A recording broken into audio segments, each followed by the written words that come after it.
Hey everybody, this is my longest compilation yet. 10 hours of pointless top 10s. I thought 10 hours of top 10s was also just a fun play on words, so enjoy. Hello everybody and welcome back to another episode of Pointless Top 10, a show where we make top 10 lists of pointless things, where we fly by as pointless statue in Booty Bay, because inside pointless things are treasure.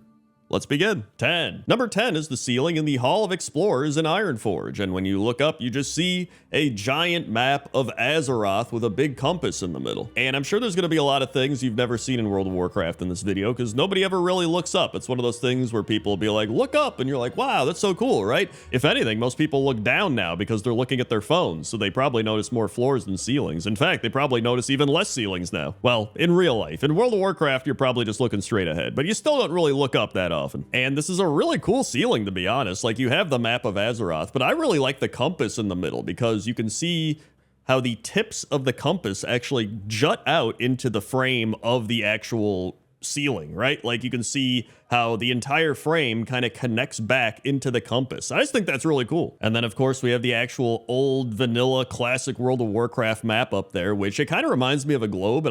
It feels like somebody just took a globe and like cut it in half and then put it on the ceiling. You know what I mean? But I think it really does fit the Hall of Explorers very well. In fact, nearby, there's the library in Ironforge, and if you look up there, it also has a pretty cool ceiling. But I just think the Hall of Explorers one's really cool, but I wanted to give an honorable mention to the library ceiling because it's also pretty cool. So there's a lot of cool ceilings in Ironforge, and that's why it's number 10. 9. Number 9 are the ceilings in the Temple of the Red Crane, and the Temple of the Red Crane is located in the south-central Krasarong Wilds in the Mist of Pandaria. And the first ceiling I want to show off is right when you walk into the temple, you'll see these really cool it's almost like layers of ceiling. It's not really like one big ceiling like you'll see in a lot of places. It's like multiple layers. It reminds me of a lotus flower. And I think that's what it's supposed to be because if you look really close, you can also see this lotus flower-esque pattern on it. I don't know. It's just really unique. So I really wanted to put it on the list. But then if you go deeper into the Temple of the Red Crane, you also find this really cool ceiling where it's got this almost like glowy aura to it. And I just think that looks really cool. It almost reminds me of being underwater or something. And then there's the outer part, which has this kind of chill flowing vibe to it. Although I'm pretty sure that's like Shah corruption, if I'm not mistaken, because there is a whole like Shah corruption thing happening here. And it also kind of reminds me of the sky, like when you look up in the Dread Waste. When I did Pointless Top 10 Skyboxes, you can learn about that.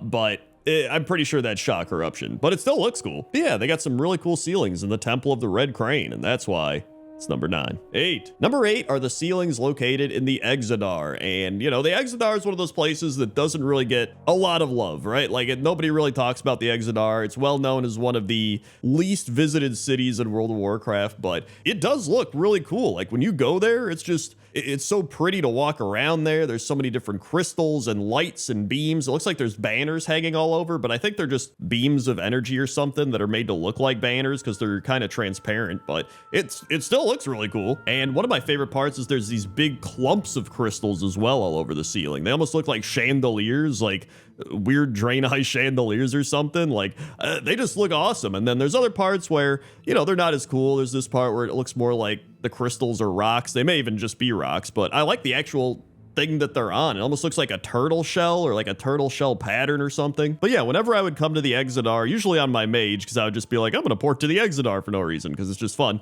I would always just look up and think everything looked really cool. So that's why I decided to put the Exodar ceilings at number 8. 7. Number 7 are the ceilings located in the Chamber of Heart, and the Chamber of Heart is an ancient Titan vault found far below Silithus, and it's accessed in both Magni's encampment in Silithus and in Dornegal, and it's actually here where it's possible to communicate with Azeroth. But whenever I'd come here, this is one of the places I would never really look up at. I would just kind of be like, all right, here I am, I'm doing my thing, whatever. But when I looked up, I noticed it's kind of crazy. There's these big 4 heads looking down at you, and then it keeps going up, and there's this blue and brown and gray Titan-esque looking ceiling up there. But the coolest thing to me is the 4 heads kind of looking down at you. But I don't know if that would count as the ceiling because it's like not technically on the ceiling. They're like a little bit further down, but they're pretty close to being on the ceiling, right? I almost feel like if you have to look up, it's the ceiling. That's how I'm going to define it. But it says here on dictionary.com that it is the upper interior surface of a room or other similar compartment.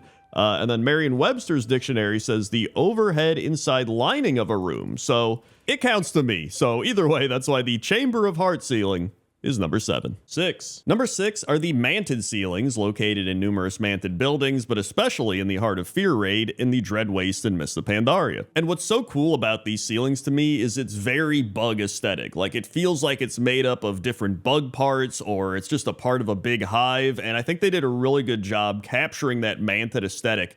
No matter where you go, like even the buildings are like that, but I think the ceilings are what really sells it. In fact, I love the one big fixture. It's like a light fixture on the ceiling and it's got a big glow to it, and there's a bunch of little bugs flying around it, almost like they're attracted to the light. I thought that was really cool as well. And then there's just a lot of intricate patterns and designs. It almost looks like there's vines intertwined all over, and then there's these big stained glass windows that almost remind me of like an exoskeleton of a bug or chitin or whatever it's called. Also, this isn't related to the ceiling, but I like how the pillars actually have a bug head shape to them too. That's pretty neat. It's just very unique, and it's one of those places and races that's been forgotten about outside of Mist of Pandaria. But when you come here and you see these vibes and the aesthetic and all this stuff, it's really interesting, and it feels like the building's design actually makes you want to look up at the ceiling. And I don't know if that's because it's shaped like a hive or whatever it might be, because there's plenty of buildings where you don't want to look up. You're like, oh, whatever. But it almost looks like it just draws your attention upward. Maybe I'm crazy, but I just get that vibe. So that's why I decided to put it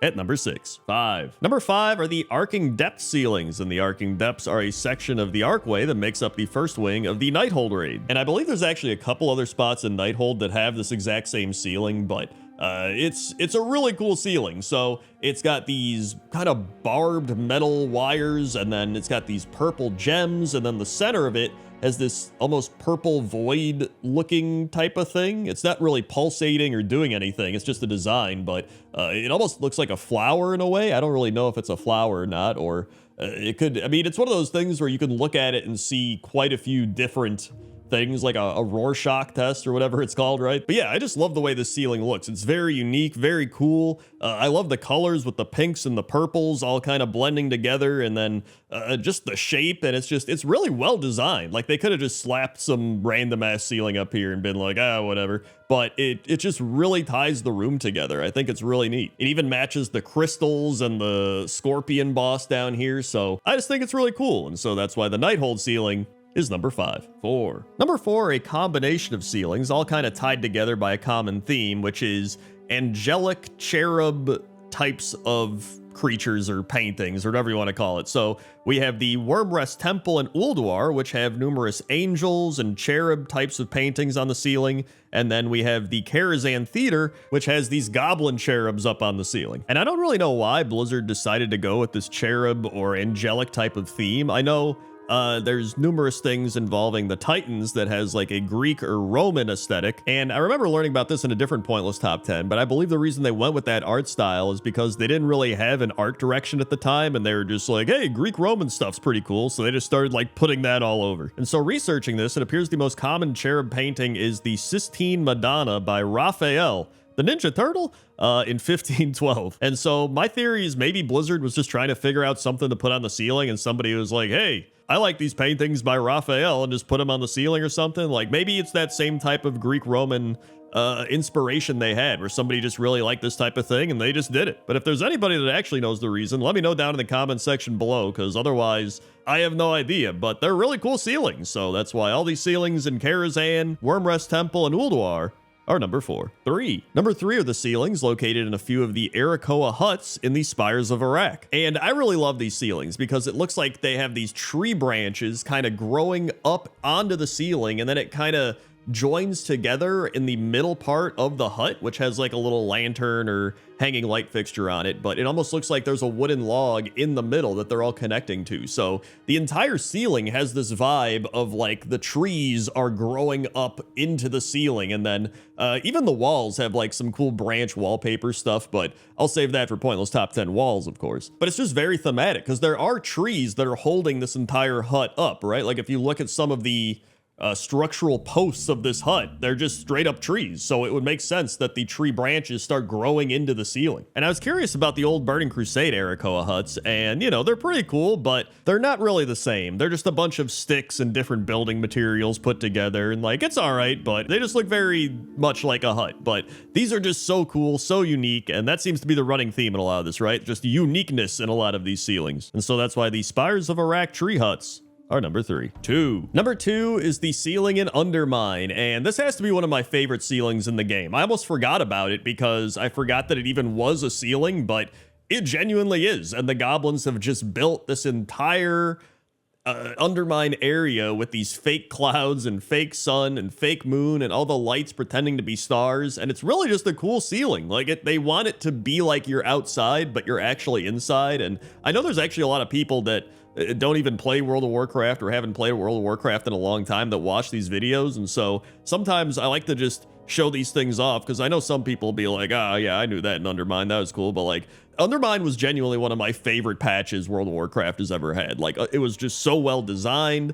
There was so many cool artistic choices. The music was fantastic. And I think the ceiling was just one of those things that just really impressed me with how creative it was. In fact, you even have, like, behind all the clouds and the stars and the sun and the moon and everything, you have like these blue planks or slabs of metal or something. I don't actually know what they are, but they're these blue slabs of metal or platforms that they've put up there to kind of replicate the sky and the sky's color, which I think is just really cool. And so for all those reasons, it's one of my favorite ceilings in the game, and that's why it's number 2. 1. And number 1 is the ceiling located in the Dalaran inscription shop. And I decided to put this at number 1 because back when I did my original Pointless Top 10 ceilings, this was like the ceiling that made me do Pointless Top 10 ceilings. And it isn't so much the actual ceiling located all the way at the top, it's the fact that you don't even realize this is here, but when you look up, you're like, oh my god, what is this? It just keeps going and going. It's just nonstop layers and layers of books upon books, and then it just keeps going. And there's actually a quest where you get to float on this ladder and pick out different books and just see the whole area. And it's so cool and so unique, because they could have just, you know,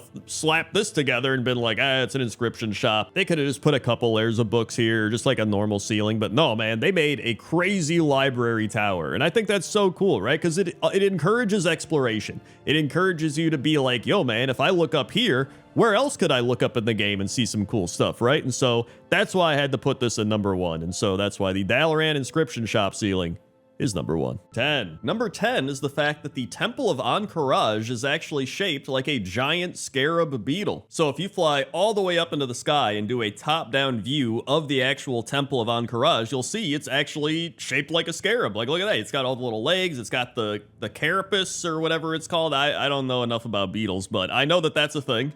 And I genuinely never even knew this. Like, I think it's just always been like this, and it's crazy because you go there all the time, right? It's almost one of those things where you never look up at the ceiling. Well, you never really fly all the way up and look directly down at the Temple of Ahn'Qiraj, right? And I mean, they designed this in vanilla WoW, where nobody could go all the way up and fly around and see stuff like that. So I mean, maybe you could see it on the mini-map. I saw some people say they saw it on the mini-map, or maybe you could just kind of piece it together, like this place kind of looks like a scarab. But I think it's really cool they designed it like that, because they could have just thrown it together back then and been like, whatever, nobody's going to look at it from the outside anyway. But they did, and it's pretty neat, especially all these years later. So that's why it's number 10. 9. Number 9 is an interesting one, because I always remember questing around the furbolgs or the furblogs. I used to call them furblogs, but that's not what they're called. And I'd always see them standing by these logs, and I was like, what are these big logs? And then I realized it's their homes, and I was like, oh, okay, that's pretty cool, but you never really got to see inside. But there is one home that allows you to look inside and see what these logs are like. So in Felpaw Village in Felwood, if you go all the way to the northwestern part of the village, there is this little area with a patio porch type of area, and it allows you to go in through the side of the house. And it's actually very cozy. There's like a soup or a stew being cooked up in the cauldron. There's some plants all around. He's got some swift thistle and like various herbs. There's a beehive. It's genuinely a cozy place. And this is a very Grizzly Hills aesthetic type of house. So I think what happened was they made the Wrath of the Lich King Furbolg areas, and then when they went to Cataclysm, when they were redoing some of this Furbolg stuff, they were like, hey, you know what? Let's just make one of these houses with the assets we already have into a Grizzly Hills type of Furbolg house. So that's what I think happened, but I love it. So that's why it's number 9. 8. Number 8 are the Gardener's Apprentices in Valdrakken, and this is kind of tucked away in an area of Valdrakken that I never really went to. So I think that's why I didn't realize this, but I love these guys. The one is this little guy who's following the other around with a rake, so he's learning how to do whatever the other guys doing. I don't know if that's how you rake around here, but he's just like swinging that thing and hitting stuff. All right. But my favorite is this little guy with the watering can, and he just keeps watering this plant, which I think he's giving it a little too much water, but who knows? I'm not a gardener apprentice. What do I know? But if you click on him, he will actually turn towards you and start watering you and give you the watering buff, which gives you a 15% increase to your mana regen and fire resist, which I love that. It's just a little type of role play element they added in. And, you know, I think a lot of people are always like, oh, they've taken roleplay elements out of WoW. But I think, you know, this shows that there's actually a lot of cool little things in WoW that I think people just don't go out of their way to find or notice. And I think it's pretty cool. So that's why the Gardener's Apprentices are number 8. 7. Number 7 is the Dalaran Mailroom. And I wanted to put this on the list because unless you played Legion or are a pet collector to go get the pet you can get from here, most people completely forgot about the Dalaran Mailroom. Or even if you did go to the Dalaran Mailroom back in the day, you've probably forgotten about it now. I know I did. I did the quest here, and I still forgot that Dalaran has a mailroom. And so this place is below Dalaran. You have to click on a letter and start a quest line, and then you click on this tube in the back of Dalaran, and it warps you down here, and there's the Postmaster, and he's in charge of sending mail to characters and retrieval of items that were not rewarded into players' inventory, usually because their inventory was full. And he uses mail elementals to sort the mail, which happens to be the pet that you can get from here. And the Postmaster's office actually has tubes for delivering mail to all of the game's continents except Draenor. So that's kind of funny. He's not sending it back in time. But yeah, this is such a cool place, and I really wanted to give it some more acknowledgement, so that's why the Dalaran Mailroom, it's number 7. 6. For number 6, we're staying in Dalaran for the cockroach-powered alchemy machine. That's right, you heard correctly. The cockroach-powered alchemy machine. And I don't remember this at all. Like, this was added in Legion, I believe, because this is in Legion Dalaran, and it's in the Horde area right next to the Horde Inn where you walk up the stairs. And I don't think I've seen this anywhere else. Maybe there's some little areas where it's at, but I do not remember ever seeing this machine that is like how they have a mouse running a wheel to power something. I think the cockroach is just powering this tube spinner thing, and I'm just like, I don't know how he's doing it. He's not running. So like, how are they getting the energy from this cockroach? Like, I genuinely don't know, and I don't know if I want to know. And it's kind of weirding me out. And that's why I put it on the list, and that's why it's number 6. 5. Number 5 is Dock 1 Exports, which is a store located in Borealis, which is a reference to Pier 1 Imports, which used to be a big retail chain located all over. You've probably been in one. And now they only exist online. I believe all their brick and mortar stores are closed, but I always enjoyed walking around there. They had like wacky pillows and plates and random furniture and stuff. It was cool. And so finding this place, I was like, oh yeah, I forgot this place existed in Borealis. That's pretty cool. And then I realized that there's this woman there that is bringing these dolls from the toy store across the street back over to the Dock 1 Exports, going upstairs into a bedroom and then putting the dolls into this big bed and then going away.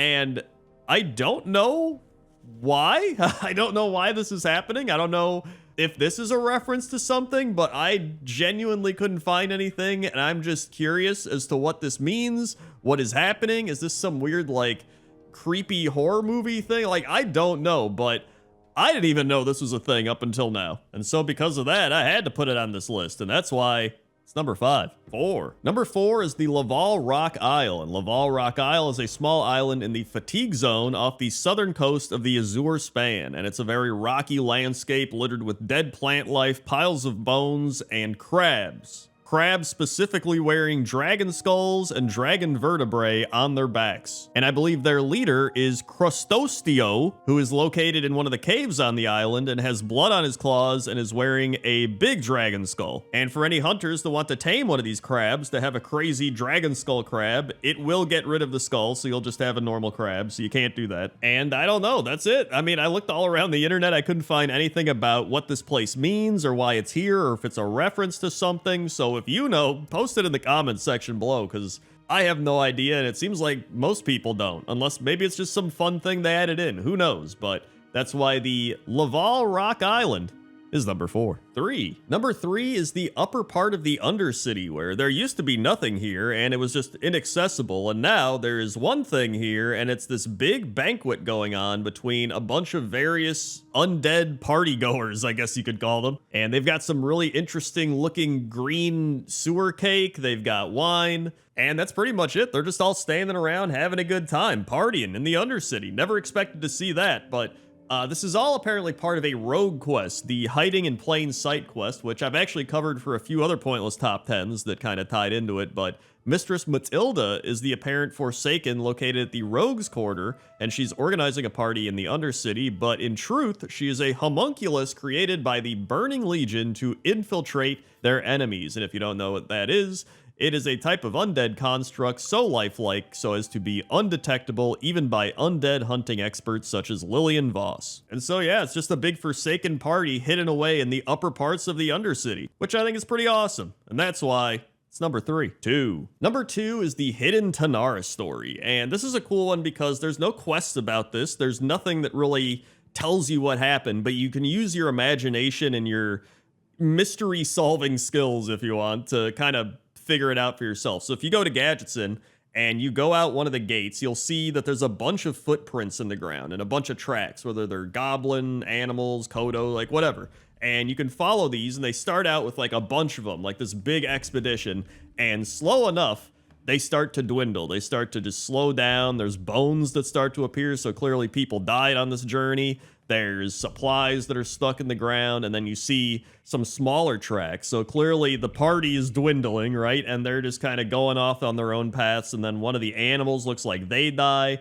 There's one where this guy is clearly by himself, and he's just like dropping his axe, then he drops his shield, and then you just see his bones there, so he's dead.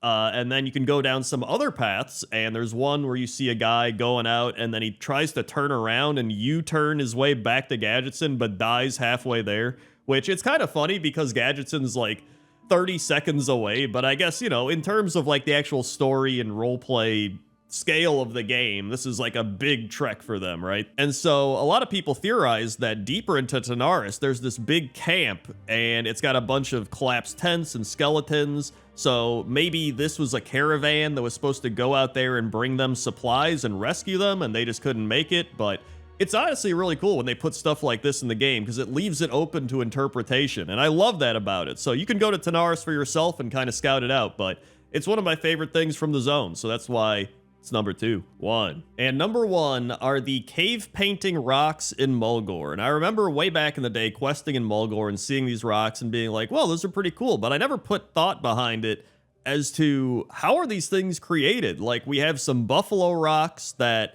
I don't think there's any buffalo in the game. So I don't know if this is like an ancient Tauren or something, like a Tauren before they became a Tauren. They used to walk on all fours, and then they're like, wow, we started walking with 2 feet with magic or something. Like, I don't know the origin of Tauren, but maybe.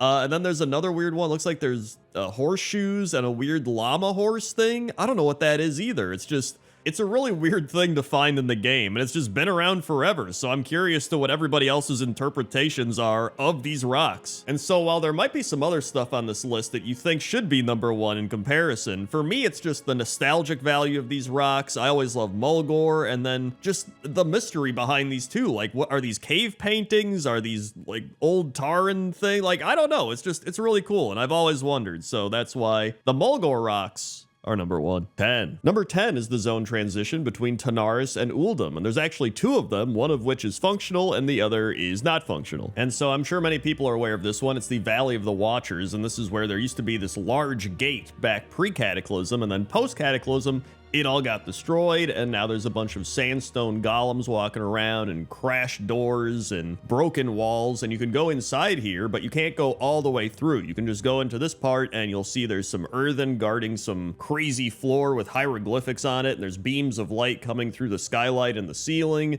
and there's some weird machinery stuff going back there, and it's really cool, but you can't go through it. You can even go into Uldum and see the other side where you should be able to come out, but it's all just caved in with rocks and various various other stuff. So that leads us to our other entrance, which is the actual zone transition you can pass through from Tanaris to Uldum. And this one's really cool. There's this big passageway with these Anubis statues, or, various Egyptian style statues. And there's these big blocks or slabs of stone. And it just looks really cool. It almost reminds me of in real life when you'd walk into these big cathedrals built in the Middle Ages, or maybe if you were to actually walk into like the pyramids, right? It gives you this feeling of awe. Like, this is crazy. How did they do this? And so I just had to put it on the list. And that's why the Uldum Tanaris zone transition is number 10. 9. Number 9 is the zone transition between the Townlong Steppes and the Dreadwaste, and it's really just this massive log bridge. And so I looked into it, and this is actually called the Dusklight Bridge, and it says this bridge was formed when the great tree that now compromises Dusklight Hollow fell over the widening deep in southwestern Townlong Steppes, bridging the two zones together. Dusklight Rangers and skirmishers under command of Lao Chin the Ironbelly are fending off core-thick timber husks streaming over the bridge, which are just the manted people. But yeah, these are the types of zone transitions that I really love in World of Warcraft, and it's where one of the zones has something occur that impacts the other zone, right? Like, I really love that. And so here we have like one of the trees in the Dreadwaste fell over into the Townlong Steppes, and now because of that, we have a way between the two zones where there previously wasn't one. And the tree itself is pretty cool as well, right? Like, if you fly or walk through here, you can kind of peer out the tree because it's got holes in it. So it's kind of like you're looking out a bark window or something. And then there's a bunch of this moss hanging from the tree that looks cool. So overall, I just think this is really cool. And that's why it's number 9. 8. Number 8 is the zone transition between the Arathi Highlands and the Hillsbrad Foothills, otherwise known as Thoradin's Wall. And it says here that the wall may have protected Stromgarde and the Arathi Highlands from the invading Scourge, but this was not its original purpose, the wall having existed for many centuries prior to the Third War. In World of Warcraft, the wall is heavily damaged, but if you go to the Escape from Durnhold Keep instance in the Caverns of Time, you can see that the wall is in considerably better condition. But to me, this wall provides one of the most iconic zone transitions in World of Warcraft, because if this wall wasn't here, you would just run from Hillsbrad to Arathi and be like, okay, whatever, right? Like, oh, it's hills now. But I remember just seeing this giant wall and then the big arching gate here and being able to run under it. You just feel so tiny compared to this giant gate. And, you run to the other side and then you see all these highlands and the raptors walking around. And, you can turn around and see all the Hillsbrad Foothill autumn-esque trees behind you and just be like, dude, it feels like I just went through a portal, right? Like, walking under this big gate feels like you just went to a different world. And it's kind of because you did. You went to a new zone. And so I just love that type of aesthetical experience. And it also says here that the wall is likely inspired by Hadrian's Wall from the ancient Roman Empire. So overall, this is just an awesome zone transition. And that's why it's number 8. 7. Number 7 are the zone transitions between Zanger Marsh and Nagrand and Zanger Marsh and Hellfire Peninsula. And I really like both of these because they kind of have what I was just talking about, right? Where each zone is kind of invading each other's personal space just a little bit to provide this type of like zone fusion between the two. So in Hellfire, we actually have the brambles growing into Zanger Marsh and almost like overtaking the bridge a little bit, but then they just stop. And then you can see there that on the other side in Hellfire, we have a mushroom that's trying to grow in Hellfire, but it's just like dying, it's diseased, it's just really struggling, like it's clearly gonna not make it much longer. But I love that because we are getting the blending of these two zones. Then on the other side, we have the Nagrand stuff, and so you can see some of these Nagrand trees are trying to grow into Zanger Marsh, and some of them are actually doing it, and they're doing it pretty well, and they have some life to them, but then there's some other Nagrand trees that are clearly growing a bit too far, or they're struggling, they're not getting enough resources, and you can see them lacking color, and they're dying. And then on the flip side, we also have these mushrooms that are trying to grow into Grand, but those mushrooms are not doing too well either. So I really just love all these types of zone fusions and blending together when we get these zone transitions, and that's why I decided to put the Zanger Marsh zone transitions at number 7. 6. Number 6 is the zone transition between Val'sharah and High Mountain, and specifically the tiny little rock path zone transition that you can start at in Val'sharah, and you just walk up and eventually you end up in High Mountain. And this is a perfect example of something that I think is really cool in a video game that I would never do in real life, because I would be so afraid of falling off this thing and just dying or becoming like paralyzed or whatever it might be, right? But hey, there's plenty of people that would go up this in real life. There's people that like climb into those tiny little caves and go like whatever, spelunking or whatever it's called, and then they get trapped and die, and they're like, no thanks, man, I'm good. But I really do love this kind of zone transition because it's like this little secret hidden path that you can go up, and it starts in the forest of Val'sharah, And as you go up the path, there's still like a lot of Val'sharah trees and things along the path, but the higher up you go and the closer you get to High Mountain, the more it starts looking like High Mountain. There's, you know, different types of bridges and totems, and the grass changes. There's like Ettins walking around and stuff. The trees become High Mountain trees. And I just think it's really unique. And so that's why the High Mountain Val'sharah zone transition is number 6. 5. Number 5 is the zone transition between Dragonblight and the Crystal Song Forest. And it says here that this area is actually called the Crystal Vice, and it's like a massive canyon, and it has a bunch of skeleton dragons sticking out of the walls, and there's a bunch of Jormungar worms squirming around, and it's a really cool area. And then there's the ice giants that are also there. And then from Crystal Song, you can see this big broken piece of the Path of the Titans that's just hanging over there like a roof. And then under that is a bunch of these elven pillars and archways and, you know, just various old elven types of structures. But yeah, I really wanted to put this on the list because I remember being in Crystal Song Forest back in the day in Wrath of the Lich King and always looking down there and being like, dude, that's so crazy. Like, to get to Dragonblight, you got to go through this, you know, like big glacier area. And then, you know, on the flip side, if you're in Dragonblight and you come out the other side, you see all these mountains and these trees and these elvish structures, and it's really cool as well. So I just wanted to put it on the list, and that's why it's number 5. 4. Number 4 is the zone transition between Fellwood, Winterspring, and Moonglade, otherwise known as Timbermaw Hold. And Timbermaw Hold is actually the capital of the Timbermaw tribe of Furbolgs, and it is the tunnels that connect Fellwood, Moonglade, and Winterspring together. And I talked about the Timbermaw Hold in Pointless Top 10 Furbolgs a bit, but essentially, this place was a hideout or a bunker for them to escape from the corruption of the forests and the Burning Legion. And so even though they were safe in here, they essentially had to watch as everything they knew and loved became corrupted, which is pretty much the entire story of the Furbolgs. They're always corrupted in some way. And so it even says here that the Furbolgs are wary of all strangers, fearing that they may mistake them for their corrupted brethren and attack. And so yeah, I always remember coming here in Classic WoW and trying to run through this place, right? And you'd get attacked by all the Timbermaw Furbolgs, and you're just like, dude, what the heck? I'm just trying to get through here. But the reason is because they are so, you know, cautious and kind of on edge about everything from all the corruption that you have to build up that trust or that reputation with them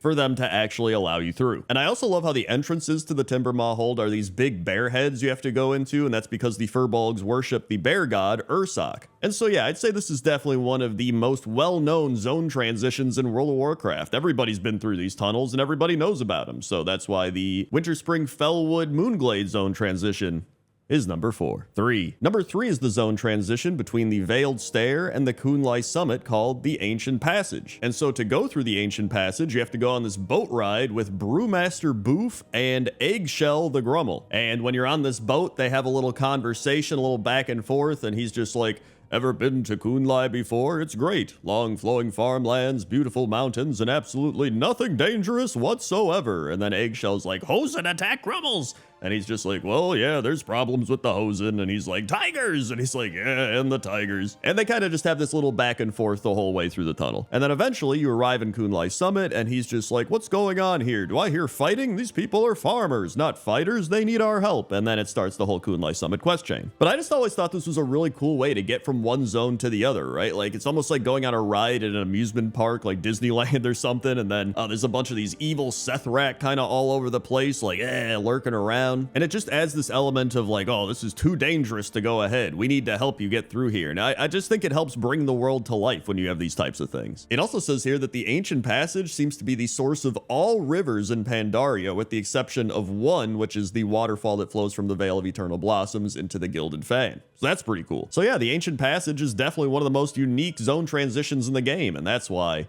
it's number 3. 2. Number 2 is the zone transition between the Eastern Plaguelands and the Ghostlands, or Eversong Woods, depending on if you're in Classic or Retail. And when they revamped this whole area for Retail WoW, I was curious what they were going to do here, because obviously there's these portals that used to be here, and they would warp you to the Ghostlands from the Eastern Plaguelands and vice versa, and it always had like a little bit of a zone transition there. You could even see it a bit through the portal, And I was like, are they going to just get rid of this? Like, how's it going to work? But they actually did a phenomenal job updating the zone transition. So they updated the archway where the portal used to be, and they still have like a little portal on the side you could go to the old versions in. But then we have these kind of updated versions of the Eastern Plaguelands trees that start here. These purple trees, and there's this road that leads into these mountains.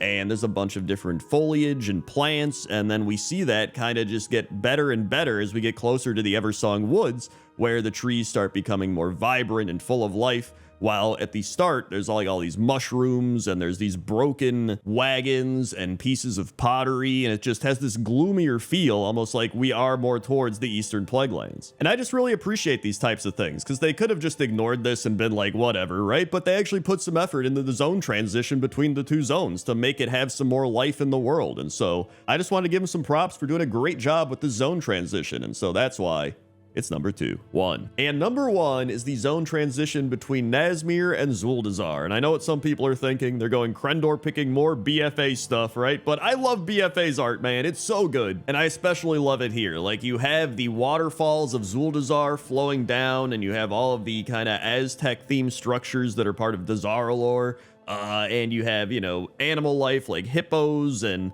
brutosaurs and pterodactyls. There's a bunch of big vibrant trees and vines, and it just feels very alive. But then on the other side, we have the Nazmir stuff, right? We have the blood trolls, we have the bats, we have you know, a bunch of trees that look like they're kind of dying or falling over, and a bunch of these like temple structures that are decaying. And it's all kind of brought together by this really long, rickety jungle type of bridge, which then leads into this like broken piece of road. And then you get that sense that you're going from the jungle to the swamp or vice versa. And so, yeah, I always remember going here for the first time and kind of being blown away by just how much was happening and how much the zones were kind of clashing together. And I always loved that. And so that's why I decided to put it at number 1. 10. Number 10 are the Plague Spreaders, and the Plague Spreaders are these small necropolis-like buildings located in Zuldrak that are flying around and spreading the plague. And this is just a weird mob because you wouldn't expect a small building to be considered a mob. Like, you would almost consider it to just be part of the environment or like something that's part of a quest, but it is genuinely a mob. Like, when you look on Wowhead, there's people saying that they death gripped it to the ground, they can fear them.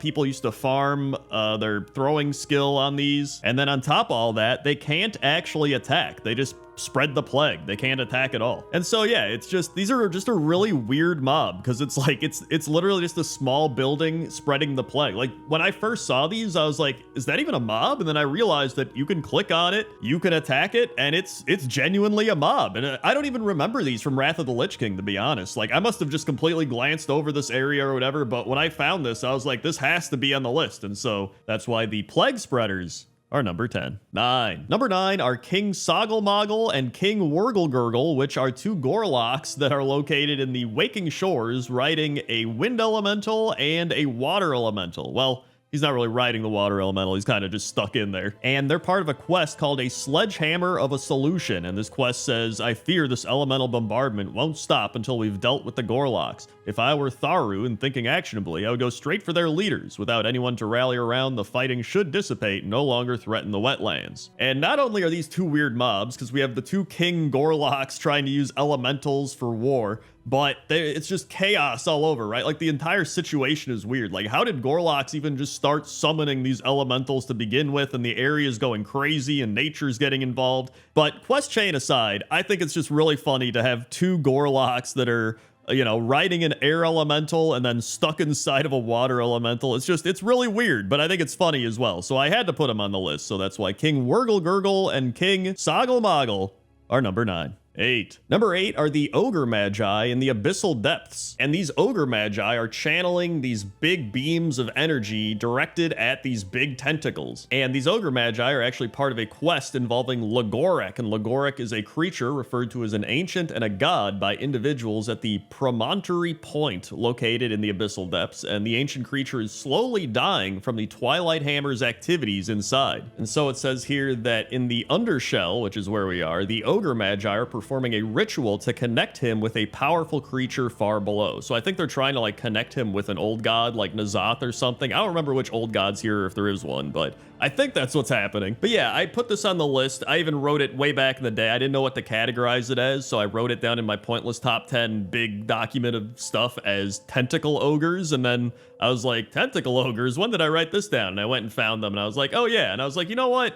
These are pretty weird mobs, even though they themselves aren't like that weird, but I feel like the whole situation is weird. So that's why the tentacle ogre mages are number 8. 7. Number 7 are the satyrs riding terror-fiend bats and throwing bombs around Valshara. And so satyrs, in relation to Legion here, it says, with their master Xavius returned once again, satyrs broke out of their imprisonment under Sheldrasil, and they had overrun both Valshara and the Emerald Dream as they spread the corruption of the Emerald Nightmare for Xavius, helping the Burning Legion along the way. Now, I've always thought that satyrs themselves are kind of weird mobs, so that's one of the reasons I wanted to put them on the list. I know satyrs are an actual, like, mythological thing that Blizzard just took and put into World of Warcraft, right? But I just love the fact that these satyrs are riding on bats throwing bombs. Like, it's such a weird combination. Like, number one, they're riding bats around, which is already, you know, kind of wacky. Satyrs riding bats. That's not really what I think of when I think of satyrs. And then on top of that, they're just like throwing bombs down, like these glowing red bombs. So like, I don't know. It's a really weird mob combination to me, if anything. I think that's what I felt is so weird about it. So I was like, you know what? I'm going to put it on the list. It's not going to be high up on the list, but I want it to be on the list. And that's why these satyrs riding terror fiend bats throwing bombs are number 7. 6. Number 6 are the Cobus, and the Cobus are a vicious amphibious race resembling large humanoid anglerfish that live deep in the undersea in Khazalgar. And the Cobus are actually distant relatives of the Jinyu and the Murlocs, and they pose a constant threat to the Halofal Arathi emerging from the undercity, or undersea. I almost said undercity. They're coming from the undercity, everybody. To raid settlements in Halofal to eat or reanimate the dead, because apparently the Cobus actually have necromancers, which I did not expect from these like anglerfish people. And so yeah, I don't know, man. These are just some weird looking mobs, because it's like you can see the Jinyu and the Murloc vibes going on, but they really feel like they're from way down in the depths of the ocean. You know how whenever we see science and stuff that's like, we found some crazy fish down in the depths of the ocean, it's like some really weird looking fish. That's definitely the vibe that I get from these guys. And like, they're eating other things, they're doing necromancy, they're really weird. And so I was like, dude, I got to put these on the list. And that's why the Cobus are number 6. 5. Number 5 are Spurt, Nanook, and Slushy. And Spurt, Nanook, and Slushy are prisoners on this random island in Azuna where they keep getting shocked by a Murloc. And I tried to find out more about this entire situation, because like, this is a really weird situation in general, right? There's just this random island of Murlocs that have these prisoners that are named, and I found one post on Wowhead that said this is almost certainly a reference to the 1922 documentary Nanook of the North. I've never seen or heard of Nanook of the North, so it's possible this is a reference to that. But to me, this is more of just a weird situation in general, right? You have like a Tuskar, a penguin, and a Murloc. A Tuskar, a penguin, and a Murloc walk into a bar, right? This is like a joke scenario. And then you've got all the Murlocs all around. It's just like, I don't know, man. And then there's the weird Murloc that keeps zapping everybody as well. This is more about the entire situation being weird. And so I wanted to put this on the list. I actually wanted to put this on a few lists and I didn't know where to put it, but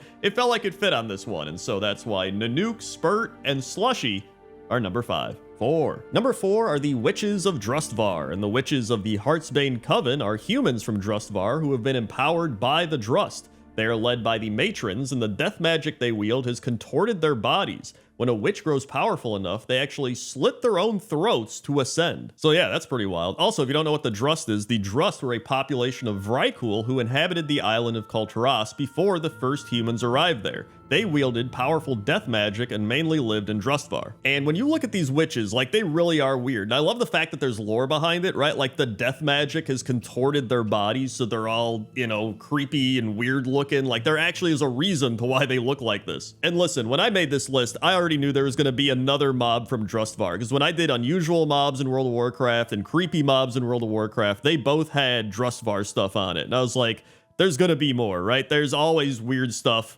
or unusual stuff or creepy stuff in Drustvar. And I actually think that's why Drustvar is one of the coolest zones in World of Warcraft. It's just a very unique, cool zone. So either way, that's why the Witches of Drustvar are number 4. 3. Number 3 are the Lost Ones, and the Lost Ones are these highly mutated and deformed Draenei located in the Swamp of Sorrows. And you do have to feel a bit bad for them because it says here that the Lost Ones were devolved further than the Broken, and the Broken were a devolved subrace of Draenei who live in Outland, and they were mutated after being exposed to the fell energies wielded by Orc Warlocks. However, the Lost Ones have devolved even further than the Broken, and many have been reduced to savage and primitive beasts. It says here that it's hinted that the name was given to them by the Draenei in Outland long before they came to Azeroth because it was believed that their minds had already become lost. Now, with all that being said, and feeling bad for them, these guys really are weird. Like, they've got these glowing yellow eyes, they've got this kind of weird face shape that the main thing is the teeth, right? When you look at these guys, it is just these massive teeth that are really long up top and then the bottom ones are really short. It's freaky, man. Like, it looks like a horror movie. But overall, these are some weird mobs, and that's why they're number 3. 2. Number 2 are the Pygmies, and the Pygmies are a race of small, primitive humanoids found on the Lost Isles and in Uldum, and according to Bran Bronzebeard, Pygmies share an unknown common ancestor with goblins. And I don't know what it is, Pygmies have always just been really weird to me, and it's actually interesting because it says here that during Cataclysm Alpha and Beta, Uldum was initially inhabited by sand gnomes, which were literally just like gnomes, but then they were replaced by pygmies later in development. Also, a cool pygmy fact is that the pygmy animation skeleton was later used for Grummels, Stewards, Jaster Gallywix, and Harlan Sweep. But yeah, they just kind of walk around. They're these tiny little goblin human creatures, and maybe, you know what, I think that's why I kind of like them, is because they are just a mixture of goblins and humans. And you know what, they almost remind me a little bit of Trogs as well. Maybe that's their common ancestor, is Trogs. And you know, with all that being said, if they made pygmies a playable race, I would make a pygmy. I straight up would. And you know what? They already ride turtles and hyenas, apparently. So there you go. They've already got built-in mounts. So that's why the pygmies are number 2. 1. And number 1 are Trogs. And just since the beginning of World of Warcraft, I've always been kind of weirded out by Trogs. Like, they just look creepy, they're weird, and Trogs are a race of brutish cave-dwelling humanoids, originally descendants of the first type of Titan-forged manufactured by the Forge of Wills. Known for their low intelligence, Trogs often come into conflict with their distant dwarven relatives. And we actually got some fun Trog facts here, well, you know, as fun as it can be. Trogs are a reference to the word troglodyte, meaning caveman, and Bran Bronzebeard theorized that kobolds actually evolved from Trogs. And they did actually update the Trog model in retail World of Warcraft, but I decided to just mainly use the classic World of Warcraft Trogs, because that's the ones I think of when I think of Trogs. Like the low polygon, hair all over, warts and boils growing on their bodies. Like, I don't know, man. In the history of World of Warcraft, these have always just been the weirdest mobs to me, and so that's why Trogs are number 1. 10. Number 10 is the rare elite Devilsaur riding on the back of Epicus Maximus. And if you don't know, Epicus Maximus is an elite flying shark equipped with 2 rockets and a laser beam that is flying on the northwestern edge of Nazjatar above the big water walls. On top of him is Rock-On, who's an elite Forsaken with the Arcanite Reaper, and he's just jamming out on the dinosaur's back. And Epicus Maximus and crew are also part of the Brawlers Guild back in the day. And I'm sure there's gonna be some people like, Crendor, how's this not higher up on the list? Well, I thought about putting him higher up, but I was like, a lot of the glory is going to Epicus Maximus here, right? Like, he is the shark, he's the named one, he's got all the weapons attached to him. And then the dinosaur also has some dude jamming out on top of him. So it's kind of like they're a trio. And so I was like, they're kind of only 1/3 dinosaur when you think of it that way. And I was like, I'm just going to put him at number 10. Plus, it's a cool way to open the video. So that's why the rare elite Devilsaur riding on Epicus Maximus is number 10. 9. Number 9 is Ol Stompy, and Ol Stompy is a Brutosaur eating from some trees on the Shrouded Shore in Vol'dun, and it has the Hungry debuff, but it can be fed using Snake on a Stick. And I'm not gonna lie, the reason Ol Stompy is on this list is because, 1, I think the big Brutosaurs are pretty cool, and 2, it's named Ol Stompy. Like, you know, Ol Stompy, just stomping around. So I thought this would be a good point for some dinosaur facts. Number 1, the word dinosaur comes from the Greek language. Dinos mean terrible, while sauros means lizard. So it means terrible lizard. I actually did not know that until this video. And of course, there's gonna be some guy like, everybody knows the dinosaurs, right? Then the first scientific account about a dinosaur fossil wasn't published until 1677 in Europe. And the oldest dinosaur is the Eoraptor, and this omnivore was part of the sauropod family and lived approximately 230 million years ago in what is now known as Argentina. So there you go, some cool dinosaur facts, and Ol Stompy, and that's why Ol Stompy is number 9. 8. Number 8 are the pterodax, and specifically the frenzied pterodax, because there's a lot of pterodax in the game, but I like the WoWCrendor frenzied pterodax the most. And I was reading Wowpedia about some pterodax facts, and dude, some of these pterodax facts are insane. I didn't even know these. So pterodax eggs are incubated underneath the fossils of their forebears, allowing the hatchlings to absorb their ancestors' ferocity and intelligence. Pterodaxes eat dire horns. Like, what? They eat dire horns? That's pretty crazy. The other crazy thing is that while pterodax are considered dinosaurs in World of Warcraft, the real-world pterosaurs that they're based off of are not actually dinosaurs. They were just closely related to them. But the frenzied pterodax, I just always remember running into them in the WoWCrendor when I was questing, and I remember even in the recent revisit to Classic WoW, running into these guys while I was questing and being like, dude, it's the frenzied pterodax. And I don't know, when I think of WoWCrendor, I actually think of these guys more than any other dinosaur there for some reason. So that's why the frenzied pterodax and other pterodax are number 8. 7. Number 7 are Kiba and Kuko, who are located at the Zul'Jan ruins in Nazmir. Kuko is a baby Saurolisk, and Kiba is a baby Brutosaur. And they are just chasing each other around. That's just the main thing they're doing. They are chasing each other around in circles. Specifically, Kiba is chasing Kuko around. And if I had to take a wild guess, I would say that these are the pets of Beastmaster Vieka, who is the stable master standing nearby. And there's actually a lot of other baby dinosaurs in World of Warcraft, but none of them are doing like a little thing where they're chasing each other around. And I always remember going here for a quest and seeing them, and I was like, look at them go. They're like chasing each other. That's pretty fun. So for those reasons, kind of like weird nostalgic reasons, I decided to put them on the list instead of a lot of the other baby dinosaurs. But, you know, shout out to all the other baby dinosaurs in WoW as well. But maybe in the future, I'll do a pointless top 10 baby animals in WoW. Who knows? But that's why Kuko and Kiba are number 7. 6. Number 6 is Fellspine the Greater, and Fellspine can be found in Shadowmoon Valley, the old Shadowmoon Valley, not the Warlords of Draenor Shadowmoon Valley. And Fellspine is a gigantic Diametrodon, and Diametrodons are these finned reptiles that are located in Ungoro, Searing Gorge, Maradon, Zuldazar, and of course Shadowmoon Valley. And according to Wowpedia, archaeologists believe Crocolisk may be descended from the Dimetrodons of Ungoro Crater. But the reason I put Fellspine the Greater here is because he is gigantic. Like, he is a massive Diametrodon, and I legit didn't know he existed, partially because I never really did that much questing in Shadowmoon Valley, because usually I would hit max level and I'd be like, well, never coming back here, because I wasn't a big fan of Shadowmoon Valley. But that's the fun part, right? Like, you can come back here later and you don't have to do any crazy rep grinds or hit max level or anything. You just fly around and appreciate the art and the cool quests and everything and look for cool stuff. And that's how I found Fellspine the Greater. Also, I didn't even mention that Fellspine is part of this crazy quest where some gnome wants you to get his hide so he can eat the hide, and then someone else is like, don't let Gnomus get the hide. It's like, it's a really weird quest. So anyway, that's why Fellspine the Greater is number 6. 5. Number 5 are the Ankylodons, and I guess these are specifically Zebahari Ankylodons, but they're all just, you know, pretty much the same, and I actually love these guys. They're just turtle-looking dinosaur creatures. They got these big spikes coming off of them, and I don't know why I didn't realize how cool these guys were back in the day, because I remember doing this quest where you have to help them fight off all these trolls that are trying to kill them. And I think there's like a Nessingwary quest where you got to kill them too. It's like, I just want to be their friend.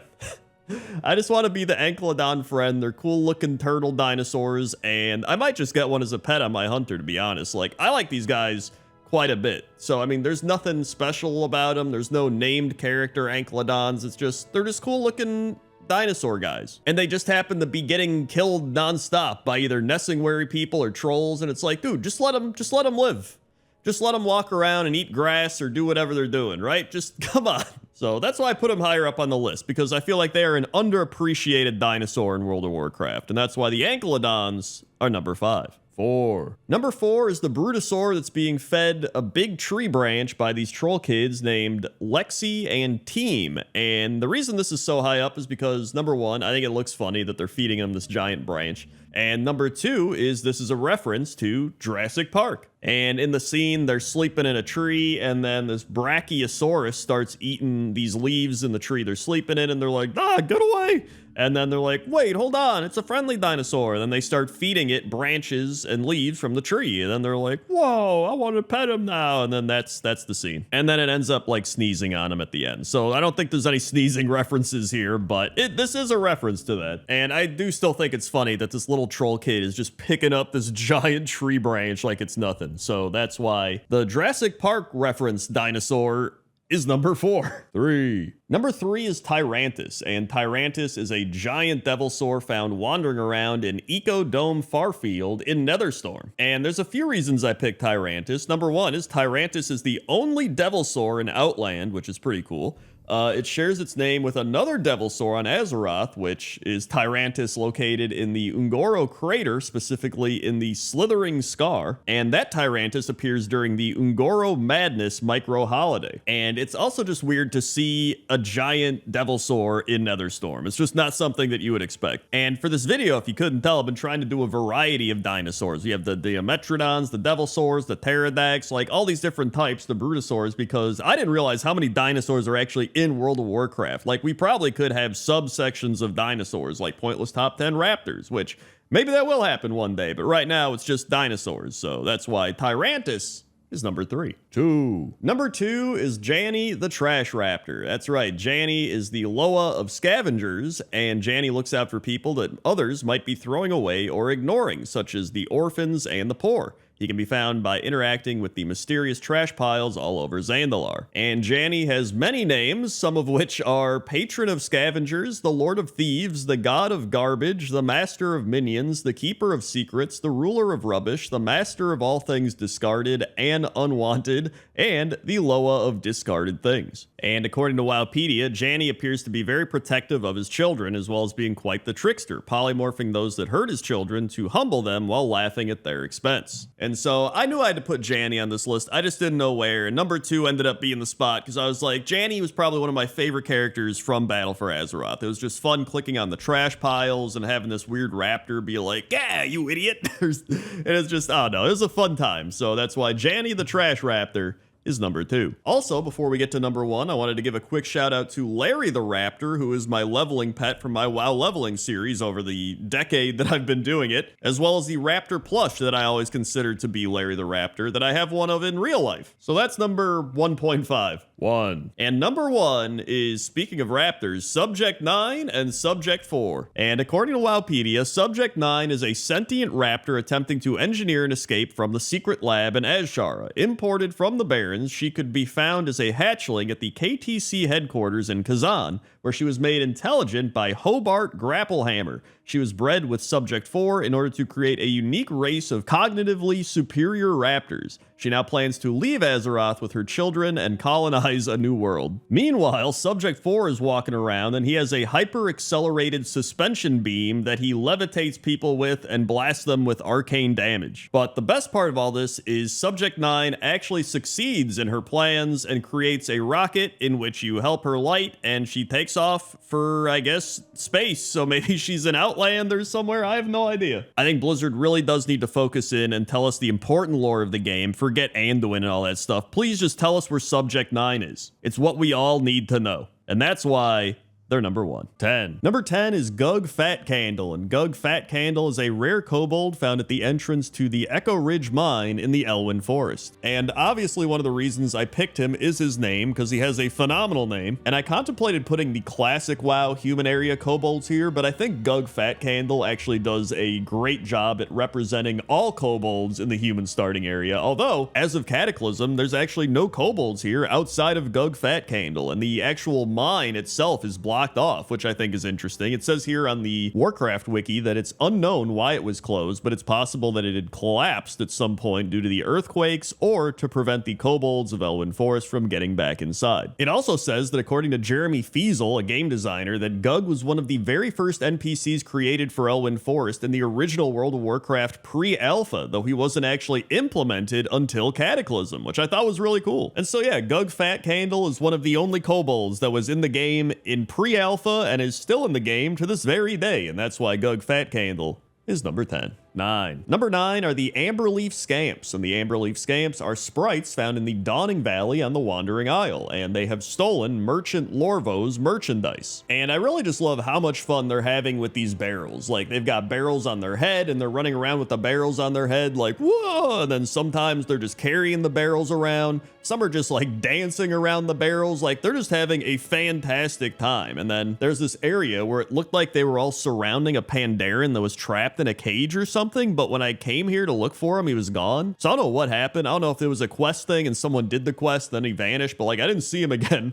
So now it just looks like a bunch of them are looking at nothing, which is kind of funny. I also learned that sprites apparently dislike turnips, and they share the same animations of goblin males, which I didn't know. But yeah, these sprites are just having a great time, even if it is at the expense of Merchant Lorvo's merchandise, but that's why they're number 9. 8. Number 8 are the Young Nightsabers, and the Young Nightsabers are a neutral level 1 saber cat found in Teldrassil. And I always really liked Nightsabers, so I enjoyed seeing them in Teldrassil, but the sad part here is that you have to kill the Young Nightsabers, which I always hate killing the, like, cool animals or just the happy animals in World of Warcraft. I don't know. I'm like a druid at heart or something, man. And so the reason you have to kill them is the balance of nature. And it's a quest from Ilthalane. And he says, "Greetings, I am Ilthalane. My purpose in Shadowglen is to train young druids like you and to ensure that the balance of nature is maintained. The spring rains were particularly heavy this year, causing some of the forest beasts to flourish while others to suffer. Unfortunately, the Night Saber numbers grew too large, and they will devastate the other populations if they are not culled. Journey forth, young druid, and thin saber populations so that nature's harmony will be preserved." So yeah, they do give you a valid reason, but it still feels bad killing the Night Sabers, and I wanted to put them on the list, so that's why the Young Night Sabers are number 8. 7. Number 7 are the Grells and Vile Familiars located in both Teldrassil and Durotar. And so Vile Familiars are imps that are found in the Valley of Trials, and they are very annoying. If you run past them a lot of times, they'll just start shooting fireballs at you. And they are called imps for their quest, but they actually use the Grell model and are not classified as demons. But wait, it gets more confusing. The Grell are forest spirits that resemble imps, but are generally larger and lack the horns that imps have. However, according to Anchorite Avun, who is a Draenei quest giver, even though Grell resemble imps, he found no demonic traces among the ones that he had studied, and they were, as far as he could tell, uncorrupted. I will say, I like how the Vile Familiars and the Grell are both wearing vests. Like, for some reason, they're like, you know what? We don't need gloves. We don't need pants or shoes. We need vests. Although I think the edge goes to the Vile Familiars because they also have a plank of wood with a nail in it. And I think that just really takes it above and beyond. That's like the cherry on top. So either way, that's why the Grell and the Vile Familiars are number 7. 6. Number 6 are the Blood Talon Raptors, and the Blood Talon Raptors are neutral raptors found on the Darkspear Isle and Blood Talon Shore on the Echo Isles in Durotar. And the reason I put the Blood Talon Raptors on this list is I just like raptors. I mean, my WoW leveling pet Larry is a raptor. Growing up, I liked the Toronto Raptors, the basketball team, because I just thought the logo was cool and the uniforms were cool. I even remember in vanilla WoW getting to see all the trolls riding around on raptor mounts, and I was like, dude, that's so cool. I want a raptor mount. And when you talk to one of the trolls in the Echo Isles, Tagashi, he says, "People think raptors wild and vicious, but little else. In truth, they be loyal and cunning in ways you hardly know." And I also looked up some raptor facts, because why not? So it says here that raptors were roughly the size of a turkey, which I thought is pretty cool. I thought they were bigger than that. And they actually had a lot of feathers. And I knew they had feathers, but it says here that the Velociraptor was actually more like a land eagle than an actual scaly dinosaur. So yeah, raptors are really cool, and that's why the Blood Talon Raptors are number 6. 5. Number 5 are Quilboar, and Quilboar are located both in Mulgore and in the Exile's Reach. And Quilboar are actually really interesting. In fact, I made a pointless top 10 Quilboar, which I'll link at the end of the video if you want to watch, but I always remember leveling a Tarn and just being like, why are these Quilboar here, man? They're just attacking us and all this stuff. And then when I did that video and researched all of it, I learned that it's because Agamagon, the Great Boar and one of the ancient guardians, was one of the most powerful beings to ever live, and he died fighting in the War of the Ancients against the Burning Legion. And so the Quilboar actually originated from his life force, and they believe that the areas where Agamagon's blood splattered is like holy grounds, and that's where the big thorns and brambles started growing up from. So to them, this is all just like remnants of their god, essentially. But yeah, I just thought that was sick, and there's actually a lot more cool Quillbore lore. But meanwhile, the Exiles Reach Quillbore are serving the Dark Maul Ogre, and they are practicing necromancy, which is honestly pretty cool as well. But yeah, I mean, I just wanted to put all the starting zone Quillbore here. I just think Quillbore are great, and so that's why the Quillbore are number 5. 4. Number 4 are the Nestlewood and Mutated Alkin, located at the Nestlewood Hills in the Azuremist Isle. And so the Mutated Alkin here are just Nestlewood Alkin that have been mutated, of course. But this happened because the Exodar crash actually had a bunch of spare parts that broke off from like a power core or something, and so all of these parts were radiating this energy, and I guess the Draenei tried to go out and stop it. They're like, hey, don't touch that, Alkin, and then they just started picking them up and like walking away with them, and so they just started mutating. However, there's a quest called Inoculation, where you use an inoculating crystal to protect the native Alkin from the effects of the radiation, but this is mainly helping the ones that haven't mutated, and the ones that have already mutated are pretty much a lost cause. But yeah, this just really sucks for the Nestlewood Alkin here, right? Like, they were just chilling, doing their thing, living life, and then the Draenei were like, oh, and crashed into their home, and their radiation just destroyed all of their friends and family, and the Draenei are just like, whoops. So I just wanted to put him on the list because I feel bad for him. Honestly, this lore impacted me more than anything in Shadowlands ever did. So that's why the Nestlewood and Mutated Alkin are number 4. 3. Number 3 are the Murlocs of Exiles Reach, and these Murlocs are relatively passive, but are known to steal random things and won't give them up without a fight. And compared to most of the other groups of humanoids on the Exiles Reach, the Murlocs actually managed to avoid becoming submissive to the Dark Maul Ogre. And even though the new player experience for World of Warcraft is pretty bad, I actually think the Exile Reach was a great addition. I think it's a fun little area to learn the game, and I think it's after Exiles Reach where the new player experience gets a lot worse. But I'm glad I can add Murlocs to the list, because 8 years ago when I made Pointless Top 10 starting zone mobs, as of the creation of this video, this is actually a remake, none of the starting zone mobs actually had Murlocs in them. A lot of people were like, where are Murlocs on the list? But they were outside of the starting zone mobs. So a lot of times once you finish the little starting zone area and you went out into the zone, then you would find the Murlocs, but none of the actual little areas had Murlocs in them. But now with the Exiles Reach, that's a different story. And I think my favorite Murlocs here are the ones that are just dancing. They're just dancing on treasure, dancing with other Murlocs, like they're just having a great time. So that's why I decided to put the Murlocs at number 3. 2. Number 2 are the Trogs and Ice Trolls of Dunmurrow. And I'm mainly putting these higher up on the list out of a nostalgia factor for myself, because there's nothing really crazy or special about the Trogs or the Ice Trolls. Like, they're cool, they've got some little backstories and stuff, but, well, I shouldn't say little backstories. They're actually really in-depth backstories. You have the Ice Trolls that were like the founders of the Drakari Empire and Northrend and Zuldrak, and then you have the Trogs, which are like a rough draft of the Earthen that they messed up on. The Titans, that is. But when I think of starting zone mobs, these are the mobs that I think about. And I don't know if that's because my first ever character was a dwarf hunter, so maybe I just instantly tie that into like, whoa, I'm playing World of Warcraft for the first time, wow, right? Or maybe it's just because I really like Dunmurrow. Like, I would say Dunmurrow is my favorite starting zone out of all the starting zones. But it's like I said, when I think of starting zone mobs, these are the mobs that I think of, outside of the number 1 that you're about to see in a couple seconds here. But either way, that's why the Trogs and the Ice Trolls are number 2. 1. And number 1 are boars. And I had to put boars at number 1 because they're easily the most well-known starting zone mob in World of Warcraft, as they're actually, I think, in pretty much every starting zone. There's a few they're not in, like Tearsful Glades, but they're in pretty much like every other one. Like, you can always find some sort of boar in the starting zones. There's also that South Park episode where they just level up by killing a bunch of boars. So even people that don't really play World of Warcraft know that there's boars in World of Warcraft and that they're a newbie mob and you can kill them to level up. So I don't think you can say the same for Trogs, right? But and you probably wouldn't want to just level up by killing boars outside of, you know, memeing or making a dumb YouTube video or something. I will say the first zone that comes to mind when I think of a starting zone that has boars in it is probably Dunmurrow, just because I remember the crag boars there, and I remember making the beer-basted boar ribs. I think everybody remembers beer-basted boar ribs, at least if you leveled a dwarf or a gnome. But yeah, for all those reasons, that's why I feel like boars just have to be number 1, and so that's why boars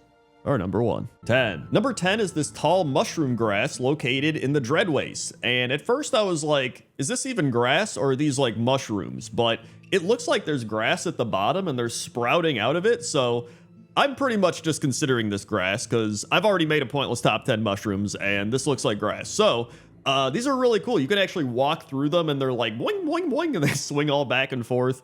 I haven't really seen anything else like this. So I was like, dude, this is really cool grass. I should put this on the list because it's not every day you're making a top 10 grass. I actually made pointless top 10 grass back in the day. It was like 8 or 9 years ago. And I was like, you know what? This is a pointless top 10 idea that definitely needs to be revamped. And so here we are making a video about grass. And the first thing on the list may not even be defined as grass. That's how you know you're on a Crendor video. But yeah, whatever it is, whether it's these big long stalks of like fungus or if it's actually grass, I think they look like grass and they're pretty cool. And so that's why they're number 10. 9. Number 9 is actually grass, and it's on the mountains of Zandalar. And I always remember flying past these mountains and just thinking, these hills look so weird, or these mountains, because they just look kind of painted green. Like, it didn't even look like grass was on them. It almost looked like they were still in development or something. But when you actually land on the mountains and get up close, you can actually see it is grass, and it's pretty cool. It's got a bunch of little flowers and stuff that are orange and yellow.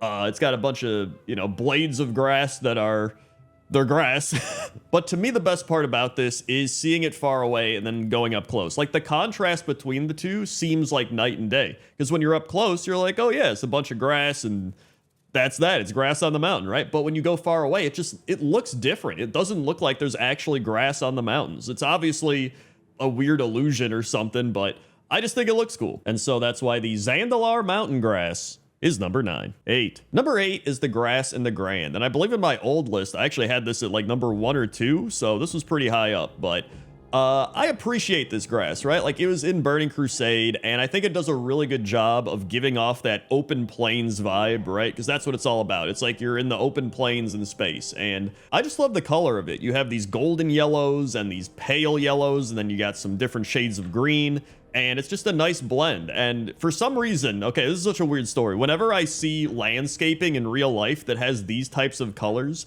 I'll just like stop and appreciate it for a while. I don't know what it is. It's like... maybe this is why I'm making this video, because I genuinely enjoy like looking at grass in real life as well. But I believe it's called buffle grass, although it says here that buffle grass is an invasive type of grass, so I don't think they would landscape with that. There's actually like so many different types of grasses. You know what? The grand grass might actually be based off of buffle grass. Although now I looked it up, and there's actually a thing called buffalo grass, which I guess would make more sense for like the open plains of America. Dude, I have no idea. It looks cool, so that's why the Nagrand grass is number 8. 7. Number 7 is the grass in Shadow Moon Valley, and one of my favorite parts about the grass in Shadow Moon Valley is the little moons. So I don't actually know if they're supposed to be moons, but they very much look like moons, and we're in Shadow Moon Valley, so I think this is an intentional choice. And it's like these little flowers or stems that grow up, and then they have these little moons on them. You can see right there, some haven't blossomed fully, but then there's also these little moon flowers that have blossomed fully. But even then, the rest of the grass is really cool. It's got some zigzag grass, some like aqua underwater looking grass. It's got some really nice flowers all over, aside from the moon flowers. Like, I think the Shadow Moon Valley grass does a great job of feeling like the grass belongs in this zone. You know what I mean? Like, if I saw this grass in another zone, I'd be like, maybe it looks cool, but it doesn't feel like it belongs in this zone. But it truly does feel like the grass belongs in this zone. And so that's why the Shadow Moon Valley grass is number 7. 6. Number 6 is the grass located in Azuna, and what I love about the grass here is that there's a wide variety of it, and some of it feels like I've seen it in other zones, some feels like I've only seen it here, some even feels like it's from classic zones, almost like Nagrand or the Barrens or something like that, and it feels upped a little bit in quality. It just feels like they've taken a little bit of grass from all over and placed it into this zone, and I don't know if that's actually what they did, but that's just kind of the vibe that I get, especially as you walk across more square footage of this land and you just get to see the grass by the river and the grass by the trees and the grass all over. And it's just, I love the way it blends together. I love the color palette of the grass, and it's just, I just think it's really nice. And I don't know why, a part of me didn't want to put this on the list, and I kept coming back to it and just standing here and being like, I like this. And so it's my list, and I decided to put it here. So that's why the Azuna grass is number 6. 5. Number 5 is the grass in Ardenweld. And not only is it the very, pretty blue-purple grass, but I also put here the brown dying grass that the grubs are all around, or whatever these creatures are called. I can't remember, but the grub creatures. And I think what I really like here is the variety, right? You have the majestic star grass, or whatever you want to call it. And it does look really cool. It almost looks like Shadow Moon Valley grass on steroids. Like, you go around here and it's so majestic and kind of neon and glowing, and there's different plants and just a wide variety. But then even when you go to the brown kind of dying grass area, it's just the contrast of it both, I think, really helps to amplify the beauty of the other grass. And I really love that contrast. Like, sure, the dying brown grass isn't the coolest, but it's still serving a purpose. And you know what? At one point, it may have actually looked like that until the grub creature showed up. So either way, that's why the Ardenweld grass is number 5. Number 4 is the grass in Stormsong Valley, and I love how lush and vibrant this grass is in Stormsong Valley. Like, obviously, you go here, you look around, there's just a bunch of different plants and flowers and, you know, different types of grass all over. And then I really love how the grass kind of fades into the beach. So if you go over here, you can actually see the beach grass. I don't know what they call it. There has to be some term for it, but you can see how it goes from really bright green to kind of this more olive green, and it just kind of, I don't know. I love the way that the grass looks on the beach as well. There's a few areas actually throughout Battle for Azeroth where the grass kind of looks like this, but I just picked this one because I also like the grass in Stormsong Valley, so it was kind of just a 2-for-1. And to me, this feels like the grass where you would love to go on a picnic around here, right? I mean, there are the people setting up a campfire here, but I think they're part of the people polluting it with oil and everything. But hey, you know what? Even they were like, yo, this is a pretty good spot to camp. So that's why the Stormsong Valley grass is number 4.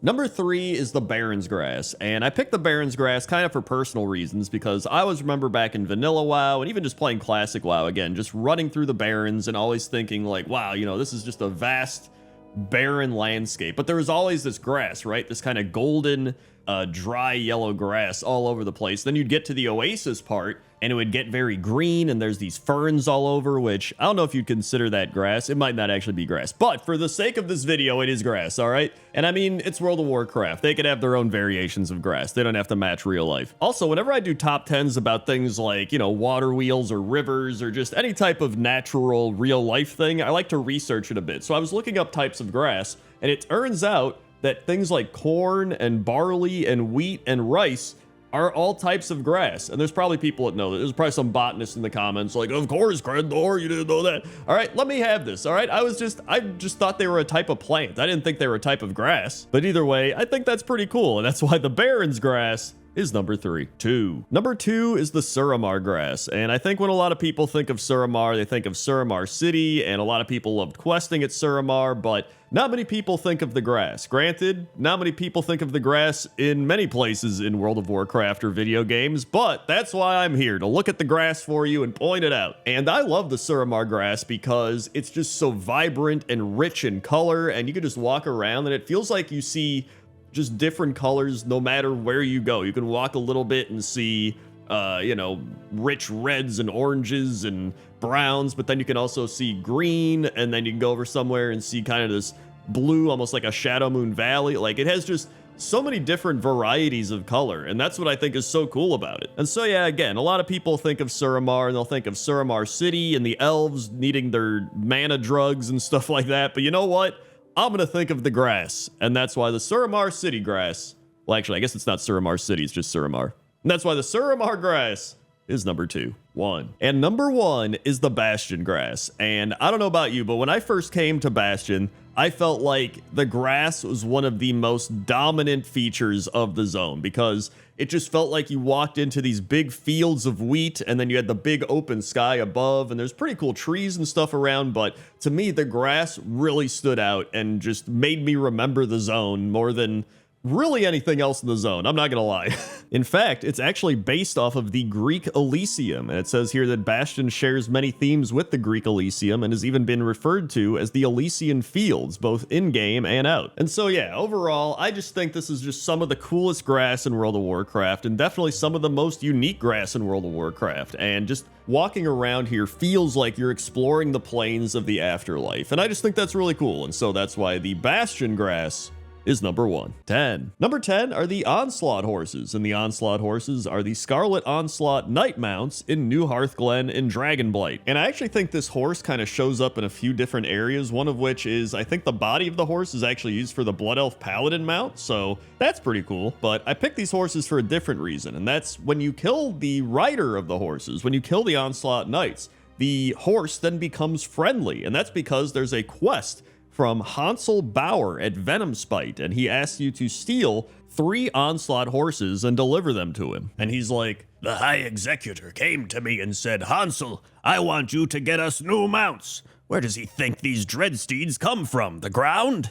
"Actually, they do if you can find a horse graveyard. But we don't have one of those, so what we need you to do is go south to New Hearthglen, kill the knights, take their riding crops, and steal their war horses." Which I find it interesting that he says Dreadsteed, because Dreadsteed's usually the Warlock mount, right? And then actual undead mounts like the one he's riding are called Skeletal horse mounts. And the Death Knight ones are called Dreadsteeds, so I have no idea. But either way, that's why I like these horses, and that's why the Onslaught war horses are number 10. 9. Number 9 are the Highland Mustangs, and the Highland Mustangs are horses found in northeastern Grizzly Hills. And there's a few reasons I picked these horses, one of which is I just love the area. There's all these yellow flowers all around, and the horses are just running in this big pack, and that was always just memorable to me, like seeing a group of horses running around in a very nice, calming area, you know what I mean? But then, in relation to the actual horses running around, there's 2 quests, one for Horde, one for Alliance. So for the Alliance, they're just like, hey, ride 5 Highland Mustangs back to Squire Percy, because they're trying to just get more horses for the new encampment they've built. But meanwhile, on the other side, the Horde are like, hey, the Alliance are trying to get horses for their new encampment. Let's just go flashbang them. So you literally flashbang the horses, and it makes them scatter about, which is pretty insane now that I think about it. But yeah, overall, this is just a really unique and kind of odd situation in World of Warcraft where you have this kind of majestic area with these horses running free and having a great time, and the Alliance are just like, yo, we could lure these horses back to our camp. And then you have the Horde just being like, nah, they ain't doing that, flashbang them. And it's just like, dude, just let the horses run, man, right? Like, just let them run, you know? They're having fun, they're having a great time. But either way, that's why the Highland Mustangs are number 9. 8. Number 8 is Bruno the Brick, and Bruno the Brick is a horse located at the Tradewinds Market in Borealis. And listen, there's a lot of horses in World of Warcraft, and when I say a lot, I mean there's a lot of horses, all right? But Bruno the Brick just stood out to me because he could have just had some random name, right? He could have just been Bruno, right? We don't talk about Bruno, but he's Bruno the Brick. That means that this horse was so noteworthy that they gave him the nickname the Brick, which I think is sick, right? Like, that means he is so sturdy, he's so firm, or, you know, whatever it might be. There's got to be some reason, but they're like, dude, this isn't just Bruno. This is Bruno the Brick. And I think Bruno the Brick is also a great example of pointless top 10 and why I love doing this, because I could just find the, you know, most noteworthy horses in all of World of Warcraft, and it would be like all the ones you've already heard of. But I'm like, you know what? I'd like to forgo some of those and find some of the lesser known, you know, non-heroic, non-crazy horses, not involved in quests, not involved in lore, that are just like some cool named horse that might have some mysterious lore that we don't really know about. And to me, that's the fun of this, right? That's the fun of World of Warcraft. This vast world has so many things in it. Like, we don't have to focus on the craziest stuff all the time, right? Like, we can just go find the Bruno the Bricks of the world. And so that's why Bruno the Brick is number 8. 7. Number 7 are the pack mules in World of Warcraft, and there's actually quite a few pack mules in World of Warcraft, some of which are in the Howling Fjord. These are the abandoned pack mules, and then there's just normal pack mules located in the Tiergard Sound. And I was trying to look up whether a mule is considered a horse, and it says here that a mule is only born when a female horse and a male donkey mate. And mules are actually almost always sterile. And it also says when a male horse and female donkey mate, they produce a hinny. But listen, I'm not about to make pointless top 10 donkeys or mules or any of this, because I don't even think there's enough in the game to do that. So I was like, you know what? This is pointless top 10, all right? They're half horse. That's fine. It's good enough for this list. And this is actually really interesting. So it says here, a 2013 study found that mules are actually the most intelligent of our domestic animals. They are great problem solvers and have really good learning skills. So they are actually not really stubborn. They take time to study a problem before taking any steps, and donkeys are quite intelligent, but not as much as mules. And because of their steady footing and tendency to remain calm, unlike horses, which can throw riders off, mules are the chosen animal to ride in the Grand Canyon. And so there we go. That's why we have so many pack mules, and so that's why the pack mules of World of Warcraft our number 7. 6. Number 6 is the Dreadsteed, and the Dreadsteed is an epic warlock ground mount, which you can acquire by just being a warlock. And you used to have to do the quest line to acquire the Dreadsteed, which I ended up doing in Classic WoW, not in Vanilla WoW, but, you know, Classic WoW when they brought it back. And that quest line was kind of crazy, like the amount of stuff you have to gather, and I had to get help from other people, but it was actually, at the end of it, pretty cool. Like, I was like, yo, this was actually really fun. And obviously, you know, most epic mounts, you have to go out and get a bunch of gold, and then you get them out, but, you know, you still had to spend gold to get this because you had to get the materials, and a lot of them you would just buy. But, you know, it was still fun to go through this big epic mount quest line and be like, dude, like, I earned this mount. Like, that was really cool. On top of the fact that, you know, the Felsteed, the lesser version, was just free, which, you know, when you hit level 40 and you're struggling for gold, it's pretty nice to just get a free mount back in, you know, classic vanilla WoW. In fact, there's actually some lore that I didn't even know, and that Zoroth is the home planet of these fiery horse-like demons who serve as the mounts of the Dreadlords, and the finest belong to the Nathrazim Dreadlord, Lord Helnarath, the Stablekeeper. It also says in the Mount Journal that it craves only fel energy, not apples, and it hates seeds. So there you go. This is why you watch Pointless Top 10. To learn the Dreadsteeds hate seeds, and that's why the Dreadsteed is number 6. 5. Number 5 are the Death Chargers, and there's actually a lot of confusion in terms of Death Charger naming. So we have the Death Chargers, which are the mounts of the Death Knights. Then we also have the Death Chargers Reigns, which is the mount of Baron Rivendare, who is riding not on a Death Charger, but on his own, like, skeletal warhorse, which I guess would be considered a Death Charger. So I decided to include the 4 horsemen here as well, just because, you know, it's the 4 horsemen. It's a top 10 horses. Death Charger. He's riding the Death Charger's reins. We're talking about Death Chargers. They're just undead horses at the end of the day. Although actually it says here that some of them are classified as demons or beasts. So I guess not all of them are undead. I don't know. This is what I'm saying.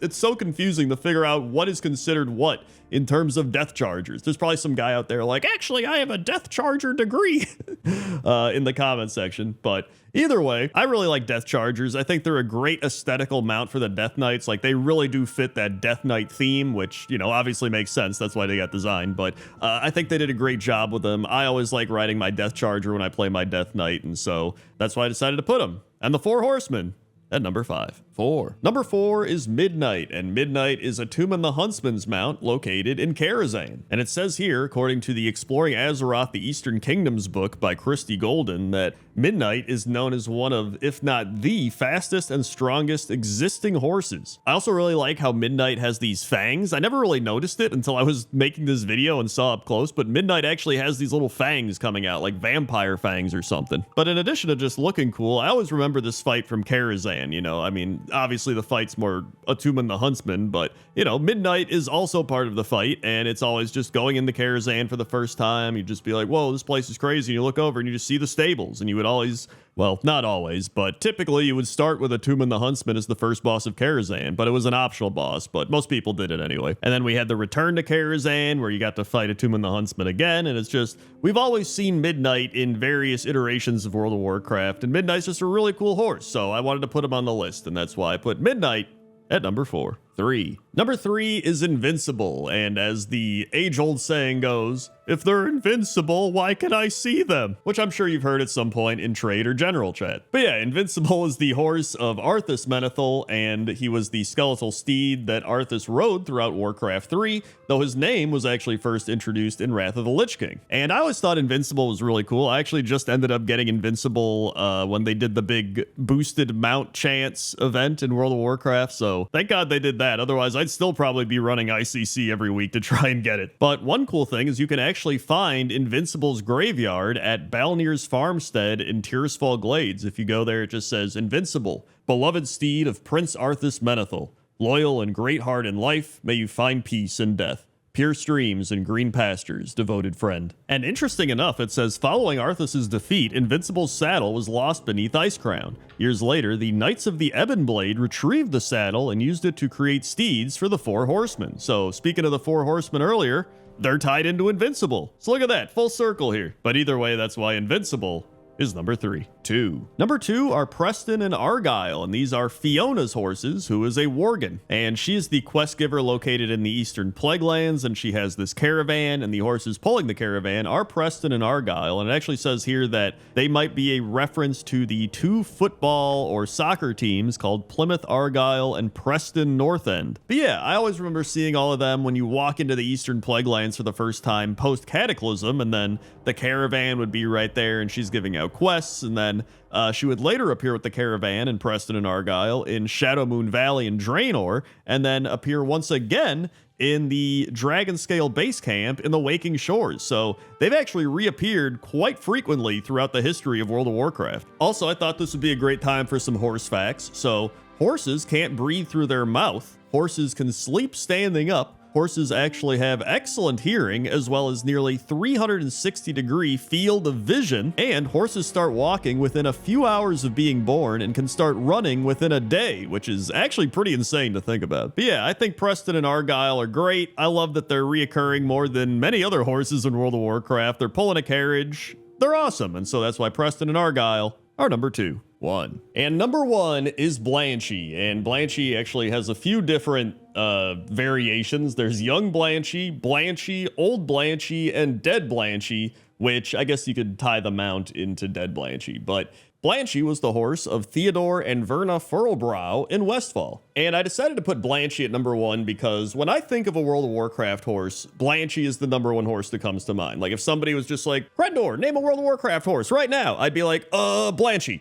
Although I don't know why anyone would ever ask me that, but that's besides the point. Like to me, Blanchy is the most well-known horse in World of Warcraft, and they've been in various variations of WoW. They've been in Classic WoW, Burning Crusade, as Young Blanchy. They were in Wrath of the Lich King, accompanying the Westfall Brigade to Northrend, and then obviously they were in Cataclysm, where the Furlbrows and Old Blanchy were ordered to be killed by Vanessa Van Cleef, which, if you haven't done, is a very memorable and notorious questline in World of Warcraft. Then after all that, she reappears in the Shadowlands as Dead Blanchy, and you do a bunch of different quests, giving her apples and clean water and oats and grooming brushes and horseshoes, and then after a while of doing that, you end up getting Blanchy's Reins, which is a really cool mount. And so yeah, for all those reasons, I just had to put Blanchy at number 1. It made the most sense, and so that's why Blanchy is number 1. 10. Number 10 is the Golden Fleet, which is the name given to the collective naval force of the ships of the Zandalari Empire. And I just think these ships are really cool, right? They've got the big dinosaur figureheads on the front of the ship, and they got these big tusk-like features on the side of the ship that I guess help them float. I actually don't really know what those are for. I tried to look it up, but I couldn't really find anything, so let me know down in the comments if you know what those are for on ships. And then there's just a lot of really cool features on the ship as well. Like, I love the way the steering wheel looks, and there's a lot of paneling that looks very much like scales of dinosaurs or something like that. Then they have these ballistas on the ship as well that have these dinosaur heads where the arrows shoot out of them, which is awesome. But yeah, this is one of those things where going back to Battle for Azeroth, I always love seeing these ships. They were always really cool, just the art direction they took with them, the style, you know, all the little details everywhere. You can see just the amount of effort that's went into every little part of these ships, and I think it's just phenomenal. And so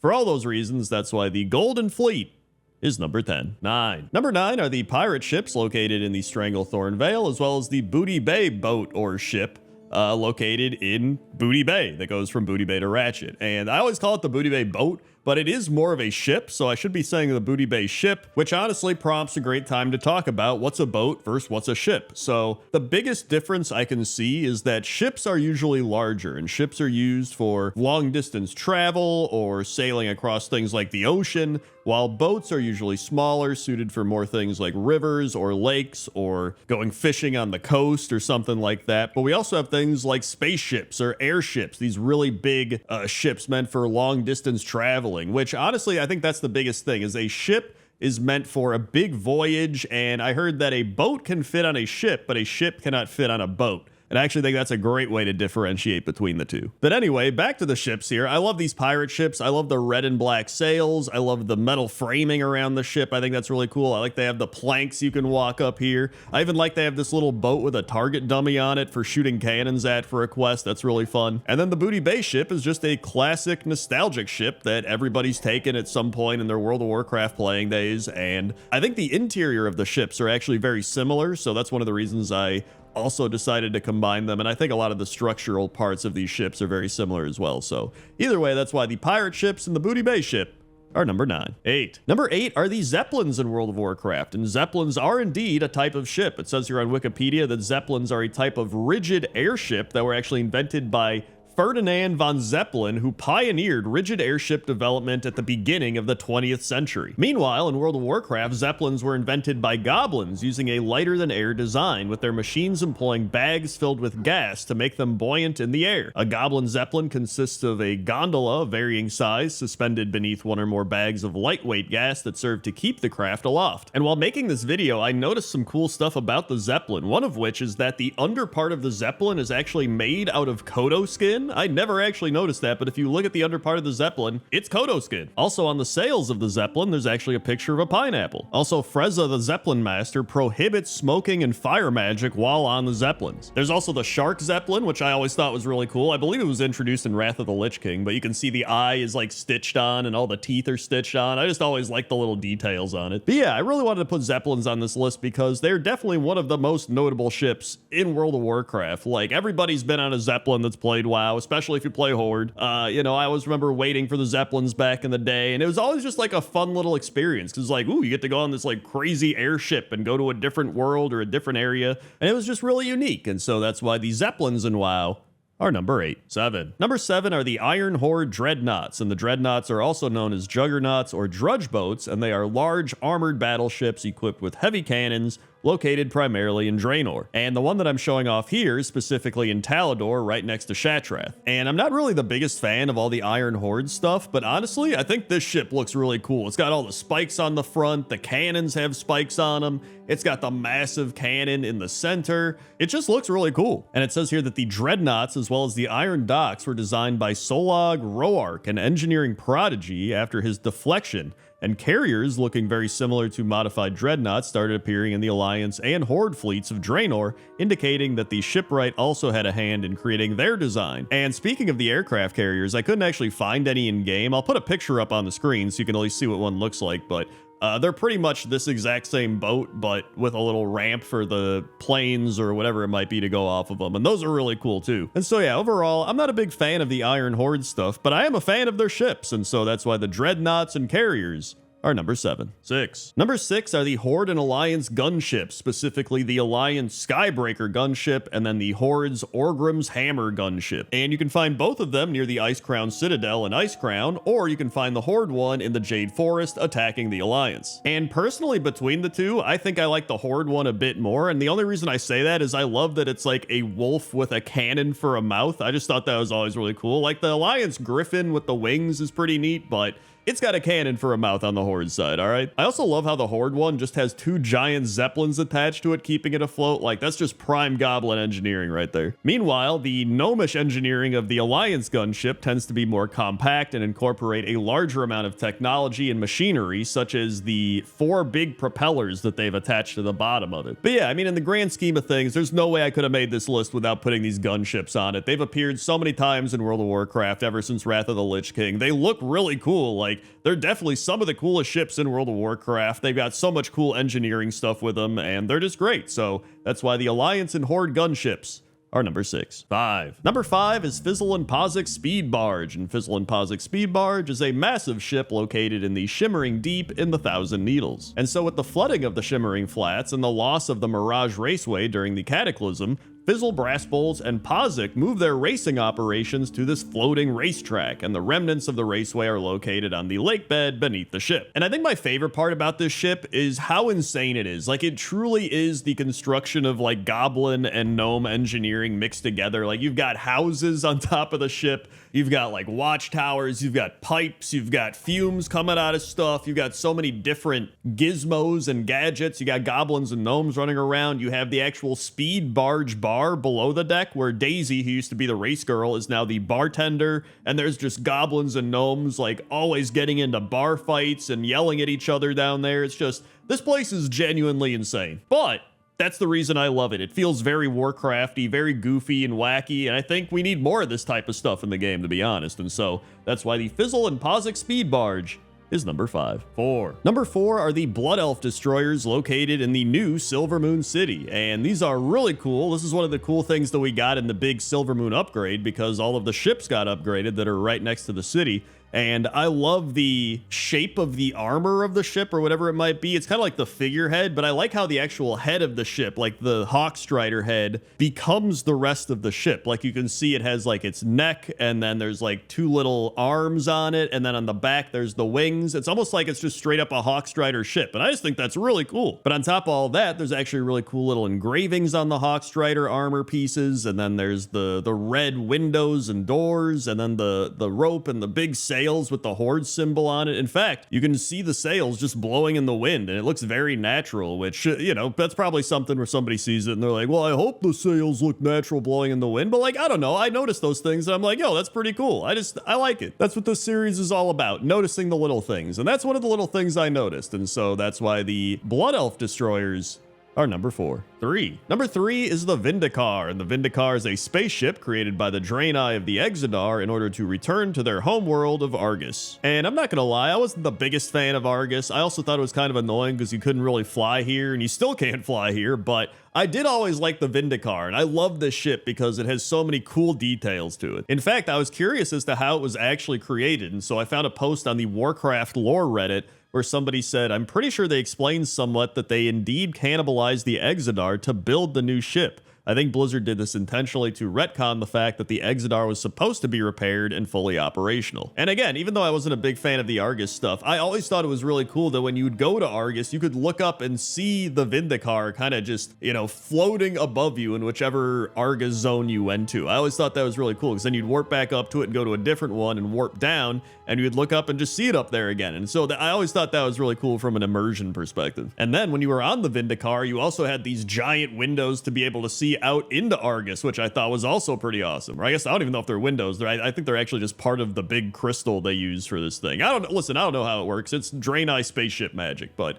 well, I guess it would still be a window. It just wouldn't be made out of glass. It doesn't matter. That's why the Vindicar is number 3. 2. Number 2 are the Greasy Eel and the Gallywix Yacht, both located at the port at the Zaralor. However, you can find them at other places in the game, but I picked this one because they're both conveniently right here. And so starting with the Greasy Eel is a goblin submarine, which is a ship, I looked it up, that was used by Gazlo's grease monkeys to get to Mechagon. And Goblin submarine lore is already crazy. So it says here that the Goblins stopped using giant turtles, which apparently they used giant turtles back in like Warcraft 2, and they would ride on the turtles and launch hazardous steam-driven canisters containing highly volatile liquids that could shred even the strongest armor at their enemies. But after that, in World of Warcraft and the Cataclysm, the Bilgewater Cartel funded a squid-like model that was created to tackle the dangers of Vaz'jir. So like I said, crazy Goblin lore, but then we have the Gallywix Yacht. And if you've ever played through the Goblin starting area, this is the ship that you escape on when the volcano's erupting, and then it crashes on the Lost Isles. But yeah, both of these ships are really cool and really unique, and I wanted to put them higher up on the list because, I don't know, I'm a big fan of Goblin stuff, right? And I really like the Goblin figurehead on this yacht. I like this Goblin squid-style submarine. I just think the Goblins have some fantastic engineering, and so that's why the Greasy Eel and the Gallywix Yacht are number 2. 1. And number 1 are the Gnomish submarines, and the Gnomish submarines are located in Uldum, and they are called the Pincer X2 and the Mac Diver. And you've heard me talk this whole video about how much I love Goblin engineering, but I don't know what it is. There's something about these Gnomish submarines that I just love. It almost feels like they're these big robotic fish. Like, that's kind of the vibe that I get from them. And even though we are in Uldum, these were created for Vaz'jir, apparently, but I actually think they look pretty cool in Uldum. And so we have the Pincer X2, which has the giant drill on the front of it, and then it's got some little, like, fins in the back and, like, a big fin flipper thing, and then it's got the eyes in the front. Well, they look like eyes, but they're actually lights. You see these beams of light coming out of them. Meanwhile, then we have the Mac Diver, which is a vehicle powered by a fusion core, which is controlled by a very sophisticated mainframe known as Wibson, and it says that the Mac Diver actually doubles as a crawler and a submarine, so it can do both. And so overall, I just love what the gnomes have done here. I think they made some really cool ships, really cool submarines, and that's why they're number 1. 10. Number 10 are the Twin Colossals, and the Twin Colossals are a pair of high vertical mountains in the western side of Feralus. And I always remember seeing these when I was questing in Feralus back in classic World of Warcraft, and I'd always think they were really cool, just running by them and being like, dude, look at those 2 giant mountain pillars. In fact, during the classic WoW beta, or I guess, the actual World of Warcraft beta, the Colossi had individual sub-zone names, which were the East Pillar and the West Pillar. And before the Cataclysm, the Eastern Colossal was accessible by the quest To the Top from Marley Wishrunner, who still resides at the base of the Western Colossal, but obviously now you can just fly up there, so it doesn't really matter. But maybe the best part is on top of one of the mountains, there's actually an area where you can fish. There's a small lake, and there's Kalen Windflight, who's standing there as well, and he sells colossal parachutes, which allows you to parachute off the mountain if you need to. But yeah, these are just 2 really unique mountains in the game, and I love the waterfalls on the side of them as well. Those look really neat, and it's just, whenever I come to Feralus, I always think of the Twin Colossals, or the Twin Colossi, so that's why the Twin Colossals are number 10. 9. Number 9 are the Blades Edge Mountains, and the Blades Edge Mountains are located in Outland. And the Blades Edge Mountains are interesting because it's always been one of my favorite zones aesthetically, but I never really enjoyed questing there that much, but just like flying through or walking through, I always thought it was really cool. Like you have these big jagged rocks overlooking wherever you're walking, or you might just see them off in the distance, almost like a horizon of spikes or something. Like it always just looks really cool. And so it says here that Blades Edge Mountains were once the lands of Gorgrond and Frostfire Ridge, which merged together when Draenor shattered. Before Draenor's destruction, the iconic stone spikes were present in Frostfire Ridge, along with a peak named Blades Edge Mountain. It also says that the Burning Crusade flash site back in the day said that, quote, the harsh winds that rip through the canyons of Blades Edge have, over time, worn the bordering escarpments into menacing dagger-like spikes that lend the region its name. And that made me look up the word escarpment, because I don't think I've ever heard that word before. And an escarpment is a long, steep slope, especially one at the edge of a plateau or separating areas of land at different heights. So there you go. If you didn't know what an escarpment was, you do now. But yeah, I love the Blades Edge Mountains. I love the zone. I think it's really unique, and that's why I decided to put them at number 9. 8. Number 8 are the mountains between the Howling Fjord and the Grizzly Hills, and I looked all over, but I couldn't actually find a name for these mountains. I guess sometimes, sometimes the mountains are named, sometimes they're not named. That's just the way it is. In fact, this is the mountain range where there's a crash. There's this weird crash that happened. I did this for Pointless Top 10 Mysterious Crashes in World of Warcraft, and another mystery. We don't know the name of the mountain, and we don't know who crashed here. So this mountain is really just filled with mysteries. But it is a very aesthetically pleasing mountain range. Like on part of the mountain, you've got waterfalls and the little Alliance city set up and a bunch of water, and there's a bunch of trees all over and little paths going all around. There's some Yetis walking around, having a good time. There's various creatures all about, and there's even some really cool earthen dwarf buildings on the one side of the mountain that I thought were really cool. In fact, I was going to put them on like a top 10 coolest buildings or houses in World of Warcraft, because I've done coolest towns before, but I haven't done like actual buildings. I've done weirdest buildings.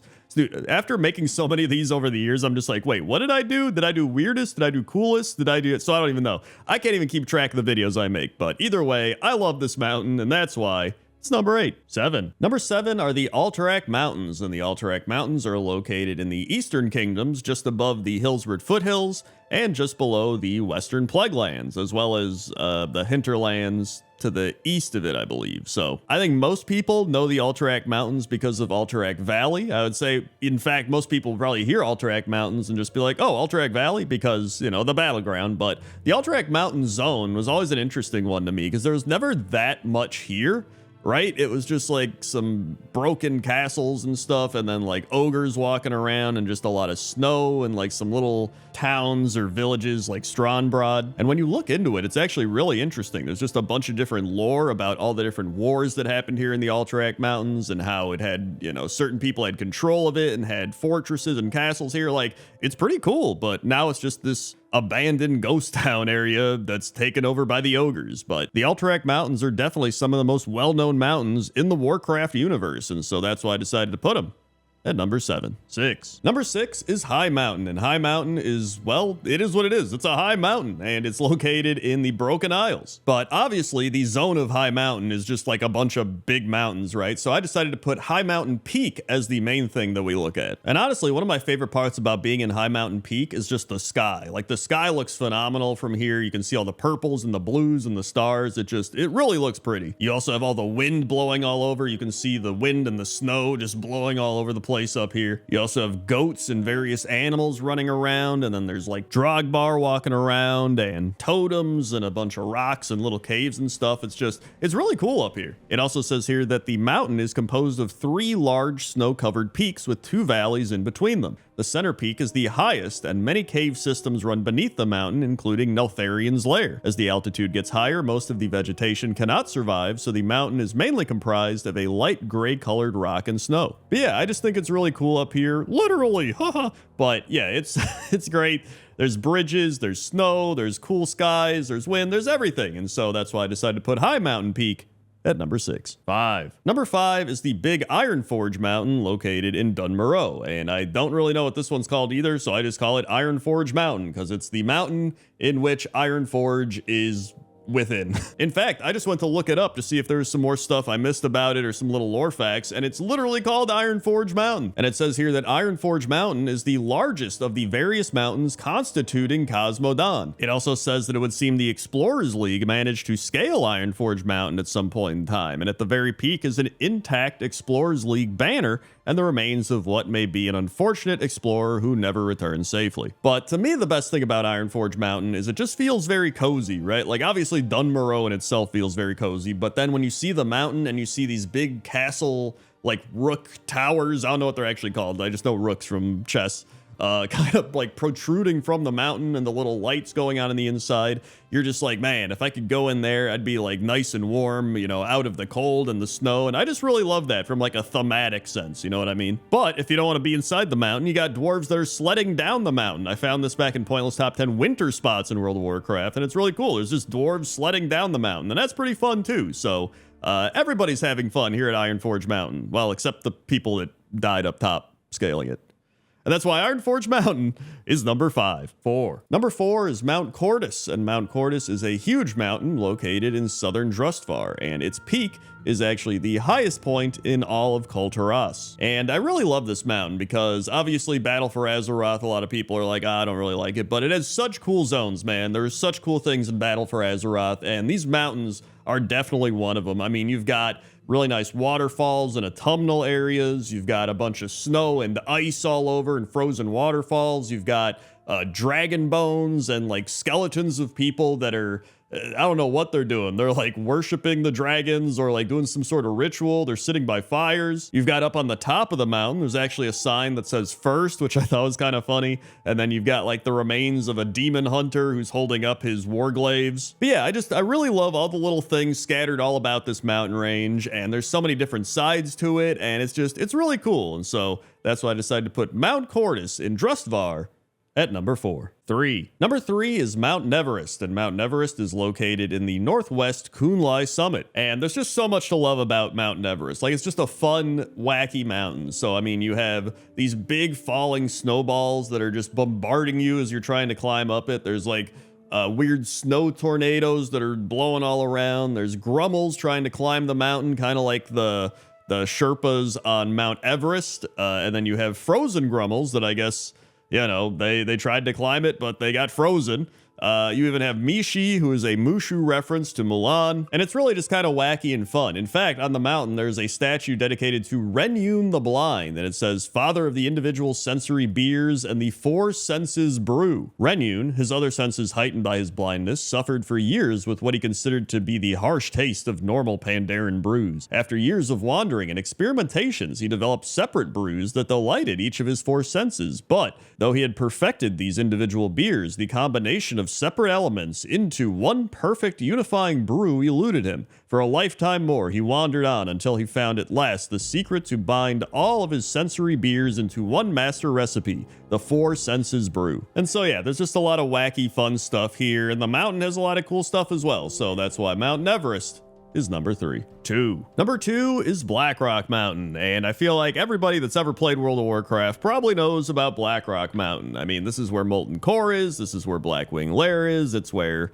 the Blackrock Spire is. There's so many things in Blackrock Mountain, and even if you haven't gone in the Blackrock Mountain, even if you've just been out questing, you've probably at least seen Blackrock Mountain when you were out questing and been like, whoa, that's a big mountain. And sometimes you would like wander inside through the big doors and be like, whoa, this place is crazy, right? There's all the dwarf architecture inside, and then there's you know, chains, and just it's really cool. But it says here that the mountain is actually a volcano that was created at the end of the War of the Three Hammers when the Dark Iron Lord Tharazan accidentally summoned Ragnaros, and the power unleashed by his rebirth was so massive it shattered a large section of the Red Ridge Mountains, creating the areas now known as the Searing Gorge and Burning Steppes, and creating Blackrock Mountain. Ragnaros then enslaved the Dark Iron Dwarf clan, and they built a giant city made of tunnels throughout the mountain, which you've also seen from doing things like Blackrock Depths. So just one of the most well-known mountains in World of Warcraft that also happens to be a volcano. But either way, that's why Blackrock Mountain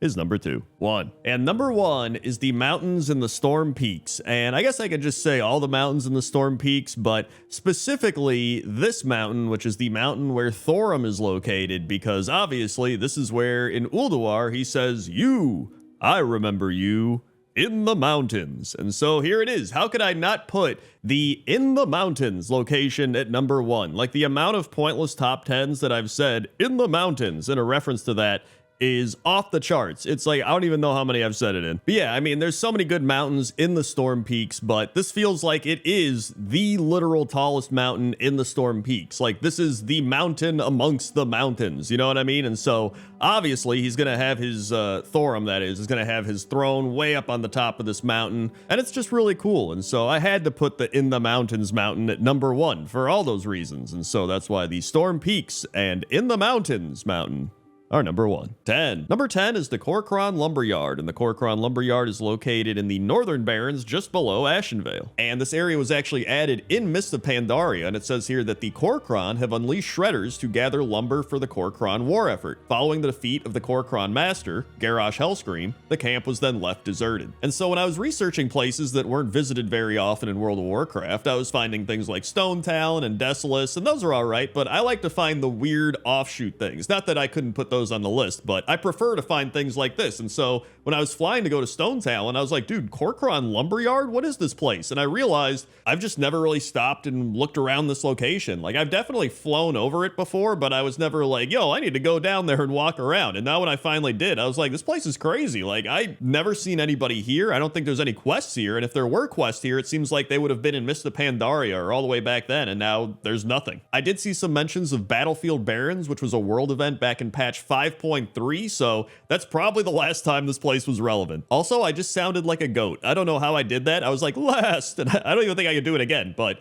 the Korkron Lumberyard is definitely one of the least visited places in World of Warcraft, and that's why it's number 10. 9. Number 9 is Fate's End, and Fate's End is an uninhabited island off the western coast of Stormsong Valley. And there's good reason that there's nobody going to this place, and it's because there's really nothing to do here. There's one quest here, and it's part of an Alliance quest chain back from Battle for Azeroth. And so the quest that actually sends you on is called Fate's End, and it tells you to search for signs of Jaina. And the quest description says, Fate's End is a place in turmoil. The sea is froth, the air cracks with thunder. We tried to settle there once, but each settlement disappeared into the mists, every soul never to be seen again. The island did not want inhabitants. Now we send our most vile exiles there. They never return, and no one knows why.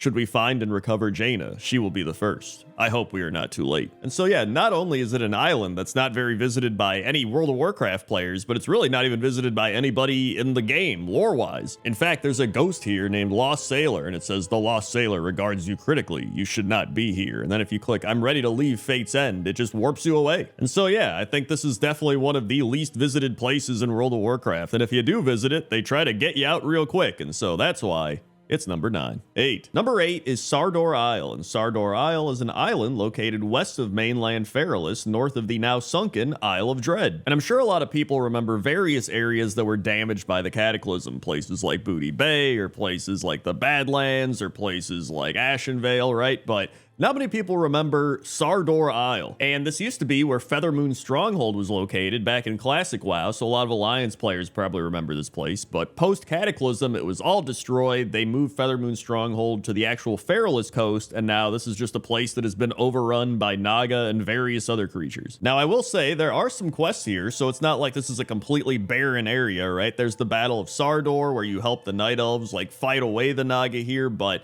let's be real. Nobody's doing retail WoW Cataclysm quests to level up anymore. They're just not, all right? So, I mean, these places are pretty much deserted. And so when I was looking around for places nobody goes to, I just saw this island, and I was like, man, like, even back in the day, it would just be like some Alliance going here. And now post-Cataclysm, like, there's nobody going here. Even if they are leveling, they probably just skip over this area. So I decided to put it on the list, and that's why it's number 8. 7. Number 7 is the Crystal Song Forest, and the Crystal Song Forest is located in Northrend. And I'm sure there's going to be some people that are like, Crendor, Dalaran's in the Crystal Song Forest, and technically people go there all the time. However, I'm mainly talking about the actual zone, like the ground floor, right? Like the trees and the crystal trees and all the mountains and the hills here and the ruins and stuff like that. Like, we're talking about the actual zone, especially the eastern half of the Crystal Song Forest. And I mean, even back in Wrath of the Lich King, people didn't really go to the Crystal Song Forest all that often except to go to Dalaran, and so now there's even less people here. And it says here that Crystal Song Forest is notoriously empty in comparison to other Northrend zones and scarce on quests except for those from the Argent Tournament. This is because the Argent Tournament was originally supposed to reside here, but these plans were changed because it would be too close to Dalaran, which ended up being a greater resource hog than Blizzard anticipated. And it kind of sucks, because I actually think the Crystal Song Forest is a really cool zone. Like, all these cool looking trees, and the ground is all purple and blue, and like, it's actually a really cool area, but it kind of just got the short end of the stick. But either way, that's why the Crystal Song Forest is number 7. 6. Number 6 is Wintergrasp, and Wintergrasp is located in Northrend as its own zone, which is always kind of weird that there's just this massive zone of Wintergrasp, which used to actually be relevant because back in the day, you would go here for the big Wintergrasp battleground that would occur, and you would take part in this big Alliance versus Horde thing, and everybody's fighting, everybody's beating each other up. The winner got to go into the Vault of Archivon and do the raid bosses in there. You got access to numerous different quests and different types of PvP stuff. It was just really cool, and then it became meaningless. Now, don't get me wrong, we actually do still have Wintergrasp in the game, just as its own epic battleground, and not actually its own zone. And that's what brings us to the actual zone of Wintergrasp. It is really weird because nobody goes here anymore. There's really no reason to go here, and then you can still get dismounted here because it'll be like, Wintergrasp is starting up, and it just dismounts you or doesn't allow you to fly, and it's like, dude, like, nobody's here, just let me fly around. And it honestly gives me this really eerie vibe, because it's like everybody has all these memories of being here. In fact, you could have a memory from earlier that day of fighting in Wintergrasp, but then you come to the zone and it's just so barren and lifeless, and it's just, I don't know, it's just kind of unsettling. And so that's why I decided to put it at number 6. 5. Number 5 is the Forbidden Reach, and the Forbidden Reach is an island located off the coast of the Dragon Isles. And I will say, part of the zone is the starting zone for the Drakthir, so I'm not really talking about that area. I'm talking about the entire rest of the Forbidden Reach. In fact, you would actually think that reaching this place is forbidden. Da-doop, bang. Sorry, let's move on. But there's really like nobody here. I think the only people that would come here are like for transmogs or maybe like mounts and stuff. And even then, you rarely see anybody here. I mean, even while looking around and scouting everything and seeing everything, I found literally 0 players. And I think that is kind of one of the problems when you add these big mini zones for patches, places like Undermine or the Zaralek Caverns and all this stuff, is like, after the patch, nobody really comes back here. And sure, you know, occasionally you'll find a player here too, depending on if there's like a mount or a transmog you can get, but it really is just these big zones that get designed for one patch, and then you never see anybody there again. And it's a shame, because there's actually a lot of cool stuff here. There's Tuskar fishing, there's big mountains and a bunch of trees, there's animal life all over the place. It's honestly a really cool zone, but nobody's here. So maybe in the future, they'll start reusing some of these old zones for things like holidays or storylines or just, you know, really anything. It would be just cool to go back to some of these places that have a bunch of design and effort put into them that have nobody there. So either way, that's why the Forbidden Reach is number 5. 4. Number 4 is Tol Barad, and Tol Barad, much like Wintergrasp, was designed to be an open world PvP battleground, but it didn't really go that well. In fact, it went worse than Wintergrasp. In fact, I remember playing Cataclysm and playing Tol Barad and just being like, I just don't really like this. Now, I will say there are some people that say they did like Tol Barad, and that's fine, but this is more about how nobody goes here anymore, right? Just like Wintergrass, but used to have a bunch of players during that expansion, and then people just stopped playing it. However, this is even worse because now with Wintergrass being in the Battleground rotation, Tol Barad isn't even in that. They were just like, dude, just get rid of it. Don't even put this in the Epic Battleground rotation. It's not worth it. And you know, even though I didn't really like Tol Barad, the Battleground area, the Tol Barad Peninsula where it takes place is actually really cool. There's a bunch of ghosts all over the place. There's Tauren that are going fishing. There's like a bunch of destroyed buildings. There's a bunch of spiders. There's some really cool bridges. Like, it's got some cool stuff there. The only thing it doesn't have is an actual reason to go here. In fact, it's not even a real peninsula. It says here that it's composed of 2 big islands separated by a small channel, but it's not actually a peninsula, so it's also a lie. But either way, that's why Tol Barad is number 4. Number 3 is this big piece of land located right above Icecrown and right below Hrothgar's Landing. And I was actually going to put Hrothgar's Landing here, and I was like, you know, this makes sense. Not many people go to Hrothgar's Landing. And then I saw this, and I was like, actually, what's a place that people go less than Hrothgar's Landing? Probably this big piece of land with a bunch of penguins on it right next to Hrothgar's Landing. Not only that, but on another little island right near there is this little house with a bunch of fish outside, and there's some enemy NPCs walking around. I don't even know if they have any purpose. I couldn't find any, but I thought that was also pretty cool, and another place that not many people go. Although there is like a summoning portal thing there, so I don't know, maybe there is a quest for this and it's like related to a specific class or something. I don't know. I couldn't find anything. But yeah, I just thought this was really cool. Like, genuinely, I don't think anybody goes here. There's just a bunch of penguins. Like, nothing else is here. It's just a big piece of land with penguins scattered all about. And you know what? They're probably happy here. They're probably glad that nobody comes here. They're just chilling, having a good time. So that's why the area below Hrothgar's Landing and above Icecrown is number 3. Number 2 is the Molten Front, and the Molten Front was a daily quest zone located in the Firelands. However, to get to the Molten Front, you actually had to go to Hyjal and then warp there through a portal. And so not only is this place annoying to get to, but flying mounts also don't work here, like in the other areas of Firelands, due to the dense superheated air, which was first mentioned while in the Firelands hatchery. Then, of course, we add in the fact that the Molten Front was mainly relevant in Cataclysm, so it's extremely unrelevant anymore. Wait, unrelevant? Irrelevant. It should be irrelevant, right? Is unrelevant even a word? I don't even know. Irrelevant. Anyway, you add all these different elements together, right? You make it really difficult to get to this place. You make it really difficult to navigate this place. And there's no real reason to even come here, right? Because it's like from Cataclysm, and pretty much everything you could get from back then, most people have already gotten or just don't care about. And that really makes the perfect concoction of a place that would have nobody there. In fact, if I saw somebody here, I would be confused. Like, why is this person here? Are they filming some sort of pointless top 10 list? Like, what are they doing? So either way, that's why the Molten Front is number 2.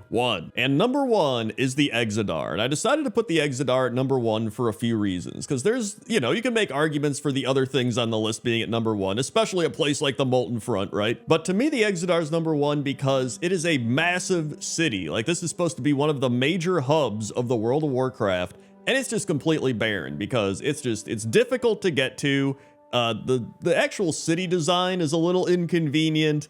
Really the only people that go here are like mages, because you could just warp here and be like, cool, and walk around. In fact, that's what I used to do on my mage. Sometimes I would just port to the Exodar and be like, yo, this is pretty neat. In fact, I remember back in the day, people used to meme all the time about how empty and barren the Exodar was and how nobody goes to the Exodar. The other bad part about the Exodar is you cannot fly here, so you have to use your ground mount, and the only other place like that is Silvermoon City, which is currently getting reworked and is gonna be a brand new city where you can fly. And so yeah, overall, I feel really bad for the Exodar, because I do think it's a cool location and it's a pretty cool city, but it's definitely one of the least popular areas in the entire World of Warcraft, especially nowadays. So that's why the Exodar is number 1. And number 10 is Xanis Flameweaver, and Xanis Flameweaver is a Tauren shaman located on the Spirit Rise in Thunderbluff. And Xanis has been doing nothing for quite some time now because his purpose was actually removed back in Cataclysm. And so back in classic World of Warcraft, Xanis was the shaman that gave you your Call of Fire, Call of Water, and Call of Air quests to acquire your Fire Totem, Water Totem, and Air Totem. And so he'd send you to Prate Cloudseer, Easlin Waterseer,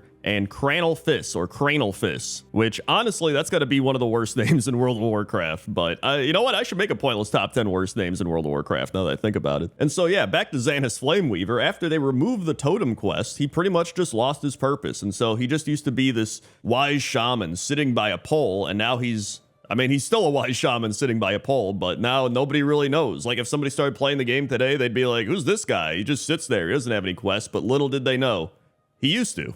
And that's why Xana's Flameweaver is number 10. 9. Number 9 is Brum Winterhoof, and Brum Winterhoof is a Tauren leatherworking trainer located in the Arathi Highlands. And I always remember seeing him when I'd be in the Arathi Highlands for whatever reason, questing or what have you, and he would always just be by his campfire, and he looked like he was having a chill time. And when you'd talk to him, he'd say, "The spirits told me you would come, that you would seek me for some reason, but that even you may not know that reason. So, do you know why you are here?" And it turned out that his big thing was elemental leatherworking. So if you were a leather worker, you could specialize in elemental leatherworking, and he'd be the one that you went to. And so you'd go to become an elemental leatherworker, and he'd talk about how elemental leatherworking required patience and dedication, and how you needed to have the elements actually accept you. But then the cataclysm hit, and in addition to destroying numerous parts of Azeroth, it also destroyed elemental leatherworking. And so this guy is now just a basic leatherworking trainer in the middle of Arathi Highlands. And you gotta feel bad for him, because like, he loved elemental leatherworking. He was like, you need to get in tune with the elements, right? This is like about patience and dedication. This is like if he studied to become a neurologist or something, and then they just like sent them back to practice generalized medicine. I feel bad for him. Like, he's just here, probably just depressed. And so yeah, he still kind of has a purpose, but not the one that he wants. And so that's why Brum Winterhoof is number 9. 8. Number 8 are the Blastbolt brothers, and the Blastbolt brothers are Bezel and Basil Blastbolt, located at the Argent Tournament in Icecrown. And when you talk to Bezel Blastbolt, he says, "No one builds it faster, cheaper, and better than the Blastbolt brothers." And these goblins were hired to help construct the Crusaders Colosseum in Icecrown, but after it was completed, they no longer had a job, and now they just hang out at this bar outside the Colosseum, getting drunk. And funnily enough, they both used to have daily quests back in Wrath of the Lich King when the Argent Tournament was more relevant. And one of them was to get 12 rough-hewn planks, and he would be like, "Go to Crystal Song Forest and just chop some trees down, because we need wood." And after you got all the wood, he was like, "Excellent planks, and a good price, too. Those Argent Crusade sticks in the mud will never know. They'll get their precious Colosseum, and I'll get my early completion bonus. Now that's a win-win." And the other was to get 15 small stone blocks, and he was like, "Getting stone for this has been a nightmare. There are tons of stones available from the ruins in safe places, but those holier-than-thou paladins won't go for it. Something about priceless artifacts." And so for the quest, he has you go and collect crumbling Titan ruins in the footsteps at the Inventor's Library in the Storm Peaks. And he's like, "Hey, just don't go blabbing to those Crusaders about where you got this from, all right? I'm sure they'll get upset, but hey, it's not like the Titans have come back for them." And so yeah, the Blastbolt brothers don't really have a purpose now, but out of all the NPCs on the list, I feel like they're having one of the best times without their purpose. They're just like drinking, being like, "Hey, you know what? We made money."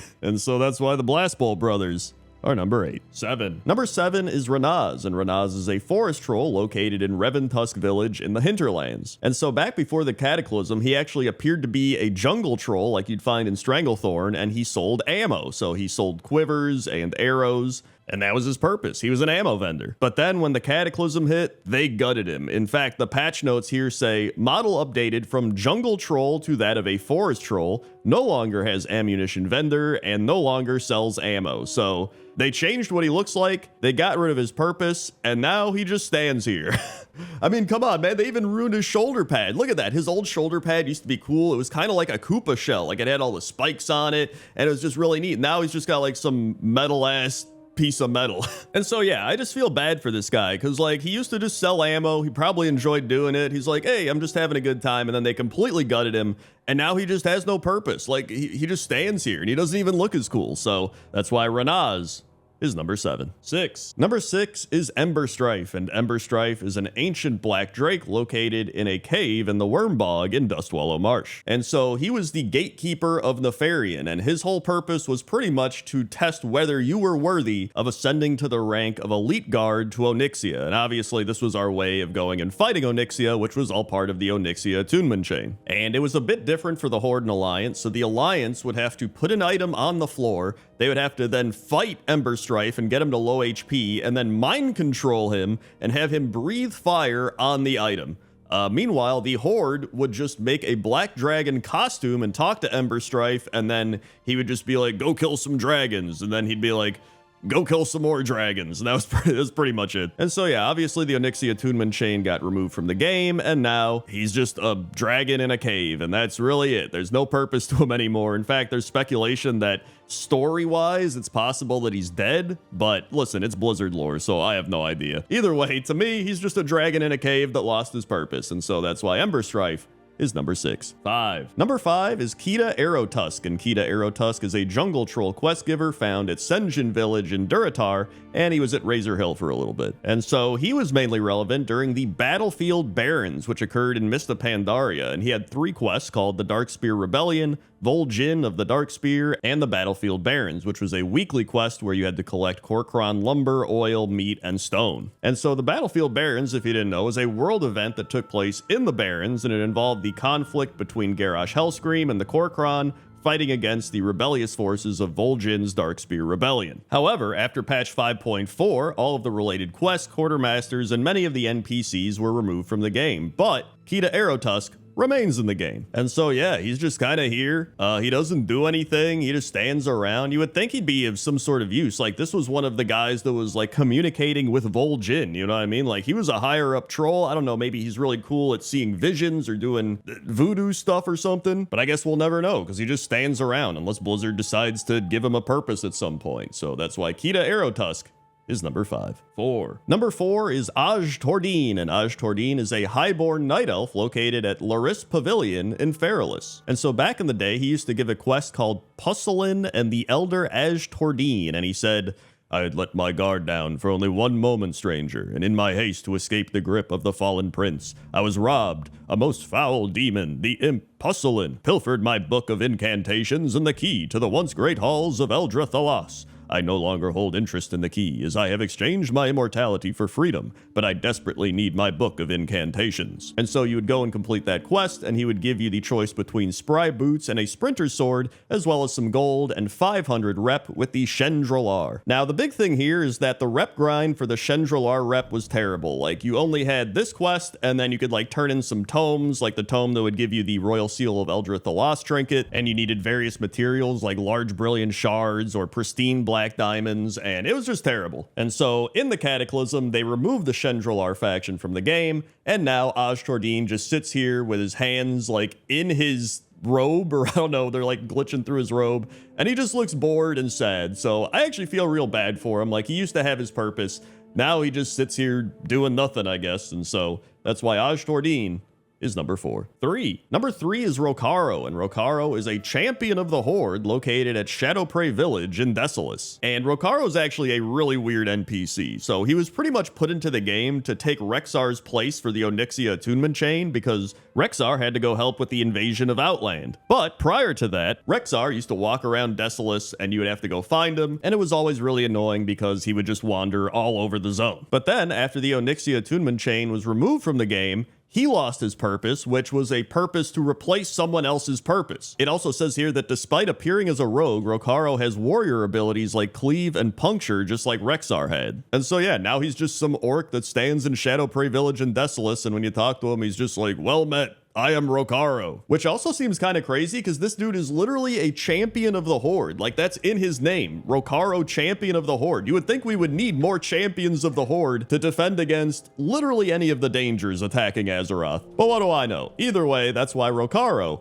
is number 3. 2. Number 2 is Komar Vallard, and Komar Vallard is a human found near the Thandal Span in the northern wetlands. And so this one's actually pretty messed up. So Komar is wandering the wetlands for any signs of his wife because she's gone missing, and he's just looking for any sign of her. Meanwhile, in the Undercity, you have the Forsaken Karendon Halgar and Godric Farsan, and they want to get the heart of a man of goodness and honor because they say that a succubus cannot be brought into our world without a stimulus. The succubus will be unable to resist the good, pure heart, and then you can dominate it and make it your own. And so yeah, this NPC's sole purpose is to wander around looking for his lost wife, and then for the Horde Warlocks to be like, yo, that guy's got a really loyal, pure heart. Let's go kill him so we can summon a succubus, and then you can have your succubus, and that's it. However, that quest was removed in the Cataclysm, so Komar Vallard doesn't have to die anymore for being a good person. He can just wander around the wetlands trying to find his wife, experiencing sadness, anxiety, and loneliness. So Great for him. And so, yeah, I put this guy really high up on the list because even though he lost his purpose was actually terrible. So now he doesn't have to get killed for his heart, but he still has to wander around the wetlands looking for his wife, experiencing like depression and sadness. So he's really in a lose-lose situation. And that's why Komar Villard is number 2. And number 1 is Orchaos the Insane. And Orchaos the Insane is a nether draconid patrolling a floating island on the southeastern edge of Netherwing Ledge in the Shadow Moon Valley. And so originally, Toranaku, the nether dragon, was supposed to give you a quest to kill Orchaos upon a player reaching Exalted with Netherwing in order for him or her to obtain a nether drake mount. But the idea was replaced with the quest Lord Illidan's Storm Rage, and so Orchaos was essentially deemed useless. And so I feel especially bad for this guy because he got promised so much, you know what I mean? They're like, you're gonna be the last step in this Exalted Netherwing Drake Mount quest thing, right? Like, people are gonna fight you to get their Netherwing Drake Mount, you're gonna be awesome. People are gonna look back on this and be like, man, remember when we had to fight Orchaos the Insane to get our Netherwing Drake Mounts? That was pretty crazy. He would just walk around twirling his hammer, waiting for somebody to fight. And then they were just like, actually, never mind. We'll do something else.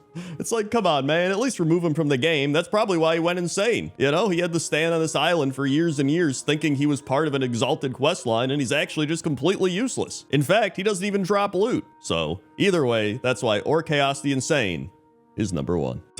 Number 10 is a combination of these birds in this bird cage in Suramar and the birds located at this encampment up in the mountains at Stormsong Valley. And the reason I combine them is I'm pretty sure these are the same birds. Some of them are skinned differently, but they're all pretty much the same bird, just in different situations. And I love the Suramar bird cage because I haven't really seen anything like this in the game. I think this was created for Suramar, and I don't know if they've ever used it again. If they have, I haven't found it. It might be in the game. They've reused stuff, but I just think it looks so cool. It's got little feeder things and some hay or straw in there, and then the birds are just chilling, having a good time. Well, I think they're having a good time. I don't know. They're in a cage. In fact, the only reason I knew this existed was I Googled World of Warcraft birds, and this popped up, and I was like, I don't know where this is. It looks like it'd be in Suramar, and I just kept looking around until I found it, and I was like, there it is. And then there's this area up in the mountains where these birds are just hanging out at this campsite. There's some spilled grain on the ground that I think they're eating, and they're just kind of hanging out at this tent. And so I was like, it's a really nice area, right? I put it on vacation spots for a reason. You can sit up here with the birds. You can look out into the landscape of the mountains and down below. It's very nice. And so that's why I decided to put it along with the bird cage at number 10.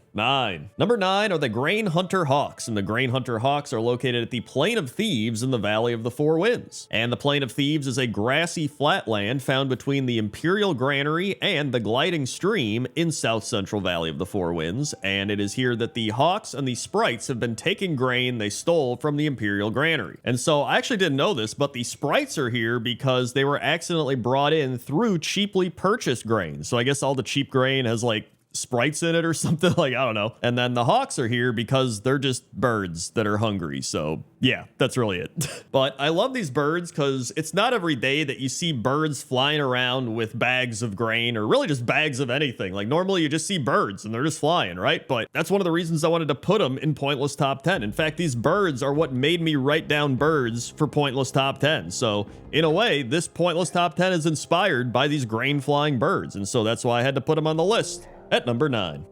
Number 8 is Gut Ripper, and Gut Ripper is a Windrock located in northern classic Nagrand, and she's part of the quest Windrock Mastery, where Shadow Fitz Farstrider wants her dead. And Gut Ripper is actually the mother of all Windrocks. It says here that Windrocks appear to have a matriarchal society, with all of the current Windrocks descending from Gut Ripper. Gut Ripper is actually faster than an epic mount, and you are unable to kite her because of that, and she's immune to roots and snares. So obviously now you can go and kill Gut Ripper and be like, whatever, but back then, Gut Ripper was actually a pretty difficult fight, and they used to be elite, but in Cataclysm, they had their elite status removed. And so whenever I think of Nagrand, I always do kind of think of the elite animals that were all over this area, and Gut Ripper being one of them. I was like, what's that bird that was really elite and hard to kill? And I was like, oh yeah, it's Gut Ripper. I should probably put them on the list. And so I did, and that's why Gut Ripper is number 8.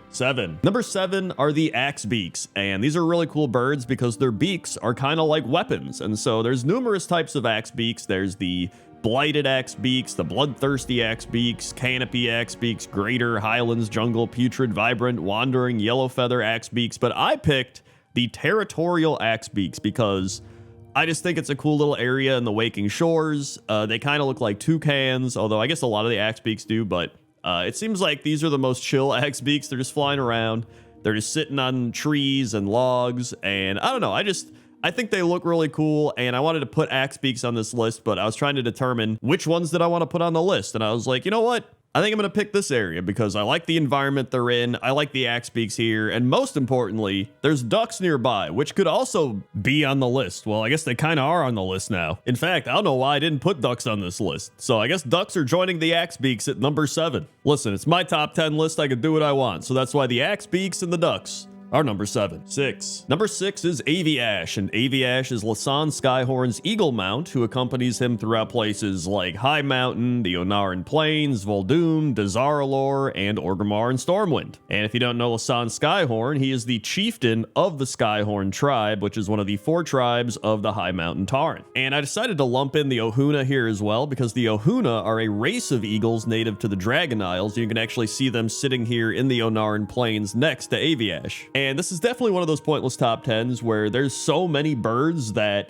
I don't mind combining some birds with others because they're, you know, kind of similar, they're near each other and stuff, because there's a lot of birds in this game, all right? When I was looking for top 10 birds, I was like, I could probably make 10 or 20 lists of birds. Like, there's so many birds, but I don't know. I think Aviash is really cool. The fact that it's like this great eagle mount and the Tauren rides around on this great eagle mount. Like, I just think that's pretty sick. So that's why I decided to put Aviash and the Ohuna eagles at number 6. 5. Number 5 are the Kakapo, and the Kakapo are flightless parrots with long lifespans that hop around on the ground and shake fruits from trees. And I just love the way these move. Just the way they hop, and they're just like doop, doop, doop, doop.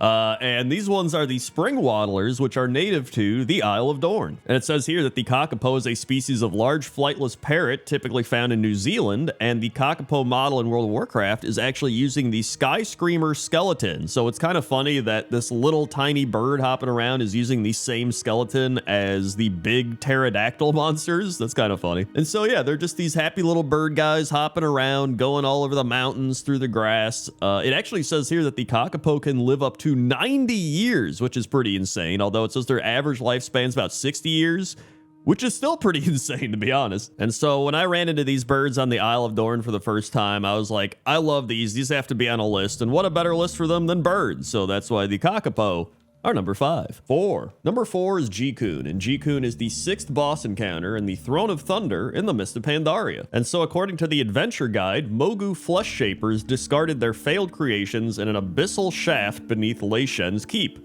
The reek of decay lured many scavengers to the refuse pit, including the great G-Kun. Ruthless and cunning, the monstrous bird devoured her rivals one by one until she held sole dominion over the shadowy tunnel. And so that makes G-Kun pretty awesome in my mind. Like, out of all the birds in World of Warcraft, this monstrous bird just is like, yo, there's like some decaying stuff here to eat. And they go down here and they fight off all the other scavengers trying to get everything and then just take it over. And now this is their domain. I also think this area just looks really cool. The boss room in general. I also wanted to do a top 10 boss rooms or raid rooms or something like that, so that'll probably happen in the future. But I think G-Kun's great. Definitely one of the best birds in World of Warcraft. Maybe one of the most powerful birds, and so that's why they're number 4. 3. Number 3 are the parrots that belong to Tan Lotus Wind in Ediport in Drustvar, and they're named Barry, Clear Skies, and Jade Hurricane. And so each parrot is a different color. You've got red, green, and blue. And if you talk to Tan, he says, Tornsail and his people are bad for business. If it gets much worse, I might just take my birds and leave. And then he says, parrots are far more intelligent and interesting than a kite,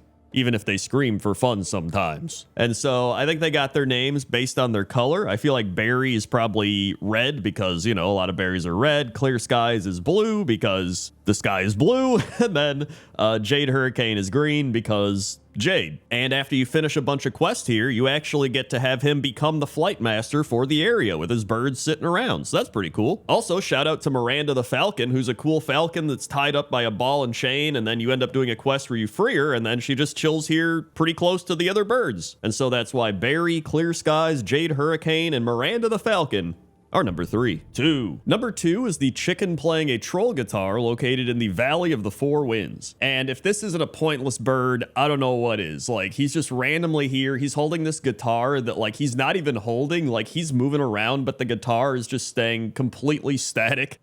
Like, he's not moving the guitar. Like, look at that. It's such a weird looking thing. He's got a little cup for tips, so you can walk by and toss a, silver or a bronze piece in there, maybe a gold if you're feeling crazy. And I mean, the guitar is pretty cool. It's got this totem troll look to it. It's got some glowy fire stuff coming off of it. It's got little bones that are stringing stuff together. Like, overall, the guitar itself is pretty cool, and the chicken's just here as well, but it's the weirdest thing because you would think that he would be holding it, so it must have been some developer created this and then did it as a joke. Like, I have no idea, but I think it's amazing, and so that's why the chicken playing a troll guitar is number 2. 1. And number 1 is Pepe, and the more I thought about it, the more I was like, I think Pepe does deserve to be number 1 on this list. Like, he's definitely the most well-known bird in World of Warcraft. Everybody has probably seen Pepe, if not, interacted with Pepe. He's got various types. You've got Pirate Pepe, you've got Viking Pepe,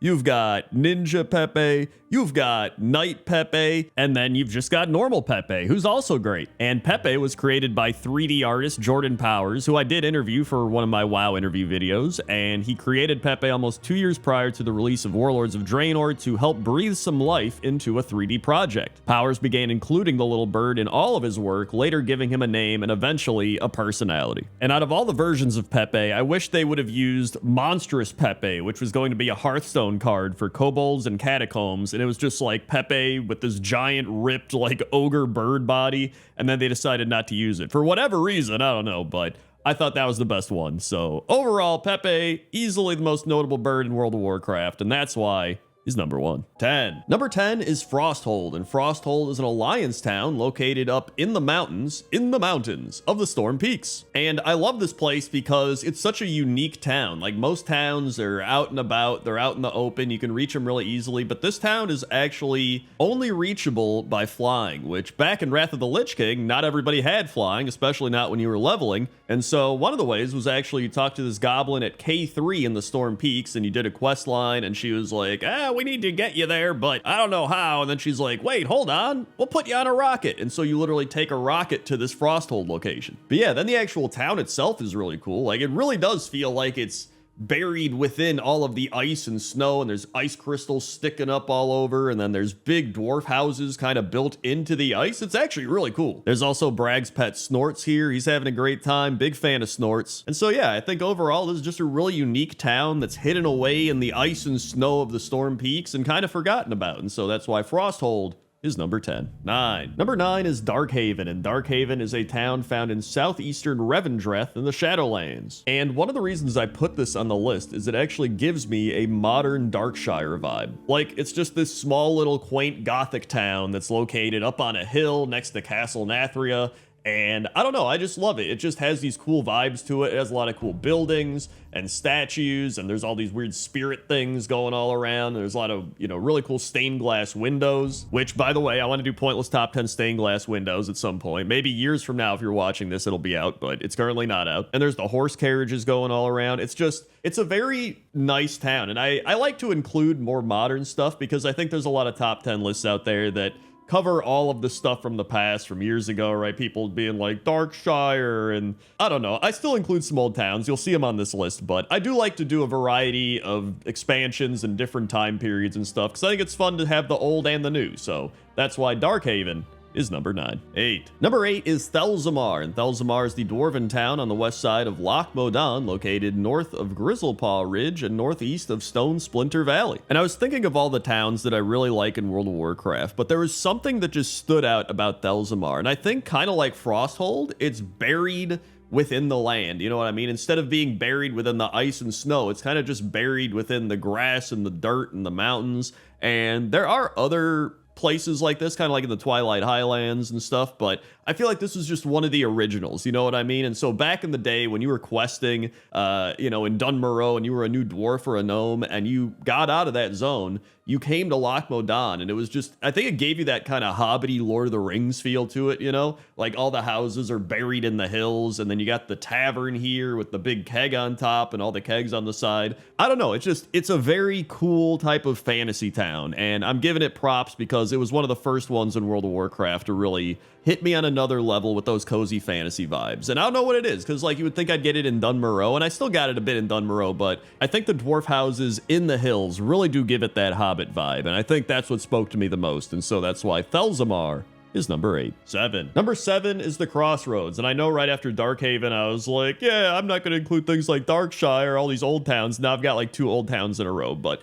these are 2 old towns that are really my personal favorites and nostalgic to me, so that's why I'm including them. And the Crossroads is the biggest horde town in the Barrens. It's named for the crossing of the main north-south road from the Gold Road and the road from Ratchet in the east all the way to the Stone Talon Mountains in the west. And I don't know why I love Crossroads so much. I think there is that nostalgic factor for me because this is one of the first towns I came to while leveling as a horde way back in the day. And it was just really cool to come across this because you get out of Durotar, you're heading into the Barrens and you're following the road and you're like, whoa, like I'm getting to this big town and people are battling outside of it, and it's just, there's the big inn with the smoke coming out on top, and it's just this big trade hub, and it's just really cool. And so while the Crossroads might not be the most extravagant town, I think it's a very practical town, and I like that, and that's why the Crossroads are number 7. 6. Number 6 is Area 52, and Area 52 is a neutral goblin town located in Netherstorm. And Area 52 is obviously a lot like Gadgetzin and Everlook, and I contemplated putting those on the list, but I think Area 52 just has a bit more wackiness to it because the goblins are literally building a rocket ship here named the X-52 Nether rocket to try to journey into the twisting nether, which is actually insane. And I even included this as one of the worst jobs in World of Warcraft because there are radiated workers or irradiated workers here, and they're just kind of walking around like, I'm getting radiated, what are you gonna do? I also love that there's pieces of the town's outer walls that are just broken off and floating. I thought that's a fun little touch they added in when they created this. But I think that's what's so cool about this town is how much the environment is impacting this town, you know what I mean? And so that's why I decided to pick it over Gadgetzin and Everlook, even though I guess Gadgetzin has been impacted by the Cataclysm, but I think this is cooler than the Cataclysm, so that's why Area 52 is number 6. 5. Number 5 is Tel'Rador, and Tel'Rador is an alliance town located on top of a giant mushroom in Zangarmarsh. And I think a lot of people remember this town not only because it's on a giant mushroom, but because the elevator here is kind of wonky. And so it was very easy to be like, I'm gonna get on the elevator, and then it was like, oh, no, you're not, and you would just fall to your death. So a lot of people remember it for that, but that doesn't take away from the coolness of being on top of a giant mushroom. But the main thing I love about this town is the aesthetic of it. You've got the little side platforms on the mushroom that almost mimic mushrooms themselves, and you've got the town square area with the big fountain shooting out water, and you've got all the plants growing around it, and you've actually got some mushrooms growing around it as well, which I think is kind of funny. Well, maybe it's not that funny. It's just, I don't know. It's ironic. Maybe it's not ironic either. It's just, it's mushrooms growing on other mushrooms, which apparently can happen. I just looked it up and it says they can indeed grow on other mushrooms. Another interesting fact about Tel'Rador is it does not have food vendors, and for lore reasons, because many of the quests relate to food gathering because they're close to starving, food is shared among their own people and they won't sell it to outsiders. So yeah, there's a bunch of reasons to love Tel'Rador, and that's why it's number 5. 4. Number 4 is Half Hill, located in the Valley of the Four Winds in the Mist of Pandaria. I also realized I missed the opportunity to put Tel'Rador at number 4 and be like, number 4 is Tel'Rador, and it would have been a rhyme, play on words type of thing. But we're past that. It's already number 5. This is number 4. And one of the reasons I put Half Hill here is because whenever I think of Pandaria, my mind always goes to Half Hill. Even before Lucky Doos and Grummels, which I know is like sacrilegious, but it always goes to Half Hill and the Valley of the Four Winds. And not only is it in a really aesthetically pleasing location with all the trees and the grass and the hills all around, but It feels like an advanced Crossroads to me with all the trade stuff going on and the food vendors and the farms and all that stuff. It's just, I love it here. I also learned while researching that the Pandaren grow extremely large vegetables here because there are waters that have been flowing down from the Vale of Eternal Blossoms for millennia. Its waters kept the Vale in bloom, and their runoff into the Valley of the Four Winds created the most fertile farmland in the entire world. Not just Pandaria, but the entire world, and that comes from Lore Walker Cho, so you know it's true. And so yeah, Half Hill is fantastic, the Valley of the Four Winds are fantastic, and that's why it's number 4. Number 3 is Fuselight and Fuselight by the Sea. And Fuselight by the Sea is a picturesque seaside town founded by explosive enthusiasts for explosive enthusiasts. And so Fuselight by the Sea is actually run by the Steamweedle Cartel, and to get here you have to take a transporter in normal Fuselight, which is located in the Badlands. And I think my favorite part about this town is just the fact that it's an entire town founded by goblins that love explosions. Like that.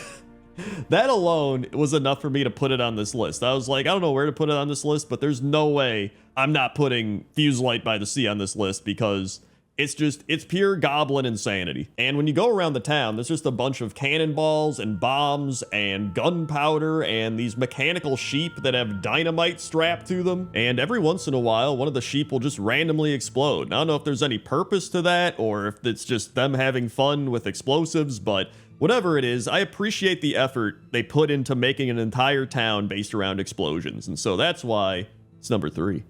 Number 2 is Warbeast Crawl, and Warbeast Crawl is a town located in Zuldazar that is essentially Jurassic Park. And somebody can make the argument of like, Crendor, this isn't a town, there's no like houses and stuff for people or whatever, but you know what? I would argue that this is a town for dinosaurs, which makes it even cooler. And so it says here that it can be found east of Dazaralor, and that all of the dinosaurs that haul Zandalari goods, carry their armies, and fight their wars were born and raised here, which truly does make it the number 1 dinosaur town in World of Warcraft, mainly because I don't think there's any other dinosaur towns in World of Warcraft. There's that island with all the dinosaurs on it in Pandaria, but I don't think that's really a town. This is like an actual town. And so yeah, I remember questing here in Battle for Azeroth. It was one of my favorite spots to go to initially when Battle for Azeroth came out, and I was like, yo, this is a dinosaur town, and it was just really cool. I loved it a lot, and so that's why Warbeast Crawl is number 2.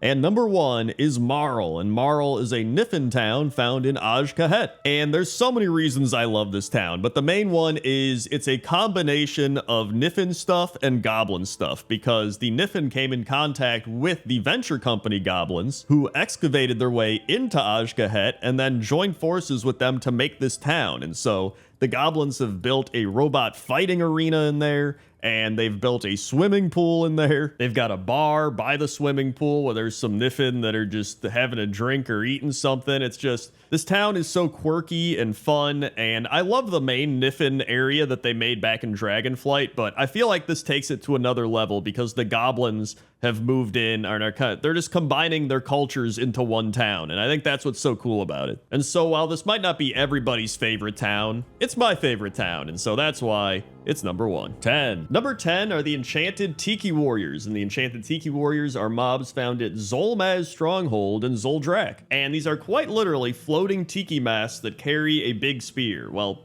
I don't know if they're carrying it. They're kind of...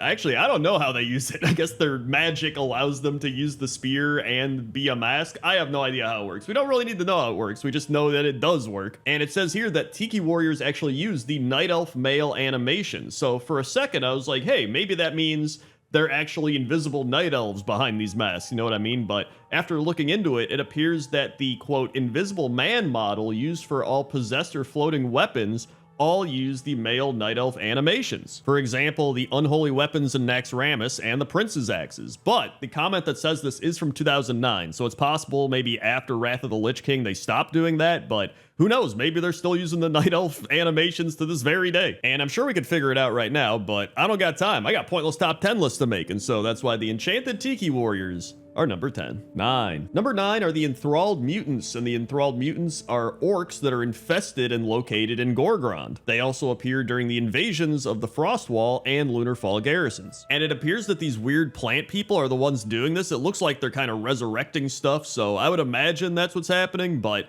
Listen, this was Draenor. All I remember from Draenor is sitting in my garrison, all right? But the thing is, even though these orcs are pretty unusual, I actually think they're really cool. It looks like they have half green, half kind of pale parts of their body. They've got little growths and corrupted, I don't know what that is, feathers or roots or wings on them. And they've got green leaves and stuff growing on their beard. And then their hands look like they've dipped it in red paint or something, or it's just corrupted and it's like it's moving up their arm and taking them over. Like, it actually looks really sick. And so with all that being said, these are pretty unusual mobs. You don't normally see weird mutated plant orcs walking around every day. And really, we've only seen it in Draenor. And so that's why the enthralled mutants are number 9. 8. Number 8 are the wolf hawks, and the wolf hawks are large carnivorous flying mammals which, as you might have guessed from the name, resemble a wolf and a hawk joined together. So they have the body of a wolf, but they have a bunch of feathers all over, and they have the ability to fly. But the weird thing that also makes them unusual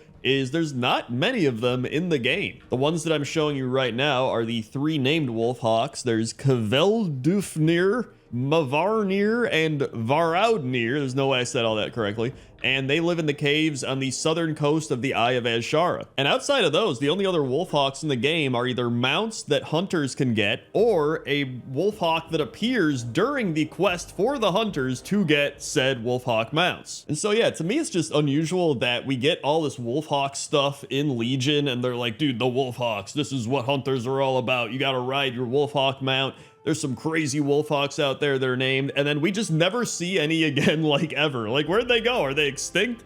What happened? So that's why the wolfhawks are number 8. 7. Number 7 is Guzrug the Tiny, and Guzrug is an ogre that's located in the Ring of Trials in Nagrand, the Draenor version. And Guzrug is called Guzrug the Tiny because he is quite literally half the size of a normal ogre. If you talk to him, he says, "You won't fight in the arena? Talk with Dexel, he puts the fights together. Me, I'm just here to start the match and clean up the bodies after."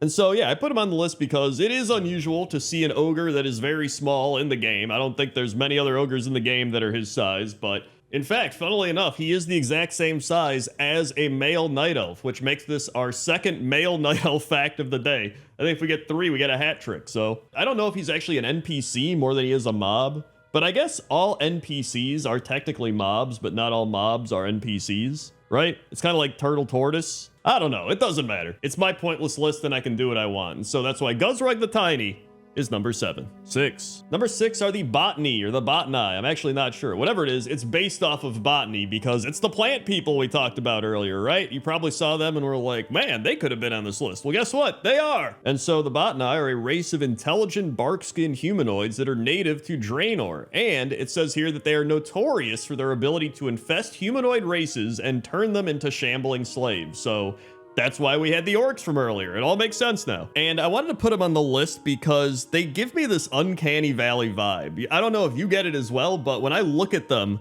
it just feels odd. Like they don't feel like they fit in World of Warcraft. And I don't know if that's just a me thing. Like when I think of plants and corruption stuff, I think of quillboars, right? Like to me, quillboars should be here doing all this. But at the same time, I don't dislike these guys. They just feel a little off. They feel a little unusual, you could say, because that's the name of the video.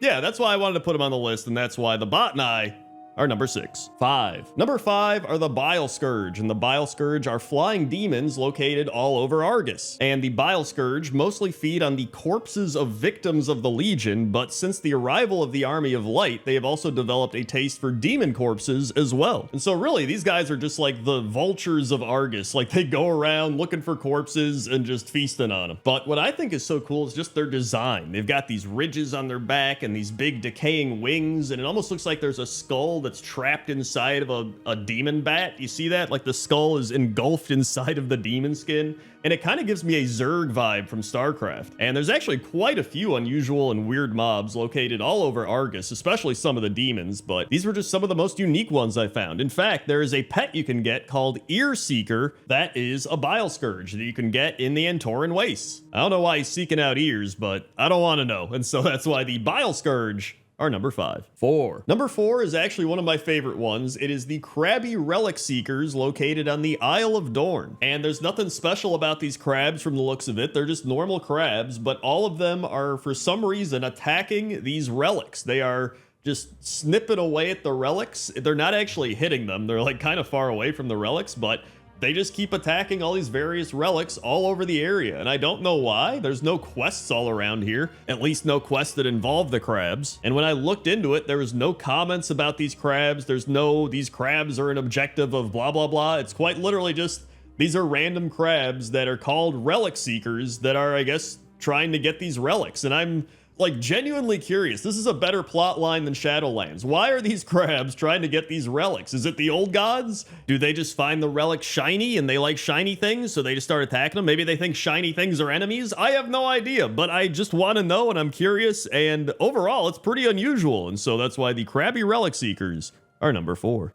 Number 3 are pretty much all of the mobs in Drustvar. Like, these are some extremely unusual mobs that you aren't really going to see in World of Warcraft. We have the Beastmen, which mostly resemble pigs, but there are some other animal hybrids here, and they are stitched together out of the corpses of humans and animals. And I actually talked about them in Pointless Top 10 creepy NPCs as well. And typically I try to not use things over and over on different lists because people will be like, oh, he already talked about this on a different list. But I thought these were unusual enough that they should make this list. And then there's also the curse-formed Ravagers, which are like the Wicker Men looking guys that look pretty unusual. In fact, there's also some curse-formed Ravager looking dogs. They're like weird Wicker Man dog creatures. I have no idea. Wicker dogs. But yeah, overall, this entire area is just filled with really unusual stuff, including some really unusual mobs. And so I had to include them all on the list. And that's why the unusual Beastmen, curse-formed Ravager, Drustvar mobs are number 3. Number 2 are the sloth skin nymphs located in Maldraxxus, and these are, I don't even think I remember these mobs. Like, obviously, because they're in Maldraxxus Shadowlands. Not many people remember much from Shadowlands or even just going back there or whatever, but these are just these weird bug creatures that are located in the, I guess it's like the mushroom swamp, because a sloth, I believe, is a swamp. I looked it up. It says a place of deep mud or mire. And it's just these really unusual bug creatures. They got little antennas that zap this little green, I don't know if it's energy or swamp juice or I don't know what acid. It's something. It always goes like, and it just dissipates after that. I don't know if this is them like getting some sort of energy inside of them out. I don't know if it just is a defense mechanism. I don't know what it is, but I haven't really seen anything like it in World of Warcraft. And they're like eating flies and they're running around with their bug kids. Like, I don't know what this place is, and I don't really want to find out, but it's pretty unusual, and so that's why the sloth skin nymphs are number 2. And number 1 are the Deep Striders, and these are without a doubt the most unusual mobs I've seen in World of Warcraft. They are these tall, very slender, deer-like beasts with extremely long legs, and they're located in the Zarlek Cavern and in the Ringing Deeps. And this Deep Strider is really cool. It's got these green and yellow glowing legs and tail, and it is a named Deep Strider called Alhaenir. There's actually a couple quests tied into this guy where you have to kill it and take its skull, but then its ghost starts attacking the town, and you have to kill all the slimes around it and get the skull out of the town. And this is all a reference to Princess Mononoke, if you've ever seen that. And if you haven't seen it, I'd suggest watching it, because it's a really good movie. But yeah, these are just really unusual mobs. Apparently, they're not even tameable by hunters due to technical issues, and they found that the extreme dimensions didn't work as a pet, which that sucks, because I would love to have one of these things as a pet. That would be pretty cool. And it also says here that Deep Striders are internally nicknamed Long Dogs. So I think that the Long Dog Deep Striders are the most unusual mob in World of Warcraft, and so that's why I put them at number 1. Number 10 is Guard Tarek, and Guard Tarek is an orc found in the eastern part of the Northern Barrens near the road to Ratchet, and he's typically found inside of the cook's hut eating food brought to him by Gruck. And there's actually a little interaction that happens here. So Gruck goes, "Would you like something more to eat, sir?" And Guard Tarek goes, "More bread, boy." And Gruck's like, "Right away, sir." And then Gruck will walk over to Tarbin Hearthgrain, who was in a Pointless Top 10 NPCs you didn't know about, or NPCs you forgot about. Dude, I've done so many Pointless Top 10s. They're all blended together. But yeah, then Gruck gets a loaf of bread from Tarbin Hearthgrain. He walks back and he's like, "Here's your bread, sir." And then Guard Tarek's like, "Ah, very good. Now scat." And then Grook's like, as you wish, sir. And I did see somebody from Wowhead like 20 years ago posting like, this guy's a rude oaf doing this. I logged on my alliance and beat him up. He's not going to talk to Grook like that any longer. But it turns out during the Legion invasions, he actually guarded this place from the Legion invasions. So he can't be that bad. Like, he cares about him enough to protect everybody here. He didn't just run away or something. So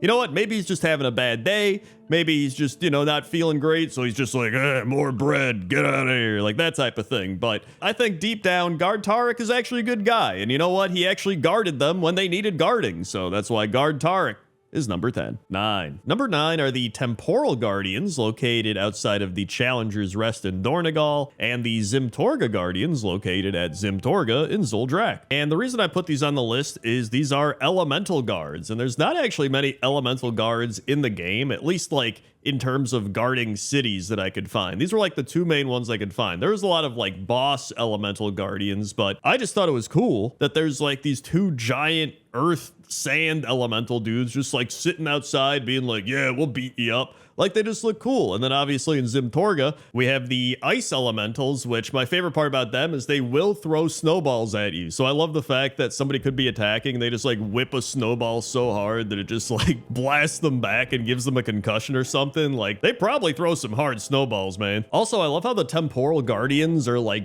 gyrating or something. Like, if you look at their bodies, they're like, blah, blah, blah, blah, blah, blah, blah. Like they're all freaking out. I don't know why that's happening, but it looks pretty cool, actually. It's like they're made out of jello or something. But yeah, it's not often you see elemental guards in World of Warcraft, so I had to put them on the list, and that's why they're number 9. 8. Number 8 are the Tonka guards, known as the Brave, and there's actually a few different types of Braves. There's the Tunkalo Brave, located at Camp Tunkalo in the Storm Peaks, and there's the Camp Onequa Brave, located at Camp Onequa in the Grizzly Hills. And I do think I like the Tunkalo Brave a bit more because they do have the giant totems as weapons, which I think is pretty sick compared to the Camp Onequa ones, which just have like an axe and a shield, which, you know, it's fine, but the totems just look cool. And listen, I love the Tonka, all right? I think they're great. I always look for a reason to put Tonka in any pointless top 10. I wish they were an allied race. In fact, I made pointless top 10 allied races, but I didn't put the Tonka on there. But they would be like number 11. Like, I just think they're really cool, right? But I guess we have High Mountain Tarans, so they probably think like, that's good enough. There's also a Wowhead comment here that said more bull than Taran, more cow than Draenei, which I thought was pretty funny. But yeah, overall, there's nothing really special about these guards, but I think they look cool. I like Tonka. I like that they're carrying totems, and you know what? They're guarding the towns in Northrend that nobody even really goes to that much anymore. So you know what? Respect to them for still guarding them all these years later, and that's why they're number 8. 7. Number 7 are the Grease Monkey Mussels, and the Grease Monkey Mussels are goblins located in Prospectus Bay on Mechagon Island. And these are actually some really unique guards for a few reasons, one of which is they're literally named Grease Monkey Mussels. Like, you don't really run into that many things with a really weird name, you know? Typically, they'd just be like, oh, these are the Prospectus Bay Guards or the Prospectus Bay Bruisers or something like that, right? But no, these are the Grease Monkey Mussels. The other interesting things are all of these are female goblins. There are no male goblin Grease Monkey Mussels, and then they all have the Death Knight blue glowing eyes. They also all have the same weapons, the same hair, the same, like, everything. Like, it's kind of crazy. It almost feels like they're clones. But when I go to look up any lore or anything about them, there's just nothing. There's just people complaining like, the net things they throw at you are really annoying. I hate these NPCs. But that's it. Nobody's asking where they came from, why their eyes are glowing blue, why they all look the same. It's really interesting. So I had to put them on the list. So that's why the Grease Monkey Mussels are number 7. 6. Number 6 are the Royal Guardians, and the Royal Guardians are Zandalari golems located in Dazaralor. And I'm not gonna lie, I just put these on the list because I thought they look really cool. In fact, I didn't even realize that there were various other types of Zandalari golems in World of Warcraft. Apparently it all stems from the Isle of Thunder Zandalari golems, and then in BFA they like rework that model to be these Royal Guardians. And so we've actually got some interesting lore about troll golems. It says troll golems are made by various troll tribes, and they can be powered in different ways. Some are powered by mojo, some are powered by voodoo, and few have been even powered by channeling the powers of the Loa into them. And so while the Drakari Empire and the Darkspear tribe trolls have used them, the Zandalari Empire has used them quite frequently for things such as city guards within Dazaralor, which is what we're looking at, as well as being used to take care of their dead in Atal Dazar, and being used to keep peace within the Terrace of the Speakers. So yeah, I didn't really know the trolls used golems this much, but now looking back, it does make sense, because I've seen quite a few troll golems. So either way, these are really cool, and that's why They're number 6. 5. Number 5 are the Tuskar guards riding turtles, and I chose these because I love this. Like, this is the most Warcrafty type of thing to me. You have actual walrus humanoids riding around on turtle mounts, guarding their home from invaders. Like, it feels so funny and goofy, but it just feels very Warcrafty to me. And I thought about putting the current Tuskar on this list with the otter mounts, but I don't know, it didn't hit the same. And then there was just a bunch of Tuskar that were standing around that weren't even mounted. They were just like normal guards or something. Like, where's the whimsy? There's no whimsy there. I guess the otter mounts could be kind of whimsical, but like, I don't know. There's something about these turtles, man. Look at that turtle. He's like, ooh, and he's walking around. I think it's also funny because when you think of a threat, like when you think of a guard, typically you think of someone standing on guard and being like, you're not getting into this place. And it's like, when you roll up here, you're just like, oh, that's a walrus riding the turtle, and the turtle's just like, hello. Like, it just doesn't feel very threatening, you know what I mean? And so yeah, for all those reasons, I had to put them on the list, and that's why the Tuskar riding the turtle mounts are number 5. 4. Number 4 are both left and right Rathian's bodyguards and the retired exchange guard, and they are all located near the Tavern in the Mist at the Veiled Stair in the Mist of Pandaria. And so starting with left and right, there's a couple funny things about left and right. So the first one I would say is that left is actually on the right and right is on the left. So I'm pretty sure they did that on purpose. Also, I believe these are references to Game of Thrones. It says here that Lady Olenna's bodyguards are left and right in A Song of Ice and Fire. But yeah, these are my types of favorite things in World of Warcraft, where it's kind of goofy, but it's hard to pinpoint. Like, it could be a reference to something, and it probably is, but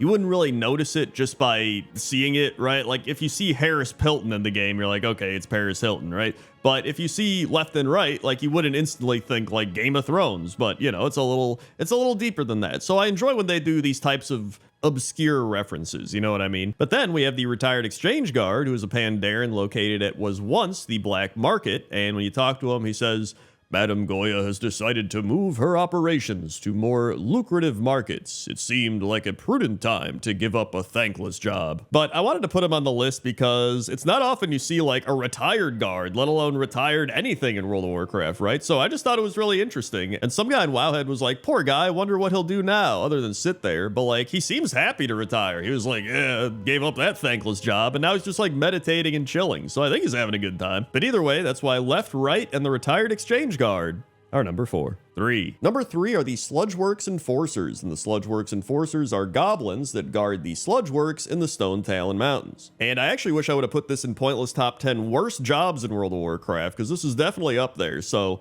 the Enforcers do not enjoy their work guarding these Sludgeworks and have an extremely high turnover rate for their job, and that's because there is wyvern poop all over the place. And so when you talk to Ghibli Racket for the Turd Problem quest, he says, we got a problem. We built the Sludgeworks near a wyvern habitat. Now, our initial blueprints for the Sludgeworks were drawn up so as to not disturb the wyvern habitat, as the beasts are apparently sacred to Tauren and orcs. Do you know what's sacred to me? Not getting pooped on, that's what. And so there's various goblin quotes around here, like, the Horde doesn't pay me enough for this crap. And, oh, I'm feeling ill. And I'm mad as hell and I'm not gonna take it anymore. I quit. As well as various other quotes that you can read on the screen. So you gotta feel bad for them. They're guarding a terrible place to guard, and that's why the Sludgeworks Enforcers are number 3. 2. Number 2 are the guards located all over the major cities, and I was thinking about doing Ironforge guards or Stormwind guards or Orgrimmar guards, and I was like, you know what?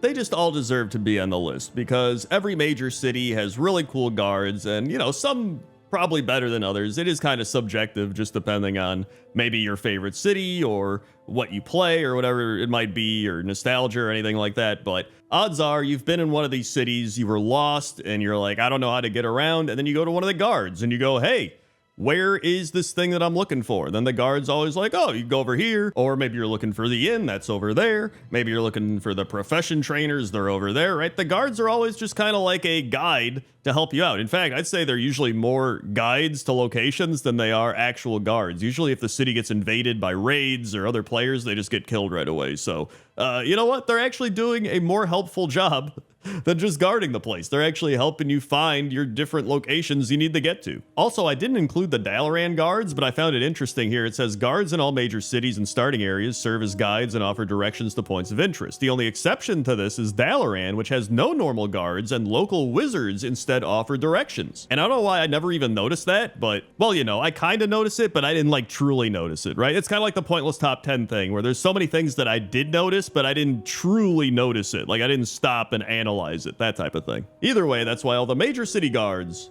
are number 2. 1. And number 1 are the Gadgetzin and Booty Bay Bruisers. Although I kind of like the Gadgetzin ones more because I personally have more memories and nostalgia with them and like people getting in fights in Tanaris. But I know there's a lot of people who got in fights in Booty Bay and then the Bruisers run over and they're like, break it up, break it up. And they start beating everybody up. But I also like how in Gadgetzin, they have like a sniper on the roof, which I always thought was crazy.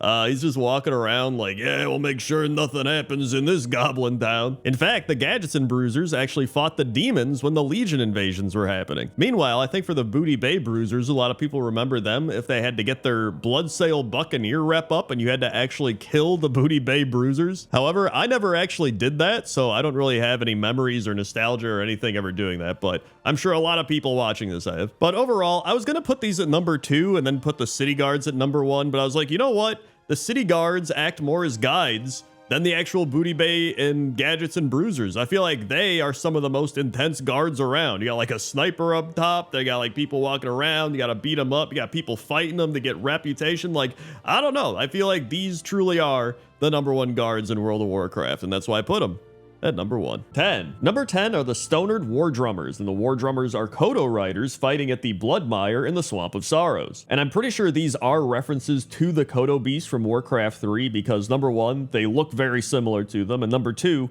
those Kodo beasts did have war drum auras on them. Although I will say, it doesn't look like he's playing the drums very well. I mean, you can't actually hear him playing the drums, number 1. You would think they'd have like a little doom, doom, doom beat audio file to him or something, I don't know, but more importantly, he's not actually hitting the drums. He's hitting the saddle that he's riding the Kodo on. And it's not just him. It is literally all of the Stonard War Drummers marching around here just banging on the saddle of their Kodo, which I get it. That's the way it's animated. It's not like some of them are hitting the drum and some are just hitting the saddle. I also think it's funny to imagine them not knowing that they're supposed to hit the drums. Maybe they think the drums are just some decoration and they're like, all right, let's hit the drum. And they think the saddle is the instrument that they're riding on. Like, I have no idea. They're just dumb orcs being like, oh, you hit saddle. But no matter what the case is, I think they're pretty cool. And so that's why the Stonard War Drummers are number 10. 9. Number 9 are the harp players located in Suramar and Oribos. And I learned while making this that the harp actually dates back over 5,000 years with origins in Mesopotamia and ancient Egypt. In fact, it's believed that it was used by priests and priestesses to communicate with the gods. Now, we do have music for both of these harp players that plays in-game. So we'll start with the Suramar music. So here we go, some Suramar harp music.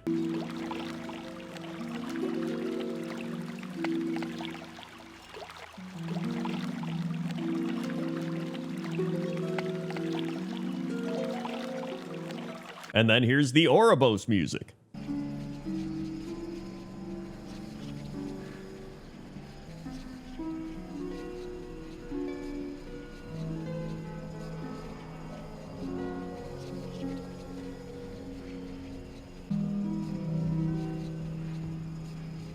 I will say, I think I like Suramar a bit more just because you have the water and it's very relaxing, and then you go to Oribos and it feels like they have a weird background noise there, which, you know, it's Oribos, that doesn't surprise me, but it's almost like somebody left a microphone too close to the sound system and you start getting that like that weird audible hum. But you know what? They're both playing the harp in the way that they know and enjoy. Plus, at least they got some in-game audio. That's cool. I always enjoy when they do that. So that's why the harp players are number 9. 8. Number 8 is a whole list of bards in World of Warcraft, because there's a lot of bards in World of Warcraft. So the ones I picked out were the Hired Bard in the Rogue Class Hall, the Russell Brower Bard, which is a reference to Russell Brower, the Borealis Bard, who is Jay the Bard, and Andrea Toyas, a bard in the Vale of Eternal Blossoms. So let's start out with Jay the Bard, who is the winner of the 2017 BlizzCon contest and is also a fellow YouTuber and streamer. And this is a reference to him, and he's got a really cool NPC playing in a really cozy location. Then we have the Hired Bard in the Chamber of Shadows in the Rogue Class Hall, and he actually plays some music we can listen to. So there you go, a little bit of that. And listen, it's not much, but we got a lot of bards and a lot of musical NPCs to get through, all right? And then we have Russell Brower, who pretty much composed all of World of Warcraft's amazing music back in the day, so obviously he deserves a reference, and it almost kind of looks like him, actually. And then we have Andrea Toyas, a Pandaren bard that is a reference to the Blizzard casting and voice director, Andrea Toyas. Although I will say, I think she is playing this lute backwards. I don't know what happened, but I think it used to be the other way around, and now it just looks like she's playing it one way, but it's not the correct way. But you know what? It makes it funnier and greater for Pointless Top 10. And so yeah, we got a great selection of bards. There's actually a lot more bards in the game, but these were some of my favorites, and so that's why they're number 8. 7. Number 7 is Grenja, and Grenja is a member of the Gold Tusk gang at the Gold Tusk Inn in Vol'dun. And Grenja is actually the inn's resident bard, so you might be like, Crendor, why didn't you put Grenja with all the other bards? Well, that's because Grenja exclusively plays drums because she likes smashing things. And so unlike all the other bards who are just standing around playing their lutes, Grenja is just like, nah, dude, we're going with drums. And if you've seen some other Pointless Top 10s, you might be thinking, Crendor, haven't you mentioned this before? And I did. I actually mentioned Ranka in Pointless Top 10 Innkeepers, and there's a whole big quest line, and at first you can't actually see Grenja, but then you drink some potion and you can see her as well as all of his other ghost friends. You go check out Top 10 Innkeepers if you want to learn more about that. But for this episode, we're just talking about Grenja, and Grenja doesn't actually get any audible music in here, so that's unfortunate. I'd be curious to see what their drumming sounds like, but you know what? That's fine with me. They're still really cool, and that's why Grenja is number 7. 6. Number 6 are the Reventusk Drummers, and these are forest trolls located in Reventusk Village in the Hinterlands. And if you have ever played a Horde character dating all the way back to classic WoW, you probably remember these drummers, because these have been in the game since actual vanilla WoW, and they just are at the top of Reventusk Village at the inn, drumming away. And they actually do have some audio, so let's hear some drumming.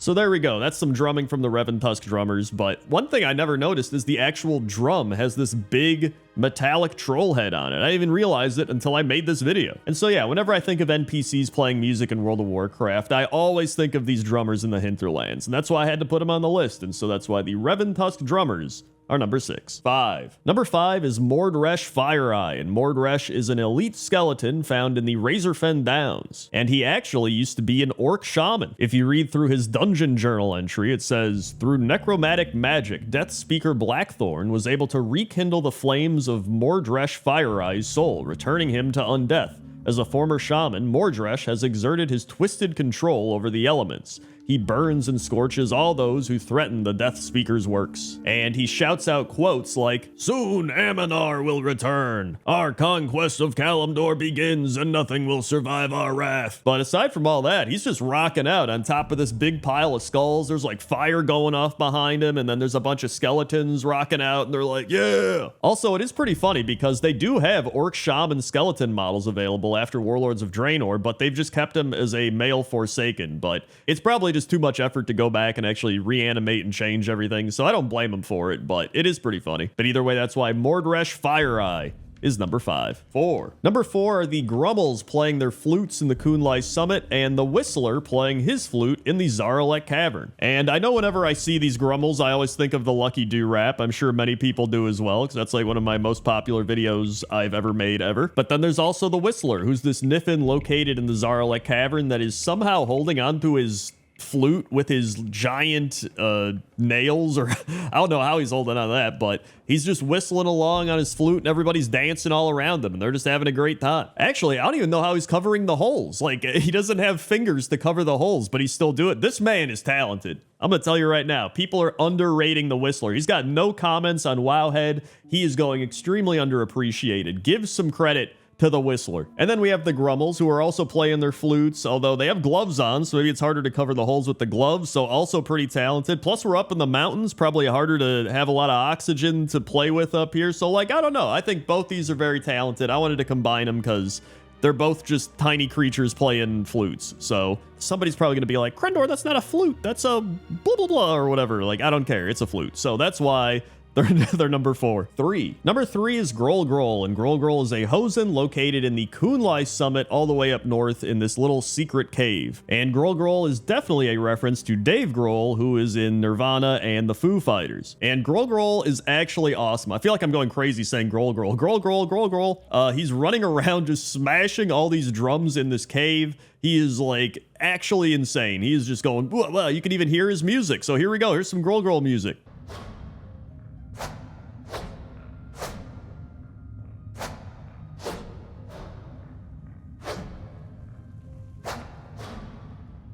And so there we go. Not the greatest of drum beats, I would say, but you know, he's doing it. He's making his own music. That's all that matters, right? I mean, I can't be one to talk. I'm literally making a video about NPCs playing music in World of Warcraft. If anything, that's the equivalent of what Grol is playing on the drums right now.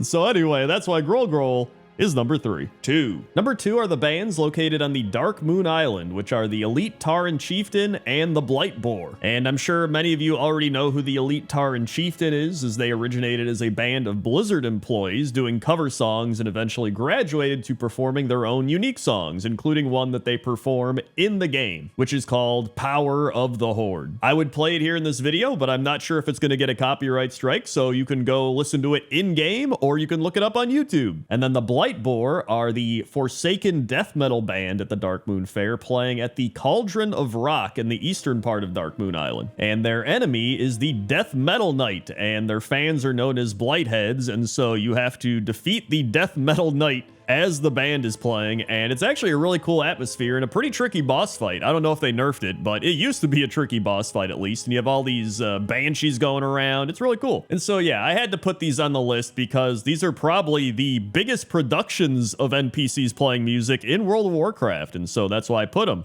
at number 2. 1. And number 1 is Hard Rog and the Drogbar. And you might be like, Crendor, how are the ones you just mentioned not number 1 if they're the biggest productions? Well, because this is the best production in World of Warcraft. This is Hard Rog and his Drogbar, Bop Rule, Tink Rule, and Clomp Rule. And they are located in the Stone Dark Grotto in High Mountain. And they are quite literally playing rock music. They are hitting on the rocks, and here's some unbelievable audio of their in-game music.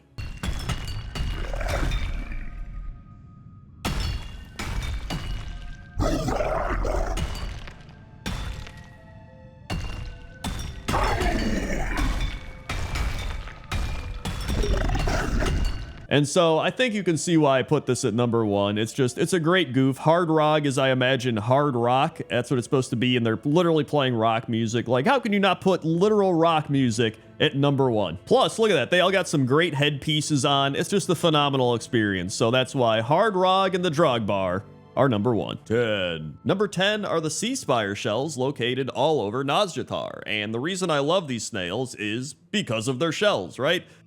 They remind me of a conch shell a little bit, almost like a spikier conch shell. And there's different colors. There's green ones. There's more beige ones. There's a whole bunch of different ones. But the crazy thing about the Sea Spire shells is the odd scenarios going on all over Nazjatar. So for example, there is one Sea Spire shell, and he is surrounded by 6 muck creepers, and it looks like he's just given a presentation to them. I don't really know what's happening. I don't know why, but he is. And then if you go to a different part on a bridge, there's 4 spire shells just zigzagging in a coordinated linear fashion. I don't know why. Maybe they're just having a good time, but that was also a little weird to come across. And then the final one is there's 9 crabs surrounding a sea spire shell, and they're all just going like clink, clink, clink, clink. And it's like, I don't know if this is a reference to something or an Easter egg. Like, I don't know. Nobody on Wowhead seemed to know. I couldn't find anything about it. So if you know, let me know in the comments section, but that's why the sea spire shells are number 10. 9. Number 9 are the lava snail and the water snail, and these are 2 snails that are stuck in combat. There's actually 2 different sets of them in different parts, and they will like roll up into a ball and hit each other. They'll like smack each other. They'll do the old twist around. Like they really don't like each other. This is a battle of 2 elements going at it. However, I do think they both look very cool. I mean, obviously this is the same model of snail. It's just one of them is blue and the other one is orange. So I've seen a lot of people that are hunters tame both of these. So they have 1 lava snail and 1 water snail, which is pretty cool. And I also just like the symbolism of this fight's aesthetic. Like you have the water snail with the water behind it and the waterfalls. Then you have the lava snail and he's facing the volcano with the steam rising up. This is like a duel of fates. You know what I mean? Like, I don't think people are looking into this enough. This is an epic battle that has been overlooked by all the boring, you know, lore and all that stuff. Like, this is the real lore we need. And that's why lava snail and water snail are number 9. 8. Number 8 are Winkle and Peachy, located at the Seeker's Vista in Stormsong Valley. And I put Winkle and Peachy here, 1, because they have really fun names.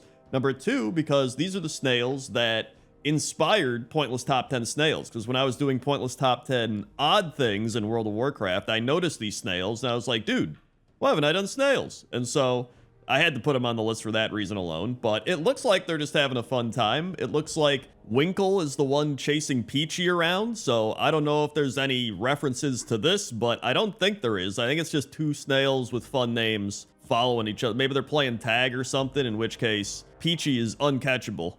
But I figured this would also be a good point to give some honorable mentions to Lift and Swole. That's right, these 2 snails are named Lift and Swole. And then I also wanted to mention Gary, who I believe is a reference to SpongeBob Gary, but I'm not sure. And there's also this little mouse guy running around. So that's why Winkle and Peachy and everybody else are number 8. 7. Number 7 are the deep bed dawdler snails, and it's a great name, number 1. And number 2, the deep bed dawdlers are rock snails located in the Cascades column in the Zaralek Cavern. And I really love the big rock shells they have because it's got some moss and grass growing on it. It's got little flowers growing out of it too. So I just think they look really cool. They're very unique snails compared to a lot of the other ones we've seen in the game. But aside from that, there's nothing that special about them, which is why we're going to be doing some snail facts. So snails are nocturnal. They don't like the sunlight, just like World of Warcraft players, which is why you find them more on cloudy days. Snails also can't hear, and to find food, they use chemoreceptors on their tentacles, much like a dog would use their nose, which that sounds insane. Snails leave behind slime as they travel, which protects them as they move. Snails can live for 10 to 15 years in the wild, but up to 25 years in captivity. They can be found everywhere on Earth, even Antarctica, and by most estimates have been around for over 600 million years. So yeah, snails are pretty cool. And that's why the deep bed dawdlers are number 7. 6. Number 6 are Shellmaw and the Grit Slime snails located in the Eye of Azshara. However, I have no footage of Shellmaw because apparently he only spawns when the World Quest Slug It Out is up, and it wasn't up. So he literally looks the same as all these, but he has blue antenna instead of yellow ones, and I think he's bigger, but whatever, you can use your imagination. Which makes me realize that there's probably not many other YouTubers that are like, yeah, I couldn't find any footage of this thing, so just use your imagination, idiot. I guess I could have Microsoft painted him in, which I used to do in my old WoW machinimas, but now it's too late. I'm already editing the video. I don't got time to Microsoft paint, so I've also told you nothing about these snails. I think they look really cool. They've got really cool looking shells. I think they're, you know, some of the most realistic looking snails in World of Warcraft, and that's really all I got. I'm going to give you another snail fact. The speed of snails is around 0.5 to 0.8 inches per second, and if they moved without stopping, it would take more than a week to complete 1 kilometer. And snails do not change shells when they grow up. Instead, the shell grows along with them, and the size of the shell reflects a snail's age. And that's why Shellmaw and the Grit Slime snails are number 6. 5. Number 5 is the Magma Shell Snail mount, and this is a mount that you can acquire in Dragonflight, and it was probably my favorite mount that I acquired in Dragonflight, just because I think it looks really cool. It's just a big lava snail. It's got the little chains so you can guide him around by his antenna things, and I just like him a lot. I think he's really cool, but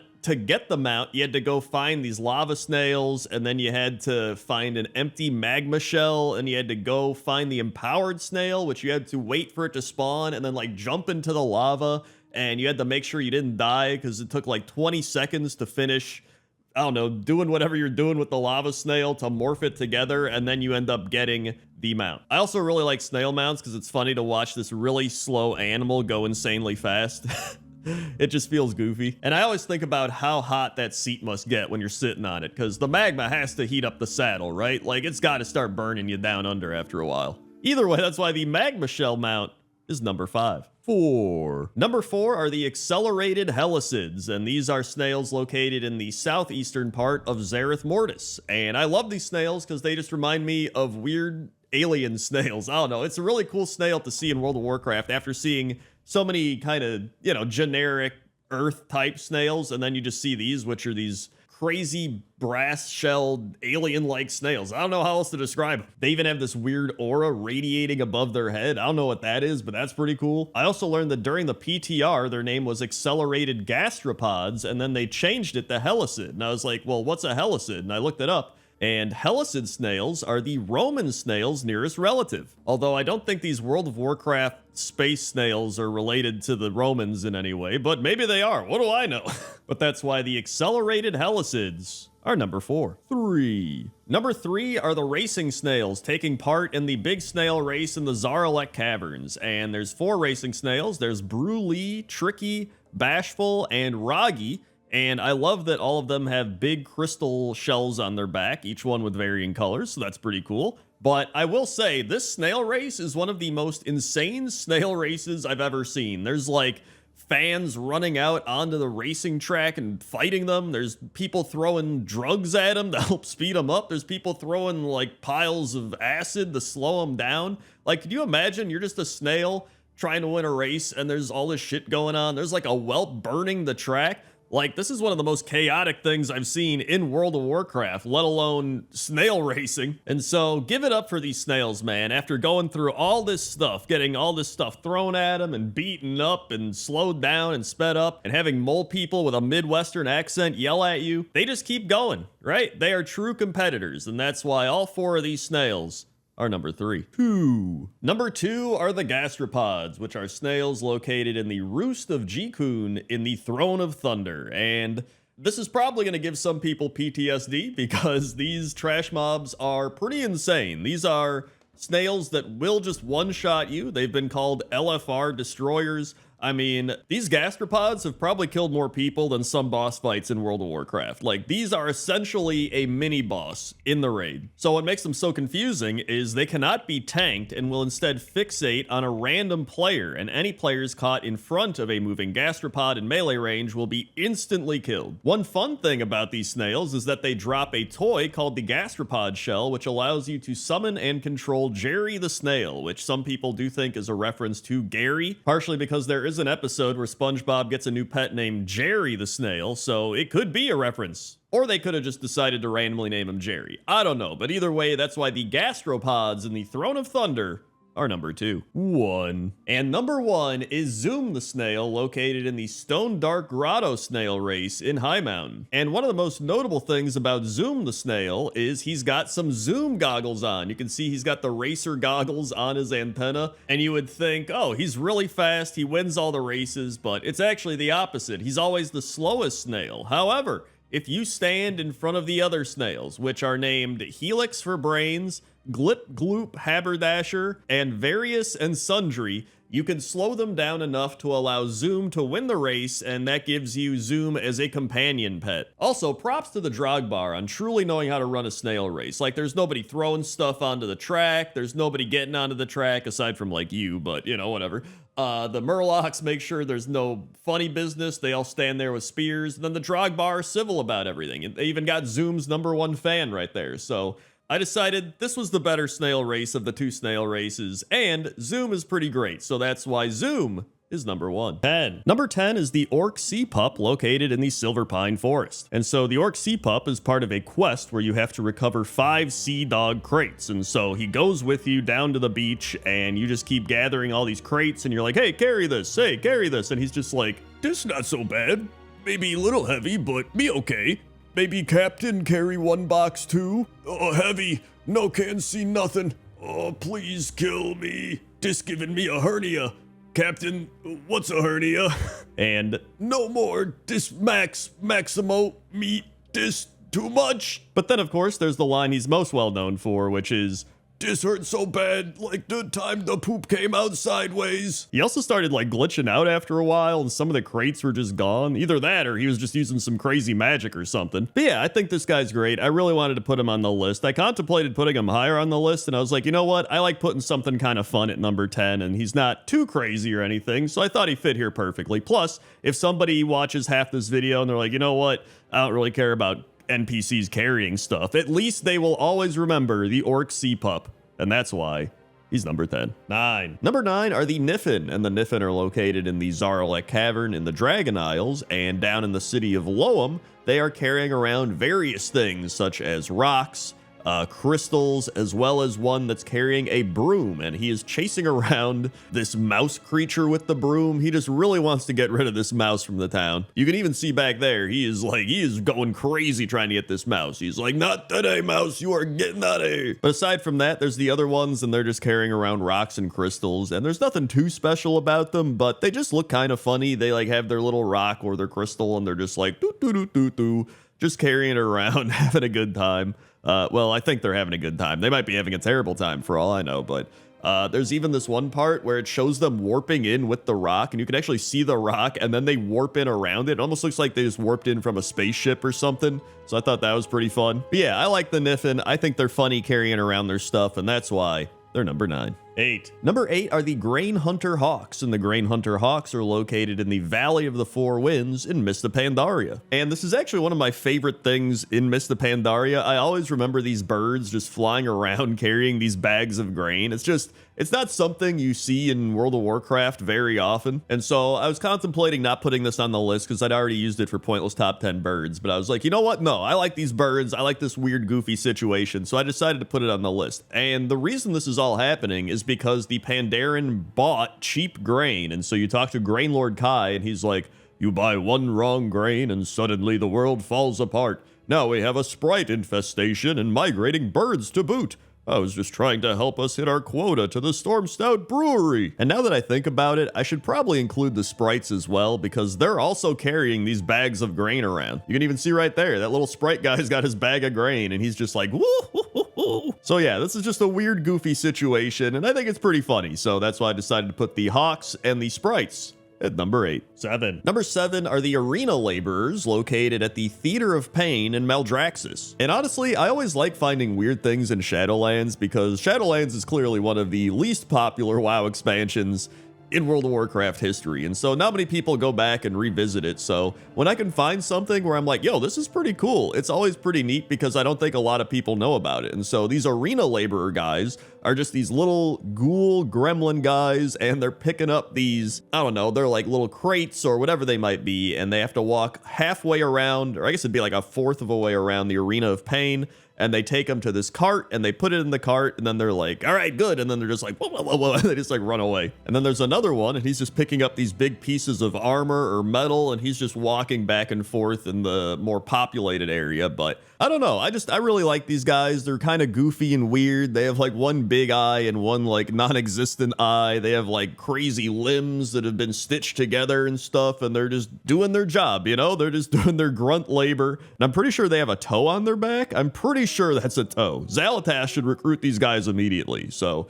either way, that's why the Arena Laborers in Maldraxxus are number 7. 6. Number 6 are the NPCs carrying stuff in Borealis. And as you would expect, there are a ton of NPCs carrying stuff in Borealis since it is like a port town. So everybody's just getting stuff ready to ship or getting stuff off of ships. And it's just a whole bunch of stuff. There's people carrying hay stacks or hay barrels. There's people carrying actual barrels. There's people carrying sacks of stuff. I don't know what's in that sack, but they're carrying a sack of something.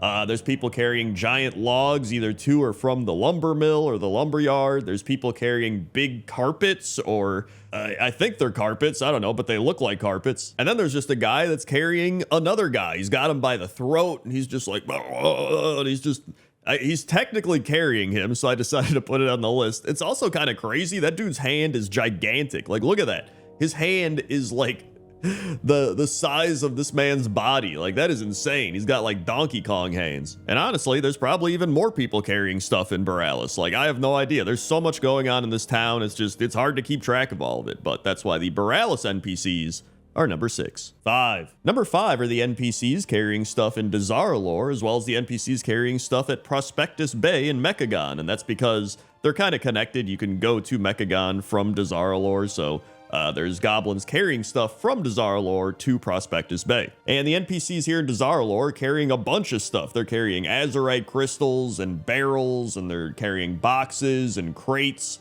Although I don't really know the difference between a crate and a box. I guess they're kind of the same thing, but maybe I should figure that out at some point. But then the NPCs going from Dazar'alor to Prospectus Bay are carrying different things. They're carrying various cans. I don't know if that's like Kaja Cola. I would imagine it is. They also are carrying bombs, as well as other types of barrels or crates, but it definitely seems like the more dangerous of the two options. However, there's also a guy that I found in Dazar'alor carrying a thing of watermelon, or like a little box that has like watermelon and a jug on top of it. And then there's this guy chopping the watermelon. And at first you think like, oh, there's like watermelon juice on his knife, but it actually looks like there's blood on his knife. So this is probably just a reused asset they use, because they're like, it kind of looks like watermelon juice. But I love the fact that it's just like some troll chopping up fruit with a bloody knife. And you're just like, is that sanitary? And he's just like, don't question the process of chopping up my watermelon, all right? I've always used a bloody knife. So anyway, for all those reasons, that's why the Dazar'alor and Prospectus Bay NPCs are number 5. 4. Number 4, the Cromgar Peons. And the Cromgar Peons are orc peons located at the Windshear Mine in the Stone Talon Mountains. And they do menial labor under the orders of Overlord Cromgar, including transporting ore out of the mine. And I actually stumbled across this when I was just looking for pointless top 10 stuff. And I was like, dude, this is perfect for NPCs carrying stuff. Like, I didn't even know this existed. And so they'll say funny quotes like, why me have to carry big rock? They said less work under the new war chief. They promised change. Move or I tell the overseer that you pooped in the bucket. No can see nothing. Move out the way. Who that? Somebody there? Walking blindly through dark mine with big rock in arms. Much better than last job. Move! This rock heavy. Maybe put this rock down and say hello. Maybe. And so yeah, you know what? These guys are just trying to work. They're trying to make a living, and they're just carrying this ore. And like that one guy said, this is much better than his last job, so that's good. So either way, that's why the Cromgar Peons are number 4. 3. Number 3 is Smoot, and Smoot is a goblin running at very high speeds around the Bilgewater Harbor in Azshara. He was tasked with inventing an induction samaflange, but he subsequently went drunk with power and now runs around town with his samaflange held high while proclaiming how much he loves it. Adventurers need to tackle him unconscious and steal the samaflange from him for a quest. And so yeah, when you talk to Fleep, she's just like, now that he got his samaflange, he's drunk with power. He's running all over town like a goblin possessed. Smack him and snag my samaflange. But I really just love the fact that this goblin is carrying a samaflange above his head and just sprinting all over town. He's like a cat that's got the zoomies or something. He's just like sprinting all over. And he apparently has a quote. I didn't see him say it, but he yells out, "One samaflange to rule them all," which is obviously a Lord of the Rings reference. But yeah, Smoot is definitely one of the most unique NPCs in the game, and he's carrying his samaflange up above his head. So that's why Smoot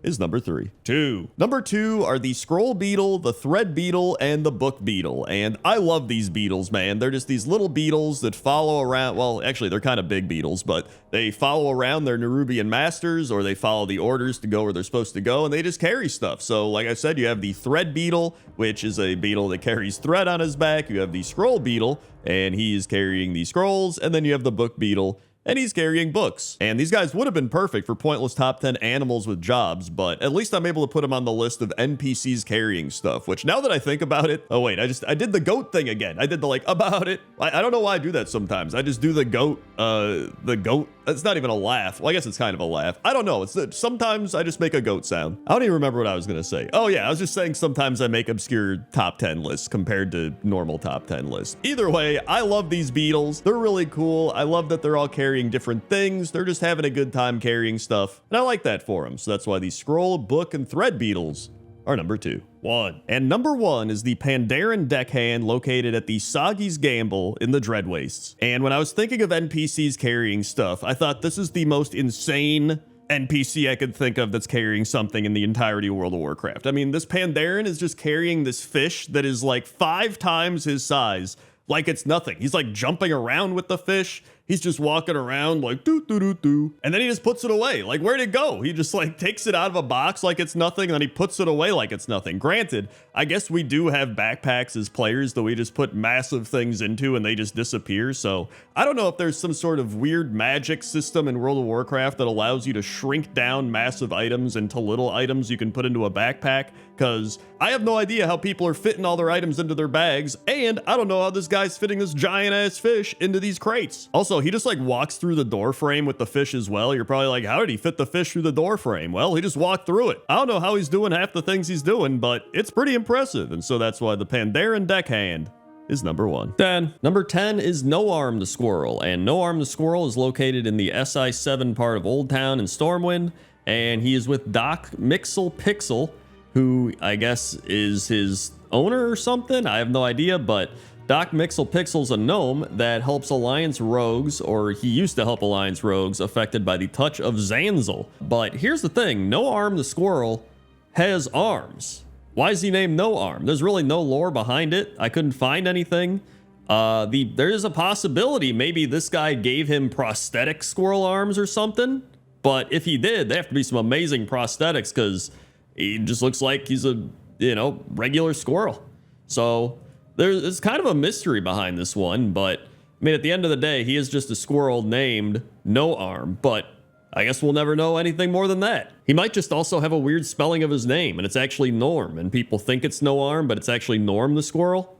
That's another possibility, but, I don't think we're going to get too much of a deep dive into Norm, No Arm squirrel lore, so that's number 10. Number 9 are the Dappled Hoarder Squirrels, and Dappled Hoarder Squirrels are located in the heart of the forest in Ardenweld and various other spots of Ardenweld, and they're just cool looking. They have tails made out of leaves. If you look real closely, you'll see they have a bunch of leaves for tails, or at least, tails that look like leaves. It's probably more like a camouflage thing.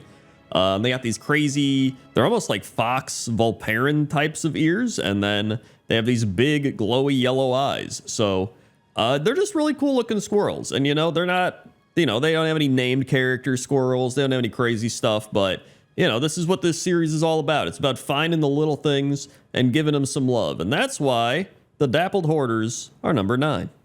Number 8 is Kebab Nibbles, and Kebab Nibbles is a squirrel that sits on top of Conan the Dogbarian's head in the Nayeli Lagoon in Krasarong Wilds. And this is just a weird one, because there's no comments about Conan the Dogbarian or Kebab Nibbles. I figured somebody would comment on Conan the Dogbarian, but there's nothing on Wowhead. There's really nothing on Wowpedia outside of what I just told you, and it's like, I don't know. I mean, Conan the Dogbarian is clearly a reference to Conan the Barbarian, and maybe Kebab Nibbles is a reference to like the person who thought up Conan the Dogbarian and put him in the game. And they're like, I'm gonna be on his head as a squirrel, or like, you know what I mean? Like something like that. But outside of that, I got nothing, man. There's just some Pandaren sitting around fishing, which is great. And I don't know, I like to think that maybe they were both out in the wild and they just stumbled across each other and became animal friends. You know how like in cartoons and stuff that happens? So maybe that's what happened here, the adventures of Kebab and Conan. The Adventures of Kebab and Conan will be right back after you hit the like button and subscribe. Sorry, that was terrible. We gotta move on. That was number 8. Speaking of squirrels that are standing on top of other animals, we've got Junkie Mo at number 7. And Junkie Mo is a squirrel in the Eye of Azshara that is initially captured by the Violet Sail pirates and held in a pet cage. And you rescue it, and after you rescue Junkie Mo, he's seen standing on top of Speedy 4, which is the turtle's name. These are just phenomenal names. Also, I think Junkie Mo is just either really dirty or he's like on fire because he's just got steam coming from him. Like, you know how Pigpen from Peanuts Snoopy has all the dust clouds all around him? So I don't know if he's like that because, you know, maybe he's like junky, he's all dirty and stuff, or like if he's just the squirrel that's got steam coming off him. I have no idea. I would say the first one's probably more plausible, but the whole quest chain is that you help all these animals get away from the pet poaching pirates, and then you bring them back to Dalaran, and that's that. But overall, it's a weird little quest line and a weird thing to find in World of Warcraft, but just the fact that this squirrel is named Junkie Mo is good enough for me to put him at number 7. 6. Number 6 are the squirrels from the Aw Nuts World Quest in Val'sharah. And if you're wondering why the footage here looks very suspicious, it's because we couldn't actually get the world quest to happen in time for the filming of this and recording. And it was like, well, we got to improvise, right? Because you can't just have pointless top 10 with no footage. So here we are. If you've been on this channel long enough, you're used to this type of thing. So Celestine of the Harvest says, what jokester spreads so many acorns around Lorlathil? I realize this task is of the humble variety, but could you relocate some of those squirrels and crack a few nuts while you're at it? And as you can see, here's some screenshots from Wowhead of the squirrels taking over the house and the inn or whatever it is, and then some squirrels on the lamppost. There's one of the acorn nuts that you have to crack. And yeah, you know, that's pretty much it. It's a big squirrel takeover of the town, and you got to help relocate the squirrels, move them around. It's a fun little goofy world quest, and that's why it's number 6. 5. Number 5 is Chufa, and Chufa is a soul shape in the form of a squirrel located in Ardenweld. And I believe this is the only soul-shaped squirrel in the game, unless I'm crazy, which it's quite possible. But a soul shape, if you don't know, is an ability unlocked for members of the Night Fae Covenant. It changes the player's form into that of an animal, blinks them a distance forward, and temporarily increases their movement speed. Critter shapes are smaller soul shape forms that are activated when it's used in a rest area, and Chufa handles the critter shapes, giving you the options to swap forms and even deactivate critter shape effects. And since the arrival of the first mortal soul to Ardenweld, the Winter Queen has granted the boon of soul shaping to the souls who join her realm so that they may tend to the forest even without a mortal body. According to Talora, the Night Elf Wisps are a type of soul shape. And Chufa is just a good guy. He looks out for his other soul-shaped friends. He helps you out, and he's just, you know, he's just friendly. And that's why he's number 5. 4. Number 4 are the angry little squirrels, and you might have guessed it. They're angry little squirrels. They're quite little, actually. They're smaller than most other squirrels. They're very angry, and they have one ability, which is Angry Little Acorn. Viciously throw an acorn at your target, dealing 0 damage. And so the way it works is the elementals come up, and then they just start throwing their acorns at them, like, hey, get out of here. And, you know, they're not doing any damage. Literally, they're doing 0 damage, but they're also part of the achievement, and the meek shall inherit Kalimdor, along with the Alpine Songbird, Hydral Bear Cubs, and Child of Tortola. And that's where you help each of the following critters get revenge on the mean old fire elementals. Hey, you know what? They're contributing. They're trying. And sometimes trying's half the battle, right? So I appreciate these angry little squirrels, even though they are really not doing that much. They're giving it their all. They're fighting for their land, dude. They want this forest, and they're not going to give it up without a fight. And that's why they're number 4. 3. It's broken free. Run for your lives. It's nuts. Number 3 is Nuts. Nuts is a mechanical squirrel that is summoned at the secret lab in Azshara. And in order for hunters to tame this pet, you actually have to have the Mecha Bond Imprint Matrix or be a gnome/goblin. There's also this whole process you have to go through to summon Nuts, which is you have to read this book, and then you have to activate the Thorium Manifold and the Antimatter Containment and the Flux Containment Release and the Hydrosync Router, and then Nuts will spawn. Everyone freaks out, and he just looks around like a normal squirrel. But he's not a normal squirrel. He's a robot, and he's Nuts. And I never even knew about Nuts, but now that I know about Nuts, I actually really want him as a pet. I think it'd be really cool to have a robot squirrel pet, you know? So maybe in my WoW leveling series, we'll actually go and tame Nuts. And that'll probably add on like another 2 years to my WoW leveling series. But I think it'll be worth it. Plus, I think Nuts is just, you know, he's a cool robot squirrel. He's got the green eyes, he's got the metal tail, he's got all the bolts and stuff. And for being a robot squirrel, he actually has a lot of fluid movements. Like, he moves really well. It's almost like he's the normal squirrel with a skin over the top of him. But that can't be it. and that's why he's number 3. 2. Number 2 are the carnivorous squirrels in the Gloomshade Grove in Shadow Moon Valley, and they are guarding the bubbling cauldron, which contains a void-boiled squirrel and 10 to 20 garrison resources. Hooray. The void-boiled squirrel is actually an offhand that I think looks like a squirrel. I didn't actually look if it looks like a squirrel. Now I kind of want to see it. Does it look like a squirrel? It does not. What the shit is this? Why doesn't it look like a squirrel?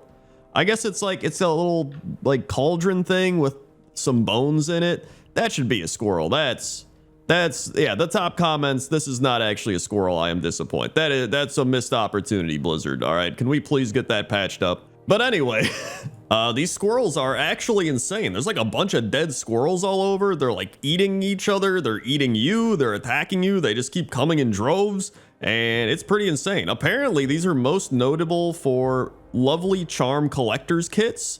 But as of February 2016, they no longer give any charms. I can see why. You would just go in here and they just keep spawning and spawning. But it's still pretty insane. I never even knew about this, and if I did do the quest back in the day, I blocked it out of my mind. But it's pretty wild, so I had to put this way up high on the list, and that's why it's number 2. 1. And number 1 is Scholar, and Scholar is a human located in the Tannin jungle, and he sits on a wagon surrounded by squirrels who he occasionally throws nuts to, and if you talk to him, he pelts you in the face with several nuts before realizing you're not a squirrel and says, "Oh, hello, friend. Even in the heart of a war-torn jungle, it's important to take care of the little ones. Hey, come here. Since you took the time to say hello, would you like a gift?" And he gives you a Scholar's bag of squirrel treats, and you can use it to feed the squirrels. And I was like, dude, this guy's awesome. And then I saw that it's a tribute to Scott Collar, a veteran Blizzard employee who passed away from cancer.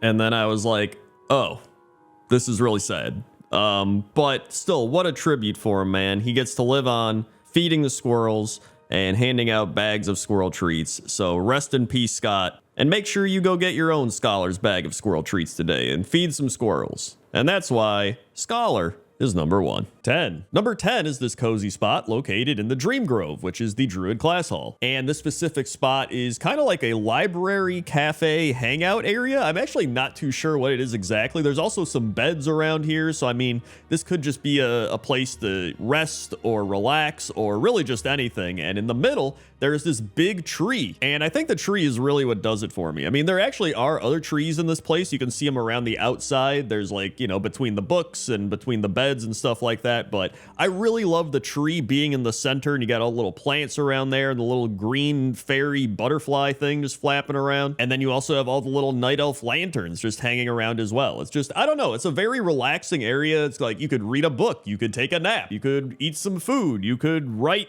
I don't know. You write whatever you want. But yeah, I just really love this vibe here. It's just almost like they've brought nature inside. So you kind of get the best of both worlds, right? You're inside, but it feels like you're outside, and you can read a book. You could chill. You could go to sleep, like whatever. It's great. So that's why the Druid Class Hall Dream Grove room, I actually don't know what to call this, is number 10. 9. Number 9 is this camp located at the Tidebreak Summit in the Stormsong Valley. And this one is especially cozy for people that love rain, because even if it's not raining anywhere else in Stormsong Valley, if you come to this location, it starts raining. I don't know if that's intended. I don't know if it's accidental and Blizzard just messed up, but it's very cozy. So if you really like rain, come on down to this spot, and it's just constant rain. And you've even got a little campfire here. You've got this big tent you can go in. I mean, you can put another campfire in this tent if you want. It's got a table and chair, and there's some weapons and a telescope and notes scattered all about, which I guess that might be less cozy, being like, who was here? Why did they abandon this place? You know, there's still half-eaten food here and like boots, and there's potions and stuff laying about and a compass. I'm like, did something attack people here? But there's no way that would happen, right? This is too cozy of a spot. So let's just forget all that and just really appreciate this as a nice cozy spot. In fact, there's a little river nearby. You can go fishing if you want, or just sit by the river and enjoy all the sounds of the rain and the water. It's a fantastic cozy spot. So that's why the Tidebreak Summit Camp is number 9. 8. Number 8 is Grizzlemaw, and Grizzlemaw is the Furbolg city located in the center of Grizzly Hills in Northrend. And I would actually have this higher up on the list, but I feel like all of the Furbolgs fighting all over makes this not as cozy. In fact, some would say this really isn't cozy because of the Furbolgs, but I don't care. I think this whole area, if you take the furbolgs fighting out of here, is insanely cozy. You're inside of a tree. There's all these glowing things all around. You have all of the furbolg houses, like apartments scattered all about. And then you have the inside of the tree where you have this little cave area and there's a bunch of furbolg totems here. It's pretty cozy if you remove the furbolgs. But for me, the thing about this place really is the vibes. You've got that cozy kind of warm lighting from these beehive lights, which I hope they give us beehive lantern lights in player housing.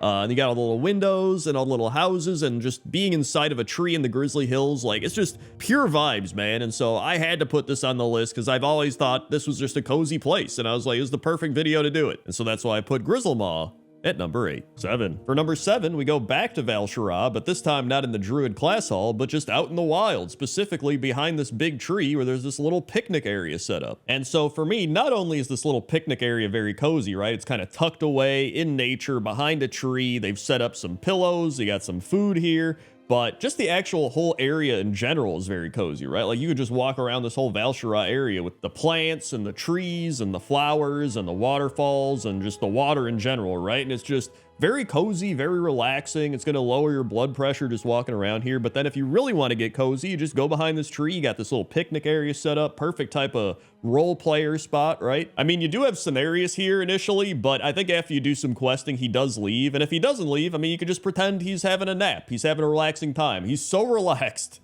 that he just passed out. And they're like, man, dude, he is really relaxed, right? But yeah, overall, this is a very cozy spot hidden away in Val'sharah. And so that's why I decided to put it at number 7. 6. Number 6 is this cozy Borealis fire pit, and I actually really like this area. I didn't really notice it until last year. I made a video for the official World of Warcraft YouTube channel about celebrating New Year's Eve in World of Warcraft, and I was looking for places and being like, what would be a cool place to like celebrate New Year's Eve, and looking for all this stuff. And then I came across this fire pit area, and I was like, dude, I didn't even know this was here. Like, genuinely, I didn't know this was here. There's like a bunch of pillows you can sit on. There's like some couches, and it's just this fire pit area. Like, it's a legit, really nice, cozy area. I will say, I think this is the type of area you probably go to at nighttime, right? Because usually, you know, big fire, lighten up the area, cozy vibes. You want to sit down, have like a, you know, something to drink, and then you could chill out by the fire. But during the daytime, it's just like, you know, there's a fire over here. Like, it's still cool, but I think nighttime is what provides the best cozy vibes for this area. So yeah, this might not be the craziest area on the list, but it's definitely one of the coziest and most unknown areas on this list. And that's why the Bonfire Borealis area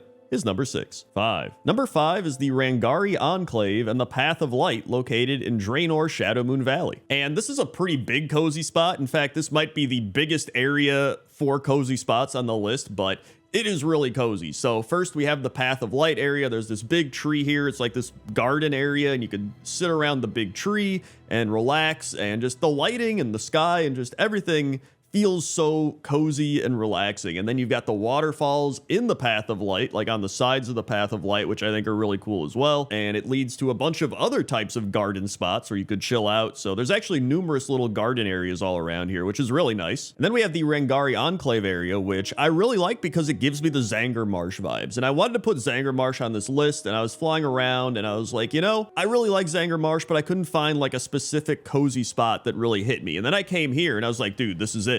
It just gave me like modern Zangarmarsh vibes mixed with the Shadowmoon Valley stuff. There's fishing and boats and little food stands and just the big mushrooms overhead. Like, it's just so cozy. And so yeah, like I mentioned earlier, if you just want a cozy area in general, not just like some little spot, this is a fantastic place to come to. And so that's why the Path of Light and Rangari Enclave are number 5. 4. Number 4 is the Dalaran Portrait Room area, and I'm pretty sure nobody had this on their list of things they expected to be in a cozy spots, but I really do love this area. I mean, it really gives me convention center lobby vibes. I don't know if anyone else gets that, but you know, there's a bunch of little areas to hang out and sit around, drink coffee. There's some cool side rooms with big library walls, like massive library walls, where it's just books upon books. You go like grab a book and then sit down on a bench and read, or you could grab a book, maybe go out into the lobby area, sit down on the couch, have some coffee. You know, take in the vibes of like, you got the big chandelier up there, the magical chandelier spinning around. You got some cool architecture stuff all around. Or you could just stay in the actual library area. There's a bunch of books all over. There's little tables and stuff you could sit at. Like,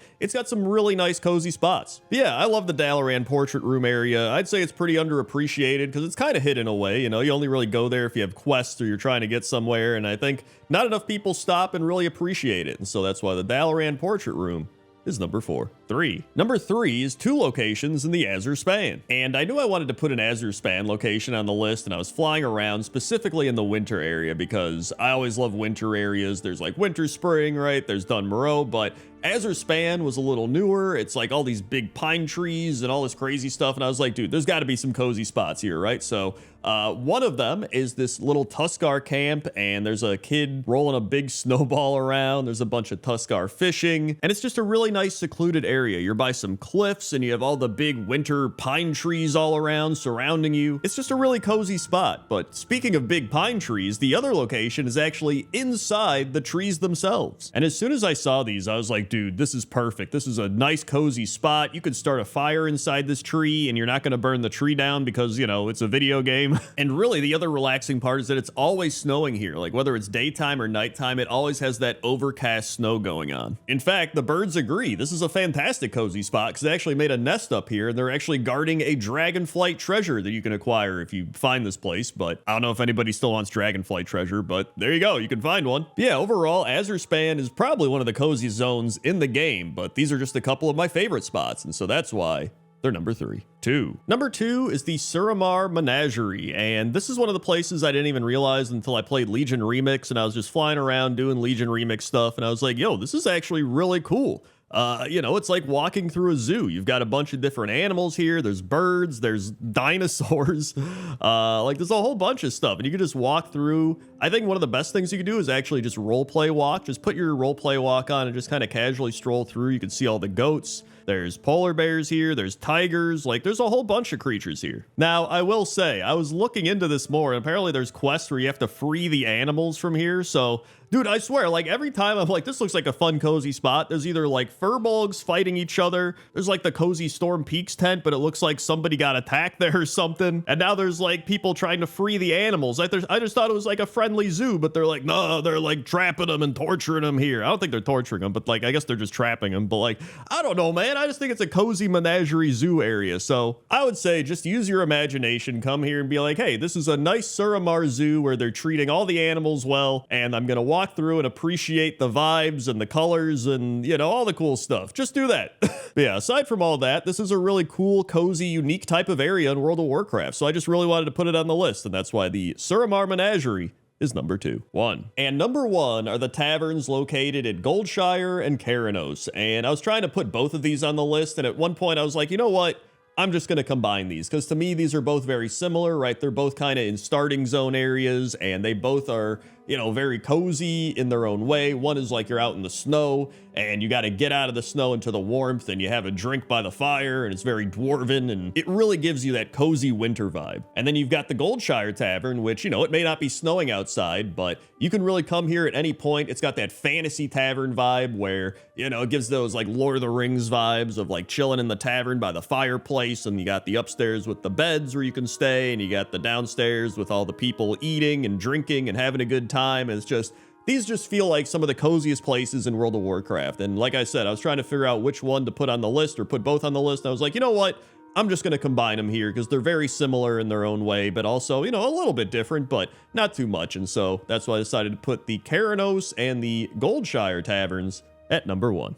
Number 10 is Admiral Taylor's Farm, and Admiral Taylor's Farm is located in the Spires of Arak in Draenor. And you can see right here, it really is this little farm that's kind of tucked away in the hillside right behind Admiral Taylor's garrison. And so pretty much what happens here is Admiral Taylor gets invited to go see some Ring of Blood arena battles, and he's like, awesome, man, I'm gonna go see those. But then his subordinate Ethiel takes control of the garrison, and he's a necromancer, and Admiral Taylor comes back from the Ring of Blood arena battles. He's like, yo, that was fun. And then he's like, yo, what happened? Like, what's going on here? And then Ethiel has turned everyone into ghosts, and they're all dead, and then he turns Admiral Taylor into the Bone Wraith Soul Scythe. And then eventually you end up killing Ephiel and Soul Scythe, and Admiral Taylor's spirit joins you at your Alliance garrison. You're also able to find Ephiel's Dark Grimoire inside the house. So yeah, I mean, overall, this is just a really weird, kind of creepy farm, but I think it's a pretty unique farm in World of Warcraft. Not many farms in WoW have like necromancers and like crazy stuff going on. Apparently Ephiel is also a reference to Ephialtes of Trachis, who betrayed the Greeks during the famous Battle of Thermopylae in the Greco-Persian War. But yeah, overall it's a pretty unique farm in an odd location, and that's why Admiral Taylor's farm is number 10. 9. Number 9 is the Akanet Fields, and the Akanet Fields are a large farming area south of the Vernal Dam in Uldum. And there's a few reasons that I love this farm, one of which is it's just very unique, especially to World of Warcraft, where we have so many of your like standard farms that you would think of when you think of farms, right? Well, this one is based off of Egypt, so, you know, we have like the little channels with water in them, and we have the Ramkahen laborers just harvesting the crops out here. It's not something you see all the time in World of Warcraft. But then, in addition to that, we have the corrupted Akanet Fields, where, you know, it's the same thing, but everything's kind of dead and dried up, and we have the, you know, the corruption just spreading. We have all the monsters and the tentacles all over, and I think that just adds another layer to this farm, right? Because this is a farm that has been taken over by corruption and Azoth stuff, and so not many farms get corrupted by an old god, so I felt like that alone was worth putting it on the list for. Either way, that's why the Akanet Fields are number 9. 8. Number 8 are the Goshek Farm and the Debris Farmstead located in the Arathi Highlands. And I put these farms on the list because whenever I think of farms, I always think of these two farms. I always think of questing back in Classic WoW in the Arathi Highlands and going to these farms. And I remember there's the quest where the undead has you like go get all the heads from the Debris Farmstead people. And I was like, what actually happens there? Because a lot of times I would just do the quest and be like, whatever. But it says the Forsaken Genevieve Callow had a grudge against the Debris because they managed to survive and prosper after the Third War, while Genevieve lost her family to the plague, and her estate was looted and burned. In addition, the Debris stole the only precious belongings she had left to her after being raised to undeath. She wanted them dead, and so she sends you, the Horde adventurers, to kill them. Meanwhile, the Goshek farm is being used by the Forsaken and the Orcs, where the Forsaken are using it as a testing ground for their alchemical experiments, and the Orcs are just using it for supplies. There's also a whole bunch of stuff that happened here after the Cataclysm and Battle for Azeroth, and obviously it all got updated, but whenever I think of the Arathi Highlands farms, I always think of the old classic version, so that's kind of what I wanted to put up here. So that's why the Goshek farm and the Debris Farmstead are number 8. 7. Number 7 is the Amber Waves, and the Amber Waves is a large farmstead located west of Brennadum in Stormsong Valley. And I knew I wanted to put a farm from Stormsong Valley on this list because I just love Stormsong Valley. It's one of my favorite zones that they've ever made. I love the hills and the trees and the green and just everything about it, right? And so there's so many farms in this whole area, but this specific area is the one that I remember the most, I would say, and there's a few reasons for that. Number one is this is the Amber Waves, which makes sense because it's just waves of wheat, right? There's just a whole bunch of wheat all over, and it says here that wheat is often amber colored, especially when it ripens and is ready for harvest. And so yeah, I just thought that was really cool, seeing the waves of wheat all over contrasting with the green grass. And then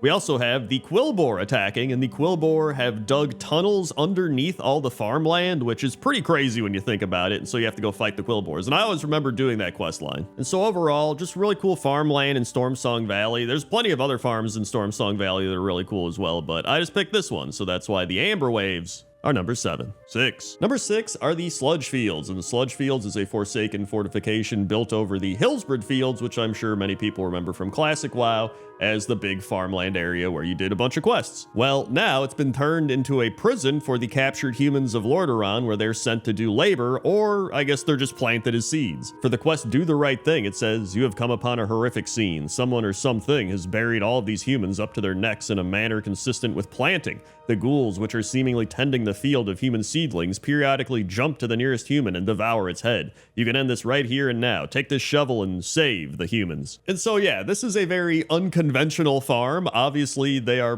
planting human seeds, which are literally just humans, I mean, they're undead, right? They're just like, plant the humans, whatever, right? But it's still a farm, right? It used to be a farm. Now it's more of like a Forsaken farm, and it's just very unique and unconventional. And that's one of my favorite things to find, is unique and unconventional stuff that you don't normally see in World of Warcraft. So that's why the Sludge Fields are number 6. 5. Number 5 is the Draxora Fields, and the Draxora Fields are Drakari. Wait, it's Draxotra. Oh my god, I've been getting it wrong this whole time. It's Draxotra Fields. It's like The Simpsons, where he's like, I've been calling her Crandall.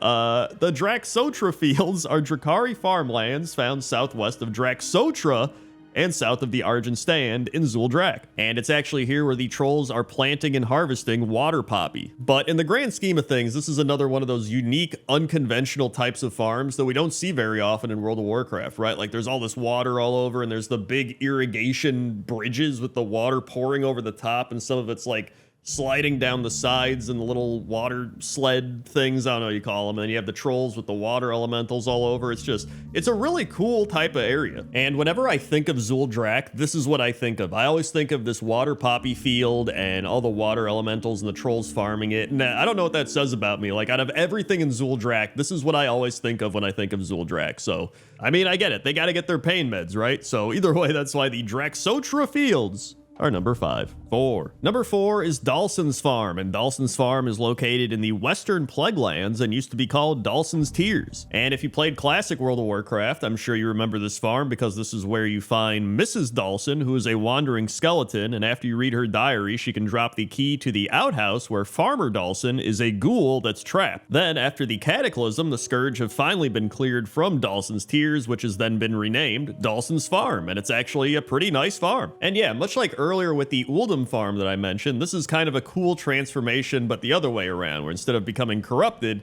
you know, it was corrupted and now it's become just like a nice, pristine, normal farm, which is actually, I think, kind of ironic because Cataclysm destroyed everything, right? Like so many things got destroyed or changed, but then this is one of the places that actually got healed up from the Cataclysm. So I think that's kind of fun as well. But yeah, overall, this is a really cool farm. You see it transform over time. It's got some history, and so that's why I decided to put it at number 4. 3. Number 3 is the Saldian Farm, and Saldian's Farm is unique in Westfall in that it is the only farm that was never completely overrun by the Defias Brotherhood. However, the Defias Harvest Golems continue to roam the fields, which I'm sure you're familiar with if you've ever quested in Westfall at any point, really ever. And I mean, there's other quests here too. I mean, there's the quest where you have to cluck like a chicken. There's the Westfall Stew quest. I mean, there's a lot of quests revolving around the Saldian Farm. And I wasn't actually thinking of putting this farm that high up on the list, but the more I thought about it, I was like, you know what? A lot of people quest here. A lot of people have nostalgia of Westfall and probably this specific farm, and it does have a lot of history behind it and a lot of lore. In fact, speaking of lore, during the Burning Legion's invasion of Westfall, a bunch of people were enslaved and killed by the Burning Legion, but Farmer Saldian and his wife managed to survive and hide within their home on the Saldian Farm. So, like,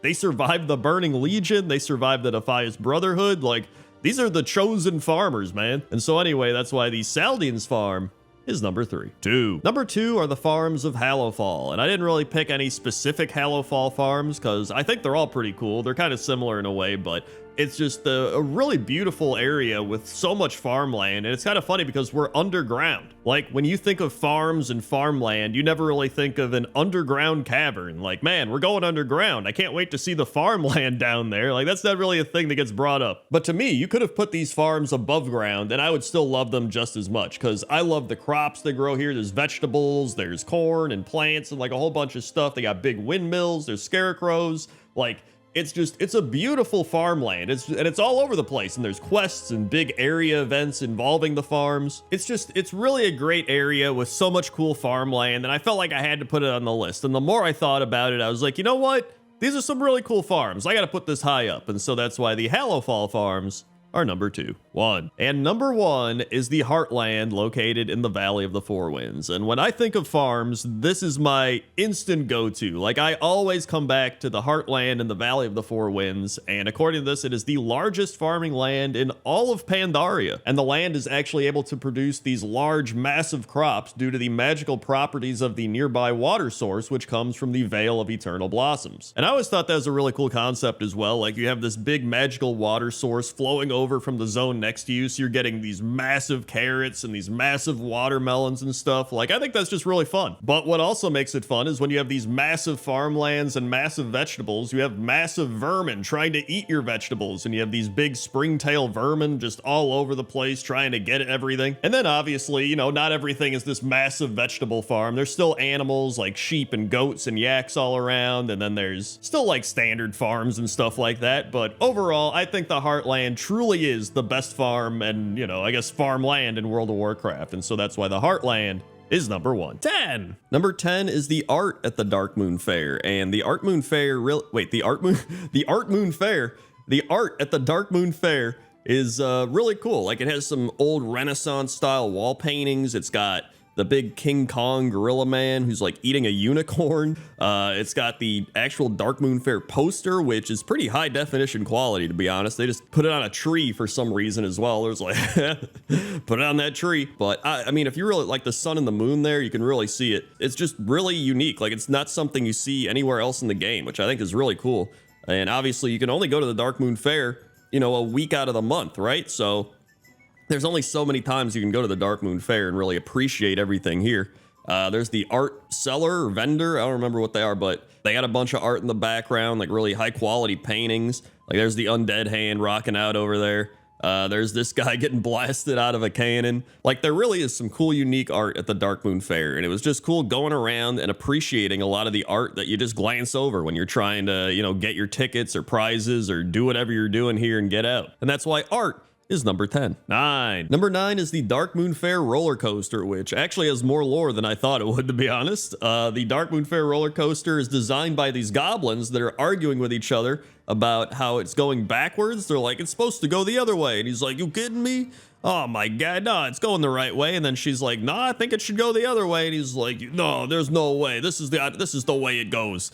And then she's like, hey, maybe you should get Penny to help. And then he's like, Penny gave up on the family business forever ago. She's not gonna do anything. There's also a, I guess, beta tester of the roller coaster right there. You can see, didn't have a good time. Just, they never really cleaned up after that. They also got a little hideout back here where apparently they've just been, I don't know if they're drinking or whatever they're doing. There's a bunch of empty bottles, but somebody's back here doing something. Also, this is called the Gryvern roller coaster because you can either ride on the Griffin or the Wyvern. So, you know, you got options, and you get the Wii buff if you complete a ride, which is the rep and experience buff. So I am glad that they added the roller coaster to the Dark Moon Fair, and I'm glad they added that little bit of goblin lore as well. So that's why the roller coaster is number 9. 8. Number 8 is the Dark Moon Rabbit, and the Dark Moon Rabbit is a boss rabbit at the Dark Moon Island Cave on Dark Moon Island. And according to Wowpedia, it originally dropped 1 Dark Moon Rabbit per raid, but after Warlords of Draenor was released due to too many ninja loot raid leaders,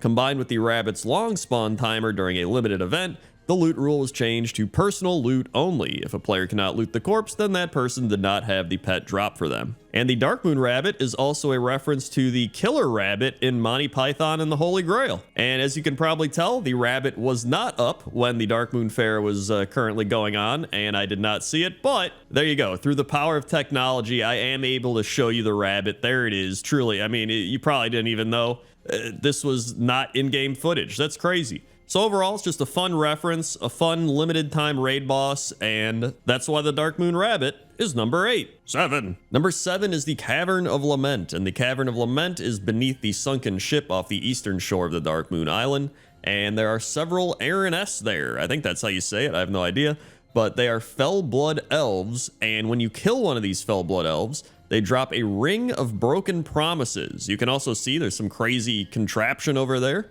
And the ring says, this item begins a quest. Deep gash marks indicate that whatever once wore this ring tried in vain to remove it. And the description says, a heavily scratched ring, faintly stained with blood. Someone at the Dark Moon Fair might be able to provide more information about this item. So you take it to Chester, who is this creepy looking man in a top hat, and apparently he might be a reference to a Dark Souls character named Marvelous Chester. But either way, you give him the ring and he says, ah, I see you found my lovelies. Beautiful, aren't they? It's a shame that the process drives them so insane. The ring is yours to keep, of course. Can you hear them whisper? Marvelous. So yeah, that shit's messed up. And that's why it's number 7. 6. Number 6 is kind of a combination between the shipwrecks and the Dark Moon Island itself. So if you look around the Dark Moon Island, there's a bunch of shipwrecks, which leads you to think, why are all these shipwrecks happening, right? It's a lot of shipwrecks. Once they get to the Dark Moon Island, it's just like bloop, and then they crash and nobody ends up getting here. It's a little freaky.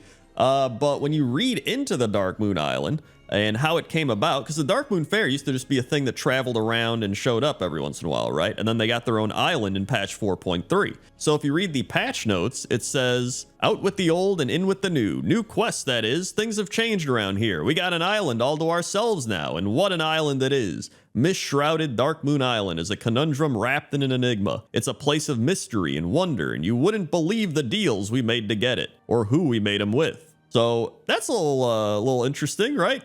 There's also speculation of where it's actually located. Some people say they don't even think it's on the map, but when you're in the water, it says you're in the Great Sea. So I feel like you are in Azeroth. The most likely theory I read is it's below Northrend and above the Broken Isles, because a lot of the fish seem like Northrend fish, and then there's a Tuskar that'll show up every once in a while. So I was like, yeah, that seems plausible. But really, we don't know. I really do love the mystery of all this, and we're going to get a bit more into the mystery of all of it because it's pretty crazy. So that's why the Dark Moon Island and the shipwrecks are number 6. 5. Number 5 is the Dark Moon Fair Petting Zoo, and the petting zoo is run by Yeb Nebelgear, and he's a gnome that says, welcome, welcome to Yeb Nebelgear's Dark Moon Zoo Bazaar, a trove of living legends and mythical oddities. Enjoy your visit, friend, but be mindful of what you touch. These exhibits hold artifacts and beasts, both dire and divine. They might burn the wayward hand of an over-curious onlooker. There's quite a lot to see, so look, and perhaps one day even more will be revealed to you. Which, I don't know why he says that. That's adding more fuel to the fire of the mystery of this place, but it's got giraffes, it's got hydras, it's got lions, it's got elephants, it's got basilisks that have frozen some carny workers, it's got the big King Kong gorilla we saw in the art earlier. It's got a whole bunch of animals, but I think my favorite part of the petting zoo is this one area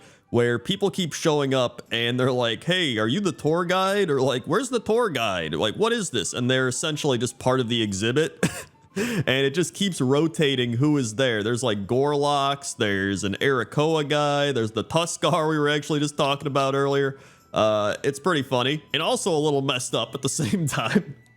But isn't that just the entire Dark Moon Fair at this point? But either way, it's fun to walk around the petting zoo, see some references, see some goofy stuff, and that's why it's number 5. 4. Number 4 is the latest addition to the Dark Moon Fair, which is the Warlock questline. And you talk to Assistant Phineas, and he's like, yo, get on this carriage, we're going. And he just books it straight to the Dark Moon Fair, and you're just like, what? And before you know it, there you are, you're at the Dark Moon Fair, but it's a little bit different this time around. There's not really many people here. In fact, everybody here is just a demon or some sort of warlock.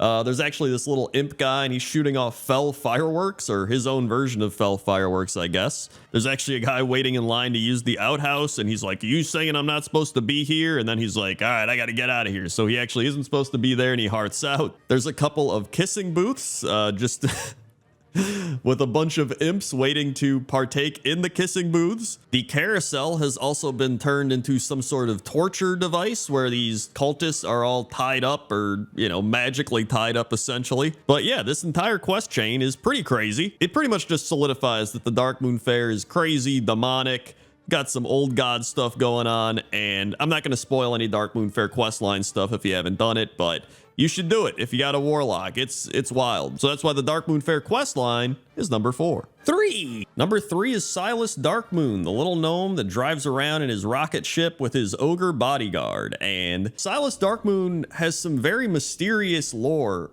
in his past, or I guess lack of lore. So there are numerous theories and kind of speculations about Silas Darkmoon. One of them is that he's very old, possibly older than 1,200 years old. A ghost who claims he met Silas when he was a child was from Strom. Strom doesn't exist, and it hasn't existed for over 1,200 years. Therefore, the child is more than 1,200 years old when he met Silas. The same person that mentions this also says that there's a missing old god. So there's rumors that Silas Darkmoon is actually the 5th old god, because there are many old god references all around here. Then there's also theories where he's actually a Twilight cultist. And a fun little fact, patch 4.3, when the Dark Moon Island was added in, was the Hour of Twilight. So that would also tie in a bit with the Twilight cultist theory.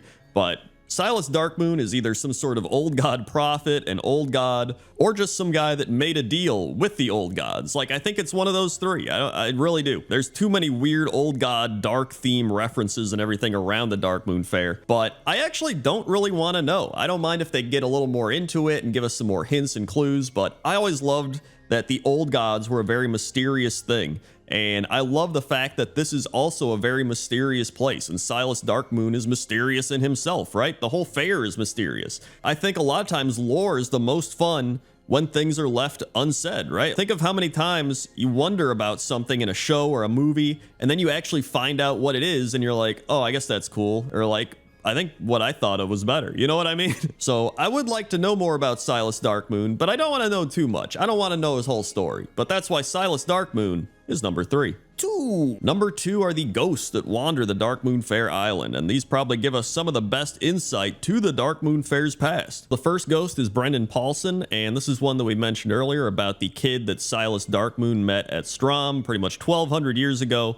And he talks about running away from home. His father tried to kill him. He hates his family. And so he goes to the Darkmoon Fair, and sadly he dies. But the theories are Rona Greenteeth killed a lot of these ghosts. Cythera was looking for firewood when she saw something in the bushes and then blacked out, so that could have been Rona Greenteeth. Then we have Zazla, who is a troll that talks about surviving the shipwreck. So apparently, you know, the shipwrecks we mentioned earlier, this guy was one of the people that was on one of those ships.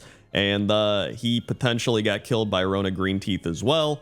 Then we have Arlen Sherhoof, who talks about watching over the camp and not leaving the camp over and over again. And then we had Cup Coincare, who is a goblin that talks about having a bunch of debt, and then he repays it by working at the fair, but after getting tired of working at the fair and attempting to leave, he dies. Rona Greenteeth actually doesn't sell any goblin meats, so it's possible he just died to the wildlife or something like starvation. And I mean, overall here, it's really weird. Like, there's a cannibal killing a bunch of people out here in the wilderness. There's like crazy werewolves and stuff out in the wild. Like, there's some weird shit in the forest, man. And so these ghosts are actually a really interesting part of the Darkmoon Fair lore that you can only see when you're dead. So that's why the ghosts are number 2.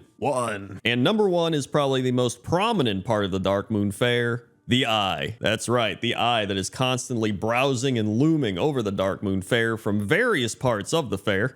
Whether it's signs or balloons or artwork or whatever it might be. And out of all the clues, the Eye is the one that really makes people believe that this is an old god fair. But the biggest mystery for a lot of people was which of the old gods was it, right? We had Cthulhu and Nazoth as some likely options, but it appears that Yasharaj is that old god. He's actually the one whose heart is restored by Garrosh Hellscream and then transported to Orgrimmar's Underhold. And when Yasharaj died, its last terrible breath manifested as the 7 Prime Shah, which was anger, hatred, violence, fear, doubt, despair, and pride. So one of the theories that I talked about earlier was that the Eye is made up of pure emotions, with this one being nothing else than the Shah of happiness. And even though this isn't canon Warcraft lore, in the comics, Silas Darkmoon is shown as an always smiling figure, feeling joy even when he buries a man alive without feeling any remorse. But we do have this official Blizzard Hearthstone art that shows Yasharaj controlling what looks to be a fair. I would say out of all the lore that isn't canon, Hearthstone's probably going to be pretty close to what Blizzard's intending for. So no matter what it is, I think the Eye is easily one of the most notorious parts of the Darkmoon Fair, and it's the thing that everybody notices when they go to the Darkmoon Fair. And that's why the Eye is number 1. Number 10 is a location at the top of the mountains in the Stormsong Valley, and they're flying a bunch of kites up here, which I never really thought of flying kites at the top of mountains, but I guess it makes sense. Normally when I think of people flying kites, I think of, like, you know, summertime out in the fields and they're running around like, woo, not like We're at the top of this really cold mountain and we're just flying kites around. There's also some gliders. You can take gliders and fly around here too, but I actually think this location's pretty cool. The reason I put it at number 10 is because it doesn't really feel like a true winter spot compared to some of the other ones on the list. Like, you are up in the mountains, there's beautiful skies, like I'm sure they're cold, they got the fire going here, but there's still a bunch of green grass and vibrant life down below, and that's not really something I think of when I think of winter, but I still thought this was like a cool snowy winter type location, so I had to put it on the list, and that's why I put it at number 10. 9. Number 9 is a spot located up in the mountains of Dunmoreau, and it's an area where you go sledding. Well, I mean, you don't personally go sledding, but this pug gets to go sledding. For the most part, it's these dwarves that keep sledding down the mountain, and then they sled all the way down. They got people cheering them on, and then they crash into this little hill at the bottom, and they're like, yeah, woo, let's go again. And then up at the top, you actually have a cave where they got some kegs in there with a fire, so you can just have a drink by the fire. Like, it's honestly just a fantastic place, to the point where I actually think I should have put this higher up on the list, but I already put it at number 9. I feel like this should actually be in the top 5, but you know what? Maybe more people get to see it now because some people are going to click off the video, but now they know there's a dwarf sledding location that's really cozy up in Dunmoreau. Also, hopefully you like this type of pointless top 10 because it's a little more unconventional. It's kind of like a, relaxing spots to go to or like cool winter areas, a little more role play focused instead of just like top 10 bores or sad NPCs or whatever it might be. I just thought it'd be cool if it was like, hey, you know what? It's winter outside. Maybe you want to celebrate winter in World of Warcraft. Here's some spots you could go to do that. You know what I mean? And so that's why the dwarf sledding location located in Dunmoreau is number 9, but should be higher. 8. Number 8 is in the Storm Song Peaks at the camp of Torseg the Exiled. And just look at this shot, dude. This is just a beautiful landscape picture. You've got all the pine trees covered in snow. You've got the Crystal Song Forest tree out there and the clouds. That's just winter if I've ever seen it. And it's easy to see why Torseg picked this location to set up his little camp at. You got this big fire. He's just laying down here, although it's probably still kind of cold. He's literally laying on the ice, but what an unbelievable view all around him. I mean, I guess he also has to look at the gnolls, but maybe the gnolls set up here because they love the view as well. I also went back and listened to the start of me recording this, and I realized that I said Storm Song Peaks, and I was like, why did I say that? And it's because of Crystal Song Forest right below here. So I combined Storm Peaks with Crystal Song Forest. And I was going to re-record it, but I was like, you know what? I actually think Storm Song Peaks sounds pretty cool. But yeah, I love this location in the Storm Peaks. It truly embodies everything that winter's all about, and that's why I had to put it at number 8. 7. Number 7 is actually 2 spots located in the Azure Span, both involving Tuskar. And as you can already see here, there are Tuskar riding around on baby mammoths, so that already makes this one of the best locations you're going to find in the game. But then there's just this cozy little camp next to this big ice lake where there's this Tuskar kid running around on the ice, and then another Tuskar kid is just fishing. And then one of my favorite parts, which I think are some of the best wintry trees in the game, which are these massive snow-covered pine trees. Some of them are broken off, some just go really, really high. Like, I just think they're phenomenal. But then later on, I used my engineering port to go to the Azure Span, and I forgot about this entire location of these Tuskar kids that are having snowball fights, and they're building snowmen here, and then they're also going sledding, and these Tuskar kids are just sledding down, being like, woohoo, yeah. And there's even one sled that you can hop onto, and then the Tuskar kid rides it with you, and he's like, wee, and you sled down. It's just, this is actually an amazing spot that I completely forgot about, but I'd already picked the other spot as this, and I was like, you know what? I just gotta include both. I love both these spots. They both deserve to be here, and so that's why the Azure Span Tuskar areas are number 7. 6. Number 6 is the Starfall Village House located in Winterspring. And there's a few reasons that I really love this location. One of which is I just love the aesthetic and the environments and the landscape all around this house, right? There's the scenic view of the mountains. You can see all the pine trees. You have the snow coming down, and it's just, it feels very much like you're in the depths of winter. There's this little rabbit hopping around. You can even set up a little campfire here, even though there's no actual fire. You can put down your own fire. And I even think the bigger building overlooking all of this kind of reminds me of a hotel in some way, almost like a Disneyland type of thing. So I think it's just very cozy and peaceful. However, the reason this isn't higher up on the list is because this house actually feels a little out of place. Like, if you look at the trees, they don't really look like they fit in. It almost looks like the trees came with the house, probably because they did, right? Those look like trees from Azshara. And then there's a little pool of water right by the house as well that you think would be frozen, especially because there's numerous patches of frozen water in Winter Spring outside of the actual hot springs. So it just made it feel a little out of place, but I still love it. I still love the house and the surroundings and everything about it. So that's why I had to put it at number 6. 5. Number 5 is the Waning Glacier. The Waning Glacier is an area in northwestern Tiragard Sound, and it serves as the home for a pack of snowpelt wolves, groups of penguins, and the ever-expanding host of Yeti, led by Wampus. And I thought this would be a cool location to include because it's a little different from all the other winter locations we've looked at. It's a lot more icy, there's melted water, there's these ice caves. It's very much an ice-centric winter location. And there's also a lot of people that are really enjoying this location, one of which is the penguins that are just chilling out in the center of it. There's also a little cave where a bunch of horde people are hanging out. There's also this guy chilling in one of the pools, although I don't know how warm this is. I don't think it's a hot spring like Winter Spring. Maybe he's just taking an ice bath. I don't know. There's a dwarf at a camp with a fire, although the fire looks like it's kind of going out. It's just some coals. And then there's just all the Yetis walking around, which you can learn more about in Pointless Top 10 Yetis. But I just think this is a cool winter location. It's kind of unlike some of the other ones because of all the ice, and so I wanted something a little bit different, and that's why I put it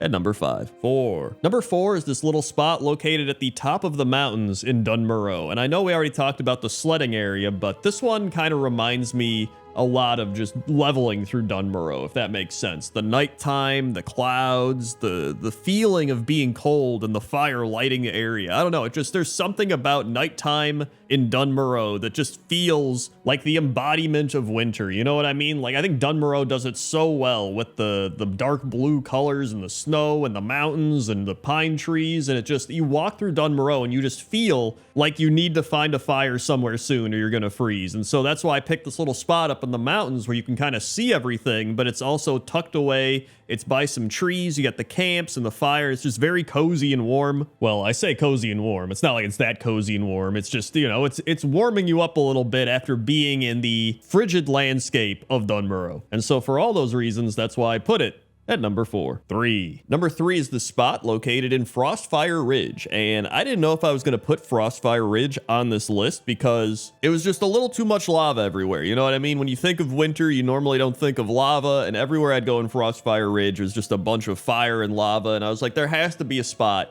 where I can barely see any of that. And then I found this spot, and I was like, you know what?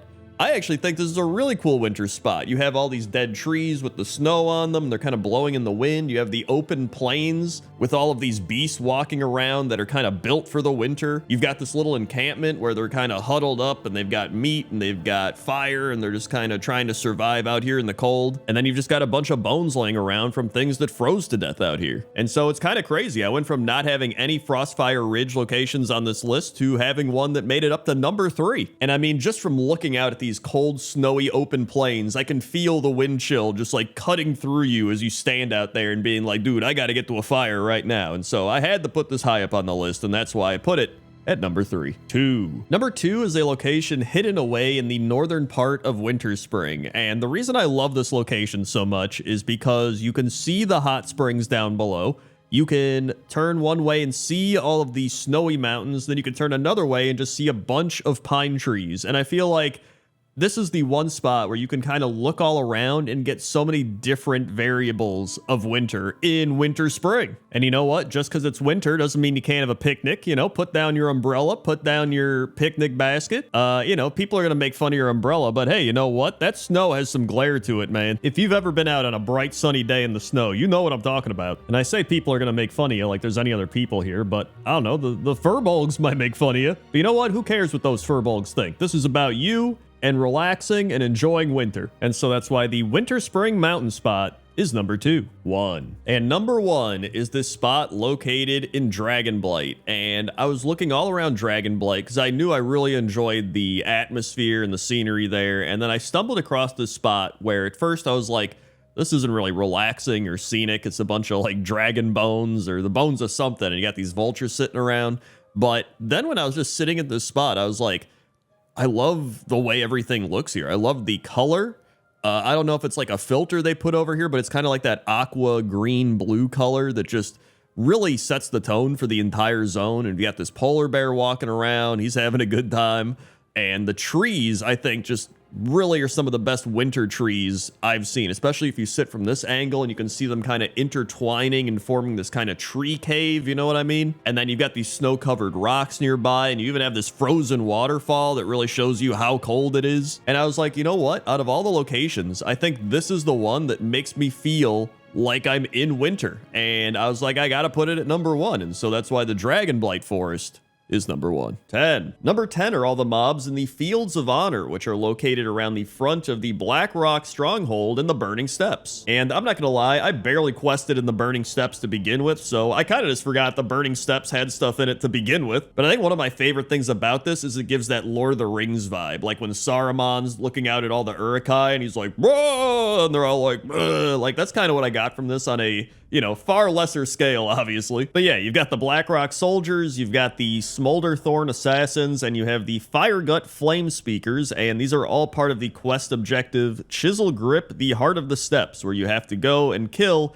15 Blackrock troops on your way to Chisel Grip. And there's really nothing special about the mobs. It's just, I think they're lined up in cool battle formations, and that in itself is kind of memorable, but I doubt many people quested in the Burning Steppes, and I doubt many people really remember these, so that's why they're number 10. 9. Number 9 are the Slither Scale Rippers, and these are located on the Windward Isle in the Jade Forest. And I'm not gonna lie, I would have put these higher on the list if the Mist of Pandaria remix didn't just happen and a lot of people went back and requested and probably found these guys again, so they didn't really forget about them, but most people just did dungeons and raids and then did the experience mailbox thing anyway, so maybe you did still forget about them. And these guys are just really goofy looking Sarok that are running all over the place looking for eggs and cloud serpents to kill. So the cloud serpents actually come here and make nests and lay their eggs, and then the Sarok have invaded this place, and their whole purpose is just to steal the eggs. And I don't know if they're going to eat the eggs or if they just don't want the cloud serpents to reproduce or whatever's happening. They want to get rid of these eggs and the cloud serpents. And I also read some Wowhead comments about how these guys would just follow you forever, like how most mobs would follow you for a bit and then give up and go back to where they were. These mobs do not. They will just keep following you. And like I said before, I just think they're funny. Like they're cooking up fish, they're hopping around, they're eating bones, they're like charging into each other. They're just weird, goofy lizard guys. And they're just doing all this on some random island out off the Jade Forest coast. And so that's why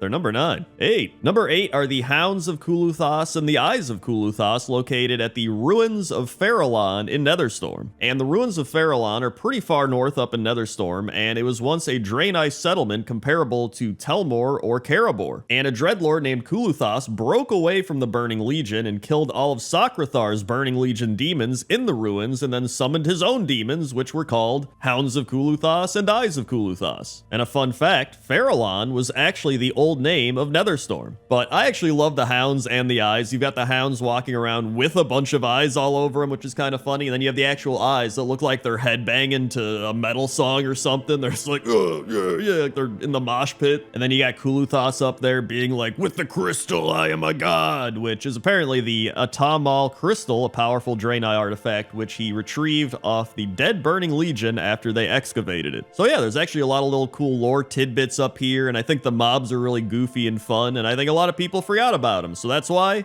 they're number 8. 7. Number 7 are the Iron Horde Scouts, and these are orcs located at the Moonlit Shore in Shadowmoon Valley. And I'm sure, like many things in Draenor, these guys have been forgotten about, specifically because there's really not that many of them. And these guys were part of an objective for a mission called Spy Games, which stemmed from Inscription. So that's even more reason why people would either never do this or just completely forgot about them. And you can find them just walking around the shore in this specific area in Shadowmoon Valley. And they actually do look really cool. They got a bunch of cluster bombs in their back, and they got some cool looking weapons and gear, and I actually think they look awesome, but there's really not that many of them. I'm sure there's other mobs that have similar art style that are just called different things, but I think they look cool. And these were actually one of the mobs that inspired me to do this pointless top 10, because I was just exploring around here and I was like, dude, I don't even remember these guys being a thing. Like, I forgot they existed. And I was like, dude, how many mobs like there are? There's probably a lot. And so that's why the Iron Horde Scouts are number 7. 6. Number 6 are the Sawblade Clear Cutters, and these are gnome bots located on Mechagon Island. And this is part of a quest called Aid from Nordrassil, where you help kill the Sawblade Clear Cutters to save the animals and the nature of the Mechagon Island from being overrun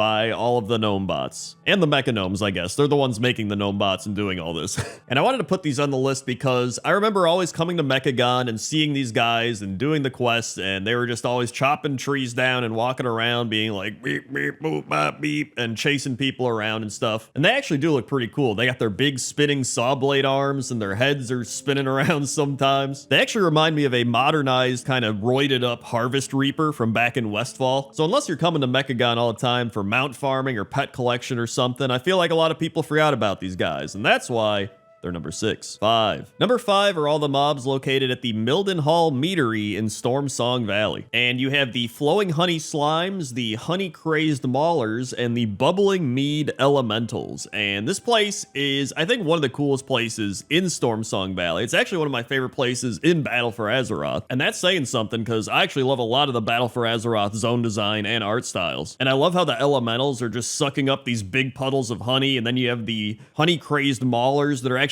eating the slimes, which is, I think, making them crazy, or they got a sugar high. I don't know what's happening, but they're honey crazed. In fact, it kind of gave me flashbacks to the honeycomb cereal mascot, if you remember that guy, and he would like go crazy for honeycombs. That's what these guys remind me of. And the only reason I didn't put this higher on the list is I'm sure there are people that go back here because of the bee quest, and I think you do have to go into this area for the bee quest. I never got the bee, so I'm not sure, but I'm pretty sure it starts around this area. But for people that don't care about the bee mount or already did it, you probably did forget about these guys, and that's why they're number 5. 4. Number 4 are the Apexis Guardians located in the Spires of Iraq. And first off, I love that they're kind of just skipping around like they're having a really fun time, like la la la la la. It's like, that's what they're doing. A bunch of them are just skipping around. I think it's really funny. And these guys are powered by solar energy, and they are based on excavated Apexis constructs. The Apexis Arakoa had always been arrogant, and they had been even more so after their victory against the Primals. They deemed those who walked the surface to be unclean and used their constructs to mine and gather other resources from the ground. 1,200 years later, the golems were reactivated from within the Apexis excavation near Skyreach. The ancient Nest Guardians were originally built as automated caretakers for young Arakoa, but with the conflict escalating between the adherents of Rukmar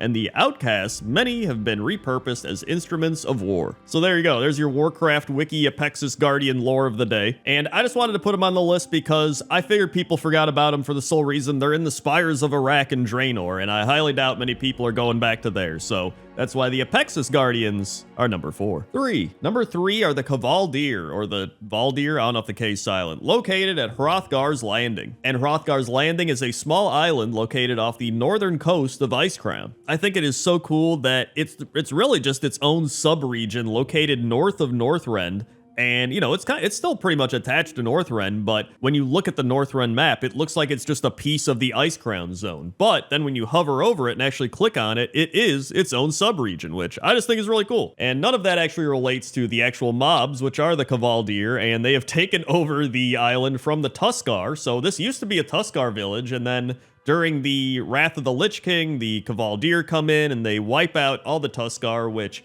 is actually pretty brutal and sad. Like, you look around, you see everything destroyed here, and it sucks, because I like Tuskar, so I don't like that.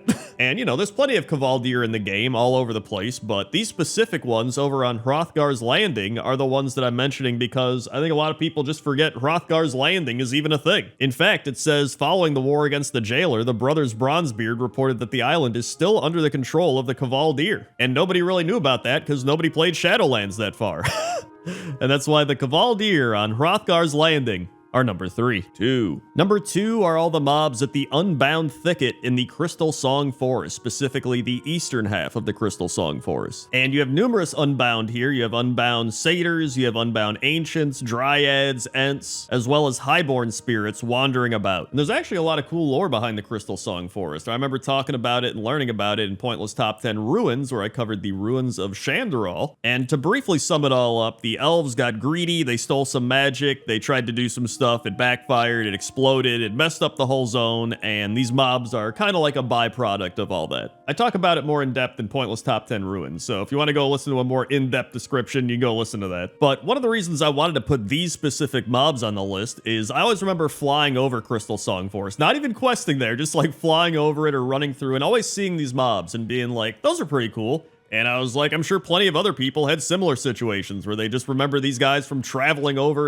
through Crystal Song Forest and being like, oh yeah, those mobs are pretty cool. And so that's why they're number 2. And number 1 are the Dark Lost Crokul. The Dark Lost Crokul are located at the Orinar Collapse in Eridath. And the Dark Lost Crokul are actually just broken. And that doesn't mean like, oh, they're broken. They are literal broken, which are a devolved subrace of Draenei who live in Outland. And they were mutated after being exposed to the fell energies wielded by Orc Warlocks. And these specific ones are Void Scarred, so they have been corrupted by the void. So when you really think about it, that's gotta suck, right? Like, you've been mutated by the fell energies, and then on top of that, now you've been corrupted by the void. It's just like, oh god, what's next?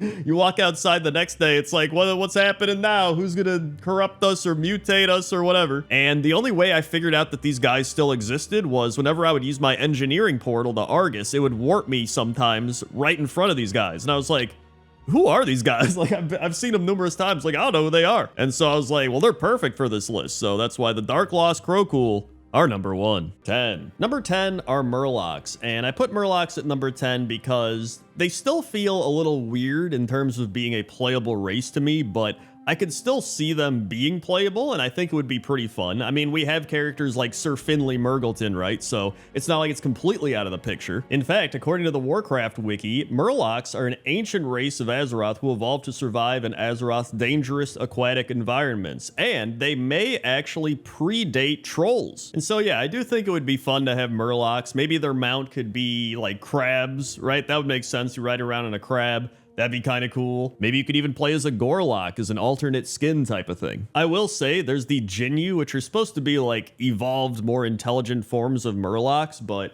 I don't know, they don't hit the same. Like, I don't mind the Jinyu also being a playable race, but there's just something about being able to be like a little shaman that's like, blah, blah, blah, blah, blah. It's like casting spells and stuff. I don't know, I just think that would be more fun, even if you did have Jinyu as a playable race as well. So that's why I decided to put Murlocs at number 10. 9. Number 9 is Quillboars, and I picked Quillboars number 1 because I would love to be able to play a Quillboar, which is why I put them on the list, but number 2, I just think they'd be a really fun race, especially if you were on the Horde, to be able to play. I mean, I could see people playing as a Quillboar warrior or a hunter or, you know, a druid, a shaman. There's even Quillboar warlocks over on the, you know, starter island. So I mean, they would have plenty of classes to be able to play. You could even make a case for a Quillboar Death Knight, since they are, you know, with Razorfen Downs and all the undead stuff over there. You could probably come up with some lore behind that, and it would still make more sense than Shadowlands lore. I think for the mount, they would probably have a boar, which would, you know, probably make the most sense. They are Quillboar. And honestly, I used to just not really like Quillboar that much, but after doing Pointless Top 10 Quillboar and learning about Quillboar, I really felt the urge to be like, I would love to play a Quillboar, and so that's why I had to put them on the list, and that's why the Quillboar are number 9. 8. Number 8 are the Naga, and I think the Naga have been contemplated as a playable race since the start of World of Warcraft. In fact, John Statz in the World of Warcraft diary said that Naga were among the first 20 races conceptualized for World of Warcraft. In particular, they were said to be Chris Metzen's favorite idea for a playable race. However, due to technical limitations, primarily their tails and the way the armor fit, they were scrapped during early development. And that is one of the things that I thought about, right? It was like, oh, you know, how are they going to have their armor fit and all this stuff? But I think Drakthir is probably the best example we now have of a race that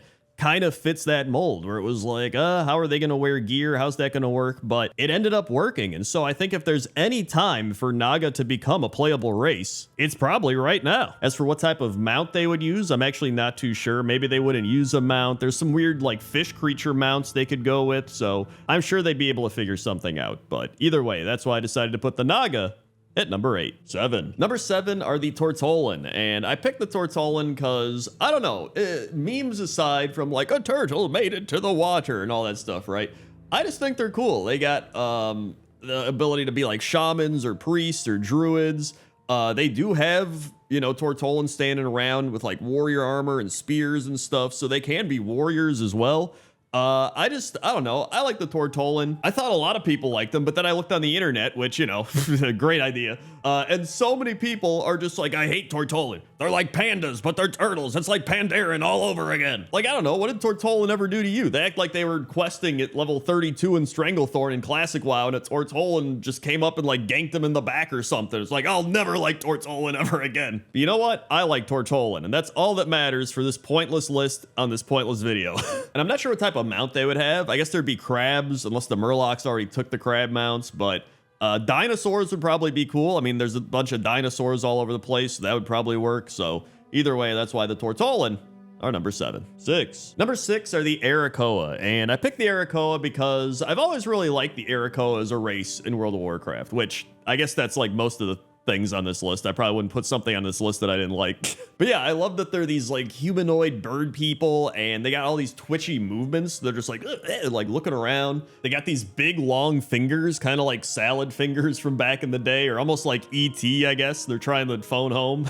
I think for their mount, they would probably have something like the Raven Lord, you know, just a big raven they would ride around on. That would make sense to me. I also saw a cool idea I liked online, which was a racial ability for inscription for the Arakoa, because they'd be able to use their own feathers as quills, so they could like write up inscription stuff real quick. I thought that was cool. Granted, I say all this, and I already know that the next playable races we're gonna get are gonna be like another type of dwarf, and then just like another type of elf or something. But hey, you know what? It's fun to have an imagination and think of what could be, and so that's why the Arakoa are number 6. 5. Number 5 are the Ethereals, and I think the Ethereals are another race that people have wanted as a playable race for quite some time. They've also been around since the Burning Crusade, and it's interesting because there's actually a post on Wowhead from a few months ago.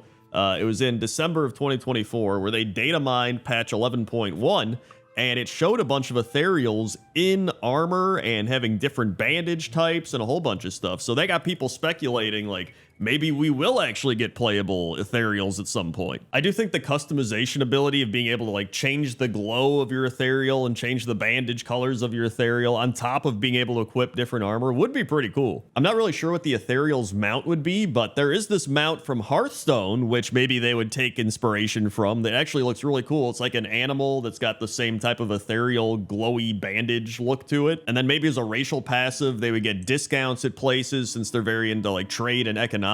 There's definitely a lot of stuff to work with. And so that's why I decided to put Ethereals at number 5. 4. Number 4 are the Sethrak, and the Sethrak are a race of serpent people living in Vol'dun in Zandalar. And this is definitely one of the races that I think many people want. Whenever I see any threads or posts about playable races, the Sethrak are probably in like the top 5 every time. And I would be all for the Sethrak as somebody who is a big fan of Lizardmen, Seraphon in the Warhammer universe. Like, I would love to play as a snake person. And their mounts would be the Kralisk mounts, which are these big sand scorpion looking things. I actually don't know what they are, but they literally already ride them as mounts, so it's obvious that that would be the mount choice. And I do think it is kind of odd that we got Volparen as a playable race, and then we just didn't get Sethrak. Like, I thought they would have done both of them, or they would have given us Sethrak at some point, but I don't know. I think we're at a point where if they do add a bunch of playable races, now with Drakthir being a thing, Sethrak are more likely, because even if they have some armor limitations, people would be like, oh, well, look at Drakthir. They worked out, right? So I don't know. I still want Sethrak. I think they're cool. Go snake people, and that's why they're number 4. 3. Number 3 are the Centaur, and I picked the Centaur here because I feel like they're pretty unique compared to a lot of the other playable races, because they're Centaur. They literally walk around on horse legs, and they have the upper human body. So I think they have the cool possibility of being their own mount, kind of like what they wanted to do with Taran back in the day with planes running, right? Like, they would just activate mount form and they would just go running and have faster speed. And I definitely think it's a bigger possibility now that we have the new Centaur models, the Maruk Centaur from the Onaran Plains, compared to the old Centaur of Desolus, which, you know, don't look as great.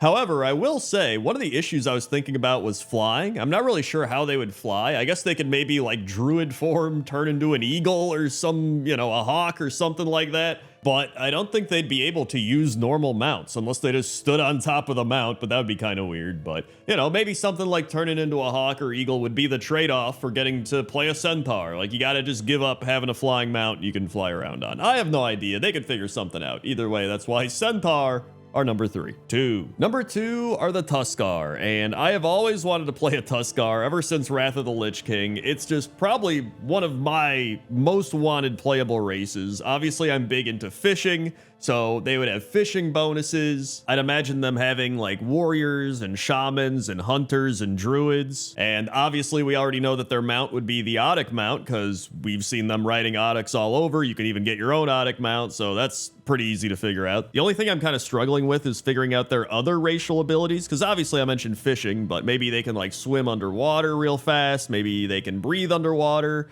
Maybe they have bonus armor or stamina from their thick blubber, right? Maybe they've got some sort of tusk thing, like they can charge in with their tusk charge. I have no idea. I'm just coming up with these off the top of my head. I'm sure they can figure out some better ones. But yeah, I would love playable Tuskar. I think a lot of people would love playable Tuskar, and it doesn't seem like it's too far off from a realistic possibility, but that might just be my hopium. So that's why the Tuskar are number 2. 1. And number 1 are the ogres. And I think ogres have been the most wanted playable race in World of Warcraft history, because this is dating back to like even before World of Warcraft existed. There were probably people that were like, yo, in World of Warcraft, I can't wait to play an ogre, right? Because you got to play as ogres in Warcraft 3 and the Warcraft games. So people were like, oh, imagine I can get to play an ogre. In fact, from the John Stats Q&A, ogres were originally going to be the 4th horde race in vanilla, hence why they have so many animations. However, when the time came to animate and model female ogres, they couldn't do it within the 6-week deadline, and so we ended up getting trolls instead. And so you would think at some point in the next 20 years, we would have gotten ogres as a playable race, but we still don't have them. And I think ogres would just be a great addition. They could ride on thunder lizards or maybe like cleft hoofs or just some mammoth type of beast, right? And I imagine they could pretty much be every class. I think an ogre death knight would be the funniest of all of them. Or maybe even an ogre druid. That would probably be funny too. But I think we're well overdue for ogres. So even though I would want Tuskar the most, I would be pretty happy with ogres getting put into World of Warcraft. So that's why I decided to put them at number 1. 10. Number 10 are the spectral bovines and Bessie the ghost cow, located at the chapel yard in Netherstorm. And I mean, when you think about it, I don't think there's many games that actually have ghost cows, so how could I not put ghost cows on this list? And then there's Bessie, who is part of the quest Needs More Cowbell, which is a reference to the old Saturday Night Live internet meme of the, needs more cowbell. And so you use Bessie's cowbell and ring it to lead her back to her owner, which, when you think about it, it's a little surreal. You're leading a ghost cow back to her ghost owner. Although I guess that's better than leading the ghost cow back to the not ghost owner, or vice versa. I don't know. You know what? It actually makes sense now that I think about it. Also, if you're curious as to why there's ghost here, there's actually numerous possibilities. One was Draenor being ripped apart when Ner'zhul was opening too many portals. One was a bunch of orc attacks, and the other one was there's a mana bomb set off by Prince Kael'thas. So this is actually a terrible place to have lived. But still, you know what? It's got ghost cows, and that's pretty cool. So that's why it's number 10. 9. Number 9 are the ghosts of the Indule Village, I think that's how you say it, which is a Tuskar village found northwest of Moakai Harbor in Dragonblight. And the backstory behind these guys is actually pretty sad. So Lake Indule is located in the middle of Indule Village, and it was from this lake that the magic leaked out due to the blue dragon's actions west of the lake that killed most of the Kalawak inhabitants and made the others deranged. So these Tuskar were essentially just a byproduct of all the blue dragon arcane magic stuff going on all around them, and then they got caught up in the crossfire of the Nexus Wars and all that stuff, and then their village got destroyed. So I think what's so sad about this place is not only do you have these ghosts that are wandering around acting as if nothing happened, right? But then you also have the Tuskar that lived through the explosions and the chaotic magic, and they're just walking around essentially going insane because of what they've lived through. So it's just really sad, and I feel like not enough people talk about this place in Warcraft history, so that's why the Ghosts of Indule Village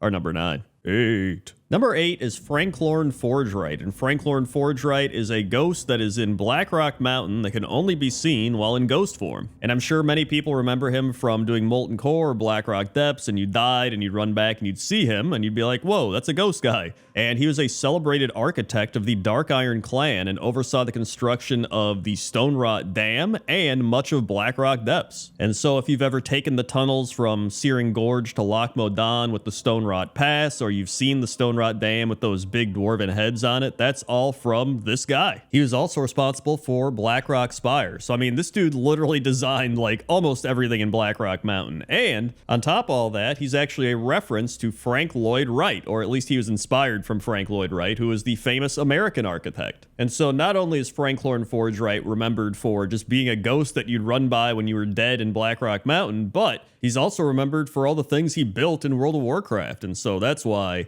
it's number 8. 7. Number 7 is Ophelia Montag, and Ophelia is the ghost banker located in the Undercity. And Ophelia stands next to the other bankers who she's likely related to. There's Randolph Montag, Mortimer Montag, and William Montag. And since all of them are clearly related, it is likely that the Montags were a rich banking family, or I guess still are. And there's actually a Calvin Montag as well, located in Death Knell, which is the undead starting area, and he tries to con adventurers into delivering a letter for him for free. And Calvin Montag is actually a rogue, so it says here that taking names from Shakespeare's works, it's possible that they are a family of bankers, with Calvin being the black sheep that became a rogue. And I looked it up because I was like, what story is this from? And apparently it's Romeo and Juliet. I legit didn't even realize that Romeo's father is Lord Montag and his mother is Lady Montag. I also can't even remember the last time I read or saw anything about Romeo and Juliet, so that's probably also why I can't remember. But either way, I saw a lot of people that talked about remembering Ophelia Montag, the ghost banker, so I wanted to put her on the list, and that's why she's number 7. 6. Number 6 are the ghostly citizens of Stratholme, and the ghostly citizens are human ghosts located in Stratholme that perished when the city was destroyed by Arthas. However, they don't actually seem to realize that they're dead. And I'm not gonna lie, one of the main reasons I included these ghosts is because when you emote to them with either /dance or /wave or /rude, they actually react to the emote. So obviously with /dance, they will dance with you, and then if you do /wave, they will wave at you, but if you do /rude, they will actually punch you in the face and knock you down and then be like, bleh.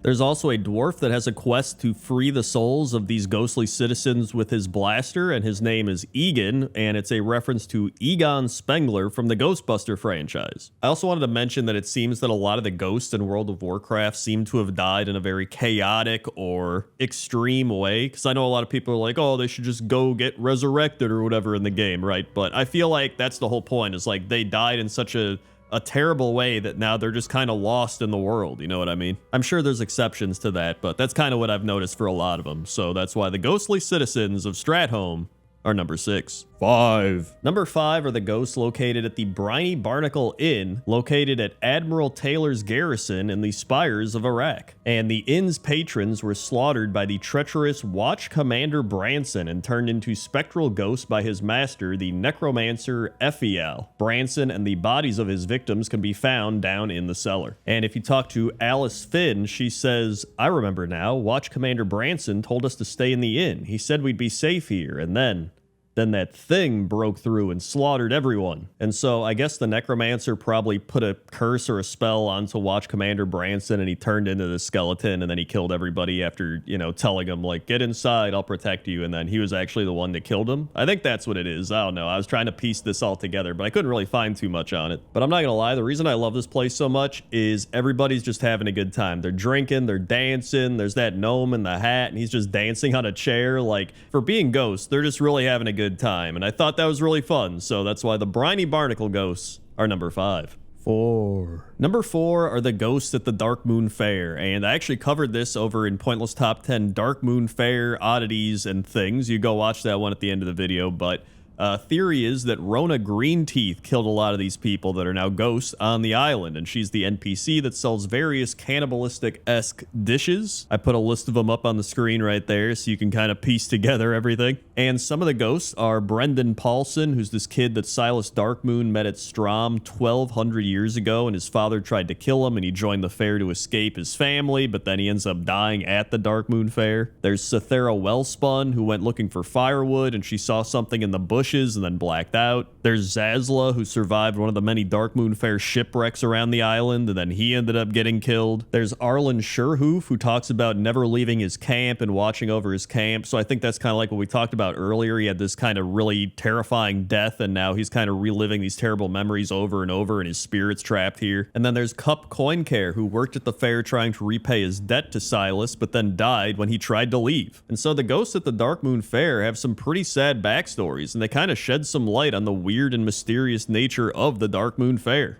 And that's why they're number 4. 3. Number 3 is Anara, and Anara is a Kyrian spirit healer, so she's technically not a ghost, but I'm counting it just because she's pretty much like a ghost, alright? This is a pointless top 10. I can do whatever I want. And so you have to go on a quest to convince Azure Ghost to come back to the world of the living. And so you talk to Joanna, and she's like, oh yeah, just take the portal. It'll take you right to him. And you take it, and it drops you and kills you, which technically does take you to them. And so he's pretty much like, hey, you know what? I'm not coming back. I met somebody. And you're just like, wait, who? There's no dragons here. And he's like, don't be ridiculous. She's standing right there. And then he's like, she has a name, you know, Anara. You know how many times her and her sisters have brought you back to life? But after some more dialogue, you eventually do convince Azure Ghost to leave the spirit realm. And he's like, all right, I'll go with you. And then Anara's like, hey, you know what? This will be fine. I know this was going to be temporary anyway. It's all good. And so, yeah, I think Anara is one of the only named spirit healers in the game, and I don't know where else I was going to include her in a pointless top 10, and I was like, you know what?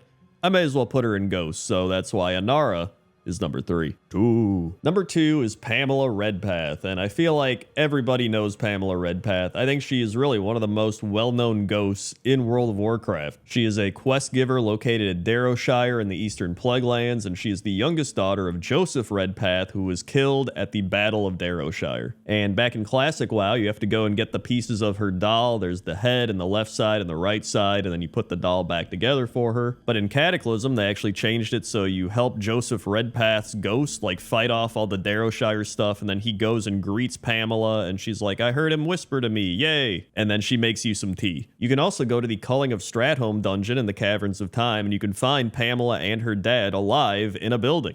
But whether you prefer the classic quests or the Cataclysm quests or whatever it might be, I think it doesn't matter. Pamela Redpath is definitely one of the most well-known ghosts in World of Warcraft, and so I had to put her on this list, and that's why she's number 2. 1. And number 1 is First Mate Fitzsimmons, and First Mate Fitzsimmons is a human quest giver located outside Deepwater Tavern in Menethil Harbor. And if you talk to him, he says he was once first mate on the Wave Mistress, and that when he was on his ship, they were attacked by red dragons controlled by orcs. His fleet was burned and sunk off the coast, and he was the sole survivor of those poor vessels. And then he asks you to go get his mead so that he can get drunk and forget about it. So then you bring him his alcohol, he starts drinking it, and then he's like, I'm the sole survivor of the ill-fated Third Fleet of Kulturas wrecked off the coast to the north. One of our ships was hidden a great and terrible treasure, and the eerie power of it keeps the souls of my brothers trapped within the ship's rotting hulls. And so he says he's haunted by them day and night, and First Mate Snellig calls for him. So he wants you to go talk to the First Mate Snellig at the shipwrecks. And so you go and talk to him, and he's just like, the sailors of the Third Fleet are damned forever, cursed to wander these shores in agony. Fitzsimmons' anguish is tied to us. So long as we suffer, there can be no rest for him either. And so he wants you to end the suffering and kill a bunch of the ghosts. And so you go and you kill a bunch of the pirates, but it's still not enough. And he says Captain Holindor damned us all to covet a forbidden artifact, the Eye of Paleth. His spirit still covets it, standing guard over the strongbox of his old ship. Defeat the captain, claim his key, and spirit the Eye of Paleth far from this place. And so you go and do all that, you kill the captain, you get everything, and then you open it, and it's the Eye of Paleth. And opening the chest reveals a blackened orb pulsing with an eerie light. And so it wants you to bring the cursed Eye of Paleth to a priest in Menethil Harbor. But here's the creepy part. When you go to this priest, he says, the Eye of Paleth. You say Fitzsimmons sent you out.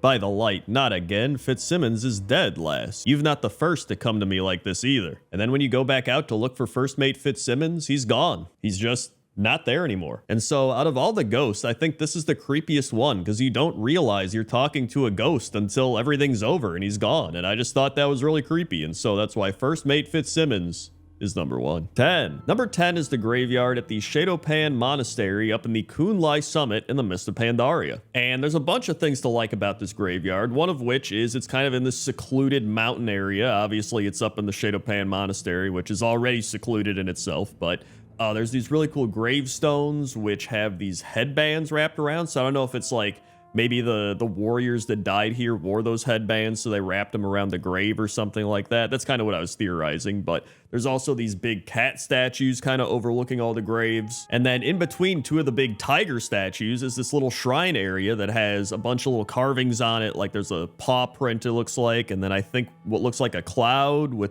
beams coming out of it. I don't know. I'm just kind of guessing. That's what it looks like. Also, for those of you that are like, Crendor, didn't you do a pointless top 10 graveyards already? And yes, I did, but I'm doing a remake of it because that one is like 7 or 8 years old. So I was like, you know what? I want to do another graveyard list, and I want this graveyard to be on that list. And so that's why the Shadowpan Monastery graveyard is number 10. 9. Number 9 is the Grizzly Hills graveyard, and this is a bit of an unconventional one because it's not really a big notable graveyard per se, but this is just a place where you spawn at after you've died. But when I saw this, I was like, this is such a cool little graveyard. Like they've made these gravestones out of planks of wood with bear traps attached to them, and then there's some empty coffins nearby. There's a bear pelt that's hanging on some raised wooden logs, and this is right near one of the trading posts, so I imagine this is where a lot of the hunters and trappers are buried when they've died. And so even though it's not the biggest or craziest graveyard, I think they did a really good job with the theming of this graveyard. And I think sometimes that's really what I appreciate most about World of Warcraft, is I think they do theming better than a lot of other games, and this fits right in. In fact, whenever you die in game, just stop and kind of take in your surroundings. Don't just like mindlessly run back, because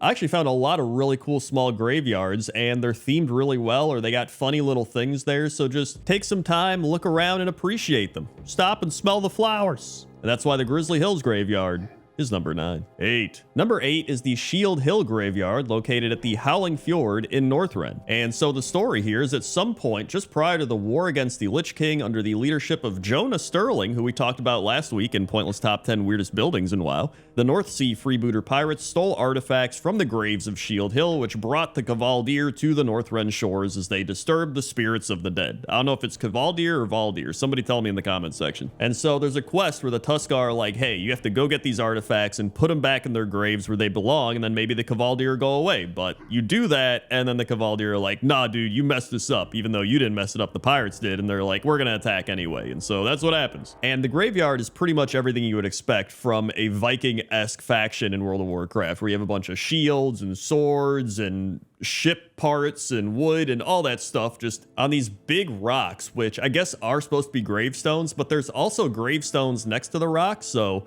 maybe it's 2 types of gravestones, but I don't really know. I think they just look cool either way, so that's why the Shield Hill graveyard is number 8. 7. Number 7 are the ancestral grounds of Nagrand, both located in Outland and Draenor. And so in Draenor Nagrand, this is a Warsong burial ground, and there's this big earthen giant skull overlooking the area. And then inside the mouth of the skull, you'll actually find Golmosh Hellscream, who is Grommash Hellscream's late father. And there's actually a quest where you have to kill the spirit of Golmosh Hellscream because he died in such a brutal way in combat that his spirit went into unrest. He was crushed within the jaws of a hulking Gron, and he found the strength to bury his axe, Gorehowl, deep into the eye of the monster, and when they fell, it was the Gron who died first. So I guess that kind of explains why he's standing in the jaws of a big giant. That would make sense. I also really like the way these spirits just float through the air, just kind of hovering. I don't know, I thought it was kind of eerie, but still kind of cool. And then there's the ancestral grounds of Nagrand and Outland, which it's definitely a lot smaller than the Draenor ancestral grounds, but there's still a bunch of stones all over, and the spirits wandering around, and there's fires and stones, and this is actually where Draenosh Sourfang was buried after his death at Icecrown Citadel. And so overall, there's a lot of history behind these ancestral grounds, both in the Draenor version and in the Outland version. And listen, I just love Nagrand in general, and this is another reason to add something from Nagrand to the list, and so that's why it's number 7. 6. Number 6 is the Kodo Graveyard, located in Desolace, and the Kodo Graveyard is based off of the Elephant Graveyard, and the Elephant Graveyard is, according to legends, a place where old elephants instinctively direct themselves when they reach a certain age. According to this legend, these elephants would then die there alone, far from the group. However, there is no evidence to support that this ever existed, so it was probably made up, but it's one of those things, maybe somebody saw a bunch of elephant skulls like all together and they're like, this must have been the elephant graveyard, and then people took that and ran with it. I feel like that's how a lot of myths and legends start, but I don't know. I'm just some guy making WoW videos on the internet. Don't come to me for historical advice. But yeah, the Kodo graveyard is actually really cool with all these Kodo bones all around, and there's some quests involving getting Kodo bones here, but if you die here, you can actually see the spirits of the Kodos walking around, which I thought was really cool. And so overall, there's a lot of things that really make this a cool, unique graveyard, and that's why the Kodo graveyard is number 6. 5. Number 5 is the Unknown Soldier Graveyard, and the Unknown Soldier is an undead former Alliance skeleton found in a small graveyard at Beggar's Haunt in Duskwood. And this is likely homage to tombs of unknown soldiers, which are built in many nations to honor unidentified soldiers killed in battle. And the graveyard's actually tucked away in a very private area, so you have to go up this path, and then there's the end of the river and some trees, and then you can see all these stone structures kind of surrounding him. But the weirdest part is there's these 2 giant dark portal statues next to him, which I don't get why these are here. Like, you would think the Alliance constructed this area, right? But then there's these dark portal statues. Like, why are these here?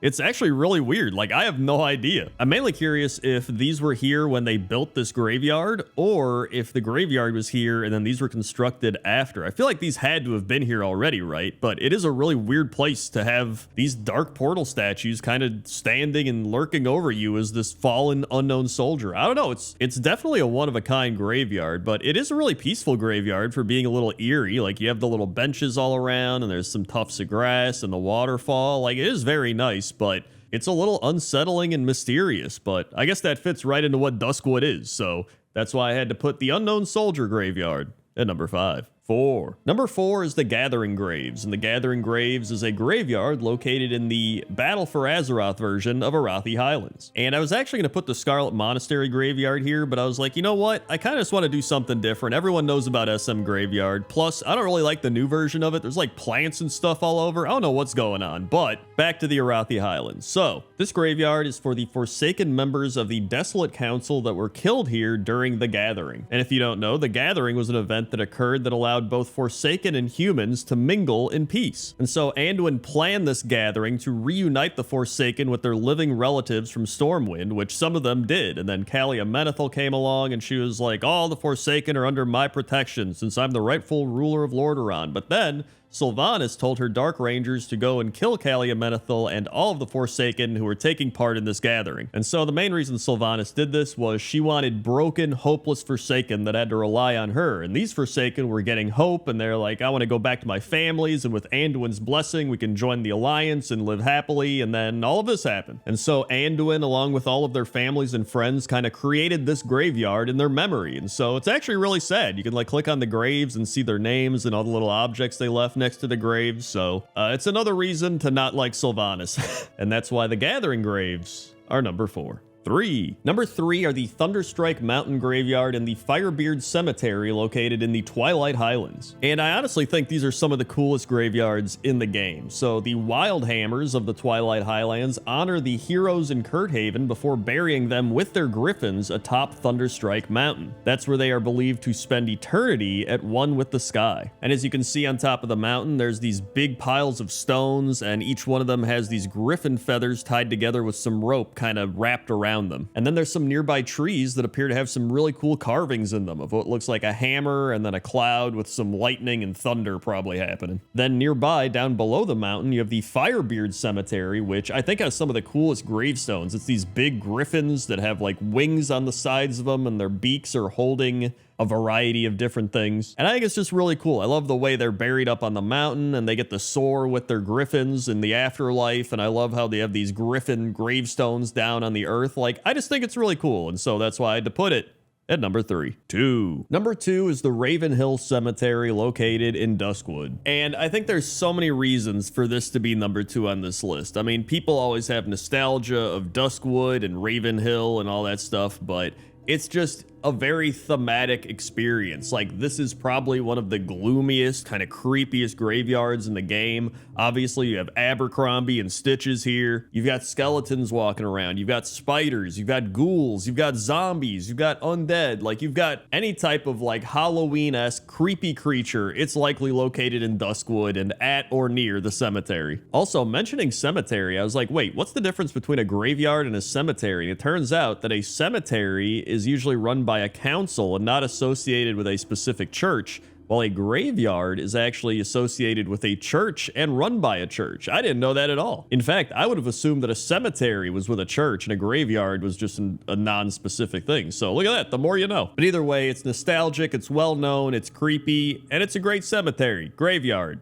Either one. And that's why the Ravenhill Cemetery is number 2. And number 1 is the Aderic's Repose Graveyard, and Aderic's Repose is a cemetery in Gilneas located outside of the city to the west. And not only is this a massive graveyard, but it also has a bunch of unique gravestones and caskets and tombs, and there's just so many cool things here that you don't really see anywhere else in the game. And if you have never been here, I would honestly just come here and walk around as like a roleplay thing or just like a chill thing to do, or if you like creepy stuff, I don't know, but there's just so many cool things here. There's even this underground tunnel here that has a bunch of mummified corpses and skeletons laying around. And I think this might actually be the Undertaker's Pass, because on the WoW wiki it says just inside the funeral home are stairs that lead to a long crypt hallway known as the Undertaker's Pass. It is possible that the tunnel is used as a way to cart the dead from the city in secrecy. And so I would say that Aderic's Repose and the Gilneas graveyards are somewhat forgotten. Like, these are kind of just in zones that nobody really frequents outside of, you know, a quest here or there going through starting areas. But I think it's one of the coolest graveyards in the game, and so that's why it's number 1. Number 10 is some stuff that I found out in the water near the fatigue areas of the Dragon Isles. And I actually thought I was discovering some crazy stuff, because there's this big shipwreck, which you can see right there, and then nearby there's a skeleton that's by some planks. So I was like, oh, this guy must have been by the ship. And then there's this little lantern thing that's got some light beaming out of it. So I was like, yo, that's pretty cool. And then right near that, you see this skeleton of a fish that has a dagger or a sword stabbed into its head. So I was like, yo, this guy must have put up a fight, and then he stabbed this fish, and then he couldn't swim up and he just died. And then a little near there, there's actually another big fish skeleton, and this one has a skeleton of a person inside that fish skeleton. So there's a lot of skeletons down here, which makes sense. I mean, we're way under the sea. But what made me put this at number 10 after finding all this cool stuff is a lot of this is just reused assets from Battle for Azeroth. And when I was swimming around BFA, I found these lanterns, I found these skeletons like all over the place. And I was like, dude, I thought I stumbled across some like crazy story that got put there, but really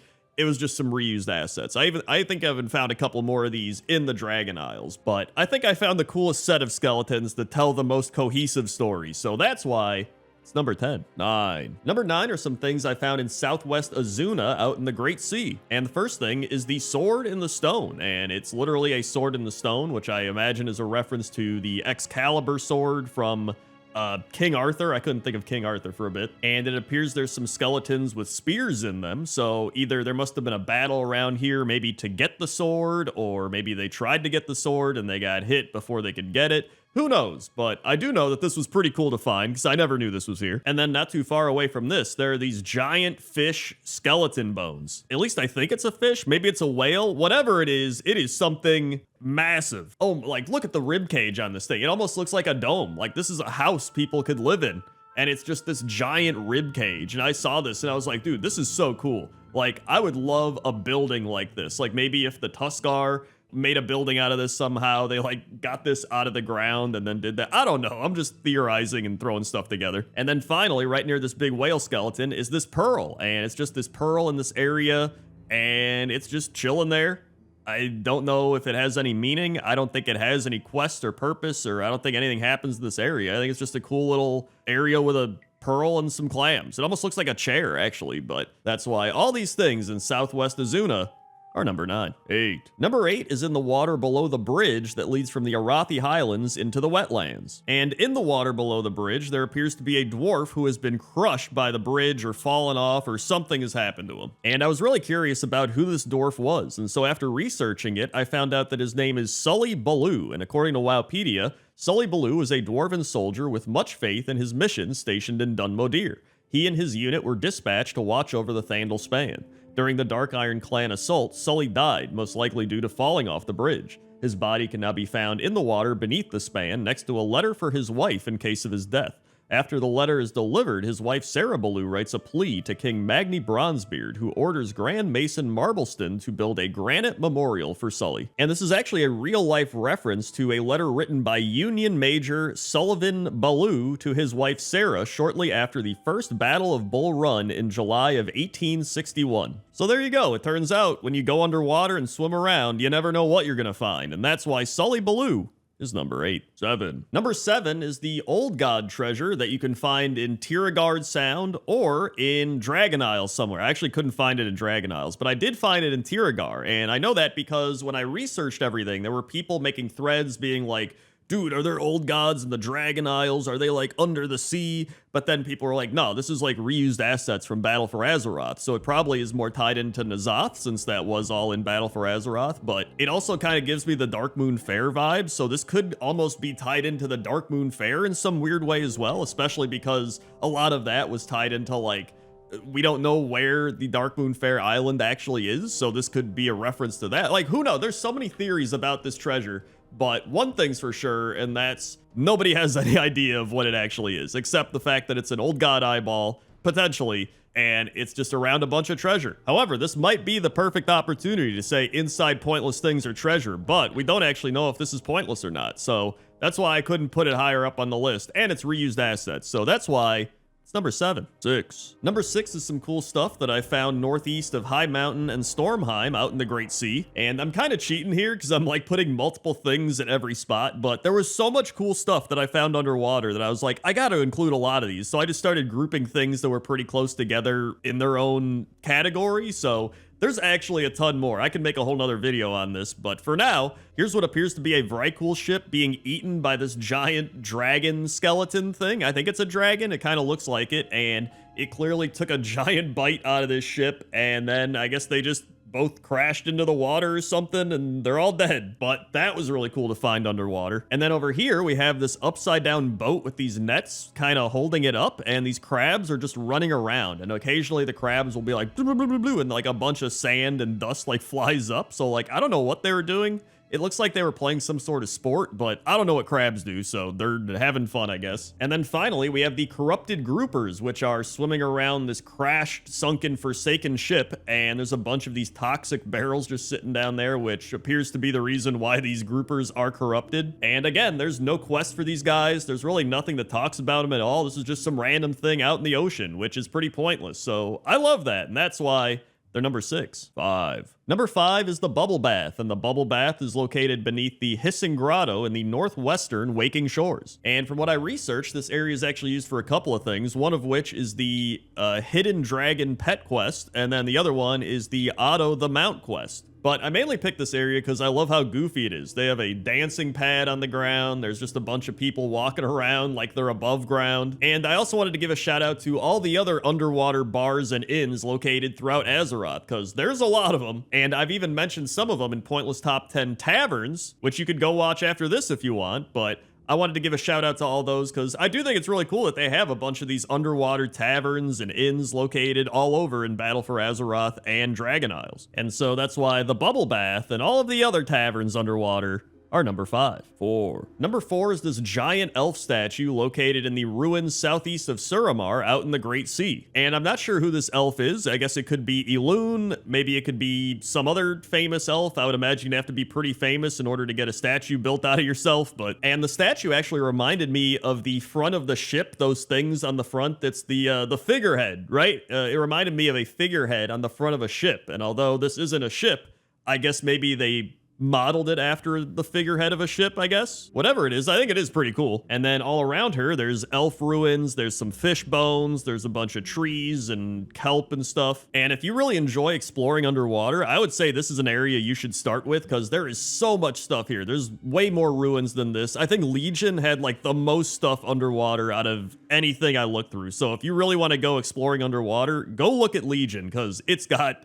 an insane amount of unique things. But anyway, that's why the underwater Suramar ruins and elf statue are number 4. 3. For number 3, we head out to Draenor, where we have a little thing and a big thing, quite literally. So we start with Ashran, and if you go into the fatigued waters of Ashran, you will find this gnome skeleton, and he's got a jug of something, and then some sort of cage to catch something. Like, I don't know what that cage is for, but it's a gnome skeleton out in the waters. I don't know what he was doing. Maybe he was collecting mushrooms. Maybe he was trying to do something. Whatever he was doing, it did not end well. And the other one is out in the eastern waters of Gorgrond, and there is this big ogre cyclops statue with a bunch of mushrooms growing out of it. And it's just really cool. I don't know how it got there either, but it's randomly out there. There's actually a treasure chest with like an anchor and a skeleton nearby, so maybe they were trying to get out there too. I don't know what they were doing, but I just think this was really cool to find out in the water. In fact, scouting Draenor underwater was pretty easy. For some reason, like swimming through the Draenor water was a lot clearer than swimming through a lot of the other places. So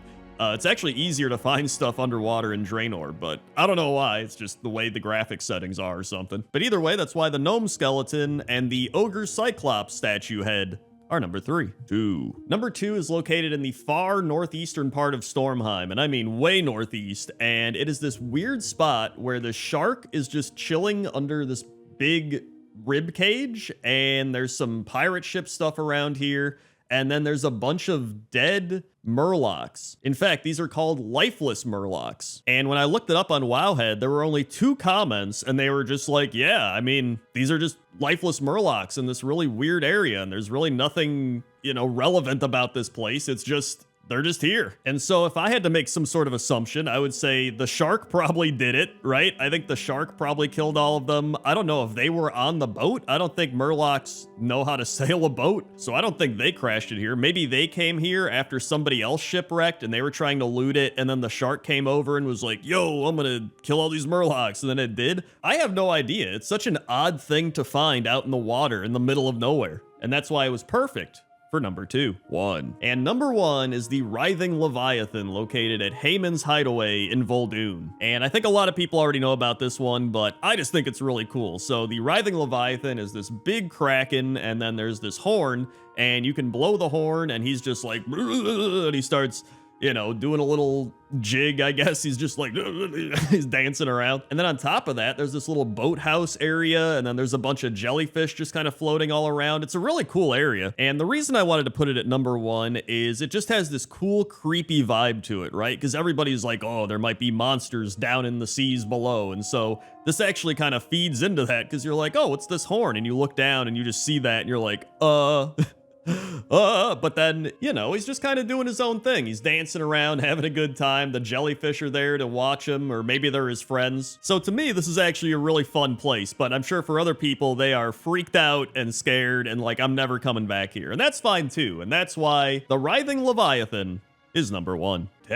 Number 10 are the barbecues at the Seeker's Vista in Stormsong Valley, and these were barbecues that I have never seen before. And mind you, I've been here for 2 other pointless top 10s, and I have quested in this area, and I have just, for some reason, just always glanced over these barbecues. And it looks like the Tortolan are grilling some fish and some sort of fruit, like a big pineapple or something, and then there's what is that thing? Is that a snail?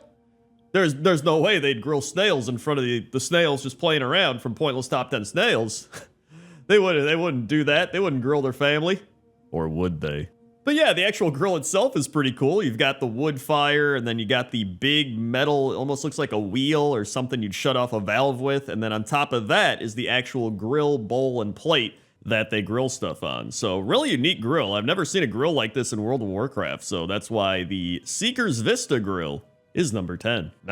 Number 9 is the Stonefang Outpost Barbecue, and the Stonefang Outpost is a Frostwolf Orcs outpost in central Frostfire Ridge. And I believe this is a cleft hoof on this barbecue, because you can see the back end, it's got a tail and legs, and then the front end, and you've got the head on the bottom grail, or grill, whatever you want to call it, of the barbecue. So this is a giant barbecue for grilling up this big cleft hoof thing. And they got a bucket of glaze, it appears. I don't know if that's glaze or fat or grease or something. They're using it for something with that big brush. I don't know how sanitary it is to just leave it on the rocks, but I mean, listen, it's orcs. What are you gonna do? Also, I just thought it was funny that there's this guy dragging around a body in the background. Like, I didn't expect to find that when looking for barbecues, but it's definitely happening. But as for the actual barbecue, it's pretty neat. Like, you got the 2 giant sticks holding up the big stick that they skewered the cleft hoof across, and then you got the big grill plate above the coals below. So You know, very basic, but still looks pretty cool. So that's why the Stonefang Outpost Barbecue is number 9. 8. Number 8 is the Steamworks Sausage Grill, and I had to put this on the list because, I mean, you could literally have a barbecue anywhere with this thing. You could have a barbecue in Orgrimmar, you could have a barbecue in Tanaris, you could have a barbecue in Dalaran. I mean, you could have a barbecue anywhere you want, right? Just bring your friends, be like, yo, we're grilling some sausages, which the funny part here is, like, imagine just going into WoW and messaging all your friends, like, guys, meet me over here right now, this is important. And they're like, okay.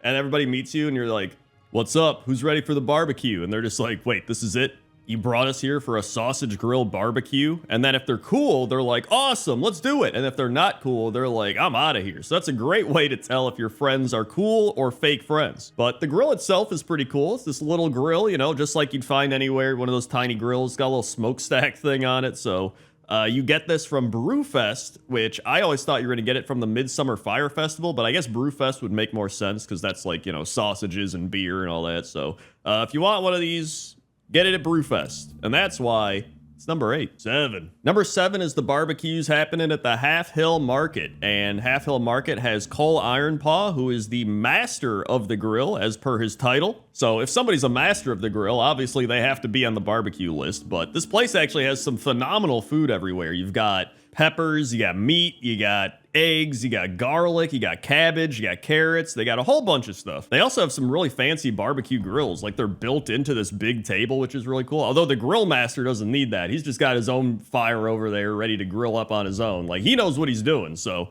I think I'm going to trust him the most out of everybody here. Also, Lore Walker Cho is here, and he's like, it's good to enjoy the fruits of the earth, but not to excess. But all he's doing is eating. He's just eating nonstop, just staying in here chowing down. So that's why the Half Hill Market barbecues are number 7. 6. Number 6 are the barbecues located in the Filthy Animal, which is the Horde Inn in Dalaran. And I put these on the list because I thought this was unique to barbecues being on the inside instead of outside, kind of like Korean barbecue, or I guess there's like a big bowl in the center, so it's more like a hot pot type thing. And there's also the big plain strider being cooked up over the fire in the background, so that's kind of like a barbecue as well. But I really love how all the food looks on the tables. Like, you got sausages and ribs and steaks. Like, it's just a bunch of meat on every table. And then I don't know if you put the meat into the boiling water, or maybe the water's like soup or something. Like, I don't know. Like I said, I don't know if it's like a hot pot or if it is just an actual soup or whatever it is. But one thing's for sure, and that's that it's pretty cool. So that's why the Filthy Animal barbecues are number 6. 5.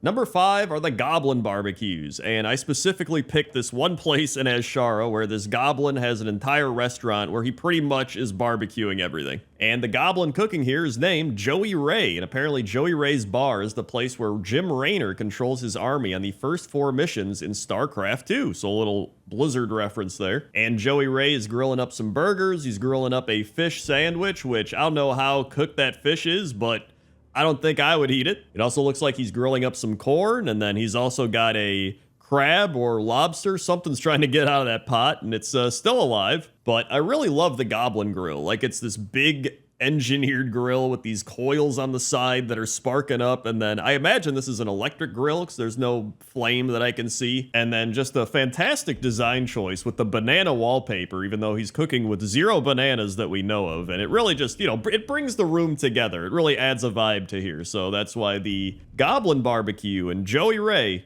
are number 5. 4. Number 4 is the Taste of Zandalar barbecues, and the Taste of Zandalar is this big open kitchen located at the Grand Bazaar in Dazar Alor. And I put this place on Pointless Top 10 food on tables, but I knew I had to bring it back for barbecues because it's just too good, right? You've got these big slabs of meat cooking over the grill. You have this big dinosaur leg that's getting barbecued back there. It looks like they also have a bunch of dinosaur tails that are being grilled up, and then they have a big egg that's just being fried over a fire. Like, I love this place. And I know I've said unique probably like 20 times this episode, but this is a truly unique barbecue because not often do you find a dinosaur barbecue, and not like a themed dinosaur barbecue. Like, we're grilling up dinosaurs. Like, this is kind of insane when you think about it. And I know there's going to be somebody that's like, oh, technically a chicken is a dinosaur, so we actually do have dinosaur barbecues because you grill up chicken. Shut up.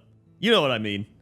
And that's why the Taste of Zandalar barbecue is number 4. 3. Number 3 are the Etten barbecues located in Sprucewood in the Storm Song Valley. And I almost put these at number 1 because that's how much I love these barbecues. But I was like, you know what? Number 3 is pretty good. But I love that the Ettens have literally just picked up giant branches or trees and just stuck them into the ground and like formed a little fire thing. And they just like stab food into it. They're just like, stab the fish into the tree, and they just like stab it over and just jam it into the ground, and then they just cook it over a big fire. Like, I think that's so cool. You can also see in the background there's that big Etten carrying a goat back to the camp, so I don't know how they're gonna cook that goat, but I would love to see how. And then there's this Etten that looks like he's trying to channel some spell over the meat, or I don't know if he's like warming his hand. He's doing something that looks kind of weird, but he's having a good time. I'd say the biggest downside to this barbecue is you never know if you're gonna get hit by a rock. Like, they're just up top lobbing rocks everywhere. So you might be grilling up your food and then boom, you get concussed. Who knows? But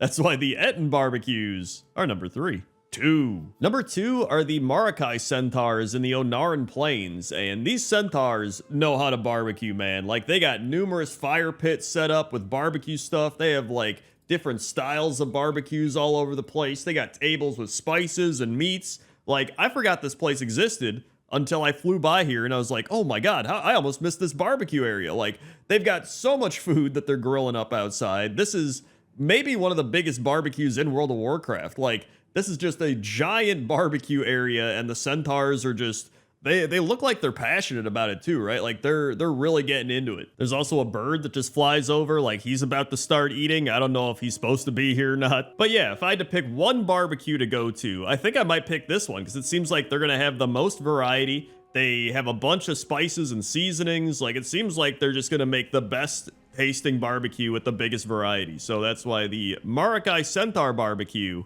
is number 2. 1. And number 1 is the Good Grub Smoking Pit. And the Good Grub Smoking Pit's located in northeastern Winter Spring. And I know I've been saying it the whole time, but this is really one of the most unique things in World of Warcraft. Like, it is this giant tornado fire that is built into the ground like a fire pit, and then it has this big tower thing that goes all the way up where they're just smoking a bunch of different meats. And they even got hooks where you could hook the meat onto it if you want it closer to the fire. It's pretty insane. But the other insane thing are the people here, starting with the Goblin Girl, because her name is Barbie Cute Saz, so it's supposed to be like barbecue sauce. I thought it was something else when I first glanced at it, and I was like, what? And then we have Jeb Guthrie, who says, I've been eating owls my whole life. Owls is good eating, and my friend Jez agrees. And speaking of Jez, he says, hey, make sure not to walk into that smoker. The last unfortunate night elf to do that didn't survive the heat. That poor, delicious night elf.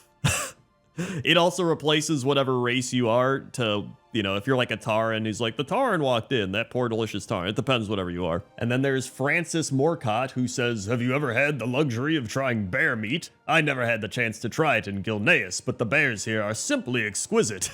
So yeah, this is an odd place with some odd people, but a really cool smoker, and that's why they're number 1. 10. Number 10 is Pollock Swiftsnip, and Pollock Swiftsnip is a barber located in Area 52 in Netherstorm. And I don't know if his name is actually Pulick or Pollock or however you say it, but his last name is Swiftsnip, so obviously that fits being a barber, but it is kind of weird that he's a barber in Area 52 in Netherstorm of all places. Like, I don't know if you've seen Area 52 in Netherstorm, I would imagine you have, but it does not look like the type of place where I would go, you know, this seems like a great spot to set up shop. I think a lot of people need haircuts here. And when you talk to him, he says, welcome, friend, to the barber shop. Come for a cut, a coloring, something else perhaps? We can groom facial hair, perform piercings, ink night elf tattoos, and even reshape Draenei horns and tendrils. Have a seat and we'll get right to work. You're only a few coins away from a new, more attractive you. And so yeah, he seems like an alright guy, and he's got a bunch of decorations all over that are pretty cool. It seems like his barbershop's doing alright, because it's been open for over 20 years, so I mean, what do I know? Maybe he's doing great. But either way, that's why Pollock Swiftsnip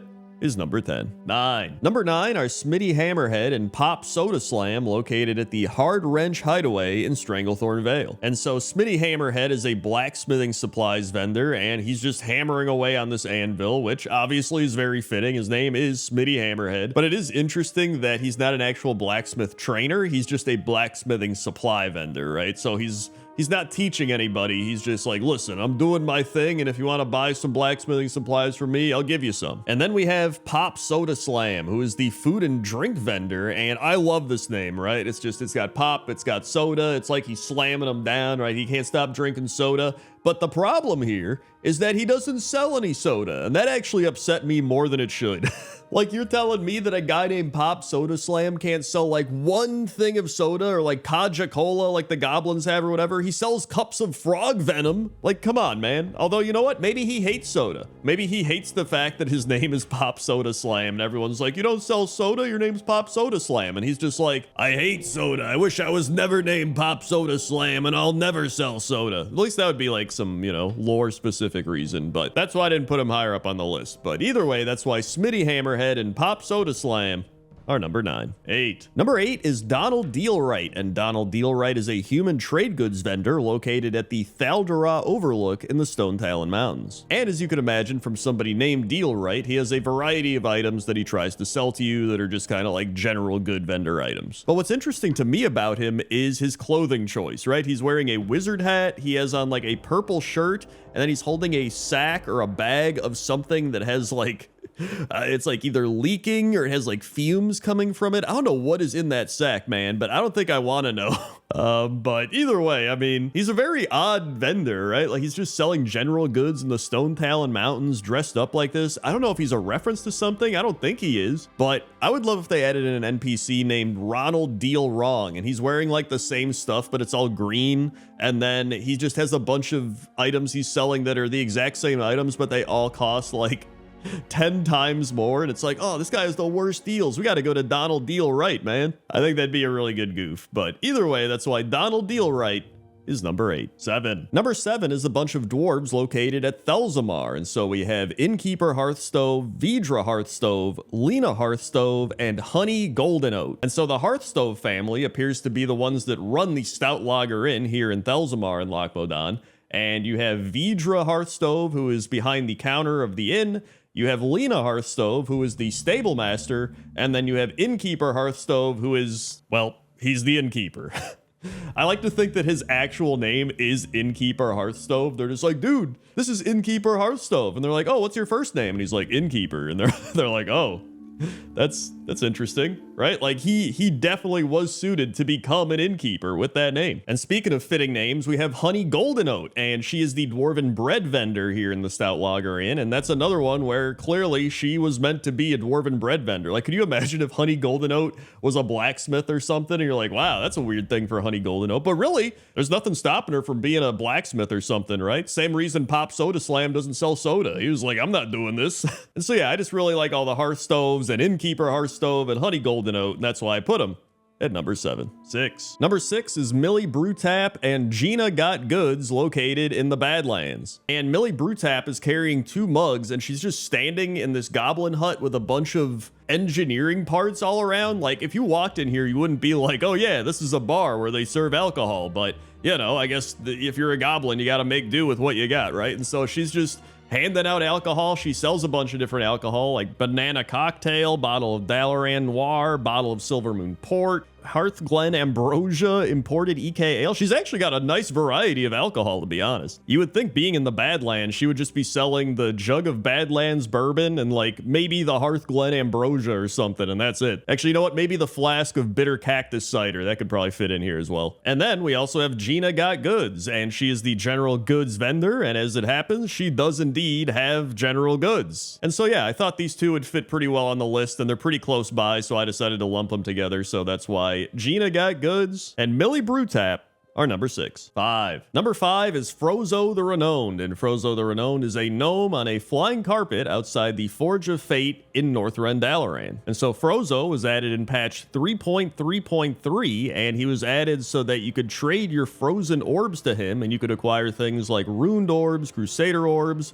eternal life, shadow, fire, water, air, and earth frozen lotus, and a pattern for a frosty flying carpet for tailors. It also says he might be a reference to Bozo the Clown, which I could see because it's like Bozo and Frozo, and he does have very similar hair to Bozo the Clown, so it's very possible. But again, I do think it's always funny when these characters have such fine-tuned names to what they do, right? He's like Frozo. He's got all the frozen orbs. He's wearing all this frost armor. He's like a mage, like a frost mage, right? And yet, what if he wanted to go do something else? What if he was like, man, I really wish I could just go like work in the Firelands. They're like, you can't do that, Frozo. It's like against your name, right? Although, you know what? I bet Blizzard would allow him to pay for a name change. He would have to like buy a WoW token and they'd be like, all right, you're allowed to name change Frozo. And then people would be like, where'd Frozo go? They'd be like, yeah, he paid for a name change. He's in the Firelands now. Now he's Firezo. Either way, that's why Frozo is number 5. 4. Number 4 is Granny Smith, and Granny Smith is the fruit vendor located in Shatrath. And oddly enough, Granny Smith does not sell any Granny Smith apples, which are the green apples. She only sells shiny red apples, golden bark apples, plantains, berries, and grapes. But obviously, I would say most people know Granny Smith because of Crow Threadstrong, the orc who just constantly yells at Granny Smith, and he's just like, fruit vendor, move your cart, or, ha, I crushed an apple, fruit vendor. Now your apples will be sold to others for them to crush as well as various other insults that he yells day and night. But then Granny Smith is always like, is someone saying something? I can't hear you. Fruit? You wanted fruit? And she'll just be like, I can't hear him. So it's pretty funny. The other funny thing is right next to her is this big ogre named Grok, which back in the day, you know, obviously was just like an ogre name. But now it's the Twitter bot. So you just are like, Grok, is this true? Grok, why is that orc yelling at her? Grok, is my brain rotting? But yeah, Granny Smith is definitely one of the most well-known NPCs that's named after their job. And so that's why Granny Smith is number 4. 3. Number 3 is Drunk Drophammer, Skinner Selma, and Bullet's Big Blast located at Bog Paddle in the Swamp of Sorrows. And so Drunk Drophammer is a fantastic blacksmithing name. He's wearing like a mining hat. He's got a hammer. He's standing by this anvil and he'll just go and hammer away at the anvil every once in a while, which, you know, obviously ties into the Drophammer name. He also just sells a variety of blacksmithing things like mining pick, blacksmith hammer, weak flux, coal, etc. Then we have Skinner Selma, who's wearing an eye patch with a happy face on it, which is kind of weird. Although she is holding a skinning knife, so that does tie into her name. And she sells a variety of leatherworking supplies. And then we have the best one here, which is Bullet's Big Blast. And he is wearing some like X-ray goggles or something, and he just keeps tinkering with a bunch of different stuff, and then it just will randomly explode. And I just think out of all the names, that is one of the funniest ones, being named Big Blast and walking around and just constantly getting blasted by these explosions. And so yeah, I think without Bullet's Big Blast, they are probably number 8 or 9 on the list, but with Bullet's Big Blast, they get moved all the way up to number 3. 2. Number 2 is Noodles, and Noodles is a cooking supplies vendor located at the Half Hill Market in the Valley of the Four Winds. And there's a lot to like about Noodles. He's a hosen, he's wearing a chef's hat, he's named Noodles, but one bad thing is that he's not actually selling any noodles. So he's selling mild spices, he's got refreshing spring water, he's got simple flour, perfect preservatives, a couple of recipes for sagefish, but no noodles. And so you might say, Crendor, well, why is he so high up on the list? Well, I think it's because he's actually cooking the noodles. So it looks like there's this big pot nearby, and it seems like there are noodles in this pot. And then every once in a while, Noodles will take a noodle out of the pot and just like taste it or look at it. And, you know, you can't actually see the noodle in his hands, but I'm pretty sure that's what he's supposed to be doing, and it would tie into his name. And that's actually one of the reasons I ranked him so high, because if I was the person designing noodles, I feel like that's something I would do. You know what I mean? It's like, oh man, I could design a noodle coming out of the pot. He'd have to pick it up and take it. Where would the noodle go? I'm like, he's just going to pretend to eat noodles. It's good enough.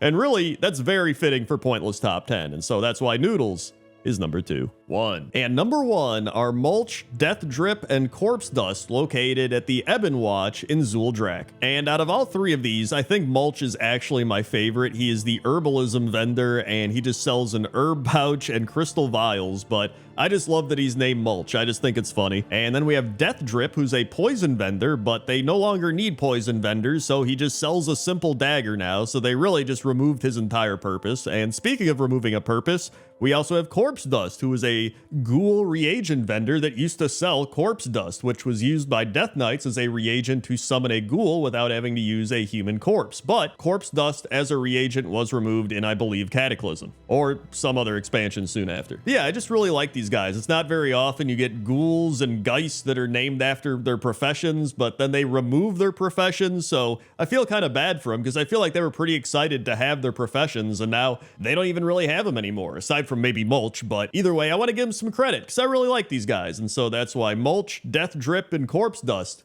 are number 1. 10. Number 10 is Gindle the Green, and Gindle the Green is a gnome mage trainer located in Thelzamar in Loch Modan. And I think it's pretty obvious that Gindle the Green is a reference to Lord of the Rings, referencing Gandalf the Grey or Gandalf the White, depending. And Gindle the Green was added in Cataclysm, so if you're a classic WoW person that came to Loch Modan and you were like, I've never seen Gindle the Green, that's why. Also, Gindle is making some very questionable fashion choices, like he's got the green hat and the green robe and the green shoulder pads, but then he's wearing white socks with sandals. Like, dude, what? Like, why did he decide to do that? Why didn't he just get some green shoes? Like, just go full green, man. Props to him for just doing what he wants to do, but I just, it's a little weird. But yeah, outside of those things, there's nothing too special about Gindle, but I do think he's a fun class trainer. He's a mage trainer, right? So that also kind of ties into like Gandalf as a wizard mage training, right? So either way, I wanted to put him on the list, and that's why he's number 10. 9. Number 9 is Zen Balai, and Zen Balai is a jungle troll druid trainer located at Nighthaven in Moonglade. However, before the Cataclysm, she actually lived in Brackenwall Village. And so if you are somebody that played more classic WoW than retail WoW, you probably do remember her more from Brackenwall Village, where she sold the expert first aid book, as well as the manual heavy silk bandage and manual mageweave bandage. But then, like I said, after the Cataclysm, she moved from Brackenwall Village to Moonglade and became the druid trainer instead of a reagent first aid trainer.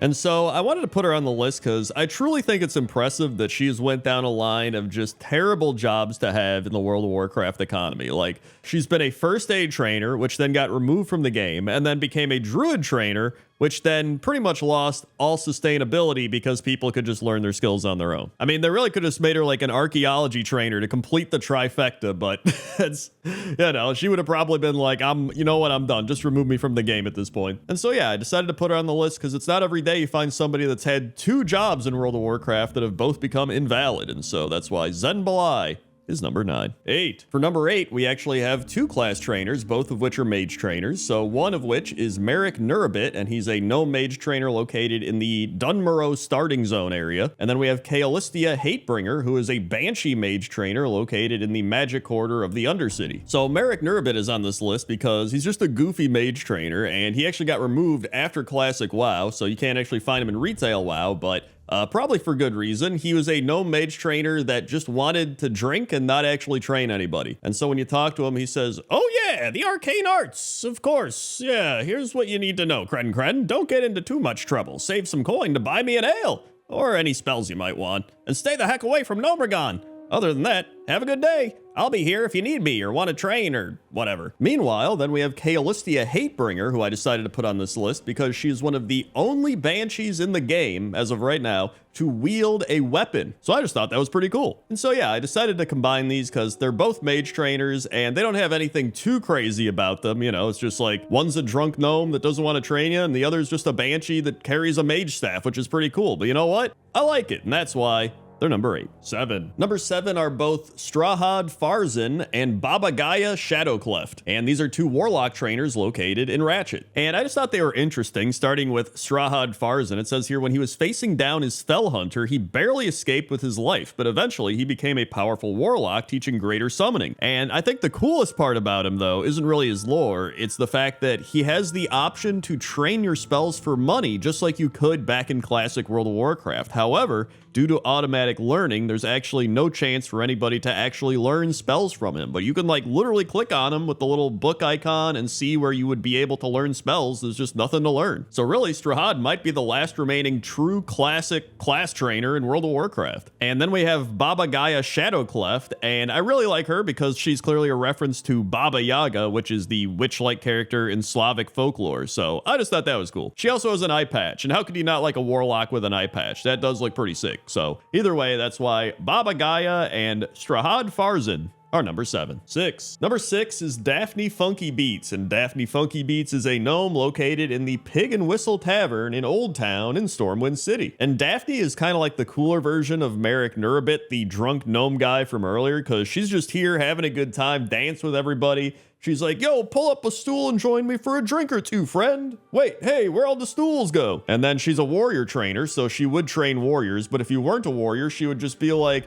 hey, you're not a warrior, but you're still pretty cool. Come on, get a drink on me. And then she just literally busts into like dance parties, and everybody all around just starts dancing, and they just like have dance parties here. It's a great time. In fact, I would say out of all the former class trainers, she's having probably some of the best times, because there's so many other class trainers, they're just stuck in some random location. Nobody's going to you anymore. You can't actually teach anybody anything outside of like queuing people up for proving grounds or whatever it is. But then you got Daphne Funky Beats, just drinking and dancing and having a great time all the time. So that's why Daphne Funky Beats is number 6. 5. Number 5 is Amalthazad, and Amalthazad is a lich located at Arcarus the Ebonhold, and he is a Frost Death Knight trainer, so really just the Death Knight trainer. And when you talk to him, he says, "We are what the cold wind carries, the icy chill of despair, the cold embrace of death." And now instead of training you, he just lets you into proving grounds, like all the other class trainers. And he's actually got some really cool notes and trivia here on the Warcraft wiki. So it says, before WoW Shadowlands, Amalthazad was one of the few friendly liches on Azeroth in World of Warcraft, the other being Tanathal, and the only one with whom players may interact. It also says he has an invisible follower recruiting spell with the following description: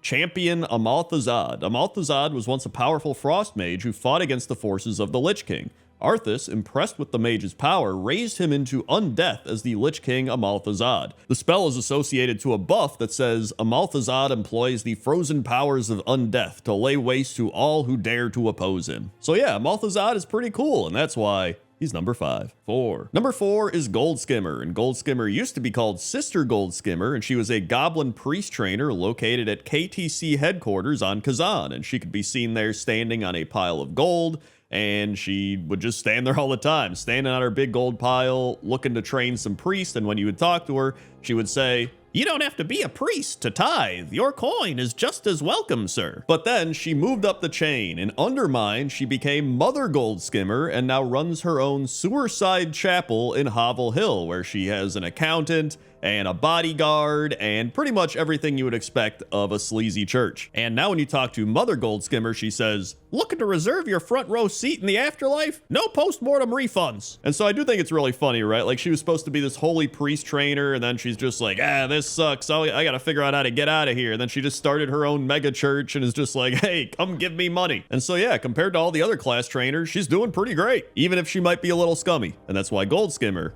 is number 4. 3. Number 3 is Gurag, and Gurag is a Furbolg shaman trainer located in the Crystal Hall of the Exodar, which is probably why you've never heard of this guy, and if you have, it's because you actually went to the Exodar, which is impressive. I think the only time I'd really go to the Exodar was when I was playing my mage, and I could just teleport there and be like, hey, cool, just to like mix it up a little bit, you know? And one of the reasons I like this guy is he's one of the few Furbolg trainers or NPCs in general just outside of Furbolg areas. Like, obviously, you're gonna find Furbolg NPCs if you go to like little Furbolg towns or whatever it might be, but finding one outside of an actual Furbolg area, like in a capital city, is pretty wild. In fact, I read here on Wowhead that he is part of the Stillpine tribe, which is one of only 3 known uncorrupted Furbolg tribes. But then I realized this comment was written in 2008, and obviously now we have many more uncorrupted Furbolg tribes. We have Blackmaw, Blackwood, the Bristlelimb, the Grizzleweld, the Longclaw, the Smolderhide, the Stillpine, the Timbermaw, the Wildlands, the Winter Pelt, and the Barkskin. But either way, I still think Gurag is pretty cool, and that's why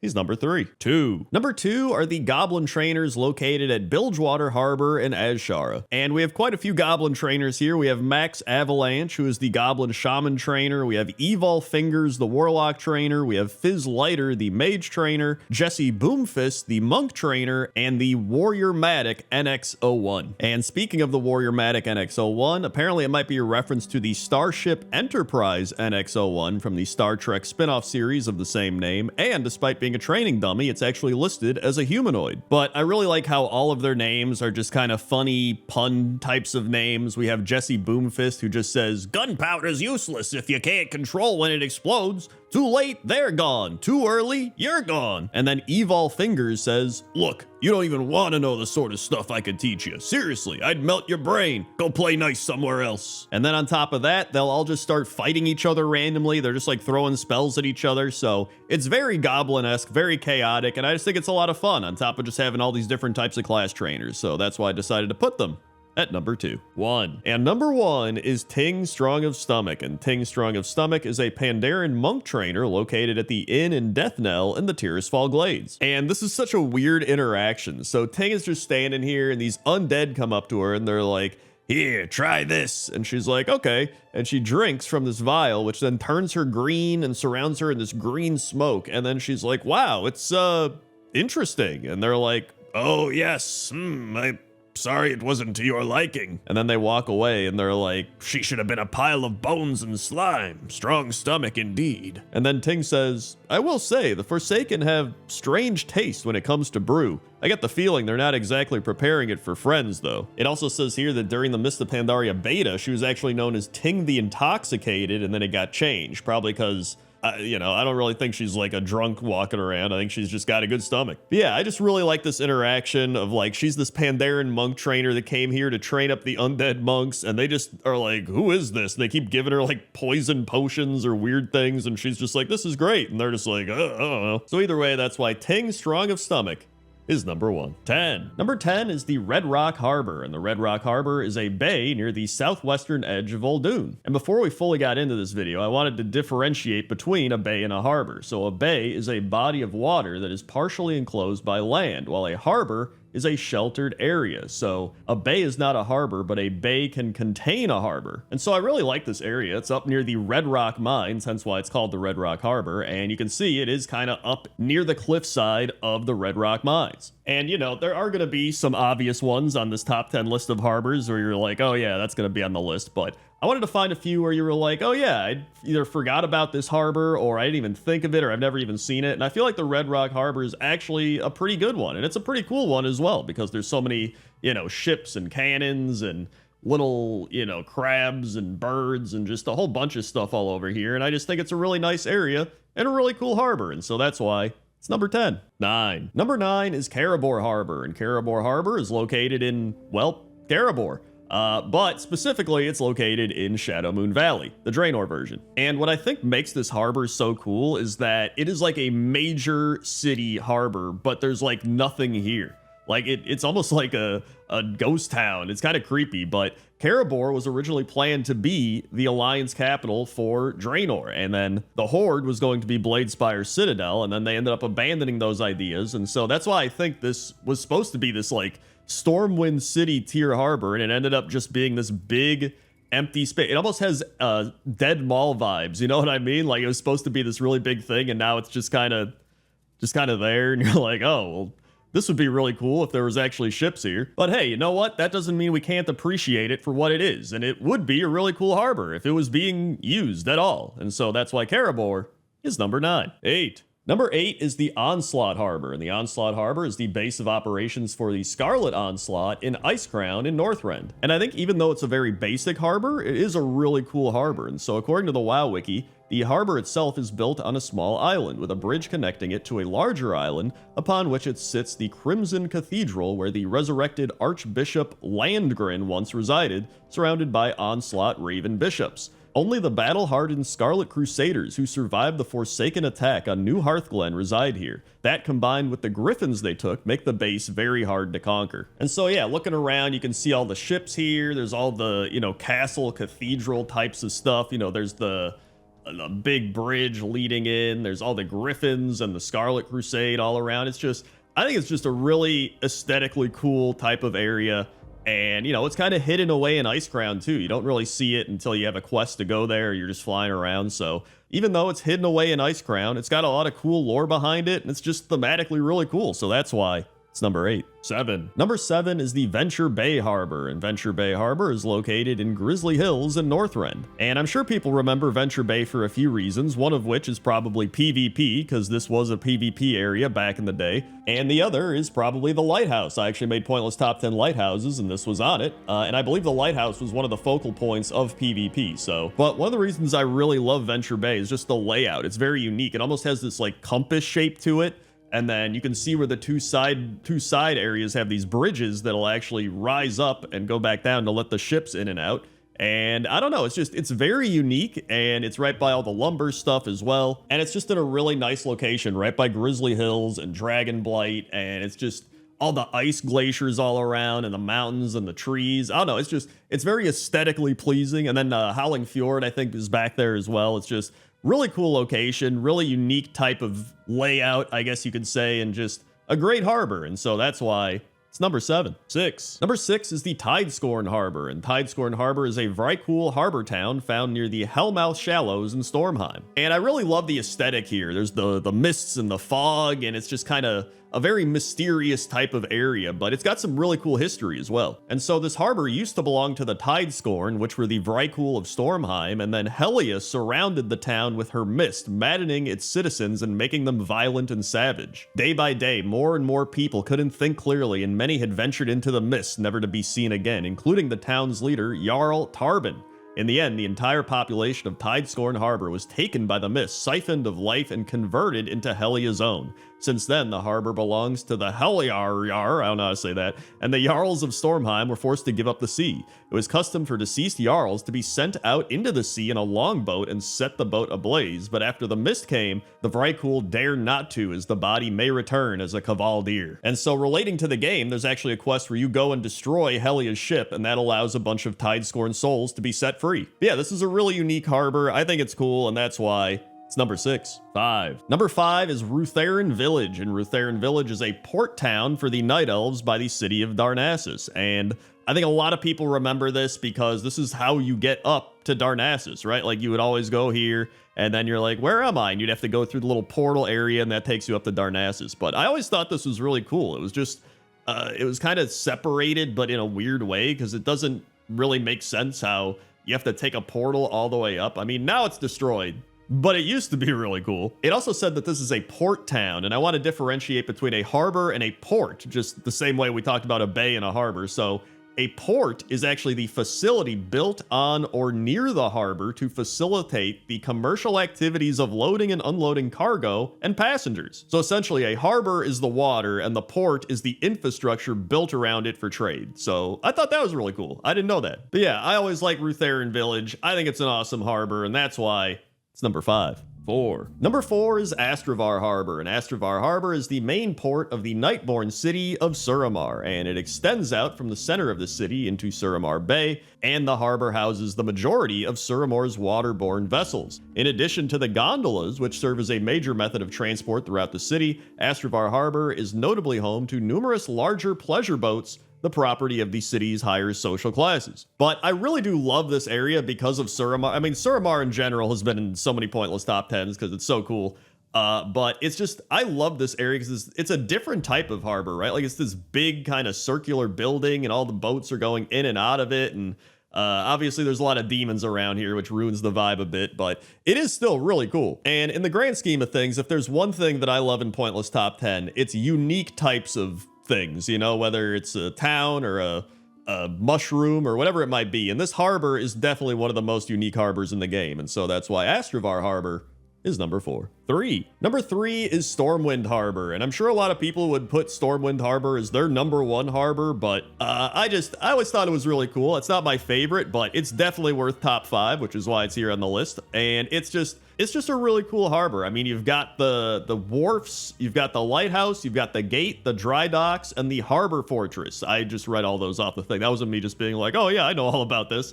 I think the coolest of all of it is the harbor fortress. So it says here that as part of the harbor's defenses, a fortress is located at the highest tier with a commanding view of the entire port. It is located on the edge of Stormwind City Cemetery and boasts a range of cannons protruding from its interior. So, I mean, this is got to be one of the most well-defended harbors. I mean, it's literally got cannons and stuff all over, and obviously it's Stormwind, so they've got a high military presence here. And again, being Stormwind, this is like a major harbor. It's kind of like a major airport, right? Like, everybody comes to Stormwind, leaves from Stormwind. Like, it's got to be one of the major hubs of the world. And so for all those reasons, that's why Stormwind Harbor is number 3. Number 2 is Borealis. It is the capital and largest city of the island kingdom of Kulturas, and it is located on a large strait within the central region of Tiergard Sound. Borealis serves as the seat of House Proudmoore and as the center of trade and military power for the entire nation. And what I love so much about Borealis and why I like it more than Stormwind is it's just everywhere you go just feels like a harbor town or a sea town, or I don't know, whatever you want to call it, right? Like, there's fishermen, there's marketplaces, there's ships going about, there's all these docks, and it really comes across as a naval town. And obviously that's what it is. That's why they designed it that way. It's, you know, the Proudmoores and everything, but I really love the vibes here. Like, sometimes I'll just come here and walk around because you can literally, like, I promise you, if you come here and walk around, you're going to see stuff that you have never seen. You'll be like, wow, I never even noticed that when I was playing Battle for Azeroth or any other expansion that brought me to Borealis. So I dare you to go do that. It's pretty cool. Just walk around in the different parts of Borealis. So that's why Borealis is number 2. And number 1 is Booty Bay, and Booty Bay is, of course, a large pirate port city that is nestled on the southern tip of the Stranglethorn Vale. And a lot of people got mad at me. They're like, Crendor, you didn't put Booty Bay in the coolest towns in World of Warcraft. And I was like, well, everything I looked up, it was like, it's a pirate port city, then it just says it's a port town, then it said, like, nobody could really define it. And to me, it's not really a town. I think it is a little more of a city, which is why I was like, you know what? I'm just going to put it in harbors because I think it fits the best as a harbor. And I mean, how could you not put Booty Bay on this list, right? I mean, you've got the ship that goes from here to Ratchet. You've got the pointless statue over there, of course. That's not that pointless because it's, you know, it's got treasure inside. You know, you've got the bamboo bridges, you've got all these buildings that are made out of ships, you got sharks hanging, and you got all the big waterfalls in the background.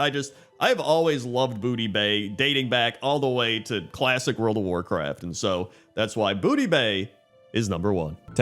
Number 10 are the Flaming Goat Skull Lanterns located in the Jade Forest next to a bunch of Hosen. And one of the reasons I love these lanterns is just how unique they are. Like, you don't really come across many other skull lanterns in the game, and I love the way they look. They got the fire coming out of the top and the eyes are glowing. It's just a really cool lantern. And it's also a lantern that you don't really see very often in the game. Like, the only place I've seen this is this random Hosen camp in the Jade Forest, so it's not something you come across very often. And I'm not gonna lie, I typically try to do a cooler type of thing at number 10, even if I might consider it number like 5, because I like somebody watching the video for the first time to see a really cool thing right off the bat. So you might say that number 10 is actually a lie, but it doesn't really matter. This is a pointless list. It's a pointless top 10. It's not about the order of the things on the list. It's about the things themselves. Listen, I don't know. Somebody's gonna be like, Crendor's a liar. Shut up. That's why it's number 10. Number 9 are the Tortollan Lanterns, located at numerous Tortollan areas, such as the Seeker's Vista in Stormsong, the Gloom Hollow in Nazmir, and Seeker's Outpost in Zuldazar. And I really love the glow that these lanterns emit. It's kind of this bluish, greenish aqua glow, and it just pulsates, and I don't know. I find it very relaxing and calming. I think it's really cool. And then they're almost like upside down hourglasses. It looks like there's sand falling to the bottom part, although I don't know if that's actually what's happening, but that's what it reminds me of. Although then there's also a few that look like they're in bowls or they're just kind of sitting in the water, and they don't really look like they're upside down sand or anything. They're just kind of glowing bowls. I have no idea how this Tortollan lantern wizardry works. I just know they figured out a way to make it work. I also love the sticks that a lot of the lanterns are attached to. I don't know what type of wood that is. Is that like a sandalwood? It's like the type of wood they use for a lot of beach furniture and stuff like that. Somebody tell me what that wood's called, because I actually think it's pretty cool. Just like these lanterns. And so that's why the Tortollan Lanterns are number 9. Number 8 are the Booty Bay Lanterns. And the Booty Bay Lanterns are literally all over Booty Bay. You can find them on random barrels, you can find them in the inn, you can find them hanging on the ceiling. Like, they're literally all over. And I love these lanterns because even though they're not the craziest, flashiest lanterns, they're the most durable lanterns. Like, this is the type of lantern you would carry into a cave, because you're like, if I drop this thing, it's not breaking, right? This thing's made out of like metal and shit. It is phenomenal. And it's also got this classic WoW vibe to it. You know, it's got that old low polygon type of vibe where there's not a lot of rounded edges, just very jagged, and the actual lantern part is like wallpapered onto the lantern. I don't know, but there's something really cozy and nostalgic about that as well. Probably because it brings me back to the early 2000s of playing, you know, 2005 World of Warcraft, you know what I mean? But on top of that, it actually really fits the setting of Booty Bay, and so that's why I decided to put these lanterns at number 8. 7. Number 7 are the Gilneas lanterns, and these lanterns are, as you can imagine, located all over Gilneas. And what I like about these lanterns is they're just kind of basic, right? Like, they're just candles inside of a container thing, but I love the glow that they give off. I love the, I don't know what you'd call the actual container, like a vase, or I guess you could just call it a container. I don't know. Never mind. I looked it up and it's called a globe. It says here that the glass form that enclosed the combustion chamber of the lantern is called a globe. Globe is in like the earth that spins around on a little thing, not like glow. I think it kind of sounds like I'm saying glow. Globe. Globe. All right, I'm done saying that. And then it says that the container that holds the lantern fuel is called the fount. So you have the globe and you have the fount. But I guess that's just referring to a glass container. Like, what if it doesn't have a glass container? What if it's some other type of material?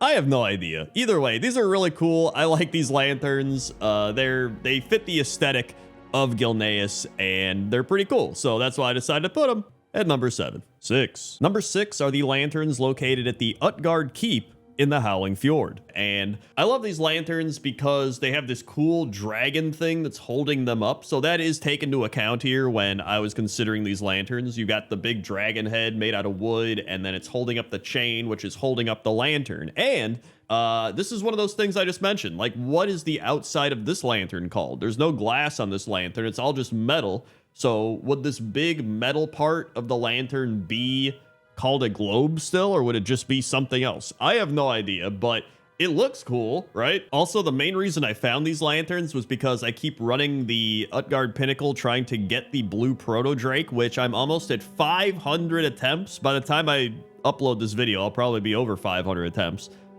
Easily the most I have farmed a mount in this game. So post a comment down in the comments section for the most amount of attempts you've had farming a mount. I'm hoping that I don't have too many more, but we're already close to 500. So either way, these are cool lanterns, and that's why they're number 6. 5. Number 5 are the lanterns located all over Valdrakken and the Dragon Isles. And the main reason I love these lanterns is the glass. Like, I love the crystallized glass look. If you look really closely, you can see it's like little ridged pieces of glass that all form this globe that surrounds the flame. I just think that's pretty sick. The flame itself is also really cool. You got the little top part, which kind of reminds me of a roof. It's almost like this lantern has a roof on top of it with little stone markings, and then you've got the little jewelry type of pieces just hanging off those roof bits. So just a really cool, unique lantern, and I think it's something that a lot of people missed while looking around Valdrakken. Also, a quick shout out, honorable mention to the Lunar Festival lanterns, which I thought we didn't record in time for this video because it went away, but then it turns out it's still there in Classic WoW, which I learned today while leveling my Hardcore Shaman, and these are just some cool festival-looking lanterns. So that's why the Valdrakken and Lunar Festival lanterns are number 5. 4. Number 4 are the Night Elf lanterns located at numerous Val'Sharah locations and pretty much a bunch of Night Elf locations throughout the game. And as you can see there, they got this little Hearthstone swirl in the middle of that lantern, and I think that's what's giving off the glow. I just think that looks really cool. The blue and the purple all kind of together, and then the top of the lantern has this kind of roof to it, right? It's got these little leaves on these pieces of wood.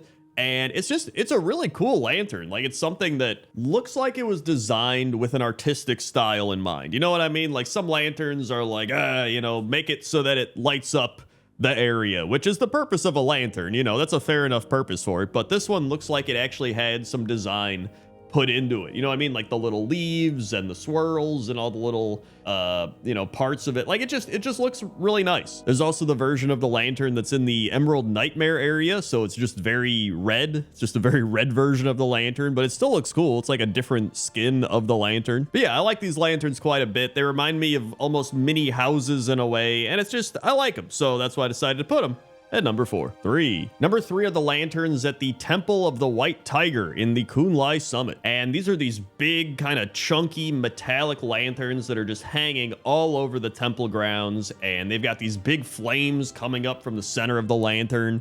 And they're just really cool lanterns. I know I keep saying that. That's like my favorite word of the day is just like, these are cool. These are cool. This is cool. But they are cool, all right? Everything is cool. So what if I'm overusing the word? There's also some other lanterns here, but I wasn't really sure if these were actually lanterns. They look more like incense being given off. You know what I mean? They got like some sticks in there and it looks like a bunch of smells or steam is coming out of here. Maybe it's, I don't know. It just seemed these are more like incense stick type of things, but they're in lantern-esque containers. So I was like, hey, you know what? For this series, that's good enough for me. But yeah, back to the main lanterns. I love the bottom of the lantern. It almost reminds me of an upside down kind of Koopa shell from Mario with the spikes and stuff, like a turtle shell. I don't know. I like these a lot. And so I decided to put them at number 3. 2. Number 2 are the floating lanterns located near the Serpent's Heart in the Jade Forest. And these are also the same lanterns that appeared during the Wanderers Festival, which is located next to the Turtle Beach in the Krasarong Wilds. And they're slowly drifting away from the beach, and pilgrims and celebrants can be seen walking to the beach to place these lanterns in the water and wave them goodbye. And I really just love the simplicity of these lanterns, right? Like it's just a little candle sitting inside a paper globe, I guess you would call it, right? Even though it's not glass, I'm just gonna call it a globe. And it's just floating on this little boat thing. In fact, there's a few of the lanterns that have been burned by the fire, which I think is pretty sweet. You've got all these little burn marks and the tops of the lantern have burned down a bit, yet they're still glowing. So I like that little artistic touch they put in there. But yeah, I don't know what it is. I think it's just the simplicity of these lanterns. It's just very peaceful to me. There's also a panda. There's kind of meditating near them. And I don't know. I just think they're very relaxing and peaceful. And I like them a lot. I think they're cool. And they're very unique. I don't see many lanterns like them, so that's why I decided to put them at number 2. 1. And number 1 are the Tuskar lanterns, and these are the most Crendor lanterns you could find in World of Warcraft. They are literally fish that have a candle or something burning inside of them, and they're just glowing. And so the Tuskar use these fish as lanterns all throughout their towns. They also have a few other lanterns that are just kind of more basic glass-shaped lanterns, but nothing compares to these unbelievable fish lanterns. They're just easily one of the most unique lanterns in the game. I don't think anyone else is using fish lanterns. They're just cool. They stand out. There's these otters that are actually looking at the lanterns. I don't even know if that's intended, but a lot of the otters just look like they're actually staring at the lantern or something. I don't know. Maybe they think it's food. Maybe they want to eat the lantern. They also hang the lanterns on the big turtle boats along with the other little glass ball lanterns. So they use a mixture of the lanterns. Maybe they run out of fish and they just want to use the other lanterns to mix it up. But either way, these are the best lanterns in the game. I love these, and that's why I decided to put them at number 1. 10. Number 10 is Rogvar, and Rogvar is an orc alchemy trainer located in Stonard in the Swamp of Sorrows. And for the most part, Rogvar is just a standard orc alchemy trainer, right? He's here, he's teaching you alchemy, especially in classic World of Warcraft, where he says, "War Chief Thrall himself asked me to come out here. I was honored to obey, and it's no hardship. I couldn't have asked for a better posting than Stonard. Just about any herb I might need grows in the muck here." But then, when Burning Crusade hits, Cersei Dusksinger, a Blood Elf quest giver, shows up at Stonard and kind of takes over everything. In fact, she's got a pretty messed up quest where she wants you to go feed this fel-tainted food to the Lost One's captured livestock so that when they eat their livestock that they've captured, they become corrupted with fel energy. But anyway, Rogvar hates this. He's talking to his friends and he's like, "Her methods are cowardly. She reminds me of the Forsaken Apothecary," when they have this big dialogue. And then Cersei walks over to them and she's like, "Oh, you got something to say? Say it to my face." And then they don't say anything and she's like, "Yeah, I didn't think so," and walks back. And then Rogvar just says to himself, "Remember how quiet it was before the elves came here? I missed that." And then he also tells the other blood elf here to be quiet. Like, he's just, dude, he loved going here. He's like, "There's so many cool plants. This place is awesome." And then it got ruined by the elves. And so I just feel bad for him. And so that's why Rogvar is number 10. 9. Number 9 is Kolmar Sunrunner, a Wildhammer dwarf located at the Wingrest Embassy in the Waking Shores, and Forge Master Zakal, located at the Terrace of Crafters in Dazara Lore. And you might be wondering why I put them together here, and it's because both of them are really cool blacksmithing trainers, but they don't really have anything crazy about them, right? I just think they're cool. So you have Forge Master Zakal, who's got these 2 massive hammers, and he says, impressed with me dual hammer technique. It be taking a lot of practice to swing the hammers this way. Which is honestly pretty sick. The fact that he's just blacksmithing with these 2 giant hammers. And then you've got Kolmar, who is just like, I never worked with a metal quite like this before. It's incredible. And he keeps holding it up to the sky like he's got a trophy or something, and he starts hammering away at it. And I don't know how he's not burning himself, because it looks like there's little bits of ember and fire and metal just going all over him, but he's just resistant. So I don't know if he's built up a tolerance or something. Although I don't think it's actually possible to build up a tolerance to fire and sparks hitting your skin. But you know what? We're in a fantasy universe and he's a dwarf, so maybe it is. But either way, that's why Kolmar Sunrunner and Forge Master Zakal are number 9. 8. Number 8 are a bunch of goblin profession trainers that had to relocate to Azshara following the construction of the Orgrimmar embassy. And so you gotta feel bad for these goblins. Like, they used to just live in Orgrimmar in the little goblin area, and then they were just like, get out of here, we're building an embassy. And they're like, where are we gonna go? And they're like, we'll put you in Azshara, that should be good. And so if you talk to Nivi Weavewell, who used to be the tailoring trainer, if you couldn't have guessed, she says, I've been downwardly promoted. And then Zarbo Pork Patty, the former cooking trainer, says, my position has been eliminated. Feels like early retirement. Then there's a couple others that aren't actually profession trainers, but I'm including them anyway because they're funny. So you've got Bezel the stable master, who says, I got the axe. See, I brought it with me.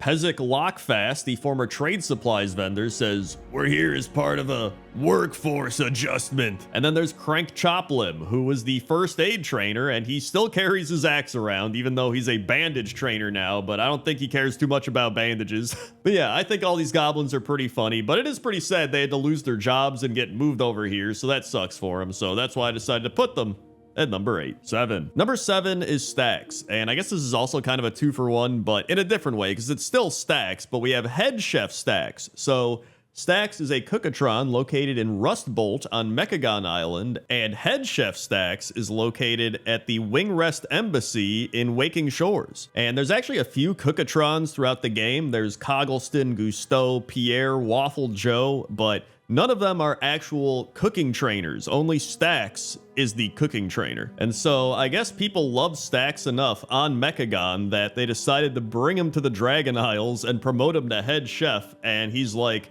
Head Chef Stacks greets you with a hearty clang of an oven door and some enthusiastic spatula waving. Or at least you're pretty sure it's a greeting. And you're just like, can you teach me how to cook? And then he teaches you how to cook. So, I mean, he does teach you how to cook. He knows how to do it. It's just weird that he's cooking on himself, which probably isn't a very common thing really anywhere.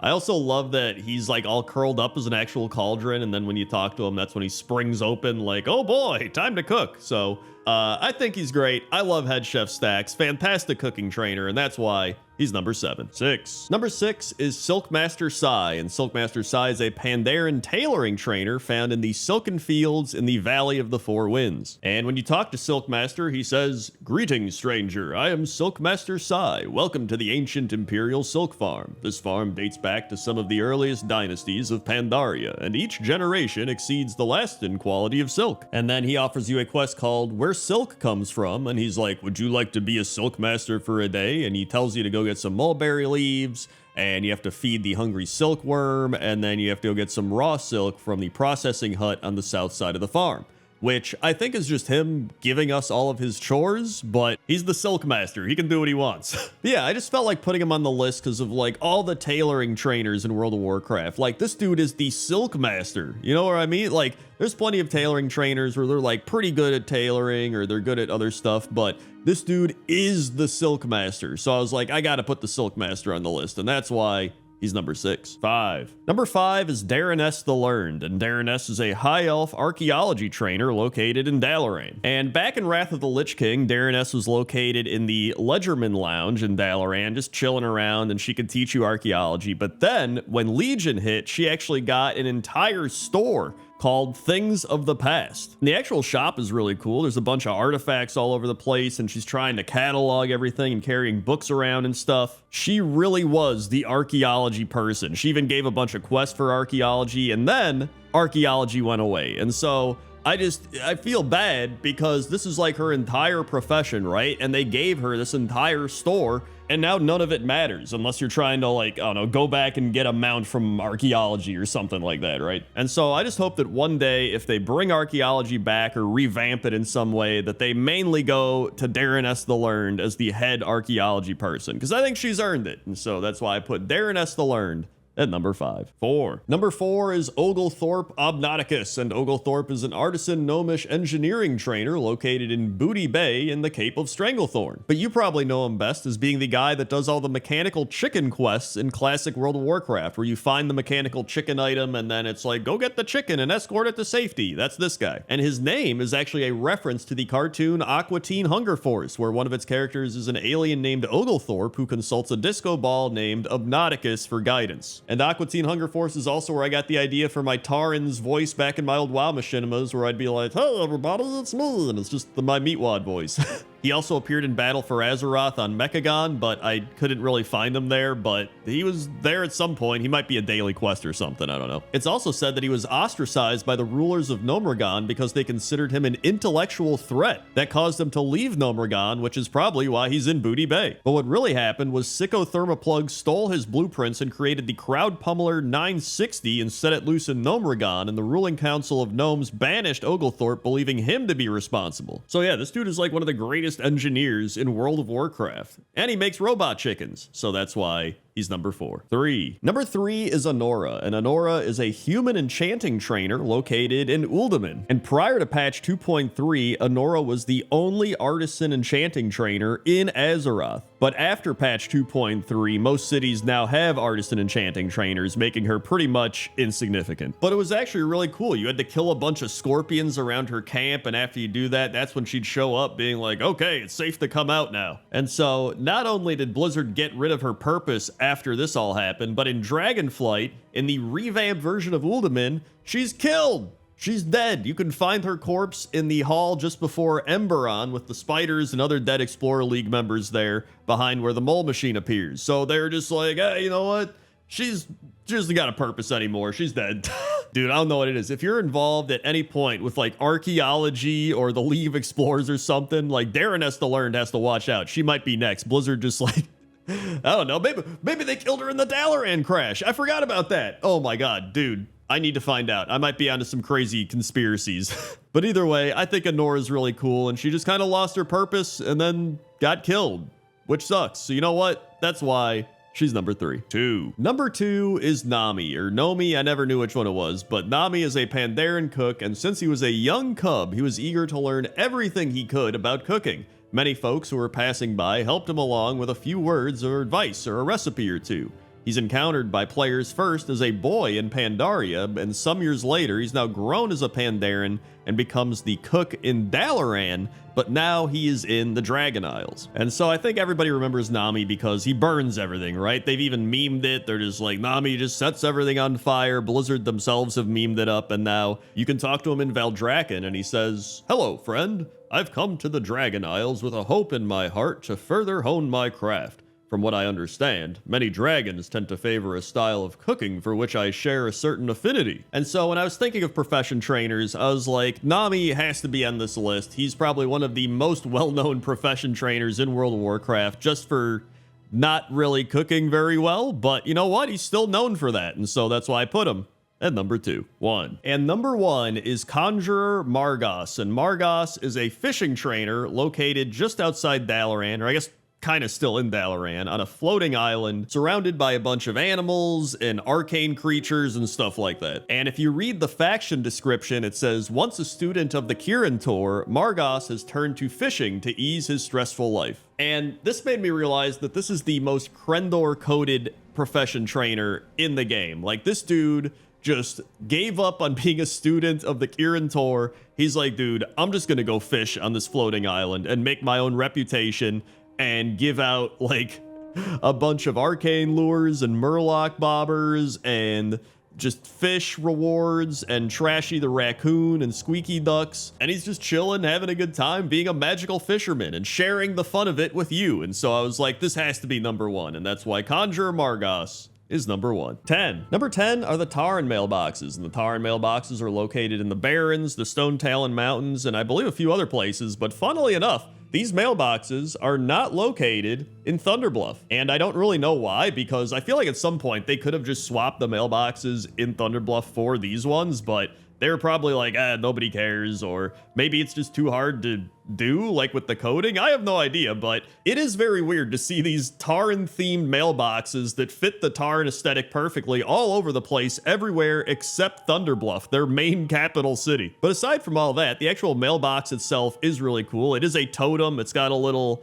hole for the mail, which is the mouth of the totem, which is shaped like a Tarn, right? It's got the two horns on the side of it, right? With the banners of the bird with the letters, like, you know, representing the mail. And then there's a bunch of cool designs on the totem, and it's you know, it's got the eyes and the nose. Like, it's literally just a Tarn mailbox, which, again, it's crazy this is not in Thunderbluff, but either way, it's a cool mailbox, and that's why it's number 10. 9. Number 9 are the mailboxes located at Gadgetson, Everlook, and Area 52, as well as a few other places, but I love these mailboxes because they're just kind of goofy, right? They seem very Goblin Gnome engineering based, and they're just these metal mailboxes that look like, you know, whatever, but they have a letter attached to them on a spring. And I really just love how the letter bounces back and forth, because you would think it would be like boing, boing, boing, boing, but it's just like boop, boop, boop, boop, boop, boop, boop, boop. Right? It just feels very slow. It feels like it should be sped up 2 or 3 times. In fact, let's see what it would look like sped up. Editor Crendor, can you speed that up?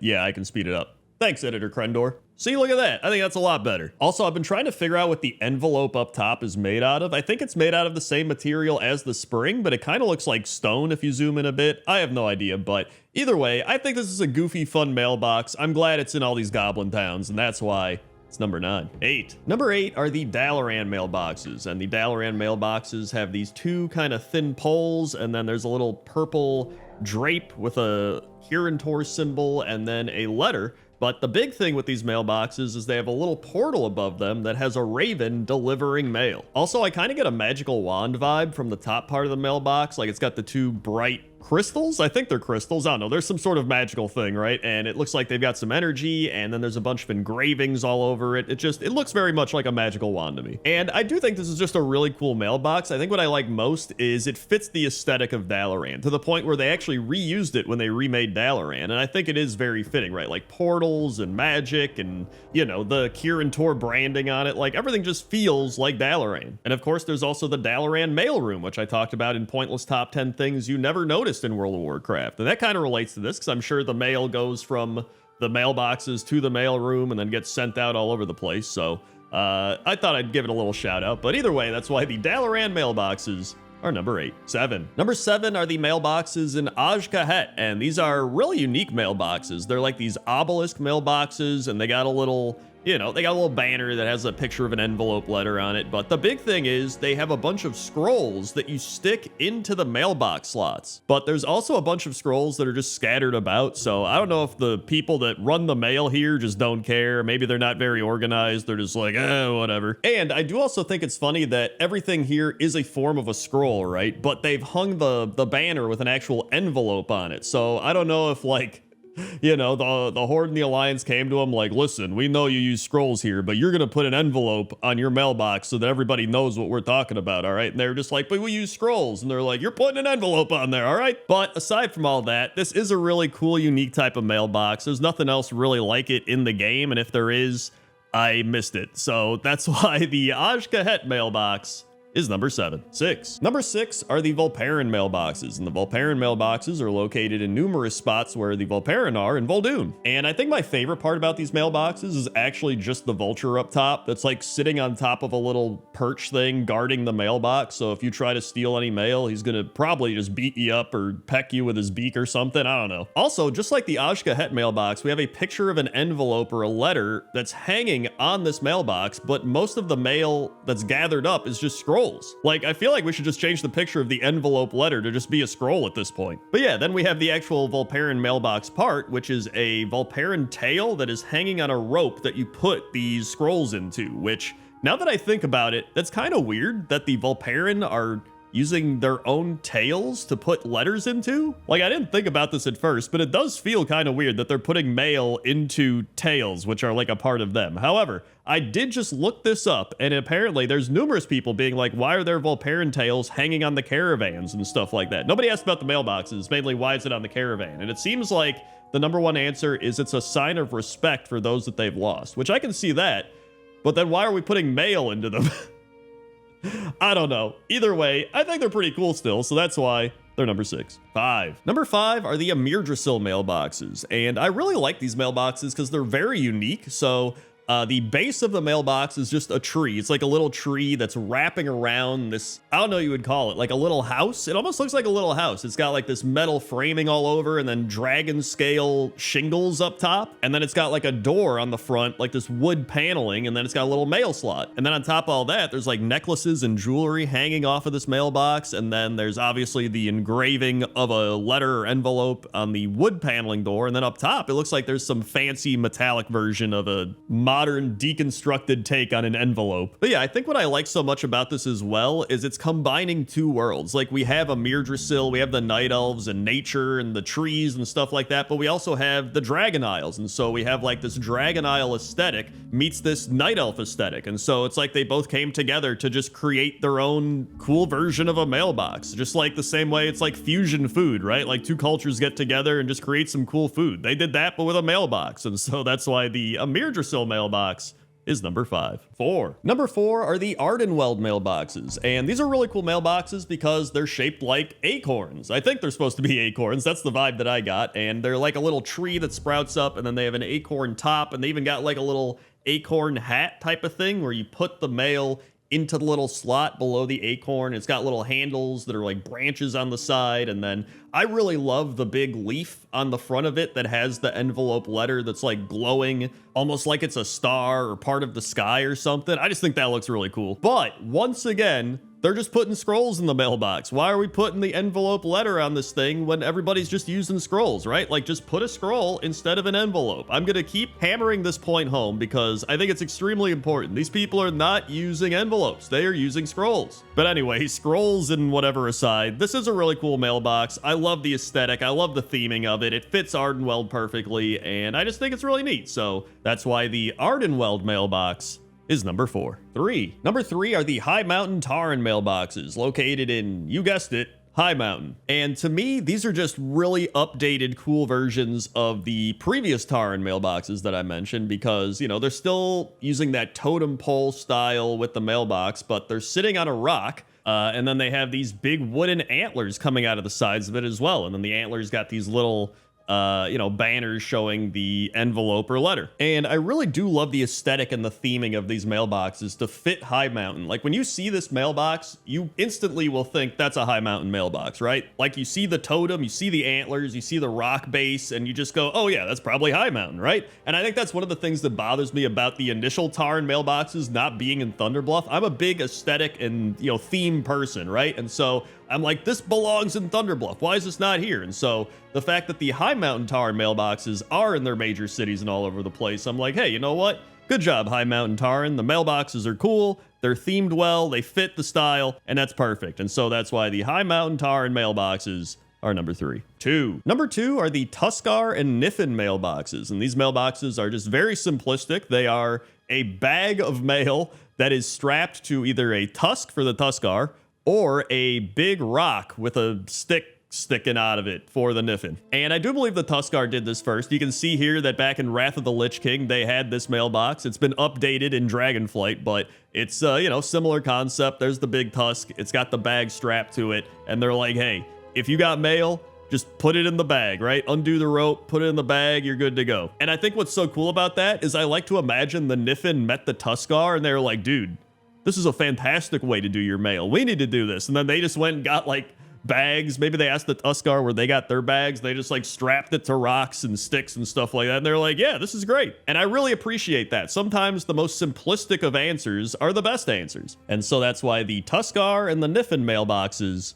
are number 2. 1. And number 1 is the Uldum mailbox. And this is actually a really cool mailbox for a few reasons. First of which, it is the only mailbox in Uldum. And it was actually hot fixed in after the expansion had already launched. People were like, there's no mailboxes in Uldum. I can't get my mail. Where do I get my mail? And then they eventually just hot fixed in this mailbox. So they just like designed up a mailbox that fit the Uldum theme and then put it into the game. Like, there you go. And I actually love it. It's got like little letter slots in there. It's got a little canopy hat and the little mail things off the side. Like, it is a nice mailbox, but I genuinely just love the fact that there were no mailboxes in Uldum. Like, they designed the entire zone and they just forgot to put mailboxes in. And then people were like, where do we get our mail? And they're like, uh-oh.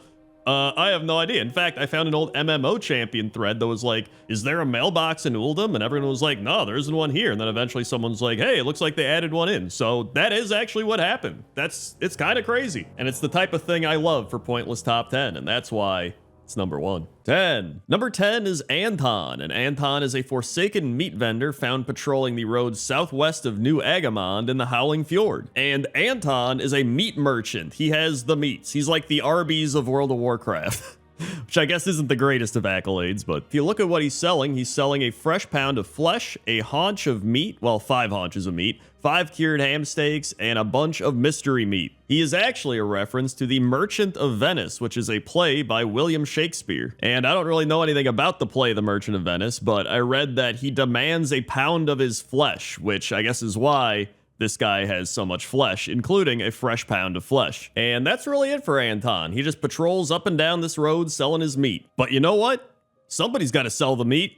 And that's why Anton is number 10. 9. Number 9 is Vashti the Wandering Merchant, and Vashti is a night elf ghost vendor traveling the eastern path from the ruined Sanctum to Fellblaze, Ingress, and Azuna. And Vashti's kind of interesting because it seems they've subtly changed him in a patch, and nobody really noticed because it's just some random NPC walking around. But on this show, we find these little things. So if you read the Wowhead comments, people are like, he doesn't seem too exotic to me, and everyone's like thumbing it up, and I'm like, what does it mean? Because if you look at his name, it just says The Wandering Merchant, General Goods, and I'm like, okay, but I guess he used to be the purveyor of exotic goods, because somebody says purveyor of exotic goods that only about 200 other merchants in all the lands sell, and now he has general goods. So I think they actually changed him from a purveyor of exotic goods to just a general goods vendor. And as you can see, he does sell quite a bit of generic goods, so listen, even though he doesn't have his exotic goods like he was supposed to, he's still a wandering merchant ghost, which is pretty cool. And that's why Vashti the Wandering Merchant is number 9. 8. Number 8 is Hamlin Atkins, and Hamlin Atkins is a wandering forsaken fungus vendor located in Brill in Tirisful Glades. And Hamlin is actually a reference to the Atkins diet, which according to Wikipedia, the Atkins diet is a low-carb fad diet devised by Robert Atkins in the 1970s, marketed with claims that carbohydrate restriction is crucial to weight loss and that the diet offered a high-calorie way to stay thin forever. So I take it the reason they made Hamlin what he is because he's an undead, so obviously he's very thin, he's bones,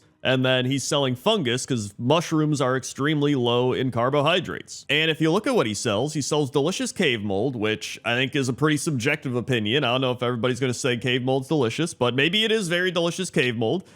Dried king boletes, I don't know how to say that, forest mushroom caps, raw black truffles, red speckled mushrooms, and spongy morels. I think you say morel, not morel. I don't know. I think it's morel. And that's pretty much it. He's a reference to the Atkins diet, and he sells mushrooms, and that's why he's number 8. 7. Number 7 is Grecian Iron Stove, and Grecian Iron Stove is a wandering dwarven bread vendor located on the road between the Valley of Kings and Dun Algaz in Loch Modan. And he shouts out, Modor Dagum, Dun Gash Haim Modor Dagum Rand. Or, if you can't speak Dwarvish, all kinds of bread here, made fresh today, get 'em while they last. And then he walks up and down the road selling the bread that he just baked. So he sells freshly baked bread, obviously, moist corn bread, soft banana bread, homemade cherry pie, Mulgore spice bread, and tough hunks of bread. I imagine he also bakes his bread in an iron stove because his last name is Iron Stove. So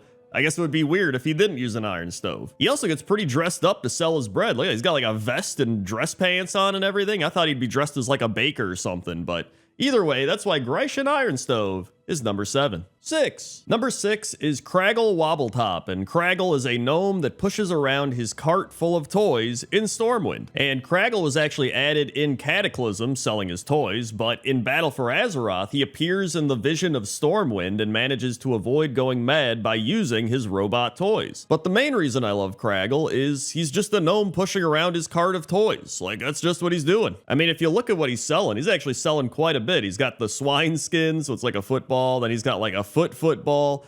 He's got the war fuel back from that Mountain Dew thing way back in the day. He's got the Red Ryder air rifle and ammo. He's got a grind gear toy gorilla. He's got some thrashers. He's got ragdolls, paper zeppelin kits, copper racers, foam swords, train sets, a wind-up train wrecker. He's got a whole bunch of stuff. And you can tell that he loves what he's doing. And like they say, if you love what you do, you'll never work a day in your life, except you probably will. It'll just be fun work, and you'll still have some work here and there that's not that fun, but that's why Craggle Wobbletop is number 6. 5. Number 5 is Xantish, and Xantish is a jungle troll snake vendor located in the Valley of Spirits in Orgrimmar. According to the WoW wiki, he fearlessly tracks, captures, and trains noble snakes so they will aid their comrades in battle. And he specifically sells 3 snakes. There's the Black King Snake, the Brown Snake, and the Crimson Snake. There's also a toy called Xantish's Flute, where you can call wild snakes to follow you for 1 minute. But the reason I put Xantish on this list is because he's such a prominent figure in World of Warcraft for me. Like, I remember going to Orgrimmar and seeing this guy walking around with his snakes, and it's like, dude, that's just the snake guy, right? And not only that, he's got a little bit of crazy lore. So back in Mist of Pandaria, when the Corcoran took over Orgrimmar with Garrosh Hellscream, they confiscated his snakes. He was even quoted as saying, "My snakes, man, they took my snakes." But luckily, after we regained control of Orgrimmar, he was able to get his snakes back, and he's had them to this very day, and that's why Xantish is number 5. 4. Number 4 is Lazaric, and Lazaric is a goblin weapon vendor located on the road between the Crossroads and Ratchet. He's also accompanied by his ogre bodyguard named Jorb. And one thing people point out is that Jorb is affiliated with Gadgetson, while Lazaric has his rep tied to Ratchet. And apparently Jorb might be a reference to Homestar Runner, which that takes me way back. That's like when I was in high school 20 years ago, which I'm old, Gandalf. Man. But they added a quest for this guy back in Battle for Azeroth where he's like an investor in Venture Co. business, but aside from that, I just remember him walking up and down Ratchet to Crossroads being like, hey, it's the guy with the ogre. And that's really what I remember him for. And he sells a bunch of weapons. He's got claymores, swords, maces, hatchets, you name it. He's also got some potions for some reason. I guess he just got them from somebody who's like, hey, I got these too. I don't know. So the main reason he's high on this list is he's a goblin with an ogre bodyguard. That's pretty cool. And I'm pretty nostalgic because I always remember him when I was questing back in the early days of WoW. So that's why Lazaric is number 4. 3. Number 3 is Antonio Pirelli, and Antonio Pirelli is a human exotic goods vendor that travels from Red Ridge to Westfall to Elwyn Forest to Duskwood and then does it all over again. And as far as I know, this guy probably travels the most out of any traveling NPC. Like, he literally goes between 4 zones, and before he goes to each zone, he's like, here I am back in the good old Red Ridge Mountains, or he's like, Duskwood, this is going to be a scary time. And it's pretty cool, actually. And it would have been really cool to get his entire path, but he has been bugged in World of Warcraft for quite some time because I went on Wowhead and everyone was like, hey, is this guy like bugged or something? Like, I can't find him. I can't interact with him. It literally took me like 3 laps before I found him. And then he just despawned. And I was like, what is it? What?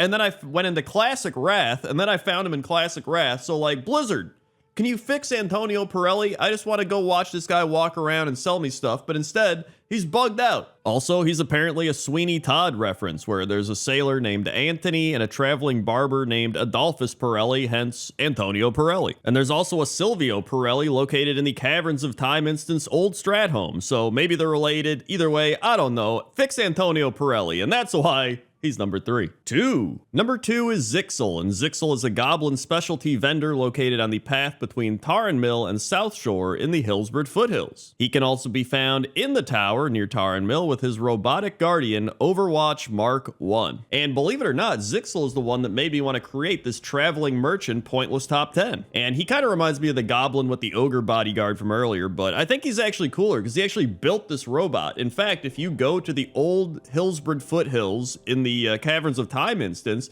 you can actually see him creating his Overwatch Mark 0. So he's been working on this robot for quite some time. And he's got some great quotes as well. When he's leaving the ruins of South Shore, he says, "No point in wasting any more time here. Ghosts don't have money." He also says, "Now you've gone and done it. I thought you were better than the people at South Shore. They would have bought all my wares. Too bad they're all dead."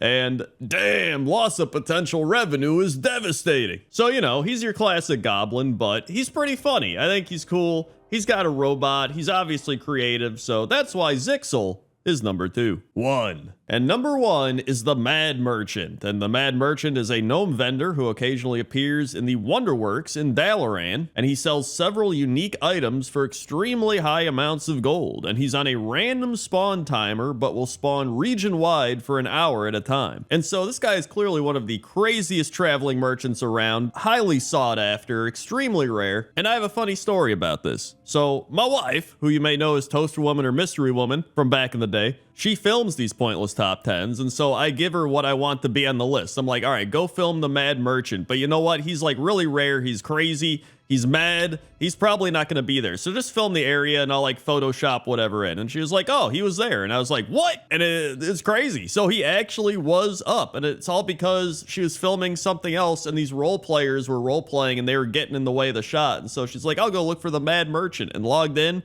and boom, he was there. I was like, you kidding me? This is crazy. So there he is, the Mad Merchant. I didn't expect him to actually be here, but we got him, folks. Ladies and gentlemen, we got him. And he sells Madman's Luggage, Prismatic Bauble, Celestial Calf, and Bloodfang Cocoon. Somebody on Wowhead also said the Dalaran music changes to silly circus music when he spawns. So that's pretty funny. So that's why the Mad Merchant is number 1. 10. Number 10 is the Zeppelin Crash in Northern Stranglethorn Vale, and I've always really enjoyed this one because I'm pretty sure there's no quest attached to it. I'm like very sure. There's probably gonna be somebody like, actually, there's a quest on the blah, blah.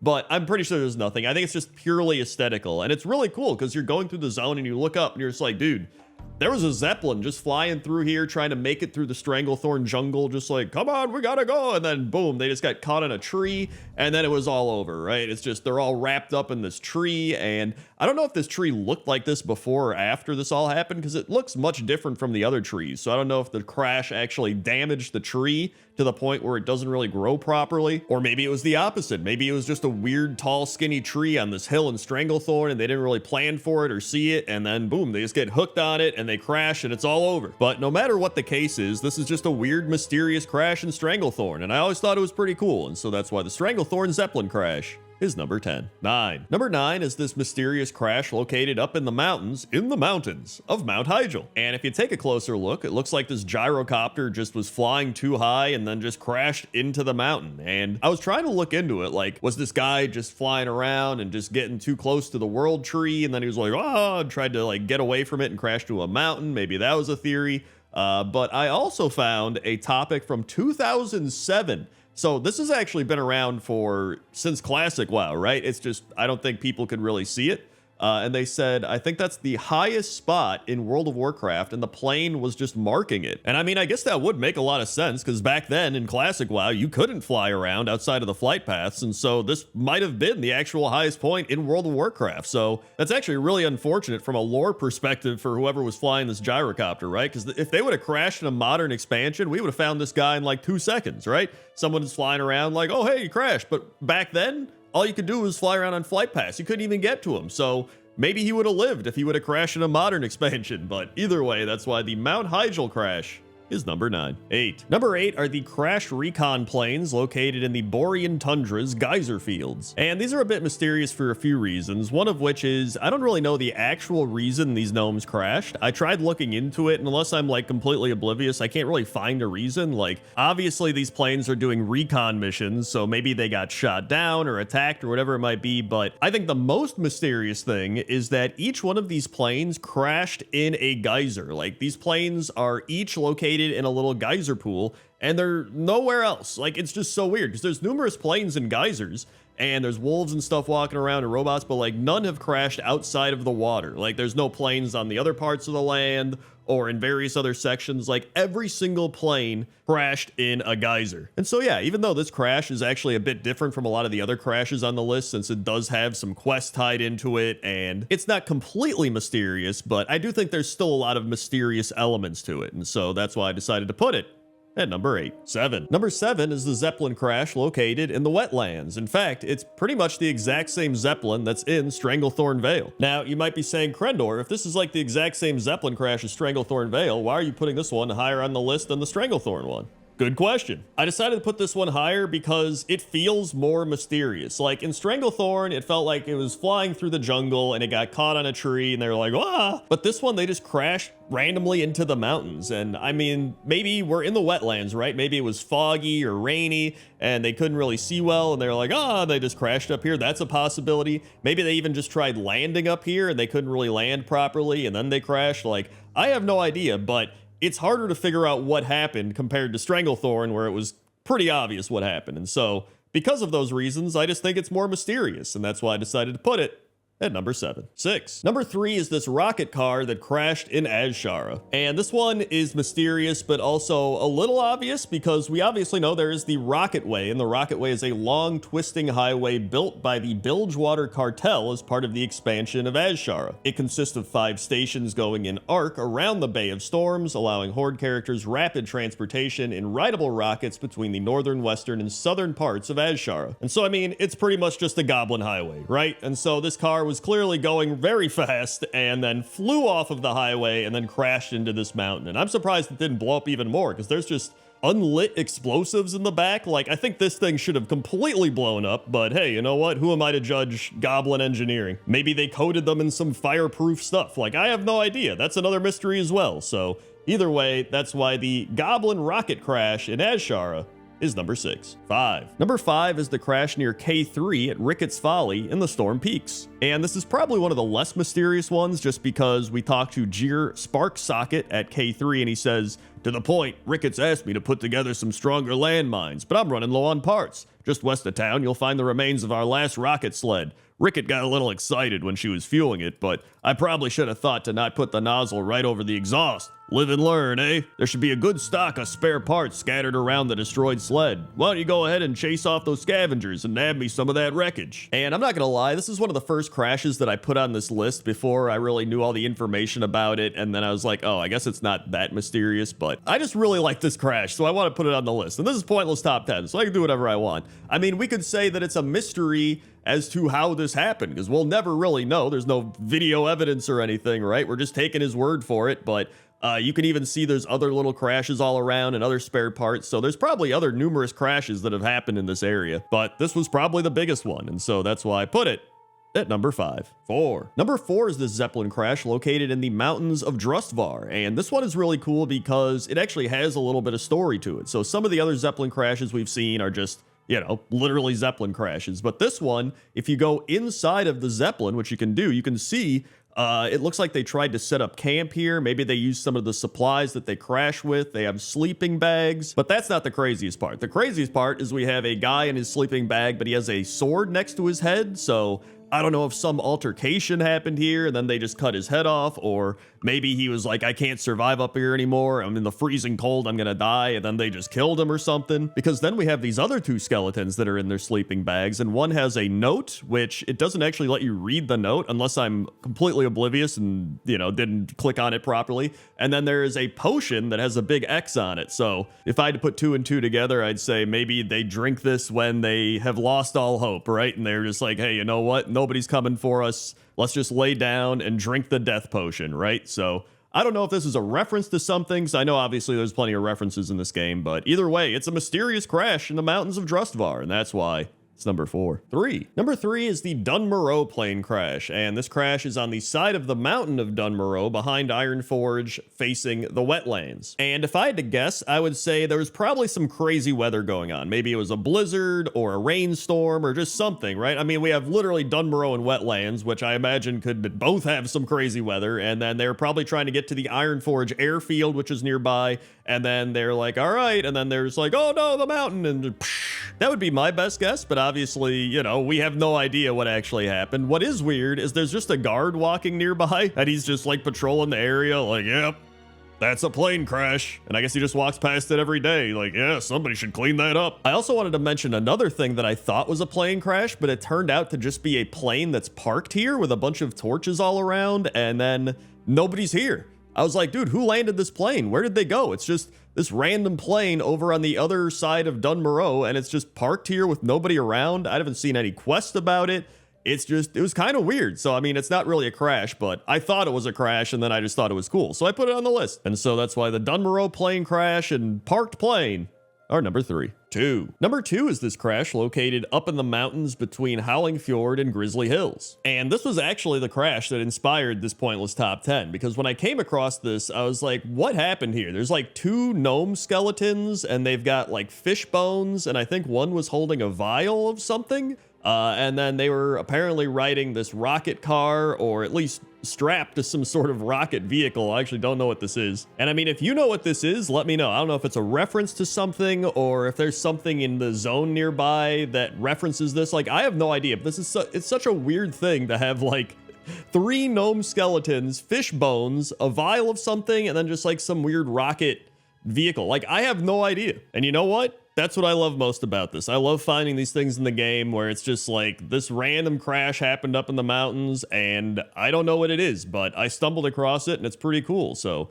that's why the gnome skeleton fish crash is number 2. 1. And number 1 is the rocket car crash in Classic Thousand Needles, as well as a couple other ones I found around here. And when I was thinking of mysterious crashes, my mind just always kept going back to this one. So I remember questing here back in Vanilla WoW and always seeing this car up here being like, how did this happen, right? And I know how it happened, right? Because we're near the Mirage Raceway. Obviously, there's a bunch of cars racing, goblins and gnomes and stuff, and probably one just flew off the track and was like, whoa, and crashed into the wall. But I've always just wondered how that happened, right? It's more mysterious to me as like how that occurred, why he went flying up and like into the middle of the mountain. Like, I just think it's cool. I also think it's funny that even after the cataclysm, it's still there. You would think it would have gotten washed away or something, but nope, still there. And then you can see here in Classic Thousand Needles, there's an area that clearly had something happen, but there's no vehicles around or anything. So I guess they just hauled that vehicle off, but not the other one for some reason. Maybe because it was too high up and this one was on the ground. And then nearby to the west of Gadgetzan, we have this other rocket vehicle that clearly tried to like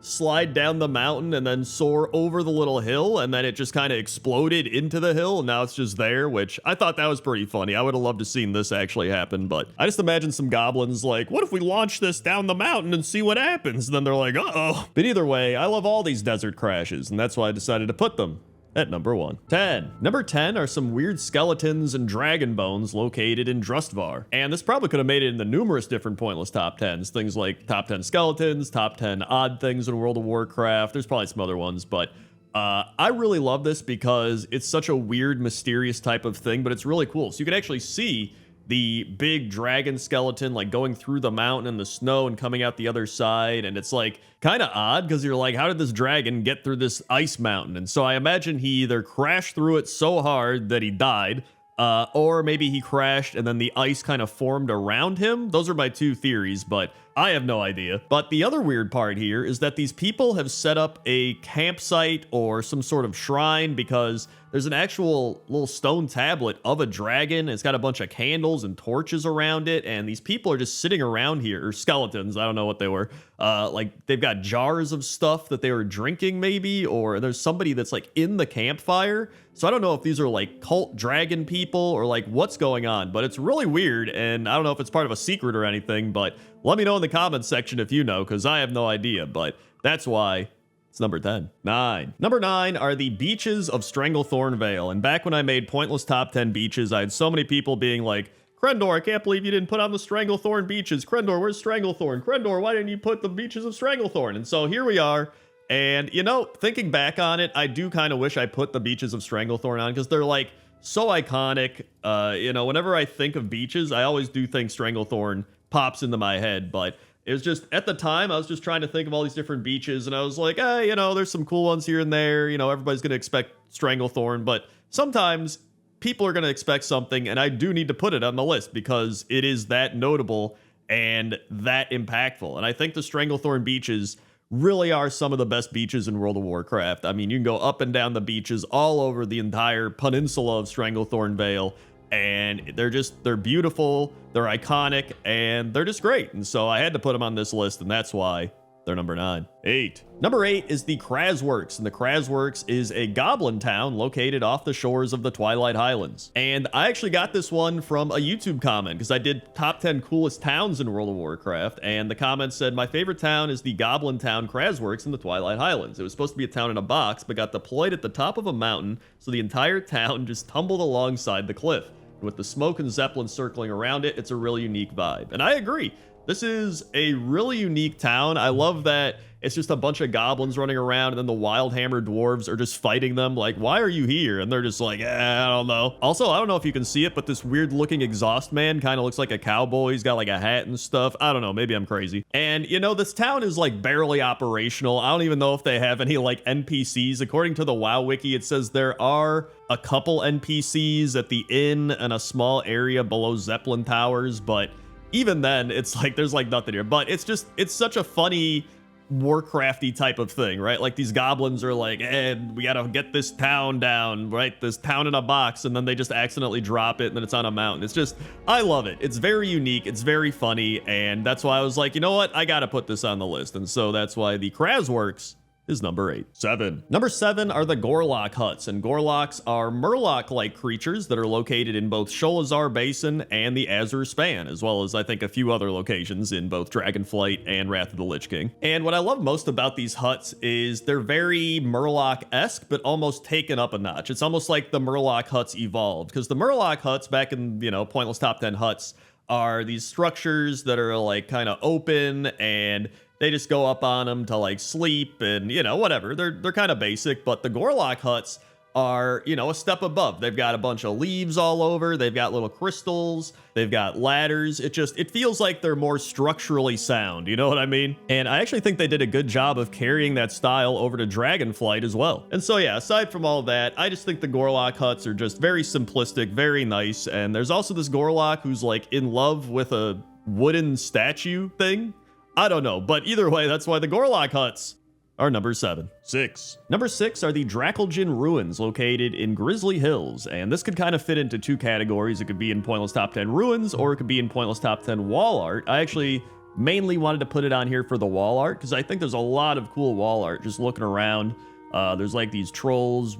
I don't know if they're worshiping the fire or doing a ritual or something, and you can see the fire has smoke coming out of it, and they're just sitting around it. I just think it looks really cool. And then there's various statues and other types of wall art with like the troll gods and stuff, but then the actual ruins themselves are really cool as well. So I'm sure a lot of people remember questing here back in Wrath of the Lich King. This is actually where you do a big Harrison Jones quest line, and he goes into these ruins, and well, you don't actually see him go into the ruins, but you meet him in the ruins, and then you escort him out and you free Adara, his friend, and then you defeat a giant cobra, Tekahuna, and then that's the quest line. And so yeah, this place has some really cool quests, some really cool wall art, and it's just a cool place in general, and that's why the Drakeljin Ruins are number 6. 5. Number 5 are the Chimneys of Loam, and Loam, or Loam, is the main town of the Niffin in the Zaralek Cavern. And first off, it was fun just doing Pointless Top 10 chimneys in general, because that's just one of the things in World of Warcraft that nobody ever really notices or really pays attention to. You don't just go walking around and go, man, that's a cool chimney right there. But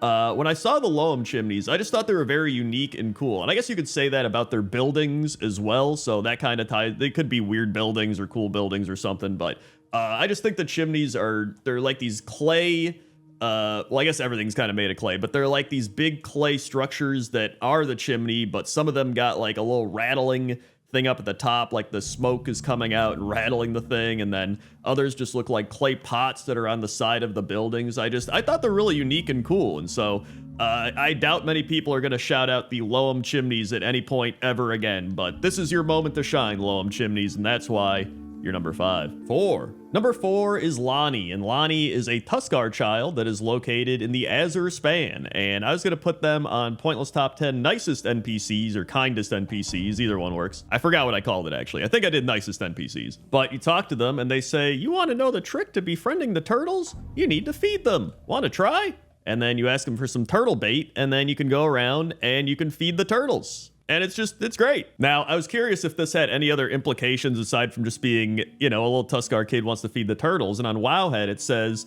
it's a tiny, repeatable little quest you get from the Tuskar child. If you talk to him, you can get some seaweed or whatever, and it creates a battle pet to appear at your feet when you use it. And you can keep doing this until you get a rare blue chalk shell turtle battle pet to fight and capture. So yeah, this does allow you to actually get a rare battle pet as well, but I like to just think that he's just feeding the turtles, and he's like, this is fun. The turtles just want to eat food. He's just throwing the food all over, and you're helping him feed the turtles, and he's just a very kind NPC, and so that's why Lonnie is number 4. Number 3 is Bazran, and Bazran is a Bakar who serves as Sansok Khan's hearing dog in the Onaran Plains. And this clearly would have been on Pointless Top 10 Animals with Jobs, which I just made like not that long ago, so it's pretty wild that I forgot to put this on the list. And when you talk to Okir, he says, Bazran, he's a very good Bakar, trained specifically to be Sansok Khan's ears. He alerts her for many sounds in different ways, working as an extension of her senses. While on a hunt, Bazran supports Sansok Khan by signaling the direction and intensity of different environmental cues to her. He also looks out for anything that needs her attention, from a clanmate shout to the drumming of hooves to the whistle of an approaching storm. Sansok Khan trains her hearing dogs herself and has done so since a very young age. In fact, Bazran is her 3rd Bakar, the son of her 1st. And so yeah, Bazran is a hearing dog. In fact, if you try to pet Bazran, you can extend your hand, but it says Bazran is currently working and you should not pet service dogs on duty. And so yeah, Bazran definitely deserved to be on top 10 animals with jobs, and that's why Bazran is number 3.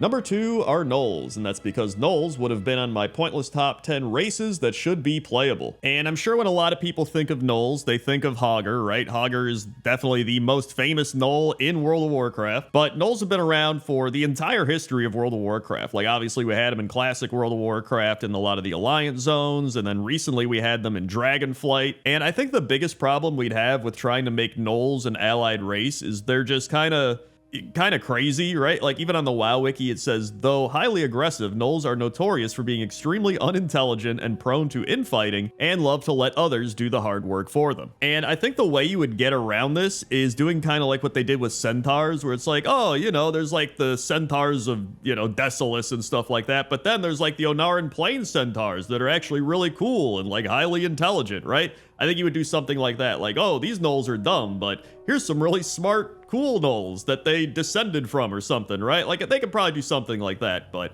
I just want to play as a gnoll, man, and so that's why gnolls are number 2. And number 1 is Gracchus, and Gracchus is an ancient that is located in numerous spots all over the Dragon Isles. And one of those spots is at the big Tuskar soup event, and he says, the migrating duck spoke of soup in the azure span. I had to see for myself, for you see, I love soup. Some call me a great drinker of soups. Too much fish in this soup, though. Not enough vegetables. And as you heard him say in the soup quote, he talked about the migrating ducks telling him about the soup, and that's because Gracchus loves ducks and ducklings, and so there's a few quests where you actually have to help him feed the ducks, and one of the ducks is named Pilot, and apparently she's always jumping off of something. In fact, Pilot becomes so attached to you that you actually get Pilot as a battle pet, but you only get Pilot as a battle pet after you rescue firequackers who went down the river and apparently got swallowed again. And so you have to fight this big hornswoggle frog that swallowed him and get him out, and then you go back to Gracchus, and he's like, oh my goodness, you've saved firequackers. He has much to learn, but Pilot has taken a liking to you, so take care of my sweet duckling, and so then you get Pilot. And so yeah, overall, Gracchus would have made Pointless Top 10 Ancients, Pointless Top 10 Nicest NPCs, and he's just a great guy. He loves animals, he loves soup, and he's great, so that's why Gracchus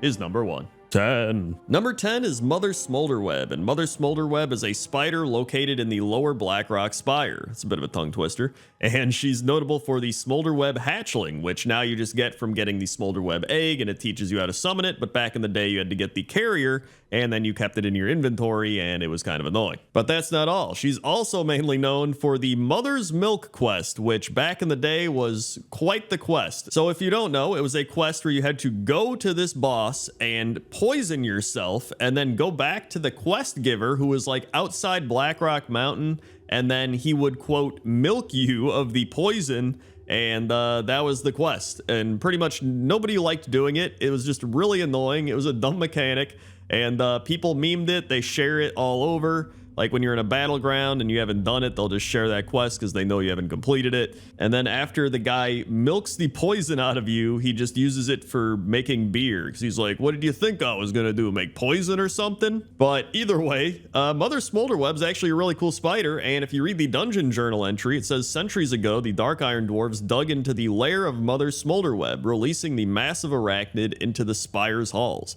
Her brood has continued to swell in number since that time, so much so that even Blackhand's forces fear traveling through Smolderweb's domain. So pretty much the dwarves were digging, and then they're like, oh shit, we went too far, and then she's just there now. But overall, a pretty cool spider, and I think a pretty well-known spider, and that's why Mother Smolderweb is number 10. 9. Number 9 is Bezaleth, and Bezaleth is an orange-brown tarantula found in the Stone Talon Mountains. And if you've played Classic WoW at all, you've probably come across Bezaleth once or twice, because I've seen quite a few people die to Bezaleth in the deathlog. But if you're walking down the Stone Talon path, you'll see a sign that says like wanted or danger, there's a spider here, and you click it, and then there's an elite spider up in this spider area with all the spider webs and everything all over, and it's Bezaleth. And the reason for that sign is Magrin Earthbinder was once attacked by Bezaleth, but he escaped and placed a bounty on the spider. Outside of that, there's really no other lore. I mean, it's just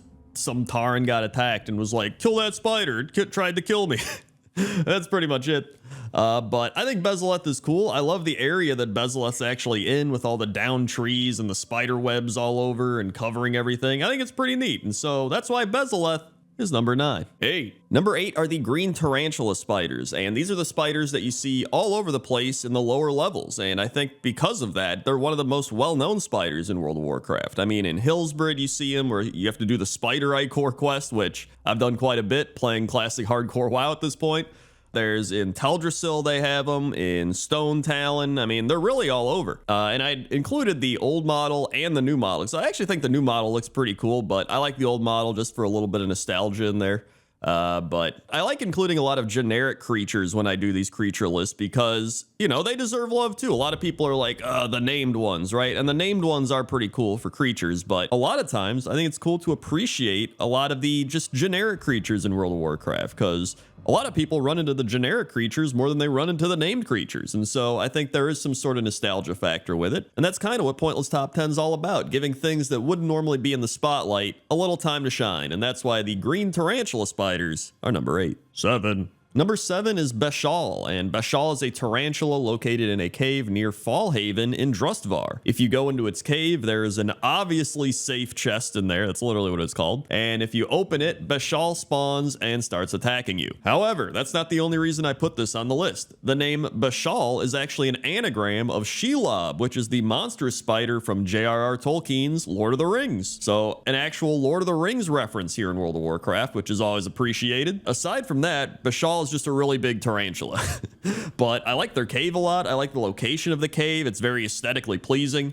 And I thought I'd take this moment to share a little spider fact, which is bola spiders use a long line of silk ended with a spot of sticky glue, swinging it at nearby moths to catch them, much like a fishing line. So there's actually a spider that can go fishing, but I guess it's not fishing. It's more like mothing. So there you go. Spiders go mothing. And that's why Beshal is number 7. 6. Number 6 are Bethelak and her lava spiders. Now, Bethelak is the fire spider boss of the Firelands, and if you read her background in the adventure guide, it says, matriarch of the Cinderweb brood, Bethelak and her merciless offspring sate their appetites by sucking the magma and fire from the corpses of elementals. To provide her broodlings with added sustenance, Bethelak has woven a network of incendiary webs throughout her web to trap unsuspecting prey. Her fiery webs reach far overhead, daring her adversaries to simultaneously face their fears of both spiders and heights. Only by taking hold of her webs and climbing into her domain yourself will you find a way to thwart her evil designs. But in the grand scheme of things here, I think it's just awesome that she sucks the magma and fire from the corpses of elementals. So she's literally just a magma fire spider because she sucks it from the dead elemental. Like, that shit's crazy to me. That's super metal. I also relate this boss to Hotel Hell with Gordon Ramsay. I don't know why. I watched one episode, and that was the only episode I watched, and it just so happened to be while I was farming mounts in Firelands. But now I always think of Firelands, and I pair it with Gordon Ramsay, which is kind of fitting, to be honest. But that's why Bethelak is number 6. 5. Number 5 are the death web spiders, and these are a special breed of spiders living in Death Web Hollow in Talador. And the reason these spiders are so crazy is because their venom twists the very form of their victims. So in Warlords of Draenor, the Shadow Council, which is a group of mortal warlocks that serve the demons of the Burning Legion, became privy to this information and dispatched its warlocks to their lair to infuse the spiders with fel energy so that their venom now turned creatures into demonic minions. Which, I'm not gonna lie, I don't know how that works. They're just like, what if we just give them a little fel energy and then, their victims just become demonic minions? Like, yeah, that sounds about right. I mean, it's crazy magic and, I'm acting like fel energy is this realistic thing. Like, I don't know. And the Draenei Tressia became one of their victims, being transformed into a Manari Eridar before being struck down by her former comrade. But I do really like the way these spiders look. They remind me of Infernals, but like, put over a spider in a way, which I mean makes sense. They're injected with fel energy, but I love the green in their legs, and then they just have the glowing green eyes, and then their area is really cool too with all the cobwebs, and it reminds me of Stone Talon a bit, but almost like upgraded because it's Warlords of Draenor and the graphics got better. But I think these are really cool spiders, and that's why the death web spiders are number 5. 4. Number 4 are the Rivenwood Widow spiders, and these are pretty much just big black widow spiders that are in the Howling Fjord. And I don't know, I love the aesthetic of not just the area they're in, but just everything about this. So you have the Riven Widow cocoons, which are just a bunch of random mobs and creatures wiggling around in cocoons, which is always kind of creepy. You got to break them out for the quest. Just the way they walk around just nonchalantly, like, all right, just looking for our next prey. And then I think the area itself, right, with the purple mist, and you have the cobwebs on the trees, which we've had before, but I think the purple sky with the mist and everything and the pine trees in the fjord really kind of sells this for me. Like, I always loved questing here and always felt a little creepy because of that aspect to it, like the fog and the mist all around, and you've got the mountains back there, and I don't know, I really enjoy everything about these spiders. But it's not like they're a named spider or something, right? But like I mentioned earlier in the video, that's what Pointless Top 10's all about, and sometimes something that makes the list is the sum of all its parts, and that's why the Rivenwood spiders are number 4. 3. Number 3 is Maexna, and Maexna, as you probably know, is the third boss of the Arachnid Quarter in Naxxramas. Maexna is a massive spider taken from the depths of Northrend's mountains many ages ago. She was captured with the Dread Citadel Naxxramas, where she gives birth to her brood. She feasts on those foolish enough to enter the necropolis, feeding her spawn with their corpses and producing spider after spider that Kel'Thuzad uses to his own foul ends. And I really put Maexna on this list because she's probably one of the spiders I think of most when I think of spider bosses in World of Warcraft. Like, I always just think of fighting Maexna on that big web floor, which I think is really cool. Fighting on the web is always fun, and then she webs someone up and you got to go break them out of the web. Maexna is also just really cool looking to me. She's got the red and the yellow and the black all together. I think it's a nice combination. And I realize that a lot of times I'm just like, I think this thing looks cool, so that's why I put it on the list. But really, I mean, that's like any list, right? You're like, I think this thing's cool. So I may repeat myself numerous times, but I don't know, I got nothing. That's why Maexna is number 3. Ooh. Number 2 are the ice spiders in the Ice Spider Cave in Dragonflight. And this is one that I've seen shown around all over the internet, and people are like, oh god, I do not want to go into this cave ever. But I remember when I was thinking of this list, I was like, I need to put this on the list because I think it's so cool looking. Unless you're deathly afraid of spiders, in which case you're probably freaking out. But the main point of this cave is actually that Alia Sunsore, which is this blood elf girl, tries to recover an artifact so that it doesn't fall into the Sundered Flame's hands, but then she ends up getting corrupted by the artifact, and then you have to destroy it, and you end up killing her. But the book then like frees all these souls, so the artifact's like holding souls, and they're all like, yeah, we're free after you destroy it. So that's the main quest, summed up very poorly. But this cave is just truly one of the craziest spider areas in World of Warcraft at this point. But I just love the aesthetic of this place, man. Like, the spiders themselves look kind of cool. They've got like ice bone limbs or whatever, and they're hanging by their whatever it's called, spider web things that are gyrating. They're moving. I don't know what they're doing. I had to put this on the list, and I was like, you know what? This deserves to be pretty high up on the list, and that's why It's number 2. 1. And number 1 is Tarantula. And not only is the name amazing, because it's like, Terracar Forest and Tarantula mixed together, right? But Tarantula is a giant spider found at the southern part of Netherweb Ridge in Terracar Forest. Its size is comparable to Mayexna from Naxxramas. So this is literally a raid boss sized spider just chilling in a zone. And obviously it is part of a quest where Vindicator Halen wants Tarantula dead. But man, it is creepy when you're going through this zone and then all of a sudden you just come across this massive tarantula. But I always remember doing the quest here where you had to free the people from the cocoons, kind of like the Rivenwood spider one. But I guess this happened in Burn Crusade, which was before the Rivenwood ones. And when I was reading the Wowhead comments on this, there is somebody that said the mob is a tip of the hat to EverQuest. There was a huge desert spider named Terrorantula that was the bane of Lobies when the game first came out. So this could be a little bit of a mix of that, right? Terrorantula, maybe just a fun way to blend the zone name in with the spider and at the same time give a little tip of the hat to EverQuest, maybe. And funnily enough, you can actually tame Tarantula, but it becomes a very small spider. So you just have a mini version as a pet. But to me, this is just number 1 because of the shock factor as well, right? It's just you're flying around, you're walking around, and then all of a sudden a giant ass spider just renders in out of nowhere, and you're just like, whoa. And so that's why Tarantula is number 1. 10. Number 10 is the Jewel of Hellfire. And the Jewel of Hellfire is a toy that you find on an orc skeleton on the northern coast of the Tannin Jungle. And using the toy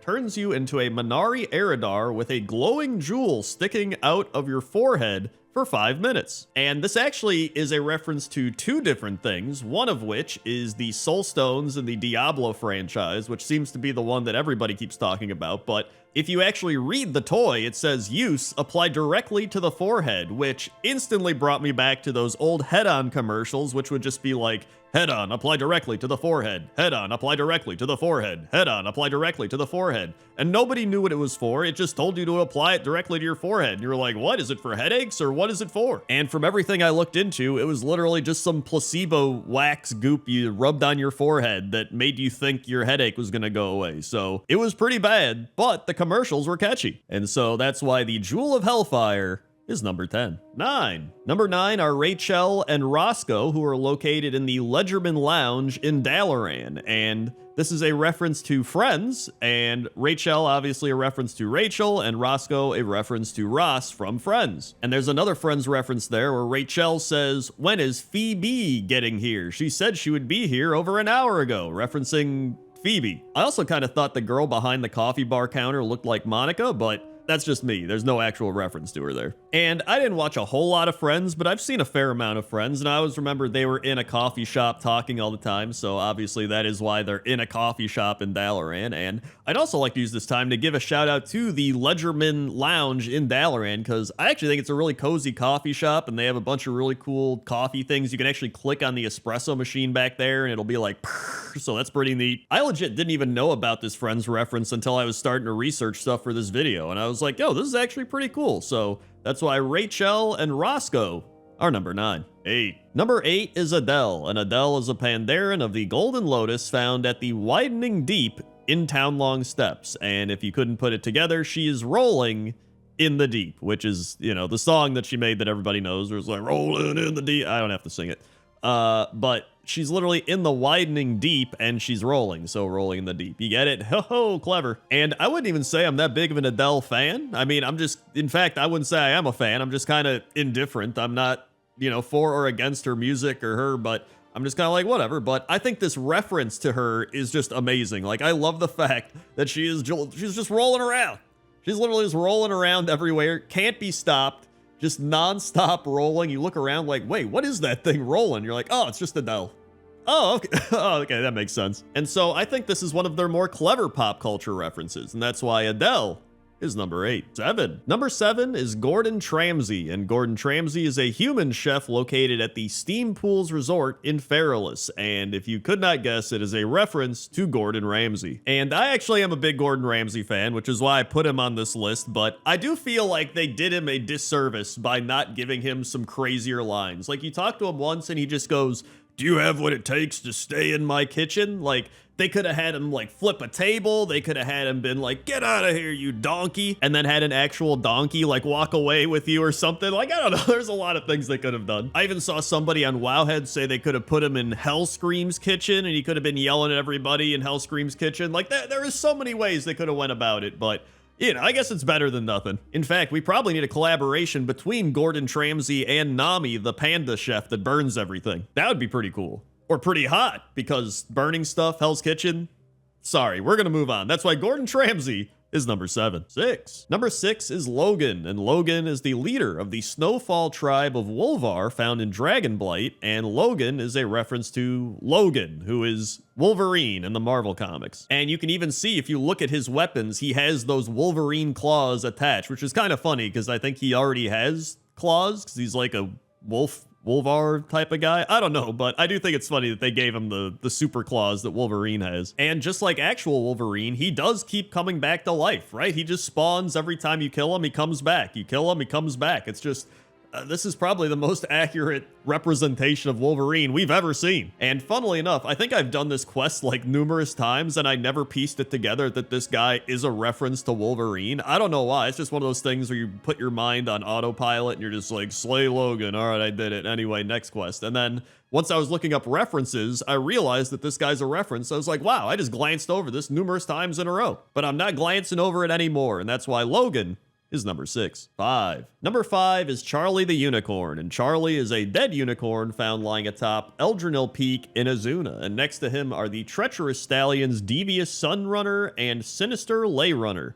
After you defeat the treacherous stallions, you get a treasure of 70 order resources and an enchanted Sunrunner kidney next to Charlie. And so this is a obvious reference to Charlie the Unicorn, which was the insane video back in the day where he goes to Candy Mountain and they take his kidney in there. And going back and watching that video really reminded me of some of the weird stuff that even we grew up with. Like, everybody talks about the kids and their skibbity toilets and all that, but we also had some pretty weird stuff, even like salad fingers and all those things. So finding this reference really did send me down a weird path of memory lane and nostalgia, and I'm kind of glad about that. So that's why Charlie the Unicorn and Azuna is number 5. 4. Number 4 are Larion and Muigan, who are references to Mario and Luigi. And back in Classic WoW, they used to ask people to kill the Blood Petal Lashers, which pretty much resemble piranha plants, but now they sit at 2 watchtowers at Marshall's stand just looking around. And then if you talk to Larion, he says, "Ugh, these pests keep me busy night and day.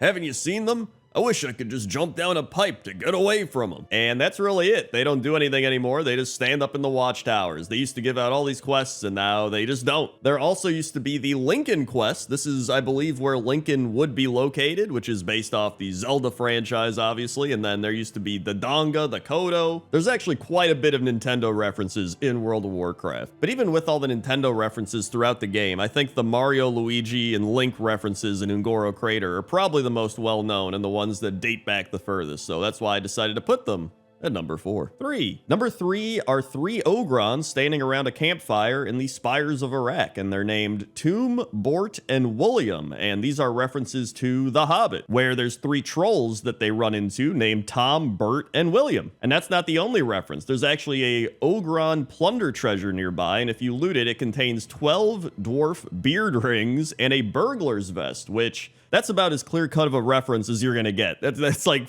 3 things tied into one. And this is just another really cool reference. I forgot this was completely in the game because I've only quested through Spires of Iraq like once. So I also just realized that I think they're barbecuing a dead bird because we are in the Spires of Iraq, and I didn't even realize this. I just did pointless top 10 barbecues, so I'm very aware of barbecues, and that is definitely a dead Spires of Iraq bird being barbecued. So a little bit of a unexpected thing to see there, but you know, maybe there were some Spires of Iraq birds in Middle-earth, who knows? But that's why Tomb, Bort, and William are number 3. 2. Number 2 is Robin, and Robin is a Djinn found in the South Sea in Draenor Nagrand. When you free him from his ever-burning lamp, he proclaims phenomenal cosmic powers before shrinking back down and adding itty-bitty living space. And this is clearly a reference to Robin Williams, who played the genie in Aladdin as well as numerous other roles. In fact, they do actually have other references around here referencing Mrs. Doubtfire, Mork and Mindy, and I think a couple other things. And I think this is just one of the coolest pop culture references that they've done. It's just a really cool tribute to Robin Williams, making him the genie from Aladdin and showing off so many of the things that he's been in, and then giving him a really big space, actually. He's got like practically this whole island. And from the things I was looking into, it appears that Robin Williams also was a fan of the Warcraft series. I don't know if he specifically played a lot of World of Warcraft or Warcraft stuff, but it seems like he was a fan. So that's pretty cool too. So that's why Robin is number 2. And number 1 is the Plants vs. Zombies farm located in Hillsbrad Foothills. And I had to put this at number 1 because I feel like an entire quest line with its own dedicated area is about as big of a reference as you're gonna get. I mean, I think people forgot how popular Plants vs. Zombies was back then. And so Brazy the botanist says, "Help, help, crazy undead are attacking my farm. That psycho warden over at the sludge fields is probably responsible for this mess. Help me fight off the zombies." Although they do call this quest Peace Bloom vs. Ghouls, so you think he'd say ghouls, but it doesn't matter. And for completing the quest, you end up getting the Singing Sunflower, which I'm sure many of you have seen and heard in the game, especially when you're waiting for a boss to be pulled in a raid and it's just going doo doo doo doo doo doo doo. But yeah, I was just thinking of all the pop culture references and I was like, this is one of the most dedicated pop culture reference bits I've seen in World of Warcraft, and I had to put it at number 1. So that's why the Peace Bloom vs. Ghouls is number 1. 10. Number 10 is Meg Morris, and Meg Morris is a human located on an isolated beach in Stormsong Valley wearing a Murloc suit. And right next to Meg are 3 lost tadpoles, so I would assume that Meg is kind of adopting these tadpoles, taking them in, protecting them, and being the mother that they currently don't have. Maybe she got killed by some random adventurers or some random creatures out here, whatever it is.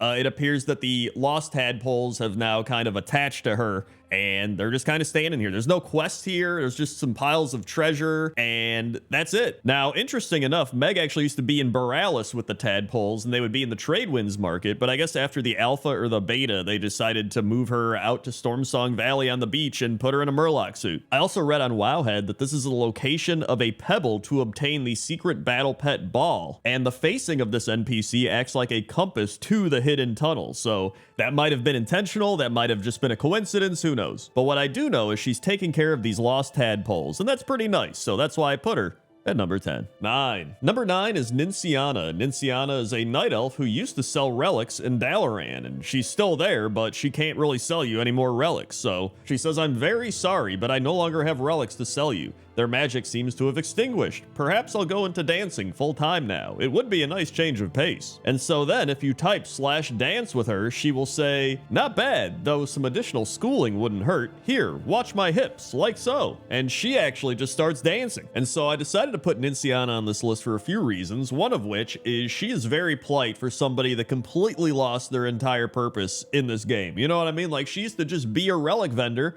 Now they just don't work, like they don't exist anymore. And she's like, "Yeah, it's just, it is what it is, but I got dancing, at least that's something." And so when you actually dance with her, she teaches you how to dance. Like, she didn't have to do that at all. She could have been like, "Get out of here, idiot," but she didn't. And she also has that cute red panda with a bow on top of the cabinet or whatever that is. So that's why I decided to put Ninciana at number 9. 8. Number 8 are Orphan Matron Battle Whale, Mercy, and Nightingale, all located in different spots, but they all run orphanages. And so Orphan Matron Mercy in Shatrath is like, "The conflicts in Outlander deadlier than I've ever seen, and their most tragic victims are the children that are left behind." And then Orphan Matron Battle Whale in Orgrimmar says, "There are costs with war, rogue, ones often overlooked. These costs are orphans, children who have lost their parents to the far too numerous conflicts that rage across Azeroth." And then Orphan Matron Nightingale pretty much says the exact same thing as Orphan Matron Battle Whale, but just says that the Alliance takes time to give something back to these innocents. This time is called Children's Week, while Orphan Matron Battle Whale says the exact same thing, but says Horde instead of Alliance. So it's a little weird that they say the exact same thing, but I doubt Blizzard cares or is going to go back and change the Orphan Matron dialogue. Although maybe they will. Maybe for Children's Week. That'd be pretty cool. But either way, I had to put all the Orphan Matrons on this list. Like, clearly these are some of the nicest people in the World of Warcraft. They're taking in orphans and raising them up, so that's why I put them at number 8. 7. Number 7 are Zari the Kind and Olisara the Kind. And if you couldn't figure it out, they're on this list because they both have the kind in their name. And so Zari the Kind is a representative of the Golden Lotus, and she's sent to the Shrine of 7 Stars to help enlist the Alliance aid. But outside of that, there's not too much else. She has some dialogue about helping the Golden Lotus or defending the Veil, but that's really about it. So we just kind of have to take their word for it that she really is kind because it's in her name.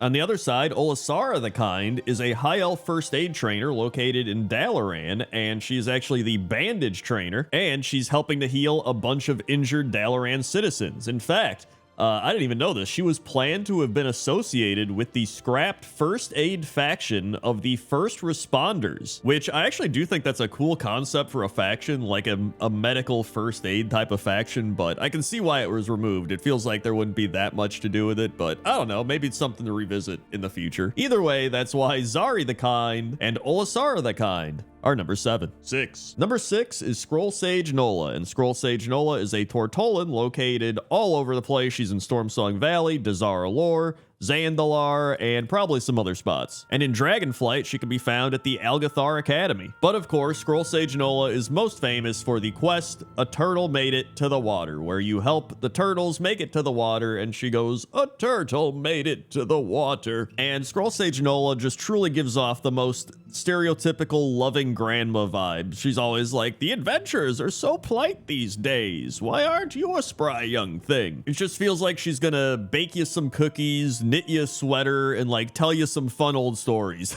But sadly, I did read that Marianne Strassner, who is the voice actress for Scroll Sage Nola, passed away in April of 2023. So I hope she rests in peace, and I know that Scroll Sage Nola will live on forever. And so that's why she's number 6. 5. Number 5 is TechBot, and TechBot is a crowd pummeler near the workshop door in Gnomragon in Dunmurrow. And so TechBot was actually a reference to Blizzard tech support. So his abilities were Lag, BattleNet, Summon, Dupe Bug, and Patch. And so TechBot has some unbelievable quotes. He has, "People think I like corn dogs, but actually they give me indigestion. Remember, if you harass the rep or spam the channel, your account may be kicked, banned, or worse. There is no cow level, really. I repeat, there is no cow level. Well, maybe there is. When the rep is talking to you, he will start each line with your name. If you don't see your name, he's not yet speaking to you. TechBot is sensitive and those words hurt my ears. Please be nice to me. I just want to help. I love you too. If you have been muted or have questions about the muting-unmuting process, please visit Zzz. You are welcome. Have a nice day." And the only reason I didn't put TechBot higher on the list is he will fight you, he will attack you,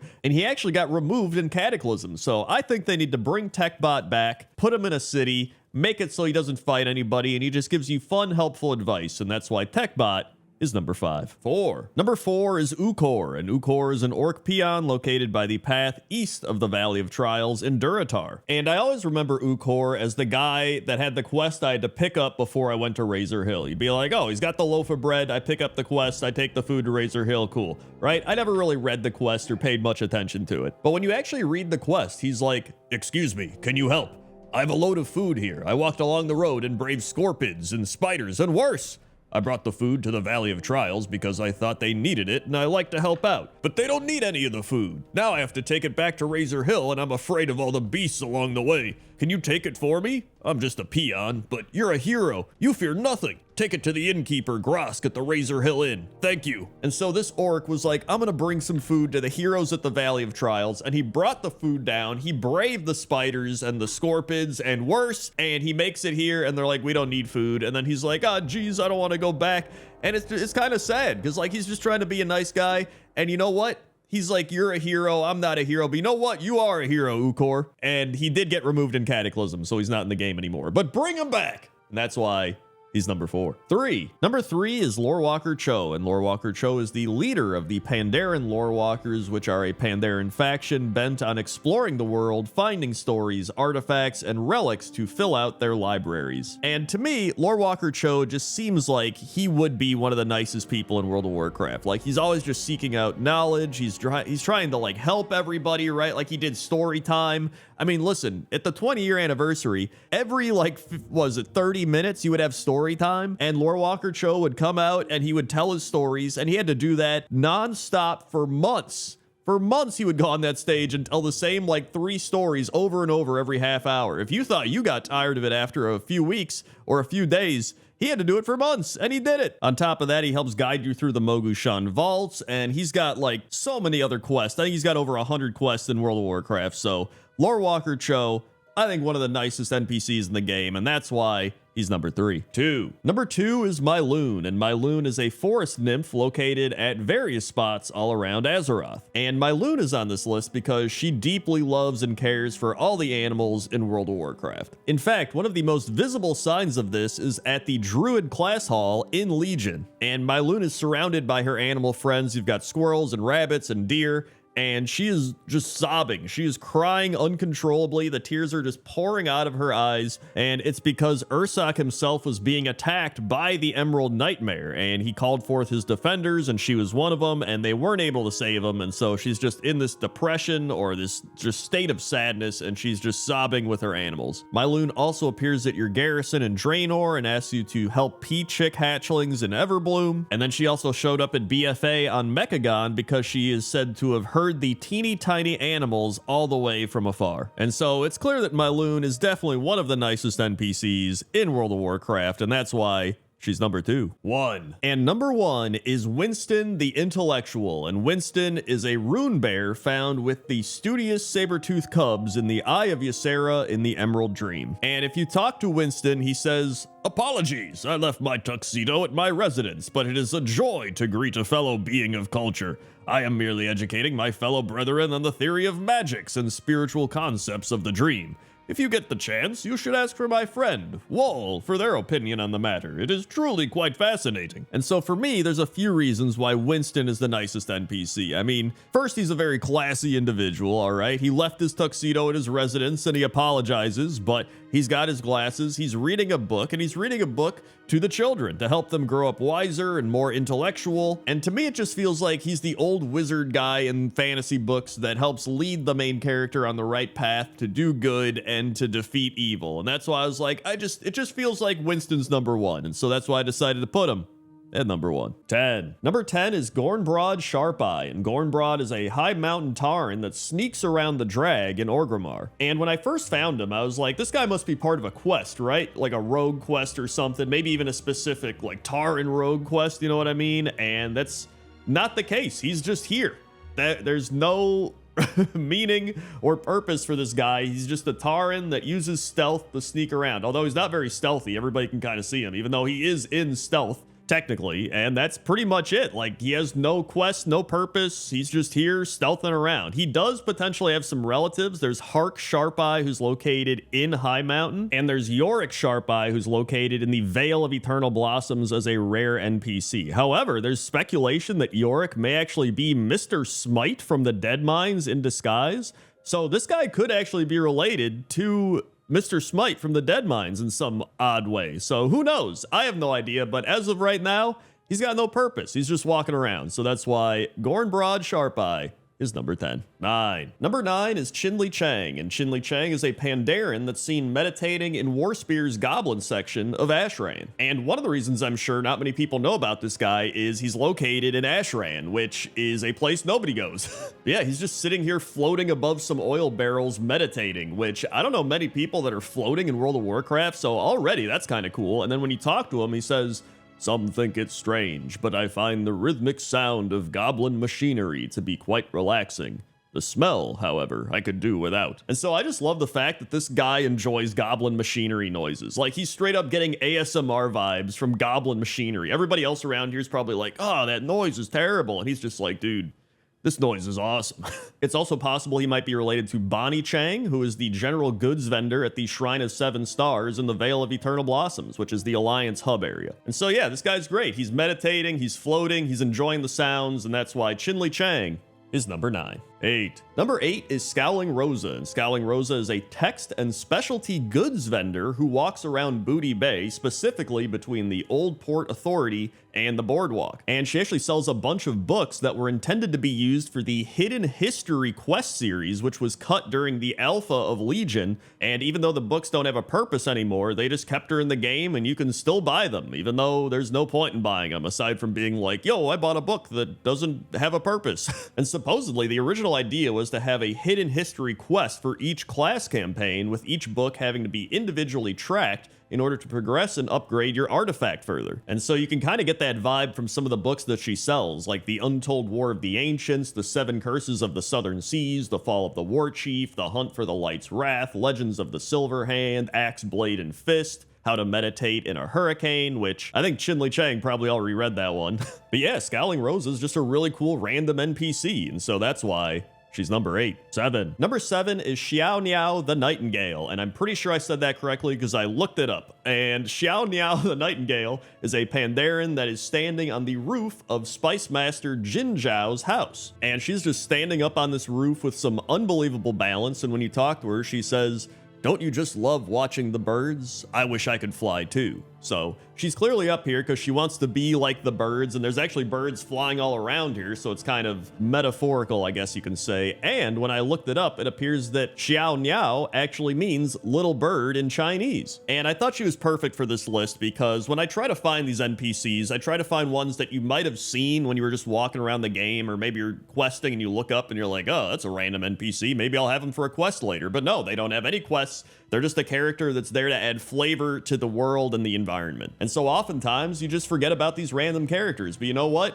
That's why I created Pointless Top 10, so we can find these random NPCs or random things out in the environment or world that we just never noticed or forgot about. And so that's why Xiao Niao is number 7. 6. Number 6 are Ginger Ginger and Flap Flap, and these are winged Hosen located at the Hosen Throne in Dazara Lore. And they appear to be guarding the Monkey King, and if you talk to him, he says, "There are many secrets, both mysterious and divine. You have yours, and I have mine." And then when you talk to Flap Flap, he says, "Like me new wings, fast they may be. No slicky can hide from me. Wickets either. Filthy wickets." And Ginger Ginger says, "Slickies of Zandalar are weird. Too ook and salty, and they sometimes talk back." But yeah, I put them on the list because I don't think there's any other winged Hosen in the entire game outside of right here, and they actually get referenced by the Monkey King back in Pandaria in a quest called the Monkey King, where he talks about Sky Hosen. I'm also not sure how they even got their wings, because when you talk to Flap Flap and he says, "Like my new wings," that kind of implies that he used to not have wings, but then he got wings somehow, so I don't know if he was granted them magically by the Monkey King, or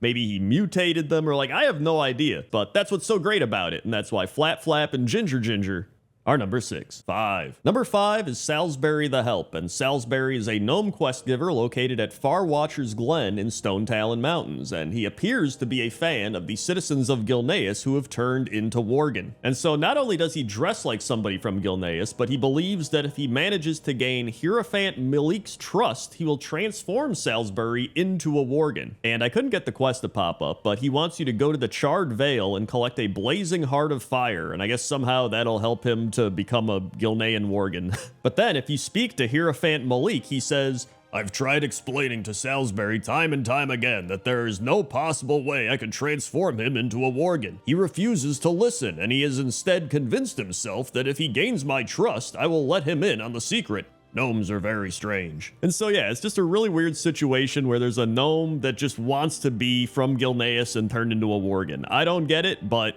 that's what he wants, and so that's why Salisbury the Help is number 5. 4. Number 4 is Kevin Browning, and Kevin Browning is a human drink vendor, specifically a coffee aficionado, located in the lower city section of Shatrath City. And Kevin sells one thing and one thing only, and that's black coffee, and you can buy 5 black coffees for 64 silver, which in this economy, that's a pretty good deal. But I wanted to put Kevin on this list for a few reasons. Number 1 is I also am a coffee aficionado. I only drink black coffee.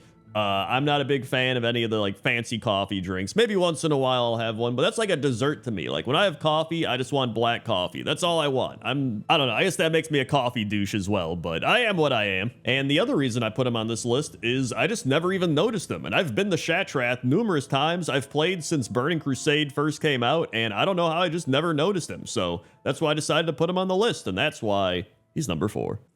Number 3 is Ermel and Sheldon, and Ermel is the Niffin riding atop Sheldon the Snail, and they are a part of the Marl Business Bureau, which I imagine is a reference to the Better Business Bureau, and they will just go around this city in a big circle looking at everything, and occasionally Ermel will stop Sheldon and get off, and he'll go yell at some of the businesses and be like, hey, are you practicing the right business etiquette? I don't know what he says. He doesn't actually say anything. He just makes a lot of noises. And then he hops back on Sheldon the Snail, and they just keep doing that over and over, going all around, hopping off, yelling at people, getting back on, going to the next place. And I'm surprised that there's like no comments about this guy. I thought this guy was so funny, and I looked all over the internet, literally no comments about him. I was like, dude, this guy is perfect for Pointless Top 10. How can there be no appreciation for Ermel and Sheldon making sure that our businesses are safe and functioning, specifically in Azkahet?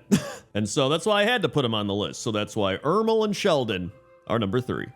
Number 2 is Grek, and Grek is an orc warrior found at the Stonebreaker Hold in the Terakar Forest, and Grek is illiterate. He cannot read. In fact, he is shouting, "Someone come read this wanted poster to Grek. Grek can't read." And when you talk to Grek, he says, "You read wanted poster to Grek?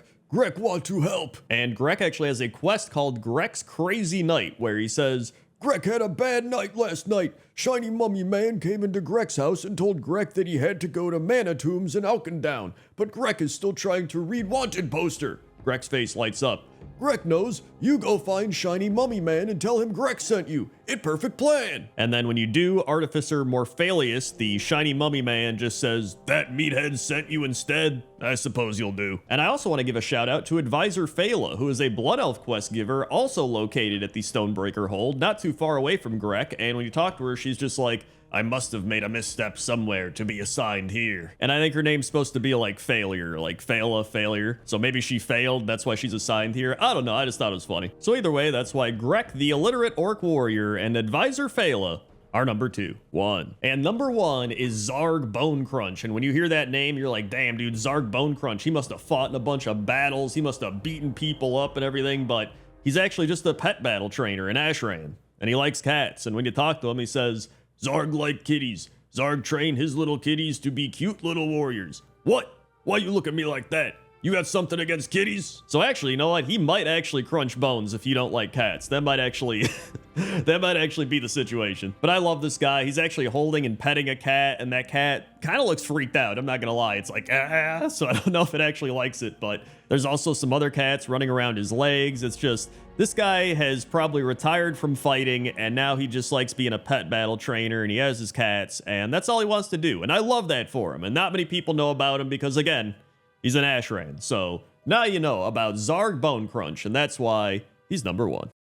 Number 10 are Gordoon and Darok, and Gordoon and Darok are a dwarf and orc located at the Blue Sky logging grounds in the Grizzly Hills, and both of them offer you a log ride down to Venture Bay based on if you are Alliance or Horde. So Gordoon says, "Hello, whatever class you are. You're ready to head on down to Venture Bay and crack some Horde skulls?" While Darok says, "You want Darok to send you to Venture Bay?" So they both really have a way with words. And the reason I put them on this list is it feels like they're working at a water park, but without having to follow any safety regulations. You know what I mean? It's like, get on the log and away you go. It's almost like they're a glorified flight master where instead of having to send people all over, they're just like, hop on the log and down you go. I guess the only downside would be not as many people are taking log rides, so you're kind of just standing around doing nothing for a lot of the day, but you still get to stand by running water and you get some great scenery, so that's pretty nice. And so I'd say Gordoon and Darok got some pretty cool jobs, and that's why they're number 10.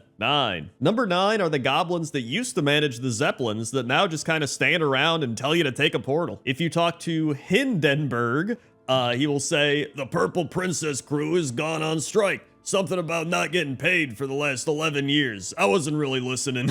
As members of the Horde have utilized our exemplary services for so long, we have provided mage portals for distinguished individuals such as yourself. I promise the trip will be mostly painless. And then if you talk to Frezza in Orgrimmar, they say, the Thunder Caller's under maintenance. It caught fire just one too many times. Shame, really. And so they just really have to stand around and tell people to take the portal, and that's it. However, I don't know who's keeping these portals open. I guess it's these goblins standing here. Maybe they're goblin mages, but they're not channeling the portal like they do in the big cities, right? Where they got all the portals all over. I don't know how it works, which, by the way, mages keeping the portals open, one of the worst jobs in World of Warcraft over on Pointless Top 10 Worst Jobs. But that's why the goblins that don't have to manage the Zeppelins are number 9. 8. Number 8 are the resort staff at the steam pools in Feralis, but not just any of the resort staff, because there's a lot of mediocre resort staff jobs there as well, but the ones that get to wash the mammoths. And from what I read on Wowpedia, it seems that the resort offers mammoth rides, which is why they have these mammoths here in the first place. But it just seems like it would be so much fun to have this big hose thing, and you're just hosing down a mammoth all day long. Everyone else has to like walk around and deal with the people and be waiters and waitresses and cook and do all that, and you're just standing there hosing down a mammoth. Now, granted, it might smell bad, but I feel like after you're there a while, the smell would probably go away. You'd get used to it. It also appears that there's some goblins that are washing the mammoth with soap and some weird animation. I don't know what they're doing, but I don't want to be one of them. I want to be one of the goblins with the water hose. I also kind of wanted a reason to just put these guys on the list because I love the fact that there's just a bunch of goblins washing a mammoth. It also seems like they don't actually carry a water hose or a water gun. Like they're just carrying some invisible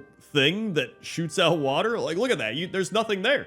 So I don't know what they're doing, if this is crazy goblin engineering or just a graphical glitch, but it's been like that for as long as I can remember. So that's why the goblin mammoth washers are number 8. 7. Number 7 are Cousin Slowhands and Mystic Bird Hat, who travel along with you in the Grand Expedition Yak. And I put them on this list because number 1, they get to ride along on the yak wherever you're going. And number 2, they get all your business for transmogrifying and repairing all your stuff. So they make a bunch of money, and on top of it, they get money from everybody around you in your party or your raid. I also don't know what happens to them when they go away on the yak. Like, are they like Pokemon where they go into the Pokeball and nobody knows what happens? Or they got like a little house in there? Or like, do they just go unconscious? Like, I have no idea. They also have some phenomenal quotes, such as Cousin Slowhands saying, "I'm just a pathetic creature of meat and brew. Maybe you could roll a barrel. Munchies, crunchies, lucky doos, and loot. You could die of dysentery out here. And I was going to have a party and invite Mystic Bird Hat, but you dismissed him." And speaking of which, Mystic Bird Hat says, "Your yak is in another stable. I am Yak Rider. This is my yak." And yak. Yak never changes. So yeah, a lot of their quotes are references to other video games or movies and stuff, but overall, it seems like they're having a fun time. So that's why they're number 7. 6. Number 6 are 2 people in Borealis. We have Lincoln J. Lemthebi, I don't know how you say that, and Chef Patrick. And I decided to group them up because they're pretty close together in Borealis, so I was like, whatever.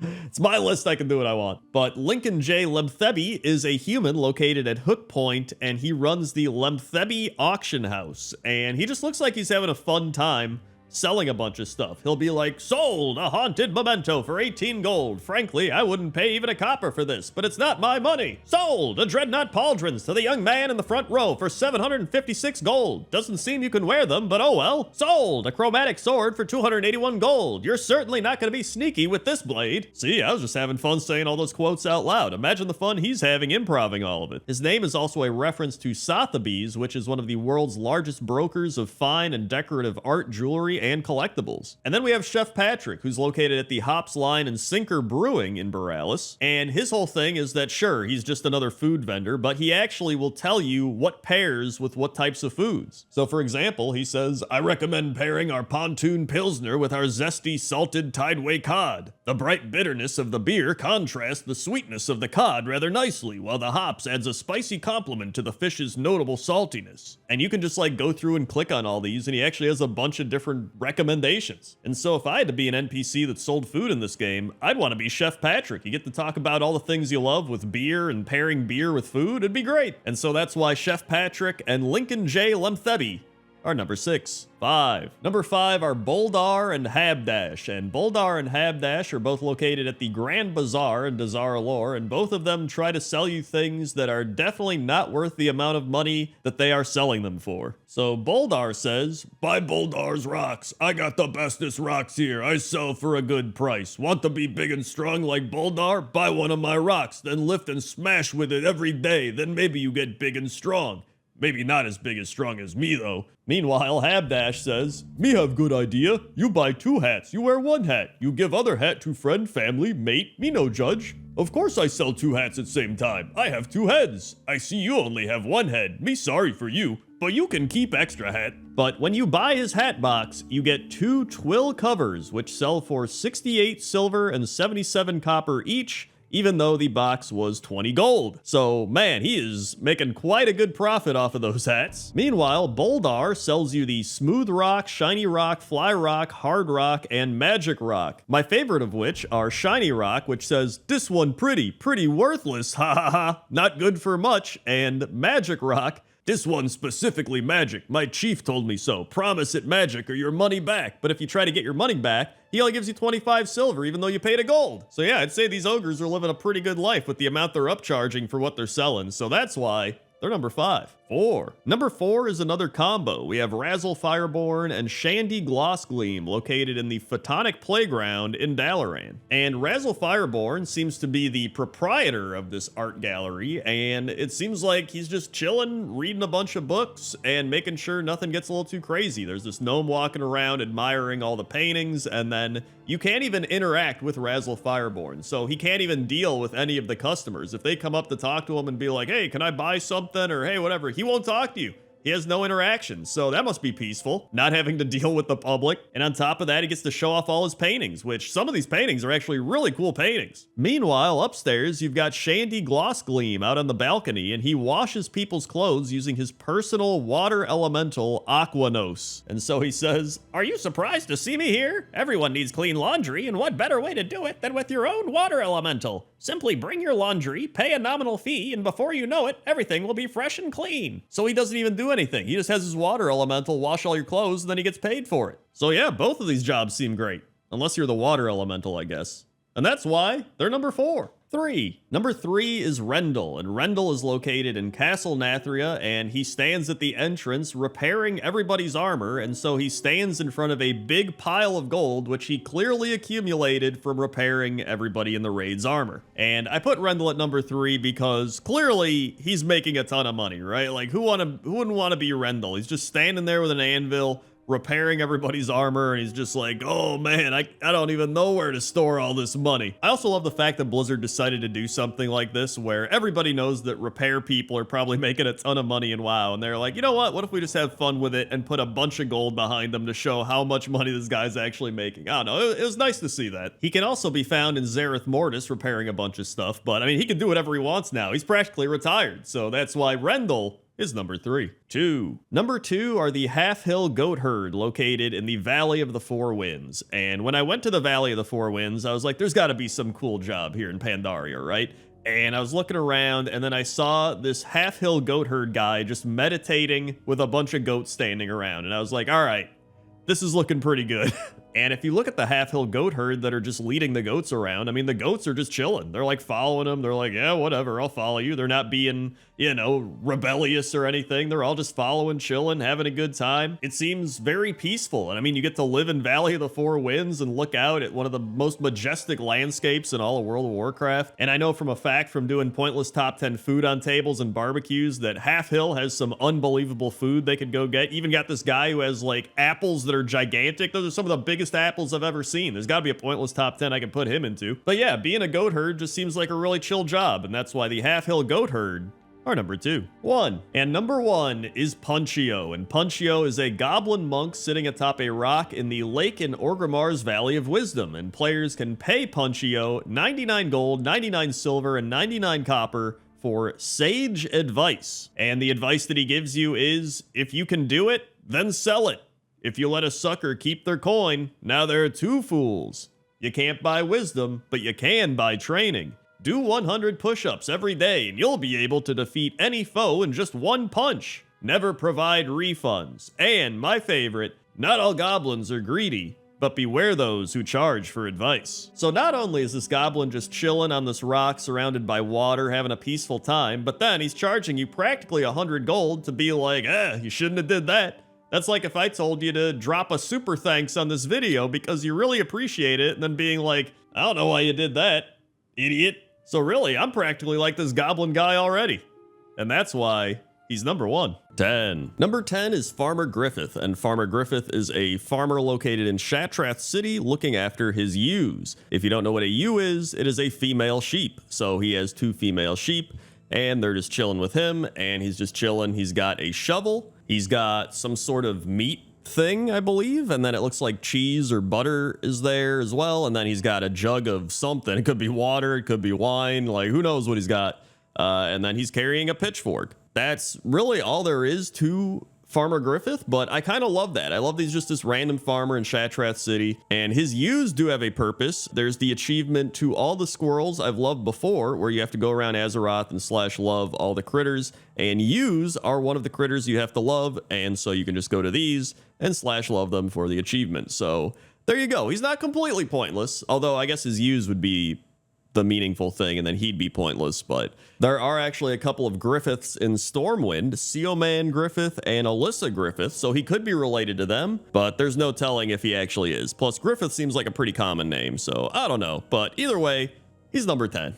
9. Number 9 are Farmer Ray, Getz, and Kalaba in the Hillsbred Fields, and these are the 3 farmers that are very close to each other in the Hillsbred Fields, and you have to kill them as part of a quest for High Executor Darthalia, and she wants them killed in order to disrupt the humans' food supply and infrastructure, and she wants Farmer Kalaba killed out of revenge. I just always remember doing this quest, and it just kind of sticks out. So when I thought of doing farmers, I was like, well, those 3 have to be on the list because they're like staples of World of Warcraft in my mind, at least if you're a Horde player. I don't know about Alliance, but the other big thing is they become the Ray Getz Kalaba monstrosity in Cataclysm, which is actually a reskin of Rotface and Festergut from ICC. But overall, there's nothing too special about these farmers. They're just part of a quest. They're just in Hillsbred, but they're memorable, and that's why they're number 9. 8. Number 8 are the Dwarven Farmers, and the Dwarven Farmers are found in the southern wetlands reachable from the Dunmorrow airfield.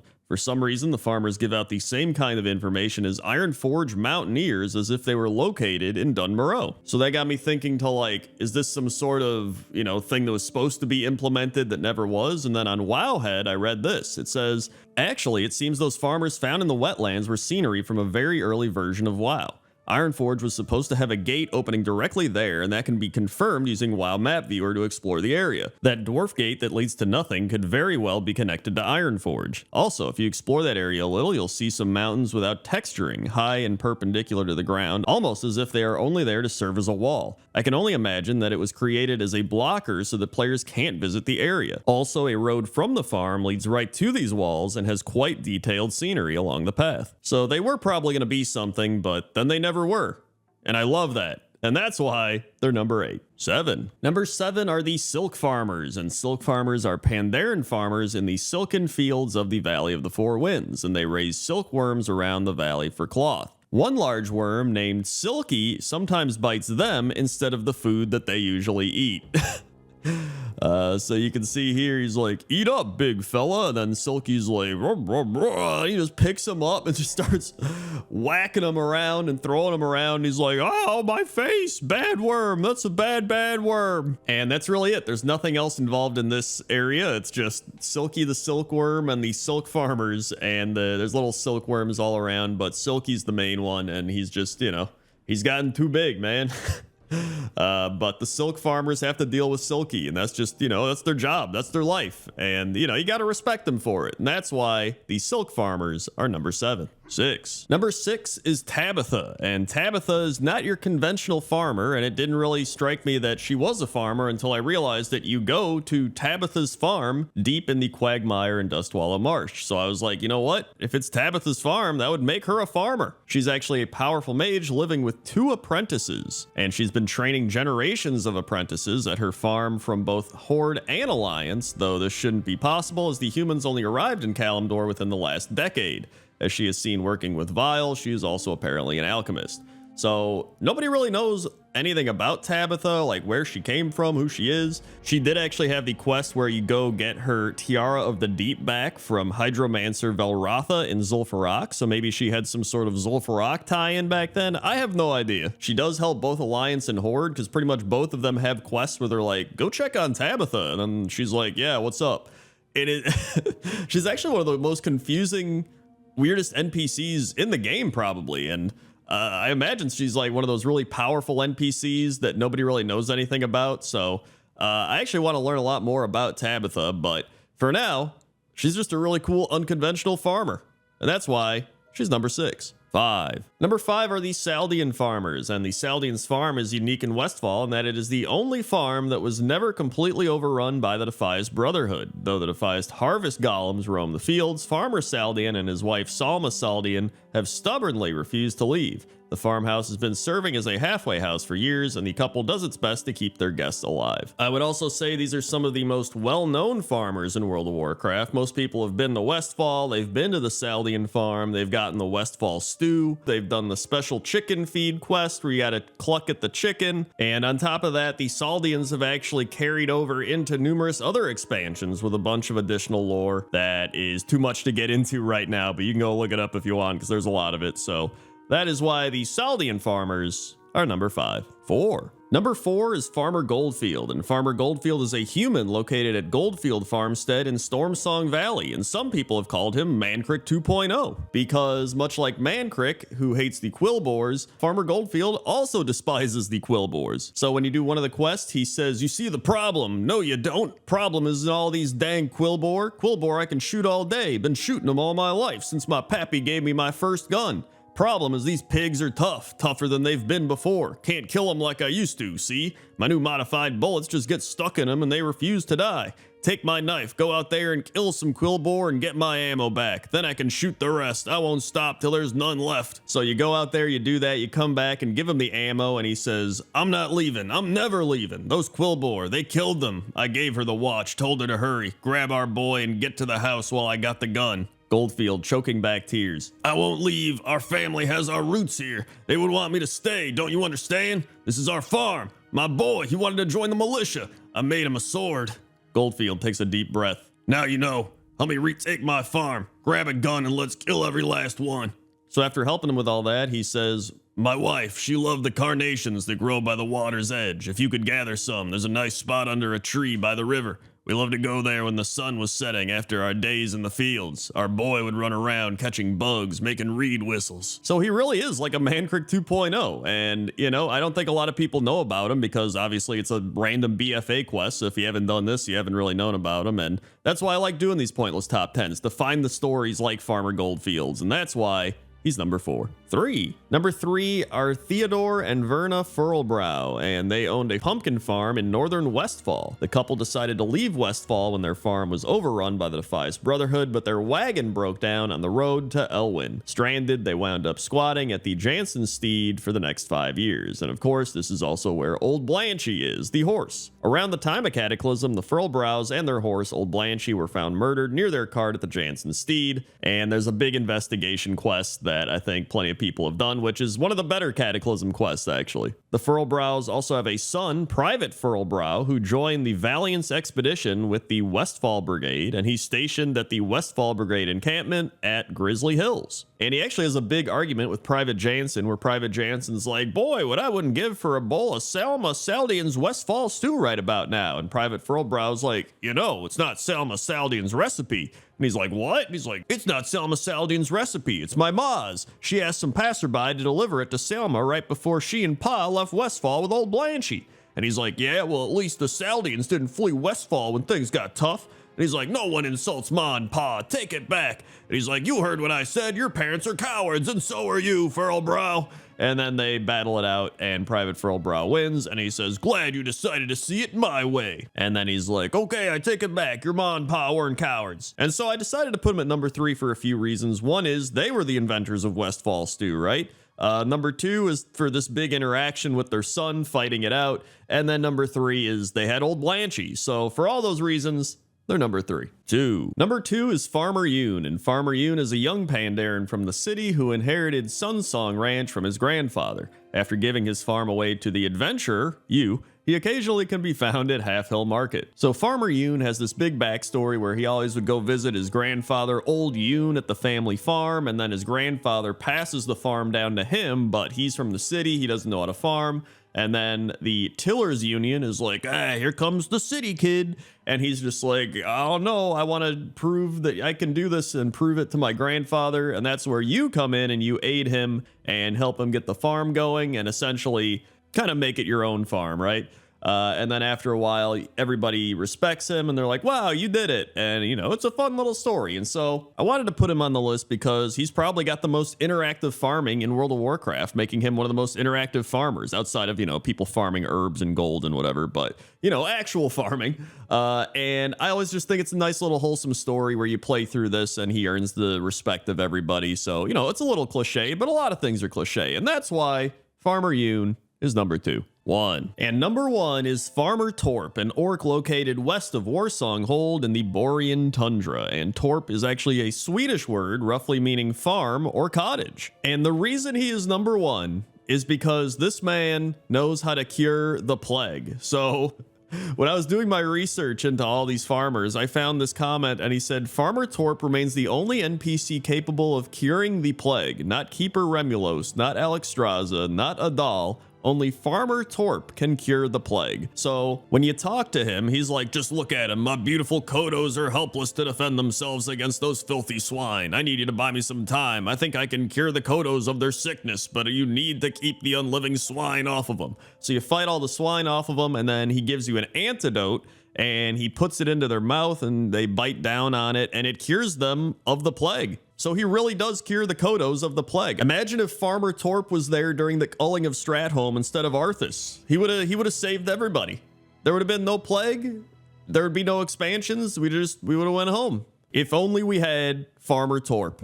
And that's why he's number 1. 10. Number 10 are the Drowning Warriors located in the Kelpthar Forest of Vazjir. And so these are orc warriors that we're going to go on this ship and go fight and conquer Stormwind. And they're like, yeah, we're going to unify Azeroth under the Horde banner. It's going to be for the Horde warriors. And then they go and they get attacked by this big squid monster and it destroys the boat. And it sinks, and a bunch of them are drowning. However, there is a quest where you can rescue some of them, but you can only rescue 6. So all of the other drowning warriors are just perpetually drowning. And to me, that's the sad part. Like, imagine your entire existence in World of Warcraft is just drowning, right? And occasionally, you might get saved. But even then, you respawn and you're drowning again. Like everybody always talks about Gammon being like, oh man, he gets killed all the time. That must suck to be Gammon. But like, at least he has moments of being alive and not feeling pain. You know what I mean? Like these dudes are just constantly drowning. And so even though they don't have an inherently sad backstory, I would say that their current situation they're in is pretty sad. And so that's why the Drowning Warriors are number 10. 9. Number 9 is Rude Show. And Rude Show is the Pandaren founder, owner, and innkeeper of the Wild's Edge Inn located at Zoo's Watch in the Krasarong Wilds. And I actually learned from the WoW wiki that the internal name for Zoo's Watch is Sad Panda Town. And there's actually quite a few sad pandas in this panda town. So you have Sunny, who's just really depressed because it's raining, which, you know, it's kind of funny because her name's Sunny. And then there's Yoon, who's working on his boat, and he's just like, what's the point of any of this? There's no point to any of this. But apparently everybody's sad in this town because of the Shaw of Despair. And so this big quest happens and you exercise the Shaw of Despair energy from the town, and everybody goes back to being happy and normal, except for Rude Show. And you can tell that because he has some quotes like, what outbreak? I'm always like this. I never should have opened this in. It's just depressing here. Do you have to stay here? No, it's just you.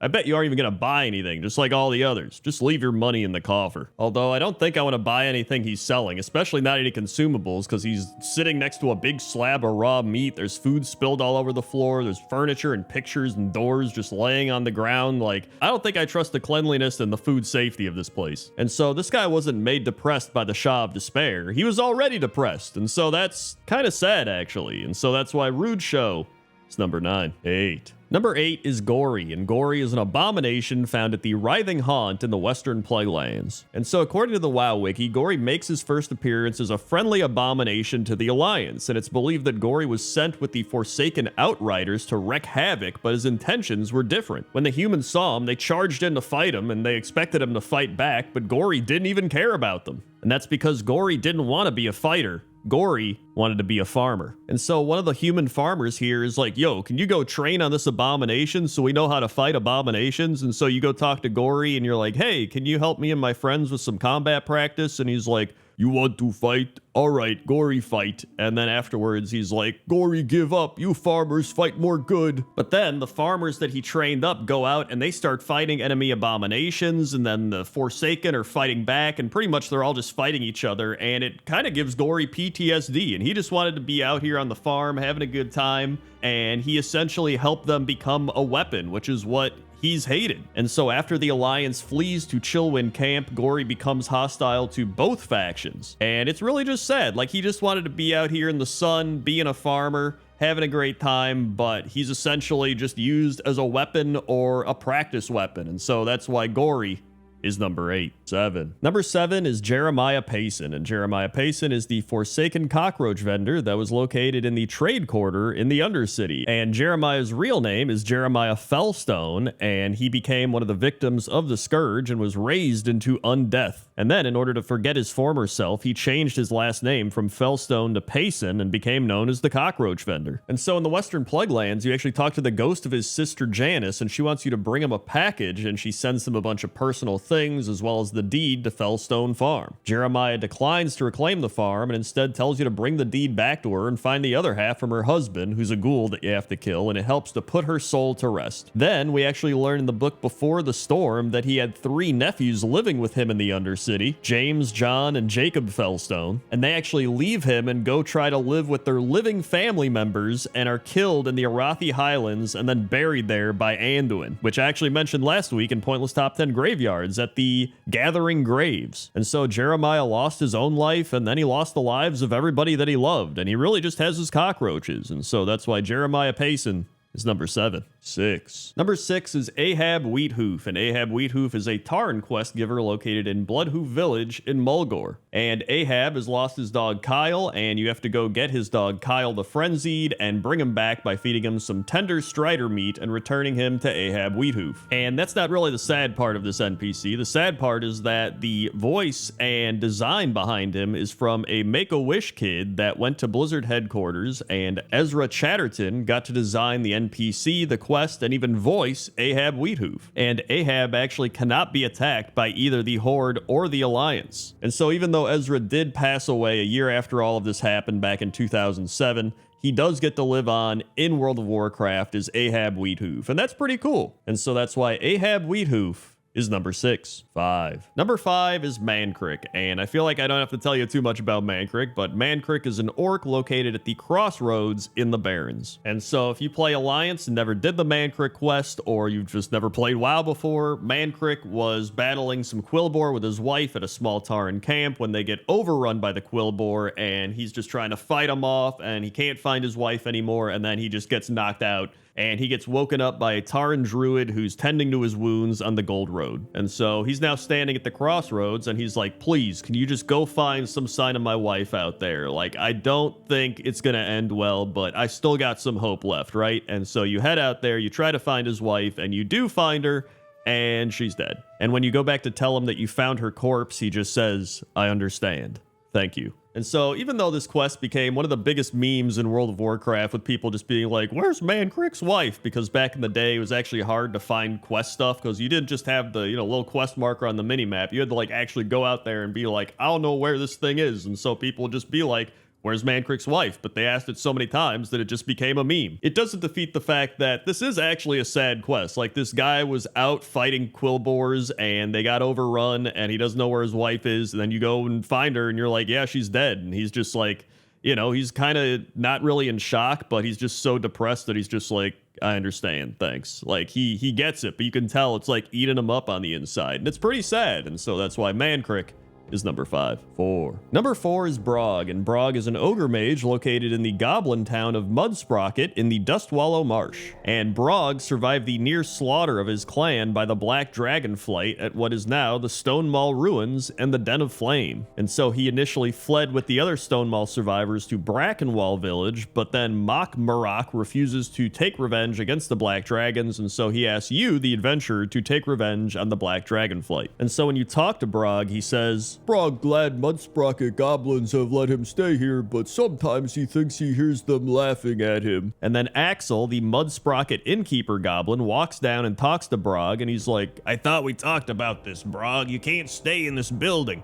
Sure, it can house you, but there's no room for anyone else. And he says, you said Brog could stay here. You promised Brog you'd help him regain Stonemaul Clan Mound. Yeah, we said you could stay here, but this building's our headquarters. All of our manuals and blueprints are stored here. But this is only building that fit Brog. Goblins make buildings too small. I'm inclined to say they made ogres too big. I can see I'm not going to convince you to move now, but don't think this is permanent. So even though it is sad that a bunch of these terrible things are happening to Brog, you do actually help him with questing and get some revenge on the Black Dragonflight. So that cheers him up a bit. So at least unlike many of these other stories, Brog gets to experience a little happiness, and that's why he's number 4. 3. Number 3 is Wenrin Althal, and Wenrin is a quest giver located at Beladar's Bounty in Hallowfall. And Wenrin is a part of the quest The Last Mage because he is the last surviving mage of the Hallowfall Arathi, and he's working on a way to open a portal back to the Arathi Empire, and he needs you, the adventurer, to help him. And so you start helping him by going down to the shore and finding some magical arcane crabs, and then he's like, yo, these crabs are great. We just got to extract the energy out of them. And so you start playing around with all this arcane energy in the lab, and you eventually do start opening up some portals, and you're like, all right, let's go into them. And so you start going into them, and he's just like, yo, this is working. Hey, whoa, there's some crazy stuff over here. But then he's like, do you think Larky's still around back home? That's my cat. And then he's like, meet me back at the lab. We're gonna complete this spell and get home to the Empire. And so you go check on him, and he's dead.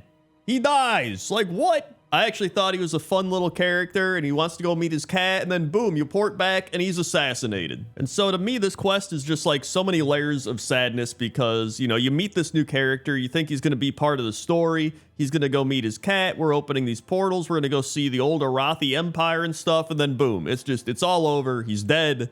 It sucks. And so that's why Wenrin Althal, the last mage, is number 3. 2. Number 2 is Corgrin, and Corgrin was an earthen that was the caretaker of the Morning Rise at the Isle of Dorn. And this was probably one of the saddest quests in the War Within. I know everybody was talking about it, but he knows his time is coming to an end, and he wants everything to be in order, and so he wants you to help Urtago become the next caretaker of the Morning Rise. But when you talk to Urtago, she tells you that Corgin still calls himself the caretaker, even though she's pretty much been the caretaker of the Morning Rise for some time now. And so Corgran actually writes a request that he's left for Urtago that talks about how when he goes into final shutdown, he wants to be taken to the shore, which is where he usually travels when he needs time for himself. And so you help him to forge a lantern, but he keeps forgetting things, and then you meet up with him and Urtago, but he gets confused and doesn't really know who anybody is, and eventually you find him, but he doesn't know where he is or who anyone is, and so you help and lead him to the shore like he requested, and he walks into the sea and his body shuts down,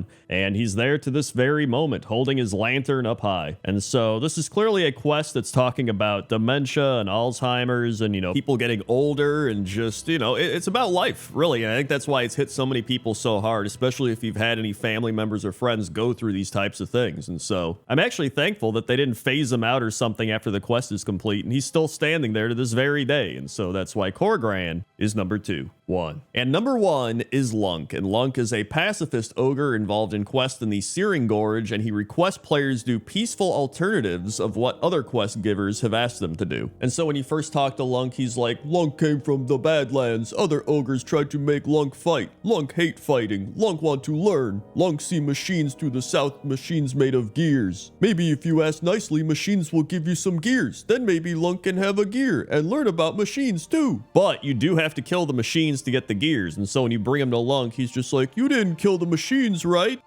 Right? Why you do that? Why you kill? Lunk tired of all the killing. Lunk quits. And so Lunk then runs away and quits being a quest giver to go and find some real adventures. And so Lunk then randomly shows up to show you the more peaceful way to do these quests, such as riding on the spiders to get their spider venom, which this is probably one of the weirdest looking things I think I've seen in World of Warcraft, an ogre just belly riding on top of a spider in the Searing Gorge.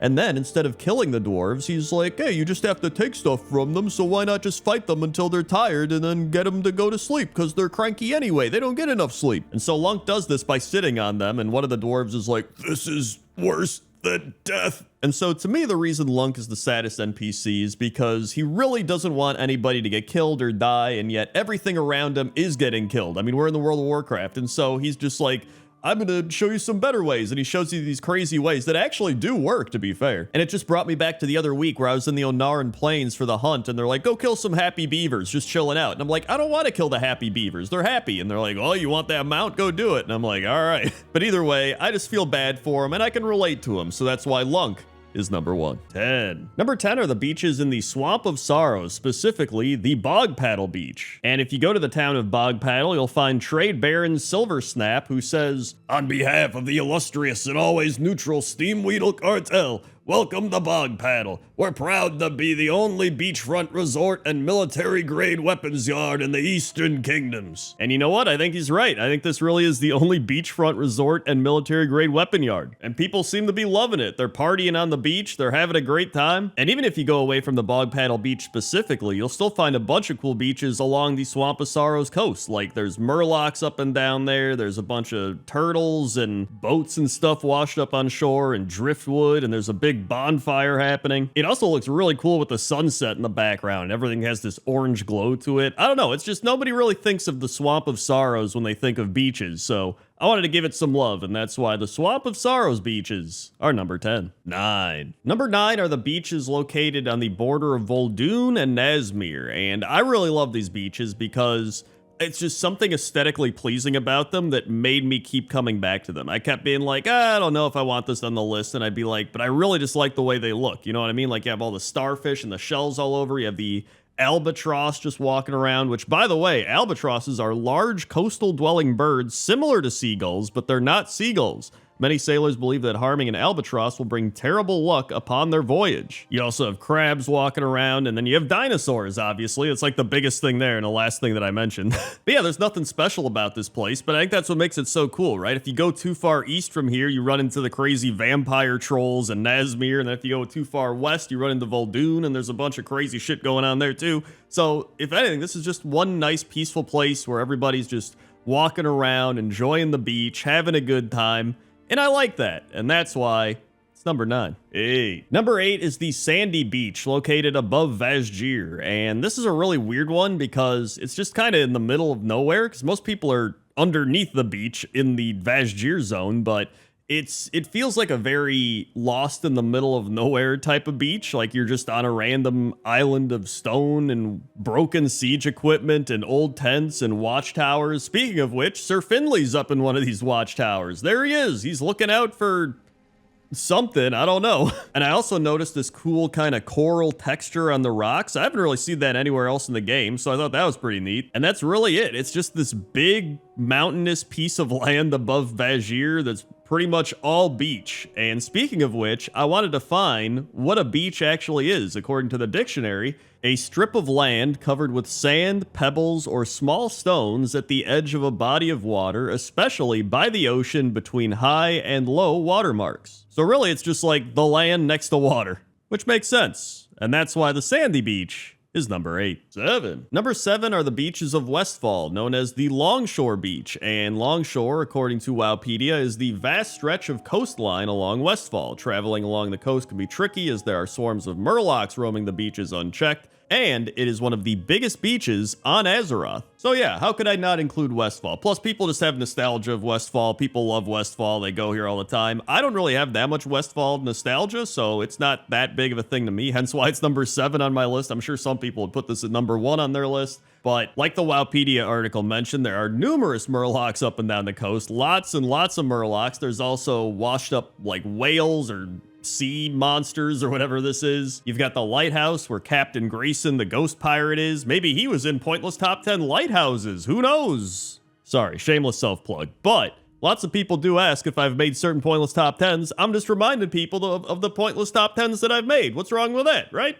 Either way, that's why the Longshore Beach of Westfall is number 7. 6. Number 6 are the beaches of Darkshore, and I put Darkshore on this list because it's just a nice mix-up from the normal beaches we've seen, right? Like, a lot of beaches are very sunny, there's a lot of people partying, having a good time, and this is just kind of a gloomy, rocky, windy, depressing beach, and there's something actually really soothing about that, I want to say, as weird as that sounds. And I say that because back in my old pointless top 10 beaches, this is a remake, by the way, if there's some people like, didn't you do beaches already? I did, but that was my old format like 8 years ago, so I'm kind of updating it. I've done that with numerous pointless top 10s already, but in that old one, I mentioned how Darkshore is just kind of gloomy and depressing, and so I didn't put it on the list. But now that I'm like older and I've revisited this, it's almost like, I don't know what it is.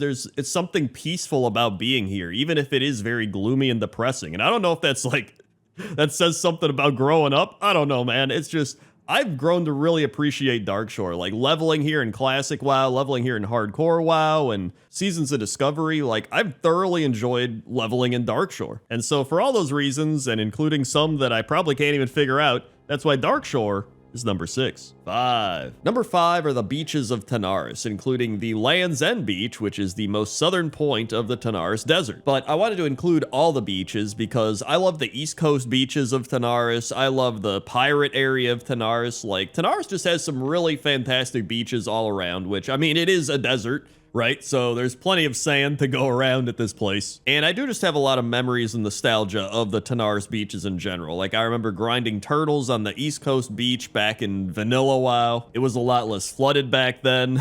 I remember doing all the pirate quests, not even just in Vanilla WoW, but like just a few years ago with Classic WoW and then with Hardcore Classic WoW. And there's just something about Tanaris that I really enjoy as well. And now if you go to the Land's End Beach, you'll find a bunch of Bilgewater goblins that crashed here that were originally headed to Gadgetzin, but did not realize that they landed on Kalimdor, thinking they were at an uncharted island instead, and they've gone insane because of this and will attack anyone that approaches them. But yeah, aside from that, I think Tanaris really has some of the most beachy beaches, if that's even a thing. A beachy beach. It's got some of the most beachy beaches around, and that's why it's number 5. 4. Number 4 are the beaches of Gorgrond. And when I think of Gorgrond, I do not think of beaches, right? I'm not like, oh yeah, let's go to the beach at Gorgrond. But it actually has some beautiful beaches. It's got amazing sunsets. It's got, really cool aesthetic rock beaches. There's all these rocks and crazy things all over. You've got the mushrooms in the water nearby. You've got the hot springs going off close by, which I should probably do a pointless top 10 hot springs. I don't know if there's enough hot springs in the game, but I'll check. But yeah, I went into this looking for a lot of really unique beaches because obviously there's like your standard beaches, and standard beaches are pretty cool, but I think it's really fun when I can find something that kind of goes outside the norm, right? And so finding all these rocky beaches in an area where you didn't normally think there would be beaches, right? Because it's very primal with the jungle and the trees and the big boulders and rocks all over the place in Gorgrond. You don't really think like, oh yeah, there's a nice beach there, right? And so for all those reasons, that's why the Gorgrond beaches are number 4. 3. Number 3 is the Backwater Beach, located at Zuldazar. And I think I mentioned earlier how there are some of the most beachy beaches over in Tanaris. Well, I think Zuldazar might have it beat. I think Zuldazar truly has the beachiest of beaches. Like, the pristine waters, you can even see into the water and look down and see the coral and the fish down there. There's people fishing. There's people hanging out. All these Zandalari trolls are fixing up their boats and stuff. There's some kids playing catch with a ball or a rock. I don't know what they're throwing around there. There's somebody sleeping in one of the boats. And let's not forget that this beach also has some turtles making it to the water. That's right. If you remember playing Battle for Azeroth, you'll remember helping these turtles make it to the water. And that's pretty close by to here as well. So plenty of happy turtles are also nearby. And when I was thinking about it, I was like, you know what? If I had to vacation to a beach in World of Warcraft, I think this would probably be the beach. So I had to put it higher up on the list, and that's why the Backwater Beach is number 3. 2. Number 2 are the beaches on the Isle of Thunder, and these are pretty cool looking beaches. They kind of give me some Darkshore vibes, a little more primal Darkshore, you know what I mean? You got like dinosaurs flying around and stuff, but I will say the reason I put this on the list so high up is the waves. And if you look out there, you will see real wave technology. I don't know why Blizzard stopped using this. This is like whenever some game invents something new like Madden, they're like, we created this brand new technology engine, and then they like never use it again. Like, you've got waves splashing against rocks, you've got waves crashing in on the shore, and I'm like, this is so cool. Why has it never been used again? Like, this was in Mista Pandaria, and you're telling me they have never put the wave technology in the game since then? Like, I haven't seen it anywhere. Maybe it's in certain instances or raids. Let me know in the comments if you know somewhere else this is used, but I love this, and I don't know why it hasn't been implemented anywhere else in the game that I could find or think of. Also, I don't know what these Blood Elves are doing. They're just flying or jumping through the air. They're glitching out, man. They're having a great time, though. Well, they might not be having a great time, actually, but that's besides the point. That's why the Isle of Thunder beaches are number 2. 1. And number 1 are the beaches of Senjin Village, located on the southern coast of Durotar. And I kept thinking about what beach do I always think of when I think of World of Warcraft. And as somebody who primarily played Horde, that always started with like orcs and trolls for the most part, my mind would always go to the Senjin Village beaches. Like the crawlers and the crabs walking around. You've got the Echo Isles off in the distance, the big palm trees. You've got all the trolls hanging out nearby. Some of them are fishing. Some of them are doing whatever. They're dancing around. Like, that's just, I don't know. It's a very peaceful place, and it was never somewhere that I really expected to find in Durotar, which when you log in, it's like all these red rock mountains and stuff, right? And by the way, shout out to the Stranglethorn beaches, because I really tried to fit the Stranglethorn beaches in, and I love the Stranglethorn beaches. They were probably number 11 on this list, and I just couldn't fit them in. So I do want to give a shout out to Stranglethorn. But yeah, Senjin Village is somewhere that you find early on. It's a beach you experience early in the journey of World of Warcraft, whether that's classic WoW, modern WoW, and I feel like there's just something special about this beach, and so that's why the Senjin Village beaches are number 1. 10. Number 10 are the Void-Touched Bloodseekers, located in Krakenbane Cove in Tiragard Sound, and it's pretty much what it sounds like. They are shadow sharks. If somebody was already afraid of normal sharks, I don't know how they're gonna feel about shadow sharks. But I actually think these sharks are really cool. They've got the void tendrils coming out of them, they're swimming around, and they got that purple, bluish kind of glow coming off of them. There's this one that's spinning around. I don't know what he's doing. And really, they're just normal sharks that have been corrupted. It's not like they went through some big quest line to be like, we want to kill the humans, give us shadow powers, and then they start swimming around trying to take over the human cities. They didn't do any of that. They just got corrupted. In fact, the world quest that they're a part of is called Corruption in the Bay. And that's really it. There's not that much more to it. They're literally just corrupted sharks. But you know what?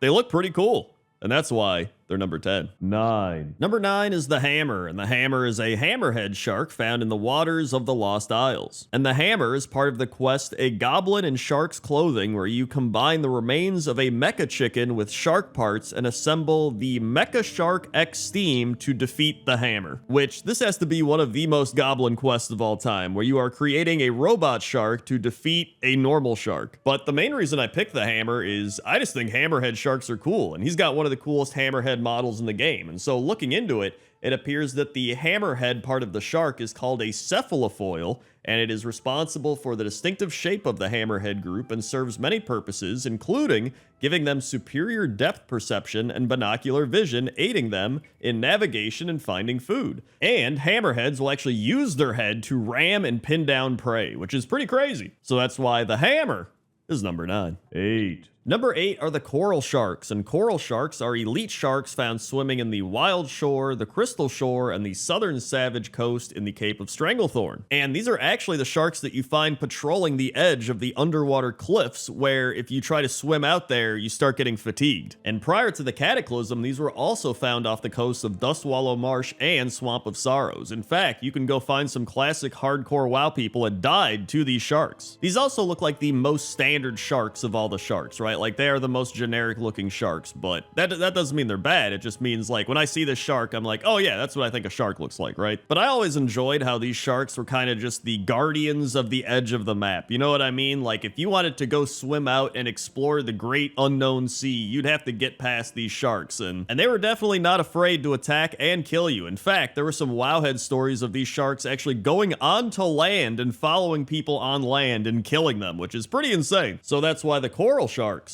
our number 8. 7. Number 7 is Segaseti, and Segaseti is a sewer shark that can be found in the black market in the underbelly of Dalaran. And it appears that Segaseti is actually a reference to the Sega CD, which I did not even put together until now, and I've seen this shark numerous times over the years. He also doesn't move very fluidly. He kind of chops around sometimes. He'll just be like,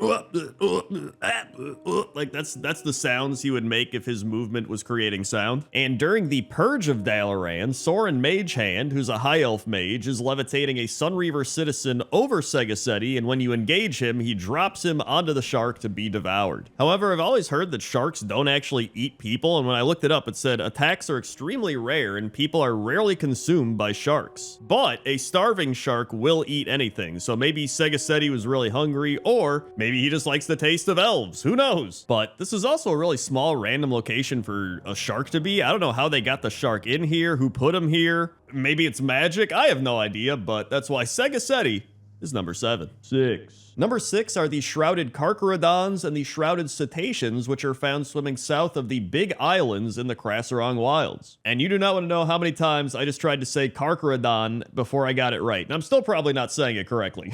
And I actually saw this comment on Wowhead, which is actually educational. Didn't expect that on Wowhead. Carcharodon is a genus containing two of the most well-known sharks, the extant great white shark and the extinct Megalodon. And Carcharodon comes from the Greek word karkaros, which means sharp or jagged, and otis, which means tooth. Meanwhile, a cetacean is actually a sea mammal like a whale or a dolphin, so it's not actually a shark, but I included it here because it is swimming with the sharks. But the main reason I put them on the list is I just think it's cool that they're kind of roaming around the Krasarong Wild Islands. Like, you fly around and you look down and you see them kind of just swimming underneath, and it's cool to look down and see them there and be like, damn, dude, I don't want to go in that water. That's scary. So that's why the shrouded Carcharodons and cetaceans are number 6. 5. Number 5 is Ol Gummers, and Ol Gummers is a great white shark found in Lake Everstill of the Red Ridge Mountains. And I kind of feel bad for him because he's missing a bunch of his teeth, hence why his name is Ol Gummers. And on top of that, he's got some arrows and spears stuck in him. Like, dude, it looks like Old Gummers has gone through some shit, you know what I mean? And he apparently replaced the elite Hydra that used to be here before the Cataclysm. And I don't actually know much about Red Ridge as somebody who primarily played Horde or played Dwarves and Gnomes that generally avoided Red Ridge, or at least, I don't know, I avoided Red Ridge. Listen,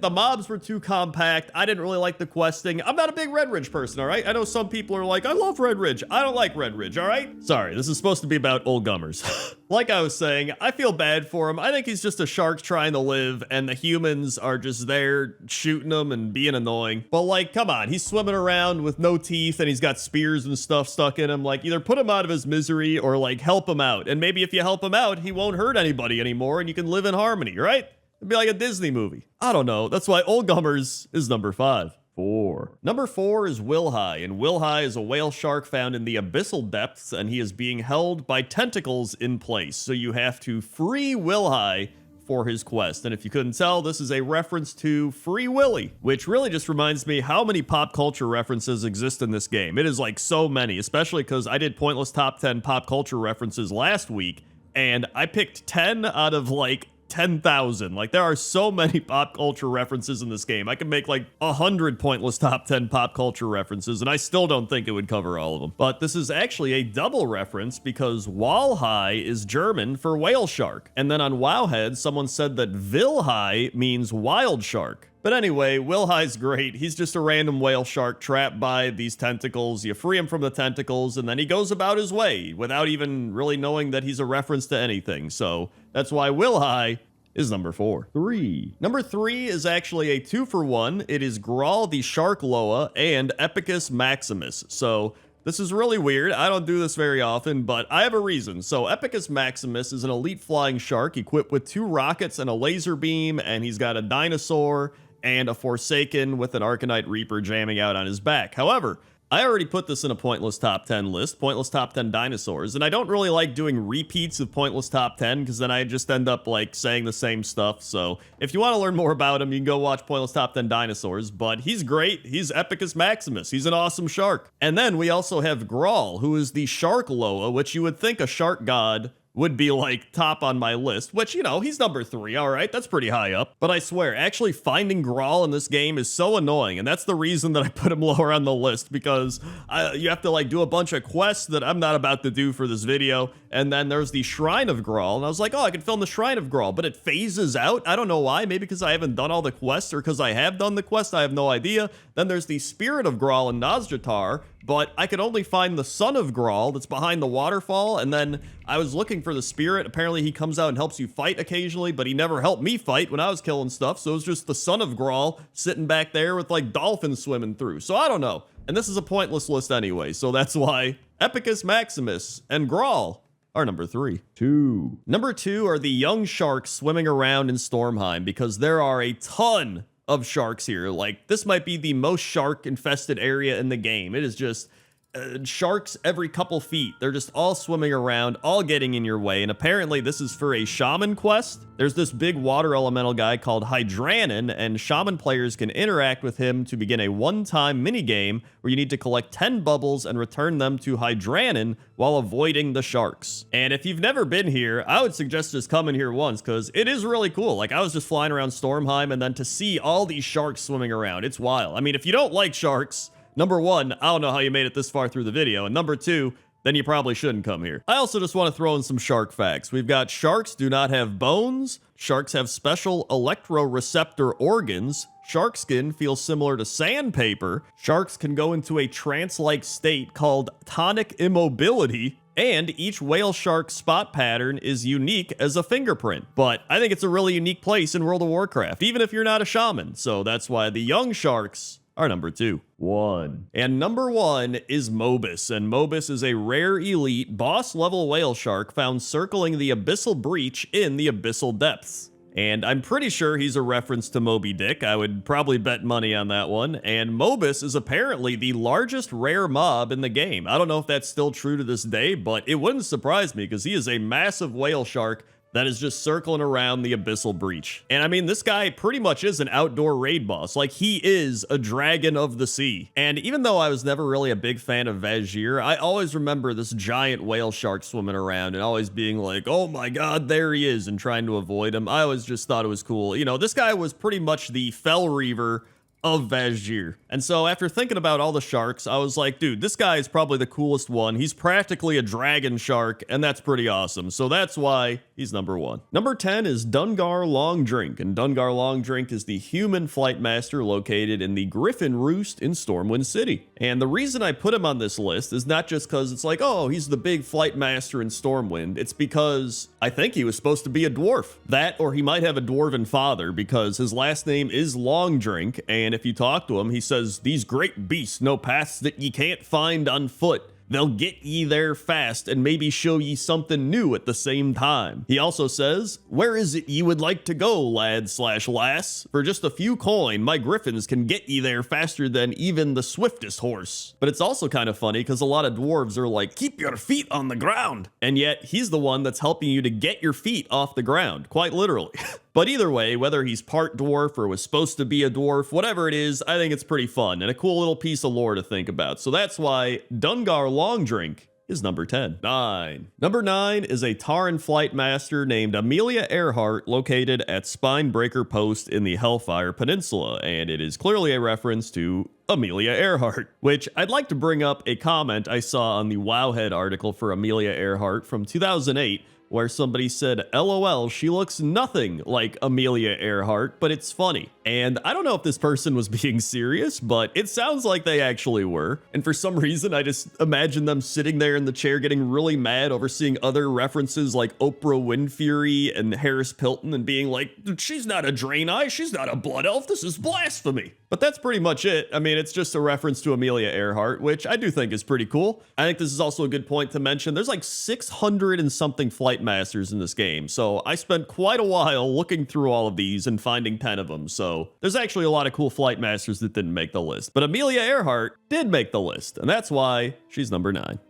Number 8 is Surastraz, and Surastraz is a red dragon flight master located at the Amber Ledge in the Borean Tundra. And according to the WoW wiki, he doesn't appreciate being bothered and doesn't think highly of the Kirin Tor's more minor concerns with the Nexus War, saying, quote, You and your Dalaran allies pick at loose threads while the fabric of the world's future is being shredded. He also says, you dare approach me, mortal. For the sake of your unborn children, pray that your cause is worthwhile. Which is pretty intense for just like going up to him and being like, can you fly me over there? Also, following the war against the jailer, it is reported that Sir Straz is still stationed at the Amber Ledge, keeping the younger red dragons that work with the Crendor in line. I also just really like the concept that there's this big dragon flight master, and you're like, whoa, this flight master's awesome. He's just a big dragon, and he's just like, I'm too old for this shit. What do you want? And that's why Sir Straz is number 8. 7. Number 7 are the Stone Fiend Couriers of Revendreth, and these are the flight masters for pretty much all of Revendreth, and they actually have the same animations as imps, and a group of Stone Fiends is called a nuisance, which is pretty funny. And this is one of the first times I'm actually putting Shadowlands stuff into a pointless top 10. There's like, I think a couple other times, but it's very few and far between that I actually do. They also say the line, why would anyone walk anywhere? Which, I mean, he's got a point. He can really just fly anywhere he wants. He doesn't have to walk anywhere. Also, I found this cool fact about flight path speed, which is since Cataclysm, flight path rides move at 434% of running speed, making them considerably faster than unbuffed master flying, which is 310%. However, they also take you on unnecessary twists and turns to reach your destination, making the effective difference smaller. But anyway, back to the Stone Courier Gargoyle guys. They're pretty goofy, they're pretty fun, and I like them, and that's why they're number 7. 6. Number 6 is the Spirit of Gnomragon, which is a flying machine located at the Nessingwary Base Camp in Sholazar Basin and serves as the Flight Master. It is only available after you complete the quest Have a Part, Give a Part, which is where you bring 7 Venture Co. spare parts to Weslick's Quick Wrench. And this is clearly a reference to the Spirit of St. Louis, which is the custom-built single-engine, single-seat monoplane flown by Charles Lindbergh in 1927 on the first solo non-stop transatlantic flight from Long Island, New York to Paris. A fun fact I actually found while looking this up was that the Spirit of St. Louis had no windscreen, so visibility directly forward was impossible. If the pilot wanted a view of what was ahead of him, he had to crane his head from the side window. Just imagine driving your car and the entire windshield's blocked, so you have to keep peeking out the side window to be like, where am I going again? But an interesting fact about the Spirit of Gnomragon is, according to some people that were tracking the flight speed, it's about half as fast as a typical flight path. So I think they did that because it's like, it's this old-timey, poorly put together gyrocopter. Like, it's probably gonna go pretty slow. And I actually kind of like that they did that, because I mean, it makes sense lore-wise, right? But that's why the Spirit of Gnomragon is number 6. 5. Number 5 is Bertram, and Bertram is a spectral griffin flight master located at the White Grove Chapel in Drustvar. It was the former steed of Lord Arthur Waycrest, and according to the WoW Wiki, on Lucille Waycrest and Alexander Treadward's wedding day, the Red Hand Assassins, led by Roland the Knife, attacked the Waycrest Guard at the event. Alone by the side of the building, Bertram was set upon by 3 of the assassins and presumably killed that day. After he was found dead, Bertram was buried nearby at the end of the path, and now his ghost stands vigil over his grave. And he's the flight master. But Bertram has this cool little kind of sad story, right? Like, he gets assassinated, he's buried here, but now he gets to fly people around as a ghost, so that's pretty cool. And I think we should have a Bertram mount. We have other spectral griffin mounts, but nothing as cool as Bertram. And that's why Bertram is number 5. 4. Number 4 is Baneflight, and Baneflight is a ghoul flight master located at Ebon Watch in Zuldrak. And I thought Baneflight was the only ghoul flight master in the game, but then I found Grimwing, who is located at the Death Knight starting area and the Broken Shore. So even though Grimwing is a little more widespread and in various places, there's just something about Baneflight that I think is funny, because he's located at the Ebon Watch, right? And the Ebon Watch is a minor encampment of the Knights of the Ebon Blade. And during the war against the Lich King, the Ebon Blade established Ebon Watch as a small outpost in Zuldrak and then conducted their own operations from there. So I think it's just funny imagining them thinking this out, like, all right, we need a bunch of people Ebon Watch. We got, I don't know, who's going to be the flight master? I don't know, Bane Flight. You got flight in your name. You're going to be the flight master. Like, he just gets the job because he has flight in his name. He's like, oh, okay. I don't even know if that's how it works, but that's how it plays out in my head. And that's why Baneflight is number 4. 3. Number 3 is Jacana, and Jacana is a troll flight master located at Darkspear's Edge in Frostfire Ridge. And what makes Jacana so special is that he uses his torch to warm the wyverns that are cold, because obviously we're in Frostfire Ridge, it's cold here, it's snowing, and he has a couple quotes that he says to the wyverns, one of which is, "Just stay warm, it be okay, you're gonna be fine," as well as, "Just stay close to the fire, wyverns ain't be made for such cold, just stay warm." And so Jacana clearly cares about these wyverns, right? I don't know if he treats them like pets or something, but there could be a lot of flight masters that are like, whatever, just let them sit there and be cold. But, you know, he's literally using this torch to try and heat up his wyverns. And really, I don't think I've seen any other flight master doing something like this. And that's why Jacana is number 3. 2. Number 2 is Commander Jaredennis, and Commander Jaredennis used to be the flight master at Telrendis Point in Azshara back in Classic WoW. However, in Cataclysm, according to the WoW Wiki, with the Horde planning to invade Ashenvale, the Alliance upgraded Telrendis Point to a military base and placed Jaredennis as its commander. The Horde, knowing the area as the last of the Alliance defenses in Azshara, decided to bombard the area. During one of their assaults, Jaredennis was injured and the Horde sent someone to finish him off. In fact, you can even see that Commander Jaredennis is wrapped up in bandages. However, this is where it gets weird, because the quest is you, the Horde player, go and kill this guy, but he then comes back in Legion and fights off demons in the Legion invasions. So then you might say, oh, well, you know, maybe you didn't kill him, it was just you thought you killed him, right? But he literally drops his head. Like, you cut his head off and bring it to the Horde leader for the quest completion. So, I don't know how he came back to life for the pre-Legion event, but he did. Maybe Blizzard just forgot that his head got cut off, or they're like, that doesn't matter, but either way, it's a pretty cool story to have a guy that was just a flight master become a commander of this whole area. So that's why Commander Jaredennis is number 2. 1. And number 1 is Omusa Thunderhorn. And Omusa Thunderhorn was a Tauren Windrider flight master located at Camp Taraho in the Barrens. And after playing my fair share of Tauren in Classic WoW, I've had quite my share of interactions with Omusa Thunderhorn. And he's actually pretty cool. He's wearing an eye patch. He's like one of the only Tauren I've ever seen with an eye patch on. And he's just a dude that loves Windriders, loves helping people fly, and just chilling in the Barrens. Because you talk to him and he says, "Treat the Windrider well as it takes you to your destination. May your ancestors watch over you."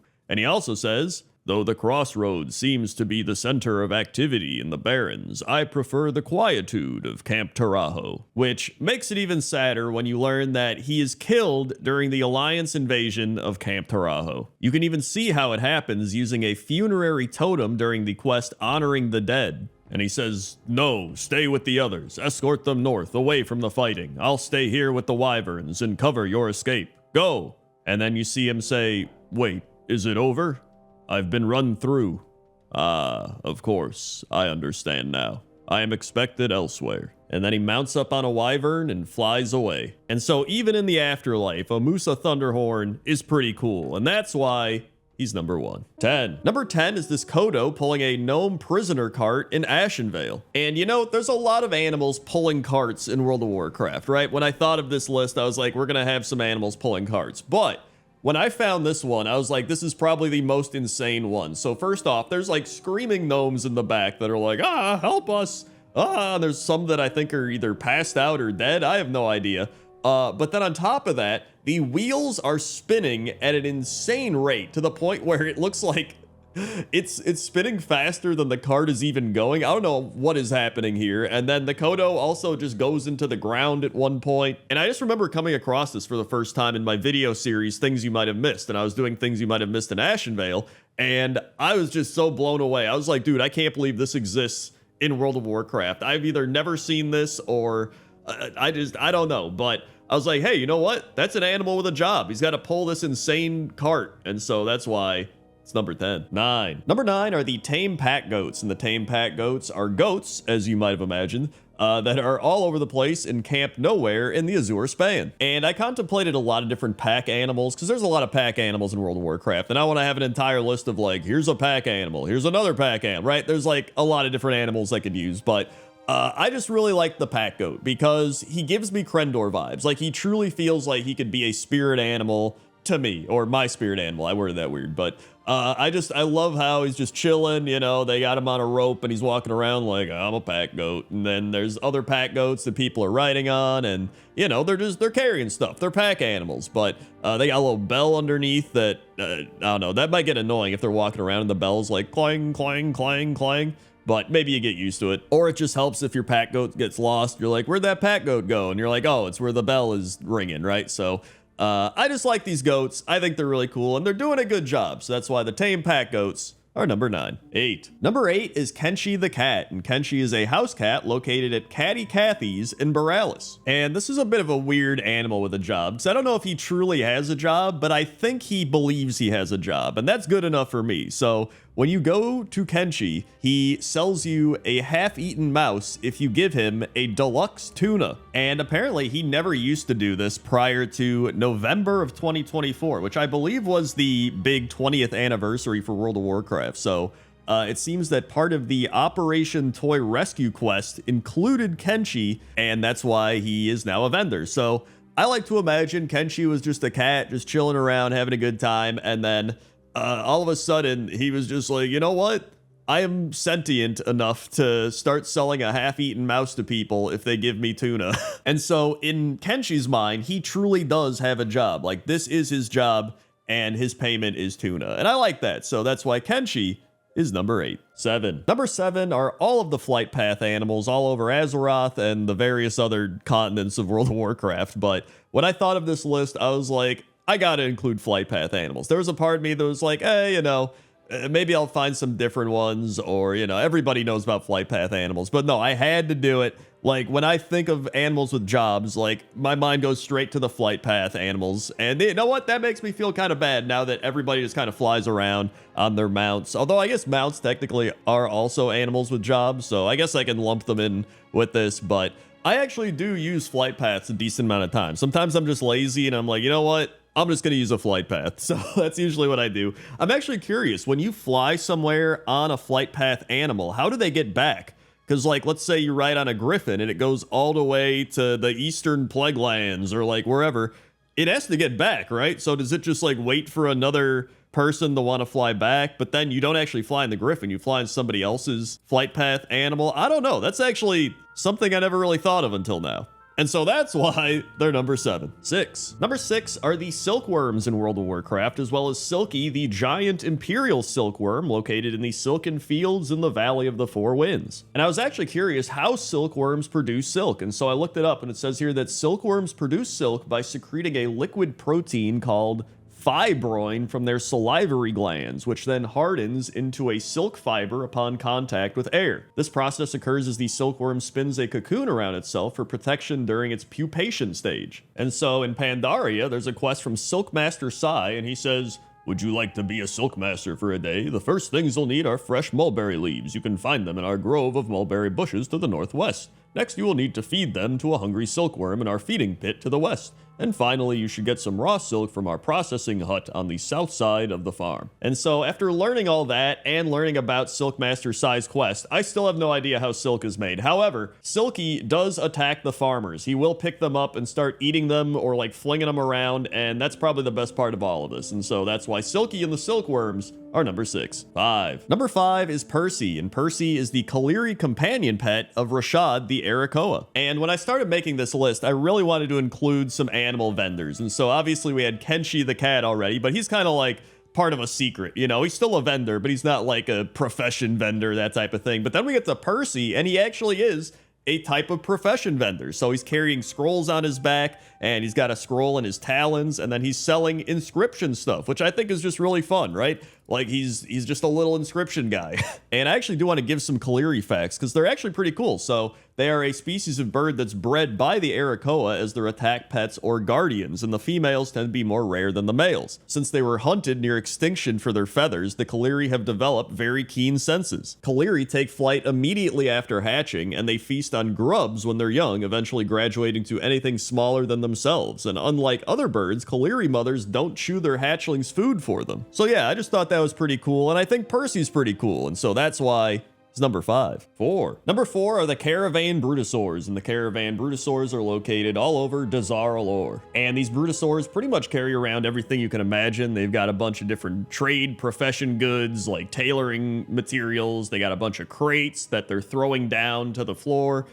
They carry around, trolls and people, obviously. There's some that are carrying around watermelons and various types of food. They're carrying a whole bunch of stuff. And I love the Caravan Brutosaurs because, they're just big dinosaurs that carry stuff. And I just think that's cool. Like, I don't think there has to be that much more explanation for it. They're an animal doing their job, but not only are they just any animal, they're a massive dinosaur. And not only that, I think they're one of the friendlier dinosaurs because they're just going around doing their thing. There's obviously that quest where she's like, something has spooked one of the Brutosaurs, so they get scared and stuff. So I think they're just a friendly dinosaur as well. But either way, I like the Caravan Brutosaurs, and they're doing a good job. So that's why they're number 4. 3. Number 3 are the Snuffle-Nose Gophers that are a part of the Blue Leaf Tubers quest located in Ratchet. And so it says that the Blue Leaf Tubers are a delicacy around the world, and the only place to find them is in the Barrens, deep in the earth, and Razorfen Kraul. And even then, they're impossible to find unless you know where to look, and that's why the Snuffle-Nose Gophers are here, because they can sniff out a tuber from 50 paces away. And this quest dates back all the way to classic World of Warcraft, so these are some of the hardest working animals you're going to find. They've been working for over 20 years at this point, sniffing out these tubers. And one thing that's actually pretty fun that I never really appreciated is the Snuffle-Nose Owner's Manual, which you can kind of read through. And I remember back in the day, I'd just pick it up as part of the quest and be like, all right, whatever, I gotta pick this up. But if you actually read through it, it tells you some interesting stuff about the Snuffle-Nose Gophers. It's got some funny little roleplay dialogue in there. It's just a fun little book. So overall, the Snuffle-Nose Gophers are doing a fantastic job of sniffing out these blue leaf tubers. They've been doing it for over 20 years, and that's why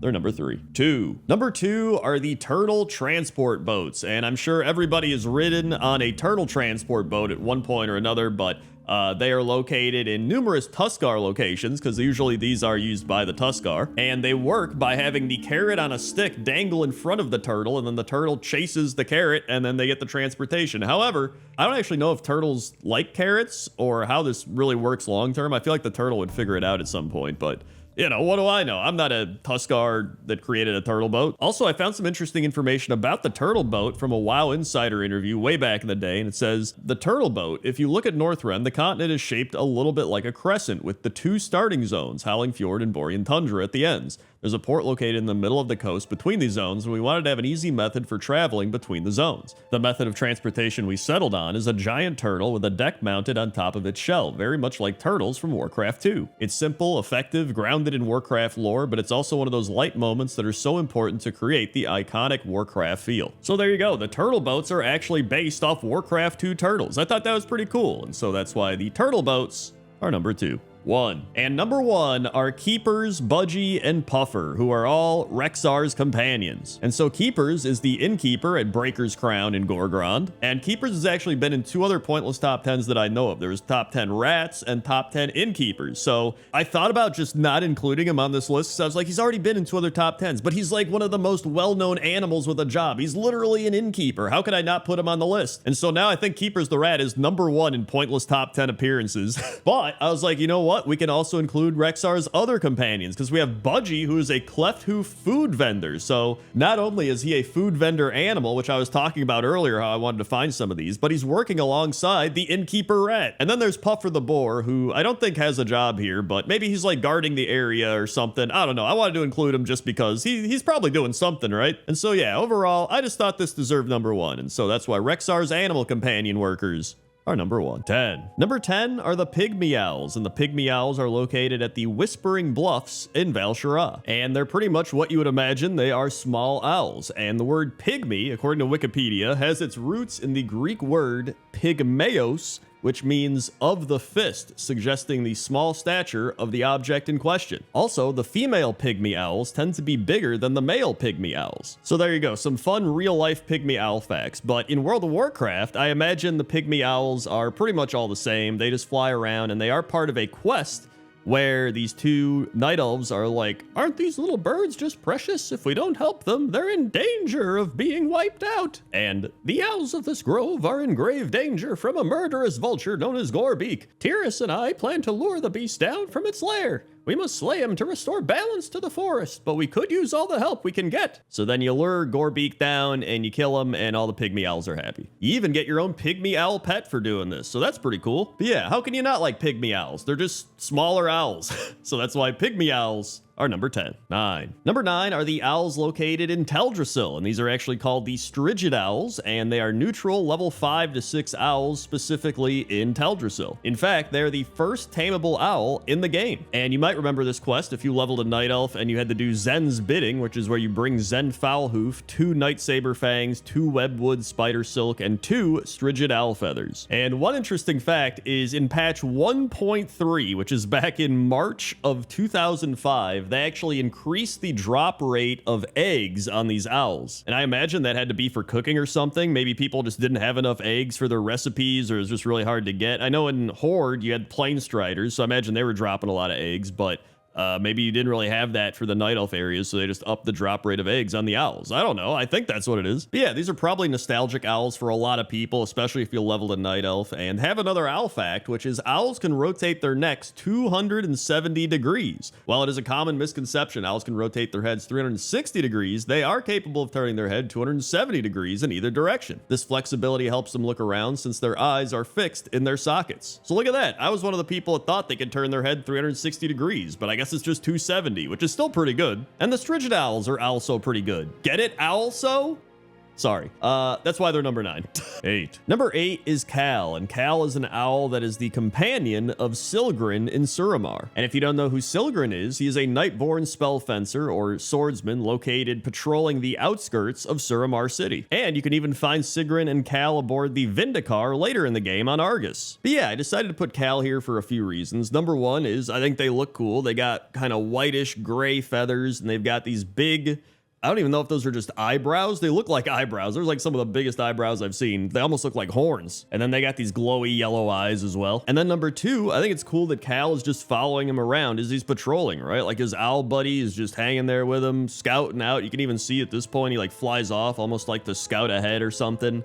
At times he is kind of clipping through Silgrin, so that's a little weird, but you know, that's just your classic World of Warcraft experience. And I mean, really, there's only a handful of people that have an owl pet in the game, and so that's why I decided to put Cal at number 8. 7. Number 7 is the Charming Courier mount, and the Charming Courier mount is an owl mount that kind of has some dragon-esque features to it. It has like some dragon horns and little dragon-type scales, and then it's got a lot of ice blue features, so the actual description says, neither snow nor rain nor heat nor gloom of night stays these charming couriers from the swift completion of their appointed rounds. And I really love this mount. Like, I love the colors, I love the features. I think it's just a cool looking owl, a cool looking mount. It genuinely is really neat. And there's a lot of store mounts where I'm like, you know, it's kind of whatever. But this is one of the mounts that I actually like quite a bit. Also, let's get some more owl facts in here. So owls are covered in extremely soft feathers that provide insulation during cold winter weather. Their feathers allow for silent flight and the ability to strike quietly in pursuit of prey, which includes animals several times heavier than themselves. And speaking of prey, owls swallow their prey whole or in large pieces, but cannot digest fur, teeth, bones, or feathers. These pieces are regurgitated typically once a day in the form of a pellet. Dude, could you imagine the pellets this mount coughs up?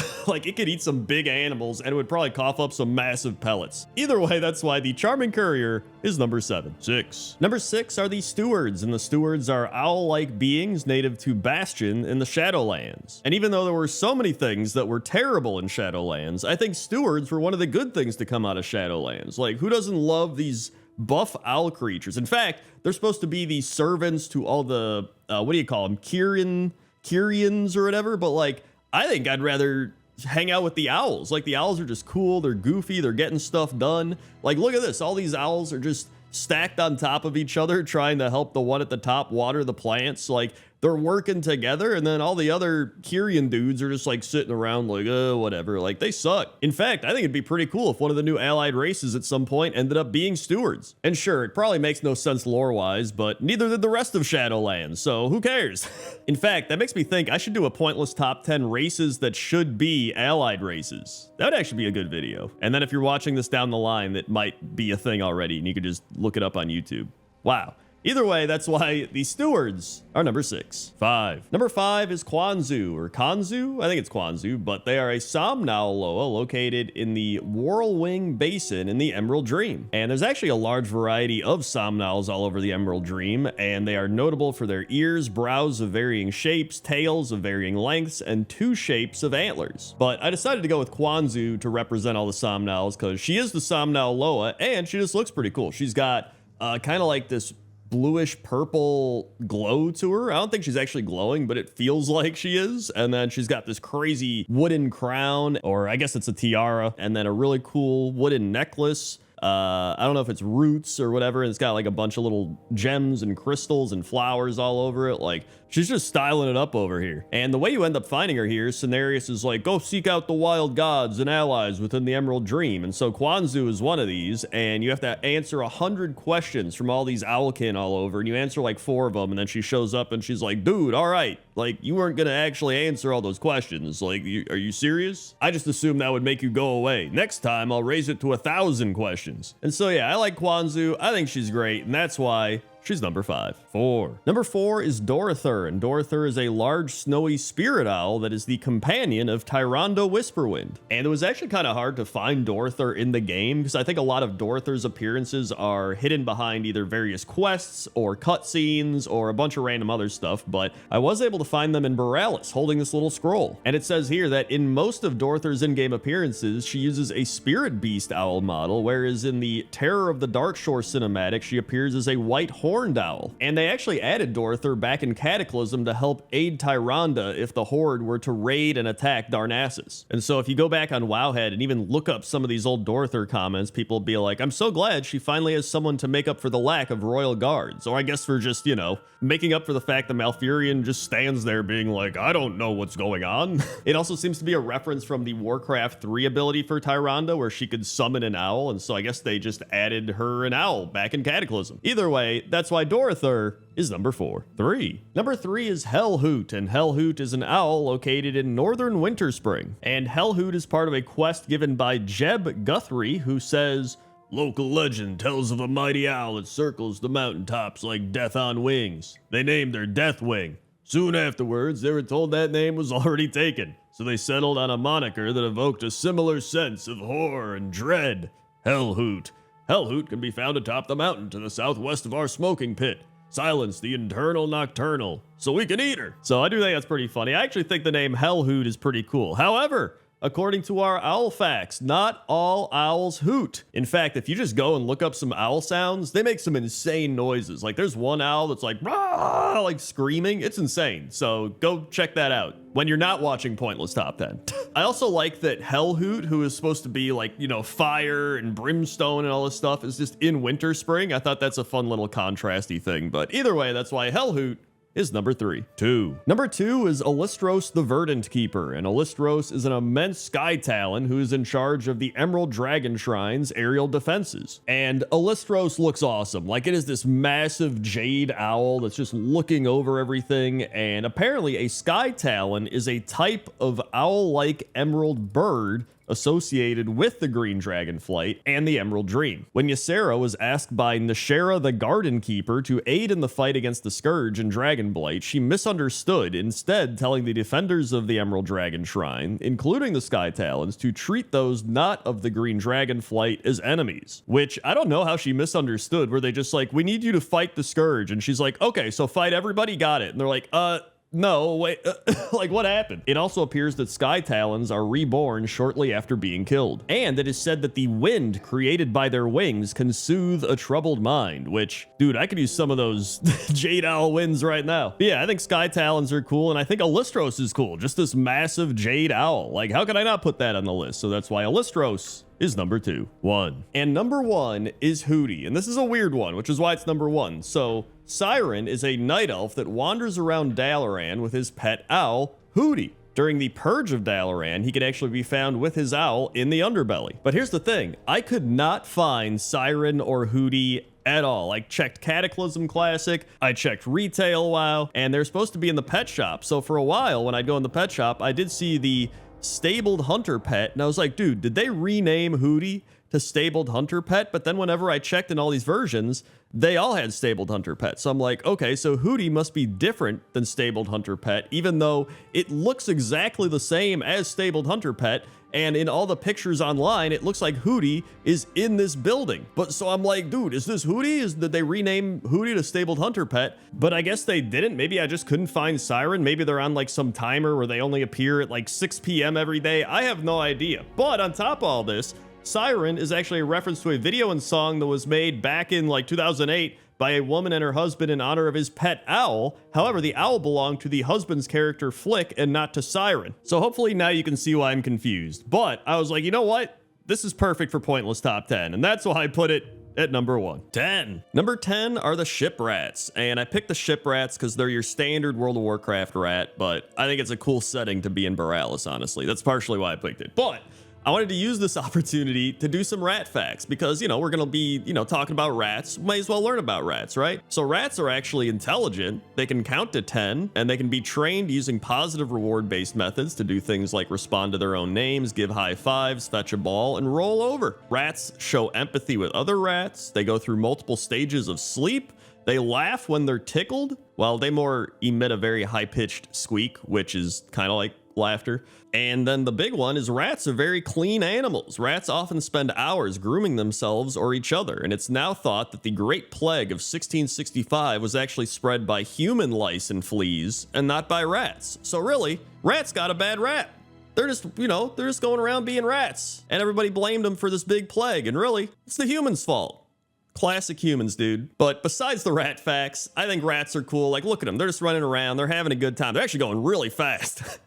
Which I guess rats do go pretty fast, but that's why ship rats are number 10. 9. Number 9 are the temple rats of Zul'Gurub. And you might be like, Crendor, these look like ship rats. There's nothing really special about them, but that's where you're wrong. Temple rats are rats that are located in the Temple of Bethic in Zul'Gurub, and they can be collected and given to prides of Bethic, so they go into a rage earlier as intended as part of Here Kitty Kitty, which is an achievement for defeating High Priestess Kilnara after having fed temple rats to 4 of Bethic's pride. But the best part about this isn't even doing the achievement, it's just the fact that you can pick up the rats.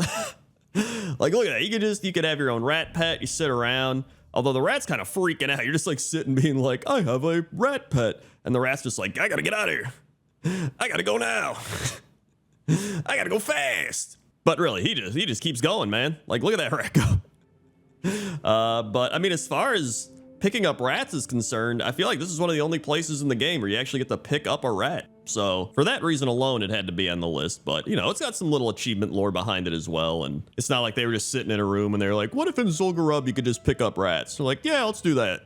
Right? There's usually a reason behind it. But yeah, that's why temple rats are number 9. 8. Number 8 is the blue wax rat catcher, and the blue wax rat catchers are blue wax kobolds that are wandering around inside Candle Rock in High Mountain accompanied by rat pets. And like the rest of the blue wax, they are normally hostile but turn friendly when a player is wearing the Skull of Bossing Around, and neutral while they have the Friends for Life buff.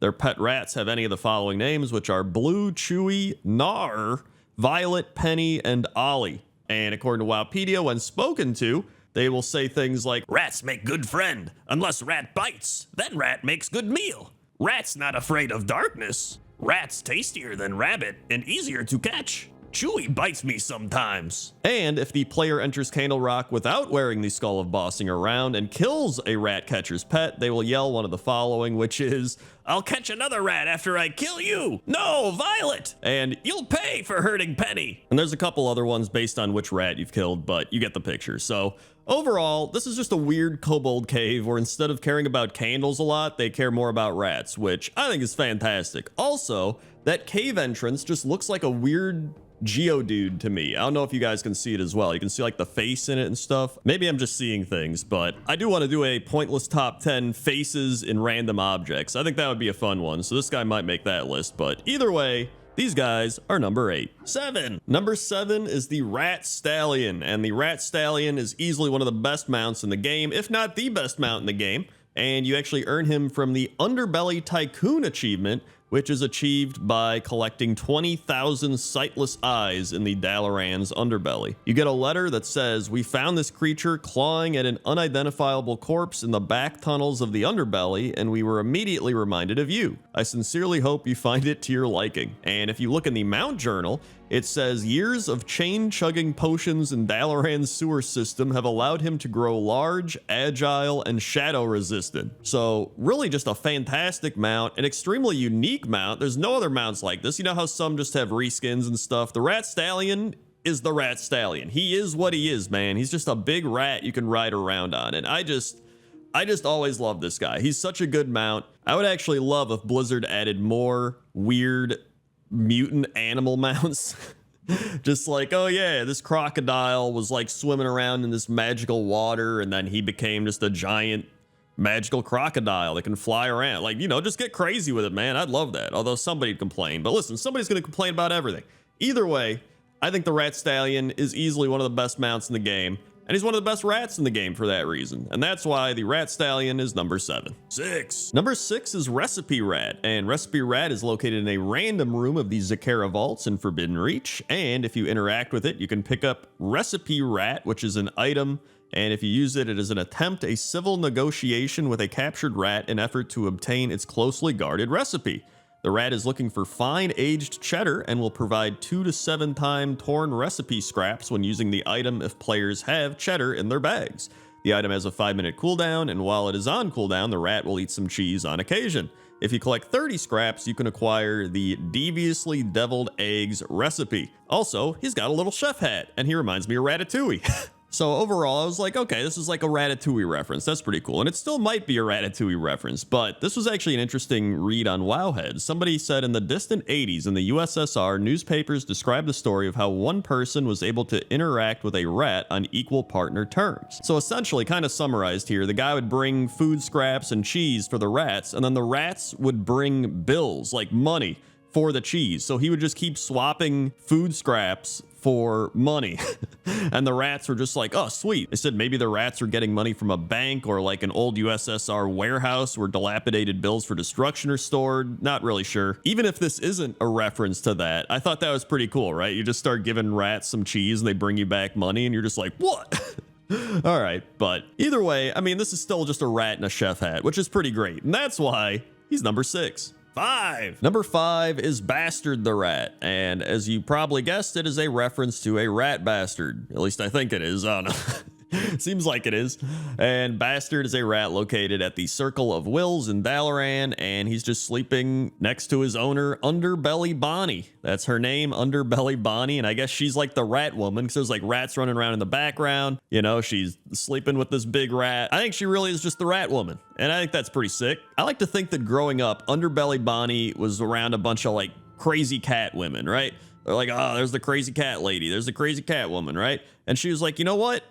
I'm the crazy rat lady, right? Maybe she liked rats more than cats, and so she just became the crazy rat lady and then lives in the sewers. I think that'd be a pretty cool backstory. We don't actually know her backstory, but you know what? That's her backstory to me. And that's really all that matters. And so that's why Bastard the Rat is number 5. 4. Number 4 is the Dalaran sewer rat that is around 4 turtles, and clearly this is a reference to the Ninja Turtles, with Splinter being the rat, so I'm just going to call him Splinter the Rat. I also like that they put a bunch of beakers of chemicals and stuff around, kind of to reference like the Teenage Mutant Ninja Turtles, you know, they're like morphing from the chemicals and stuff. I always liked this reference. I wanted to put it in a Pointless Top 10 at some point, I just never knew when. I was going to put it in Pointless Top 10 Turtles, which I'll put up in the notes up top there if you want to check it out, but I was like, I don't know, maybe rats would be better, because it's like Master Splinter's teaching the turtles as the rat. And here we are. So that's why the Dalaran sewer rat / Splinter is number 4. 3. Number 3 is Sea Rat, and Sea Rat is a rat in a bubble that walks around underwater, specifically around Kaloa, who is a Tortolan that is the master tailkeep of Whale's Belly. And Whale's Belly is a club located in the skeletal remains of a large aquatic creature, likely a Threshodon, in the middle of Tiragard Sound. But that's besides the point. The main point here is there's a rat in a bubble walking around. And, you know, some people might be like, is this even deserving of number 3? It's just a rat in a bubble walking around underwater. But if you say that, listen to what you just said. This is a rat in a bubble.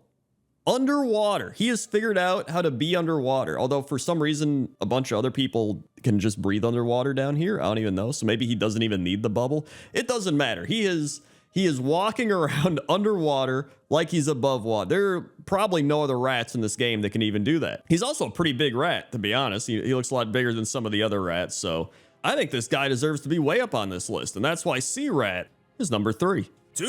Number 2 is Keepers the Rat, and not only is Keepers a rat innkeeper, but he is one of Rexar's companions at Breaker's Crown in Gorgrond. Breaker's Crown is a neutral camp in Gorgrond where Rexar and his companions are located, and 3 of his deceased animals are actually buried here. I mean, listen, the reason Keepers is number 2 is he's a rat innkeeper, right? Like, that's insane. How often do you see a rat innkeeper? Plus, I just love the thought process of all this, right? Like Rexar had to be like, listen, I need like an innkeeper at my camp. Who's it gonna be? And he's like, it's gotta be my rat, right?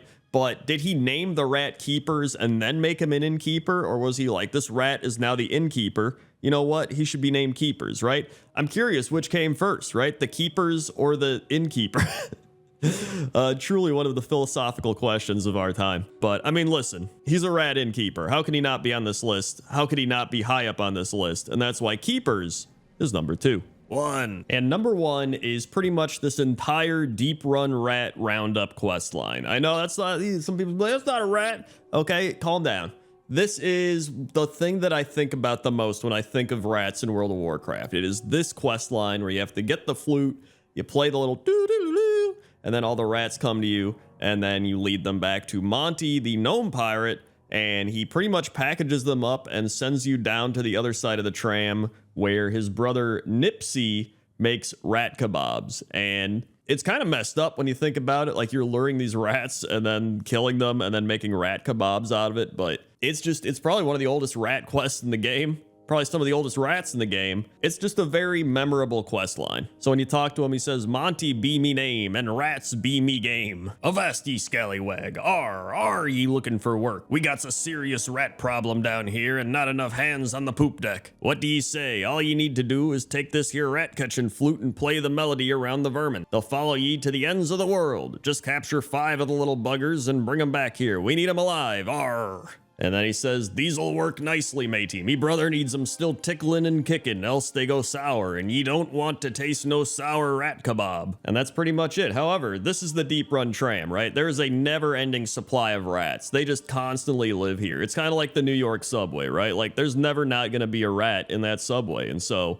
just the fact that this is a very kind of nostalgic, historic quest line, and it does involve a lot of rats. There's a whole bunch of rats in the area. Everybody's been here, and that's why it's number 1. Number 10 are the class trainers in World of Warcraft, and I had to put class trainers on the list because it blows my mind that they've gone from such a vital, important role in World of Warcraft to just people that send you to proving grounds. Like, that's all they do. They're just like, you want to port to proving grounds? Cool. See ya. That's all they do now. But back in the day, they would teach you your spells. They would help you with your talents. They would do, you know, so many things. These were the top of the line teachers of your class, right? Like, a warlock trainer was so good at being a warlock, or knew so much about being a warlock, that they were like, yo, you come to me and I'm going to teach you, right? Like, these were the high tier educators of World of Warcraft for classes, and now they may as well just remove them from the game at this point, right? Like, they don't really serve any purpose. Like, you could have the dungeon queue thing just send you to proving grounds. Like, who cares? It's embarrassing that these essential NPCs from classic WoW are just worthless now. They're just useless. And so that's got to feel terrible for them, right? You just stand around being like, yeah, I used to be cool. And everyone's like, what do you do again? And you're like, I used to do a lot back in the day. And they're just like, oh, that's cool. Oh, I don't want to go to proving grounds. See you later. But that's why class trainers are number 10. Number 9 are the Darkmoon Fair Carnies. And the Darkmoon Fair Carnies typically wander around the Darkmoon Fair carrying a broom and a bucket. So you know, they're ready for anything that comes their way, I guess. But they got to clean up litter. They got to deal with all the patrons of the fair. They got to deal with the rides and setting those up. And then they got to deal with the animals, especially the basilisk that already froze one of the carnies. He's crystallized. There's the outhouses that somebody's got to go clean. And then there's a bunch of injured carnies as well that have quotes like, "This gash doesn't seem to be healing. That's the last time I try to set up the cannon alone, and it hurts to move my arm." And there's also just the fact that nobody really knows that much about the Darkmoon Fair. Like, we don't know how these people are getting paid. We don't even know if they're, like, real. Like, I made a pointless top 10 about the Darkmoon Fair a while ago, and it was kind of mind-blowing how much shady, weird stuff is going on here, potentially influenced by an old god. So there's a lot of things that are questionable, but either way, shady old god or not, it's still a bad job. So that's why Darkmoon Fair carnies are number 9. 8. Number 8 is Edwards, and Edwards is both a squire and a janitor. So he starts out as a squire to Susie the Banshee. I think it's Siouxise. I think that's how you say it. And he keeps being like, "My mistress, does your axe need sharpening? Might I brush your mighty steed? Did you need more corpse dust, perhaps?" And she just keeps being like, "Get away from me, Edwards, lest I behead you. And you can leave my sight, squire, before I slay you again." And then he's just like, "Oh, okay." But then after Legion, he becomes a janitor instead of a squire and says things like, "Oh, more dirt, it's a mirror to my soul," and "More cleaning to be done. This new job is much better. No mistress to boss me around." So really, Edwards went from a really bad job to just a normal bad job. But I thought that was worth making the list, and that's why Edwards is number 8. 7. Number 7 are the portal mages. And portal mages are just standing there 24/7, casting these portals, keeping them open just so you can port around the world. And I don't know if they ever take breaks. I mean, I would imagine server maintenance is their break, right? They're just like, all right, servers are down. They're just like, oh, shit. And they just go out and start smoking cigarettes like,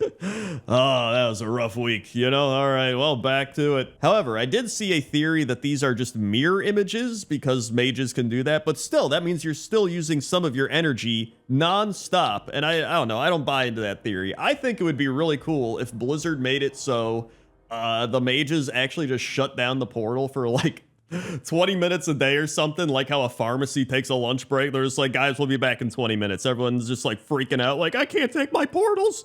I would love that. It'd be so cool. And then we'd fix that problem. Be like, "Oh, they took their lunch break. They needed it." Now that I think about it, I think in Shadowlands, there's some NPCs that take shifts or turns. I might be crazy, but I think that is a thing. Either way, that's why the portal mages are number 7. 6. Number 6 are the Revendreth elevator gargoyles, and these gargoyles just spend all day winding the elevator all the way up and then letting it all the way back down, and that's all they do all day, every day. And at first, it was pretty cool, right? When we were playing Shadowlands, like, whoa, this is cool. The gargoyles are in charge of the elevators, but like, now they're just doing this and nobody's there.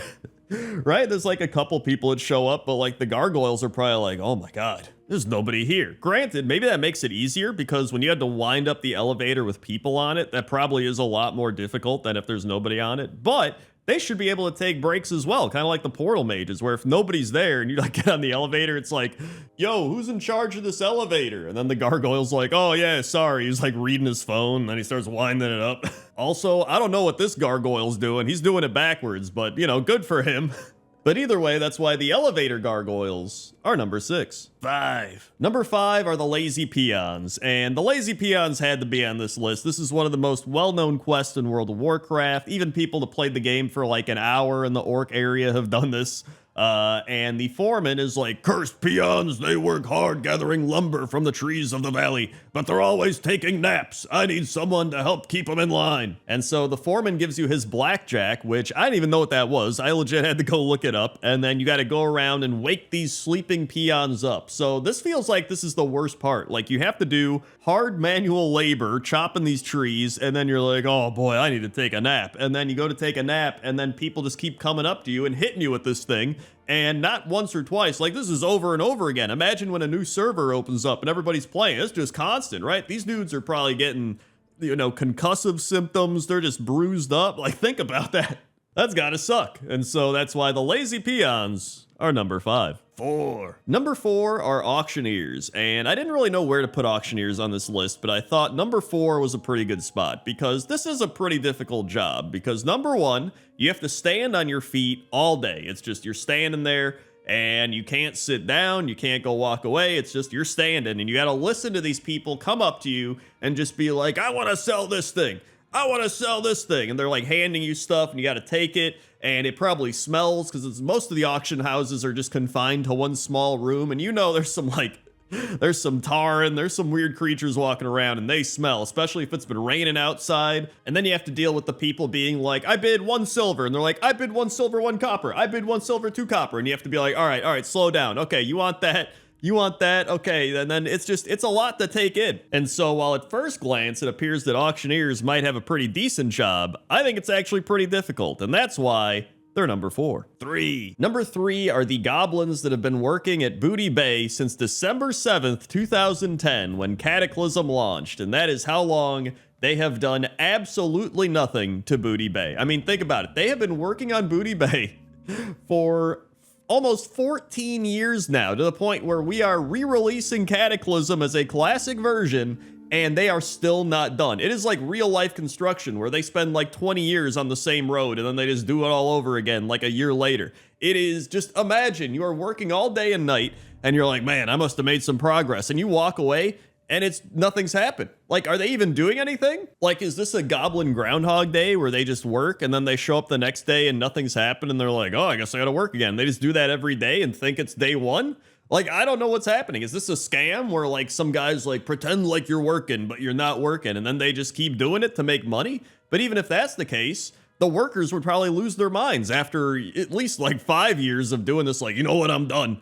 I can't do this anymore. Or Baron Revelgaz or whoever's in charge of Booty Bay would be like, you know what, this is a scam, shut it down and just leave everything broken. Like, I don't think he would keep paying money for nothing to be happening. It just makes no sense. And that's why it's number 3. 2. Number 2 is anybody working at the Serene Dream Spa in Thaldraszus, especially the Pandaren that's in front of the podium, and she is the spa concierge that has to deal with numerous complaints from the spa patrons. Some of which are, this is the worst, standing in a line and never moving. My rating is 2 stars. Where's my private villa? I was told I would get a private villa. The elementals were mean to me. They should be fired. I demand to speak to the manager this instant. And so I decided to put this one at number 2 because I thought a lot of people watching this would actually resonate with this and, you know, relate to it with real life work experience about dealing with the public. And you feel bad for the spa concierge. She's just like, I strongly encourage you to visit the VIP island as the lower areas are being improved upon. Oh, no, they are definitely not on fire. Please don't spread such rumors. So, you know, she's just doing some damage control, right? And so you feel bad for her. She probably just wants to go home, not deal with anybody, and just relax. And that's why the Serene Dream Spa workers are number 2. 1. And number 1 are the irradiated workers, which are goblins found working in the radioactive rift throughout Area 52 in Netherstorm. And I think a lot of people have forgotten about these guys, but they are literally being radiated on the job. And then to relax, when the work is done, they go to Ravendweir for a magic show, and then to the inn for a drink where they respawn in the doorway. Also, for the amount of radiation there's like people just standing around in normal clothes, like these 2 guys. I don't know what they're doing. But after work, the irradiated worker says, another long day in the trenches over with at last. Maybe the magic show will take away some of the afterglow. And then Ravendweir, the magician, does a variety of tricks ranging from changing his familiar Sagan into a skunk or turning one of the goblins into a block of ice. And then after his magic show, he just says, hey, if you'd be so kind as to bring your non-irradiated currency to tomorrow's performance, I'd appreciate it. And so overall, there's actually a lot of really bad jobs here. Like, everybody in the town is getting radiated. The magic show guys got to perform for the irradiated workers, and then the irradiated workers have to actually work in the radiated mines of Netherstorm. So it's a pretty bad place, and that's why it's number 1. 10. Number 10 is the Port of Zemland Lighthouse, which is actually a broken lighthouse in Voldoon. That's why I decided to put it at number 10, since it's not actually working. But it is still really cool. I didn't even know this lighthouse was here until I was flying around and I was like, dude, is that a lighthouse? And then I looked into the Port of Zemland, which is a large, ruined Zandalari port town on the southwestern coast of Vol'dun, and it's a cursed place ruled over by Pirate King Zemlan and his crew of the Eternal Damned. In ages past, the port was attacked by the faithless Sethrak, and Pirate King Zemlan refused to allow Zandalari refugees onto his ships to escape the attack, and he ordered his crew to rally and defend the ports with their lives. However, when it became clear that the Sethrak were too many, Zemlan instead gathered his crew on the Golden Isle and conducted a ritual with 3 magical idols to curse his crew into undead skeletons, forcing them to serve him for eternity. So, he went a little far. But they had a really cool lighthouse. In fact, if you go inside, you can actually see there's like a ship, I don't want to say drawing, like a mosaic or a tile type thing. It's really cool. And I had no idea this was even in here. There's a troll just standing there guarding it, but it's awesome. And so really just for the aesthetic and the backstory of this lighthouse, I was like, you know what? This deserves to be on the list. So it goes at number 10. 9. Number 9 is the Farshire Lighthouse, and the Farshire Lighthouse is north of Valiant's Keep in the southwestern part of the Borean Tundra. The lighthouse stands there to warn ships of treacherous rocks and icebergs that choke the harbor, which you can see right there behind it. But there's actually a few things that I really like about this lighthouse. One of them is how bright the beam is compared to some of the other lighthouses we're going to be taking a look at. And I love the aesthetic of this lighthouse. It's just very kind of cold, and obviously we're in a tundra, right? But it's funny, back in the day, I used to make fun of the Borean Tundra and be like, oh, it's the boring tundra, right? Oh, this place sucks. But after leveling through it again last year in Wrath of the Lich King Classic, I actually kind of enjoyed it. And maybe it's just because I've gotten older and I'm like more appreciative of these things. I don't know, my body feels like the Borean Tundra, man. Maybe that's what it is. I can relate to the Borean Tundra now more than I could back then. But overall, this lighthouse is really cool. A little bit outdated now, but it still holds up, and that's why it's number 9. 8. Number 8 is the Stormwind Lighthouse, and the Stormwind Lighthouse is unique in that it's unique. It's one of the only lighthouses in the game that looks the way it does, and there's only a couple other lighthouses that can say that for themselves. It is a short distance from the mainland, northwest of the harbor itself, and it serves to guide the many ships into the harbor using its powerful light, which is perpetually shining, according to Wowpedia. But I actually think the Borean Tundra lighthouse light's a little bit stronger, comparatively. The lighthouse is one of the key features of the harbor, and it's visible from almost all areas of it, and it's sat empty for some time since the harbor's become much safer in recent years. However, a tombstone, supposedly that of a former keeper and whose inscription has faded over time, is present behind it. In truth, the bloodied crown of King Terranos Menethil is buried here, likely done so by the refugees of Lordaeron, or possibly Thoros Trollbane. So a little bit of fun lore for you there, but in terms of just, aesthetic lighthouses and everything, it's a cool lighthouse, right? Again, it's a very unique lighthouse. I almost kind of can see a face in the lighthouse made by the windows, almost like a little like smirking face guy. Maybe I'm crazy. I'm probably crazy, but I do think this is a cool lighthouse. This used to be probably the best lighthouse in the game back in the day, but now it's number 8. 7. Number 7 is the Tusk Isle Lighthouse, and the Tusk Isle is a small island in the Bay of Kings off the southern coast of Zandalar. The history is the Tusk Isle and the other ports in the Bay of Kings served as the ancient home of the Golden Fleet of Zandalar, one of the most powerful navies in Azeroth. At the outset of the war in Zandalar, part of the fleet was stationed at Tusk Isle, notably the flagship Resin's Claw. As part of a coup by Prophet Zul, the ships at Tusk Isle were taken over by mutineers aided by their Kautian Mogu allies. I did not say that correctly, probably.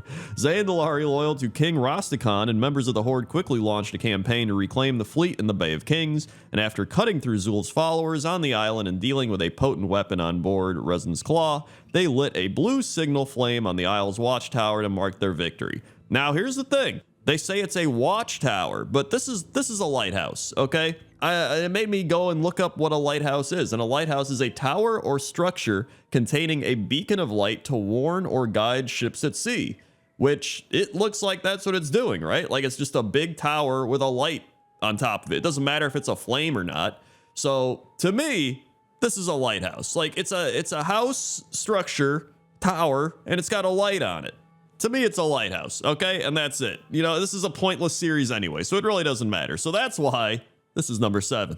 6. Number 6 is the Theramore Lighthouse, and I picked the Theramore Lighthouse because of how much lore and history is kind of behind it, because not only did Theramore get blown up, right, but we have Bab's Fizzletorque here, and this is one of the only places where you have a bunch of lighthouse quests. I mean, Bab Fizzletorque has the This Old Lighthouse quest, which is a reference to This Old House, and that same quest chain also takes you to Nat Pagal, and it has you fight a sea monster, so it's pretty cool. And Babs also appears at the fall of Theramore, cowering at the lighthouse, and it's likely she survived the attack on Theramore Isle as she was far enough away from the explosion. Something cool that I learned while researching a lot of this, even though it doesn't really pertain to the lighthouse in particular, is that this whole area was going to be used for a Southern Barons war front in Battle for Azeroth, where the Alliance would attack the Great Gate into Mulgore, but none of this was ever used, and the idea was scrapped for whatever reason, but I thought that was really cool. I'm glad that the Gate of Mulgore did not get attacked, though, personally, so that's why the Theramore Lighthouse is number 6. 5. Number 5 is the Gale Watch Lighthouse, which is the Gilneas Lighthouse, and it is a lighthouse situated on a rocky island in the northern reaches of Gilneas. There are several smashed boats lying in the sand on its small beach and a long winding path lit with lanterns leading to its top. All of the doors are closed, and there appears to be no inhabitants or mobs in the area. Also, according to Wowpedia, there is no incentive to go here during the Worgen starting experience, so it's really just there for aesthetic purposes, and I kind of love that. I really love the lanterns, the bridges, the rails, the rocky hillside thing that the lighthouse is on, and then just the lighthouse itself. Like, this is a really cool lighthouse, and I'm not gonna lie, the fact that the Gale Watch Lighthouse is pretty much pointless outside of the fact that it's there for aesthetic purposes, I think is pretty cool. So that's why it's number 5. 4. Number 4 is the Westfall Lighthouse, and I think this is one of the lighthouses a lot of people think of when they think of lighthouses. It sits just off the coast of the far southern edge of Westfall, and outside the lighthouse stands the ghostly Captain Grayson, who gives you a few quests that involve killing murlocs along the coast. And speaking of Captain Grayson, he's a human ghost pirate, and he was once a pirate captain of a ship until his life was ended by the perilous rocks of Westfall's coastline because the lighthouse was not lit that night. When his life was ended, he had no clue what the afterlife held for him. He traveled as a ghostly pirate captain to the lighthouse and watched, helpless, as Old Murk-Eye led an attack and scared the Keeper's family off. They returned and relit the flame, but Old Murk-Eye coerced the weaker-minded Murlocs to raid the lighthouse with him once again. The second time, the family was not so lucky, and before his eyes, they perished helplessly. With no one to keep watch on the flame, the responsibility has fallen upon him, and his afterlife plight is to see that no others follow his destiny. So that's actually pretty sad. Like, he's just here wanting no one else to get killed by the Murlocs, essentially. So, I mean, that's pretty deep lore compared to some of the other lighthouses where it's like, it's a lighthouse. It helps ships find where they're going, which isn't bad, but, you know, it's got a little more depth to it. So that's why it's number 4. 3. Number 3 is the Aberdeen Lighthouse, and the Aberdeen Lighthouse is so high up here because it's one of the most unique lighthouses in the game. It's actually the only Night Elven lighthouse in the game, and it's pretty much just a unique Night Elf lighthouse, and it's not even in the game anymore after Cataclysm hit. So it's pretty cool to actually be able to go back to Classic WoW and see it now, because I never even knew this existed. And after, you know, looking around, I was like, dude, this really is the only lighthouse like it in the game.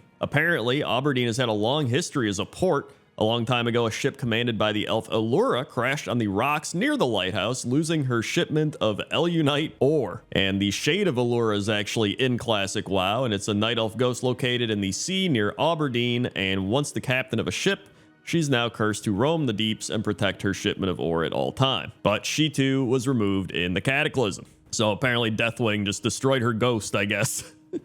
Or maybe everything being destroyed helped her move on. I don't know. Either way, this is one of the most unique lighthouses in the game, and that's why it's number 3. 2. Number 2 is Tol Dagor, and Tol Dagor is a small prison island in Kulturas off the eastern coast of Tiragard Sound, and it's also a 5-man dungeon. It also has an amazing lighthouse. Like, look at this thing, dude. This lighthouse this is essentially just a lighthouse dungeon, which is why it's so cool. It's got cannons all over. It's just fortified, and then the actual light from the lighthouse itself is just like a sunbeam. Like, that thing is crazy. A fun fact about Tol Dagor is that much like Tol Barad, the name Tol Dagor is derived from the Quenya and Sindarin languages created by J.R.R. Tolkien for his Legendarium. Tol is Quenya and Sindarin for island, while Dagor is Sindarin for battle. Tol Dagor would thus mean the island of battle in Sindarin. Also, I probably said some of that wrong again, but you're probably used to that by now. But really cool stuff. And I mean, the main point here is that this lighthouse is actually insane. This is just like a stacked, fortified lighthouse, like easily one of the biggest, baddest lighthouses around. And that's why it's number 2. And number 1 is the Western Watch Lighthouse in Drustvar, and Western Watch is an island in Western Drustvar. This is the exact same lighthouse that we saw in Tol Dagor, but I think there's just something about a lighthouse being out on its own little island, surrounded by nature and water and like a bunch of little things going on that really makes me enjoy it compared to being like this big prison dungeon. Like, I don't know what it was, because I was like, okay, you know what, I'm gonna put Tol Dagor at number 1 because it's crazy. But then I was looking at both and I was like, you know what, I think I appreciate this lighthouse just a little bit more. It feels a little more naturey.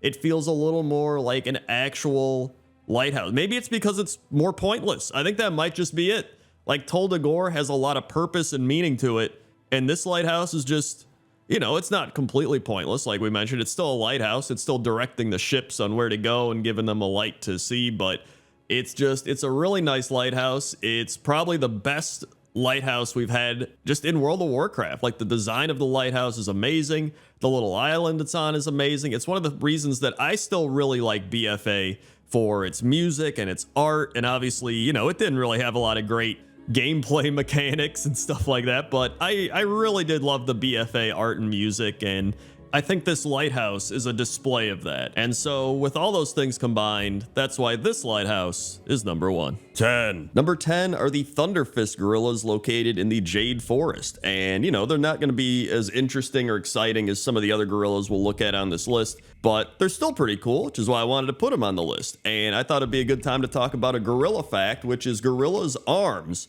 are longer than their legs. Because of the length of their arms, gorillas are better able to walk on all fours. They do everything with the tips of their fingers and knuckles. They're capable of walking on 2 legs for about 10 feet. Gorillas' arm span is roughly 1 foot longer than that of an adult human male. Though modern gorillas spend most of their time on the ground, their lengthy forearms hint at a past life in the trees. So there you go. That's some gorilla facts. I figured it'd be a good point to put it in there because it's like, you know, gorilla arms, thunder fist, fist, arms, they're attached. Listen, I'm just trying to find something. That's why the Thunderfist gorillas are number 10. 9. Number 9 is Zeus, and Zeus is a gorilla witch doctor located in Gorilla Gorge in Zuldazar. And not only is he a cool gorilla witch doctor, but he is likely a reference to Dr. Zeus from Planet of the Apes. And all I can ever think of when I hear of Dr. Zeus is the Simpsons thing where they're like, Dr. Zeus, Dr. Zeus, Dr. Zeus.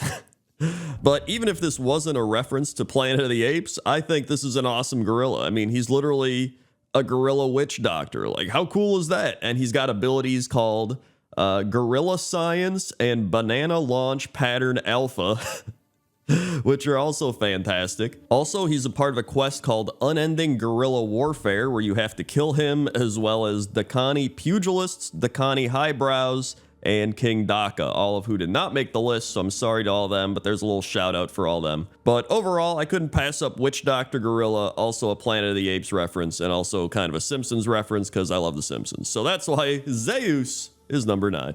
8. Number 8 is Mock the Savage, and Mock the Savage is a gorilla found in a cave in the Cape of Stranglethorn that will only appear after being summoned by Witch Doctor Unbagwa when you turn in Gorilla Fangs. So Finn Fizzracket is suffering from Stranglethorn fever, which is a deadly virus, and the only cure is to eat the heart of Mock Savage, which I don't know how he knows this, but he must just be knowledgeable about Stranglethorn diseases or something.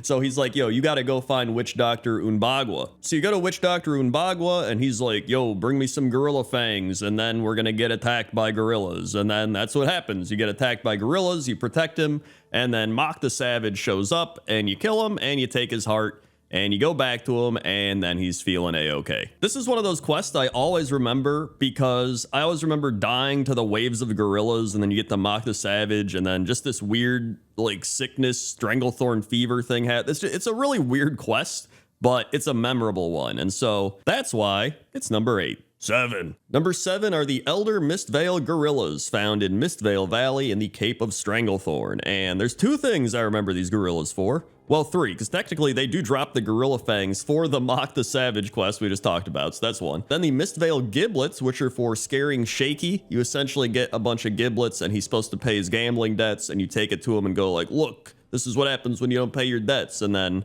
he's supposed to think they're like human giblets, but it's actually gorilla giblet. What even is a giblet? It's the liver, heart, gizzard, and neck. Ugh.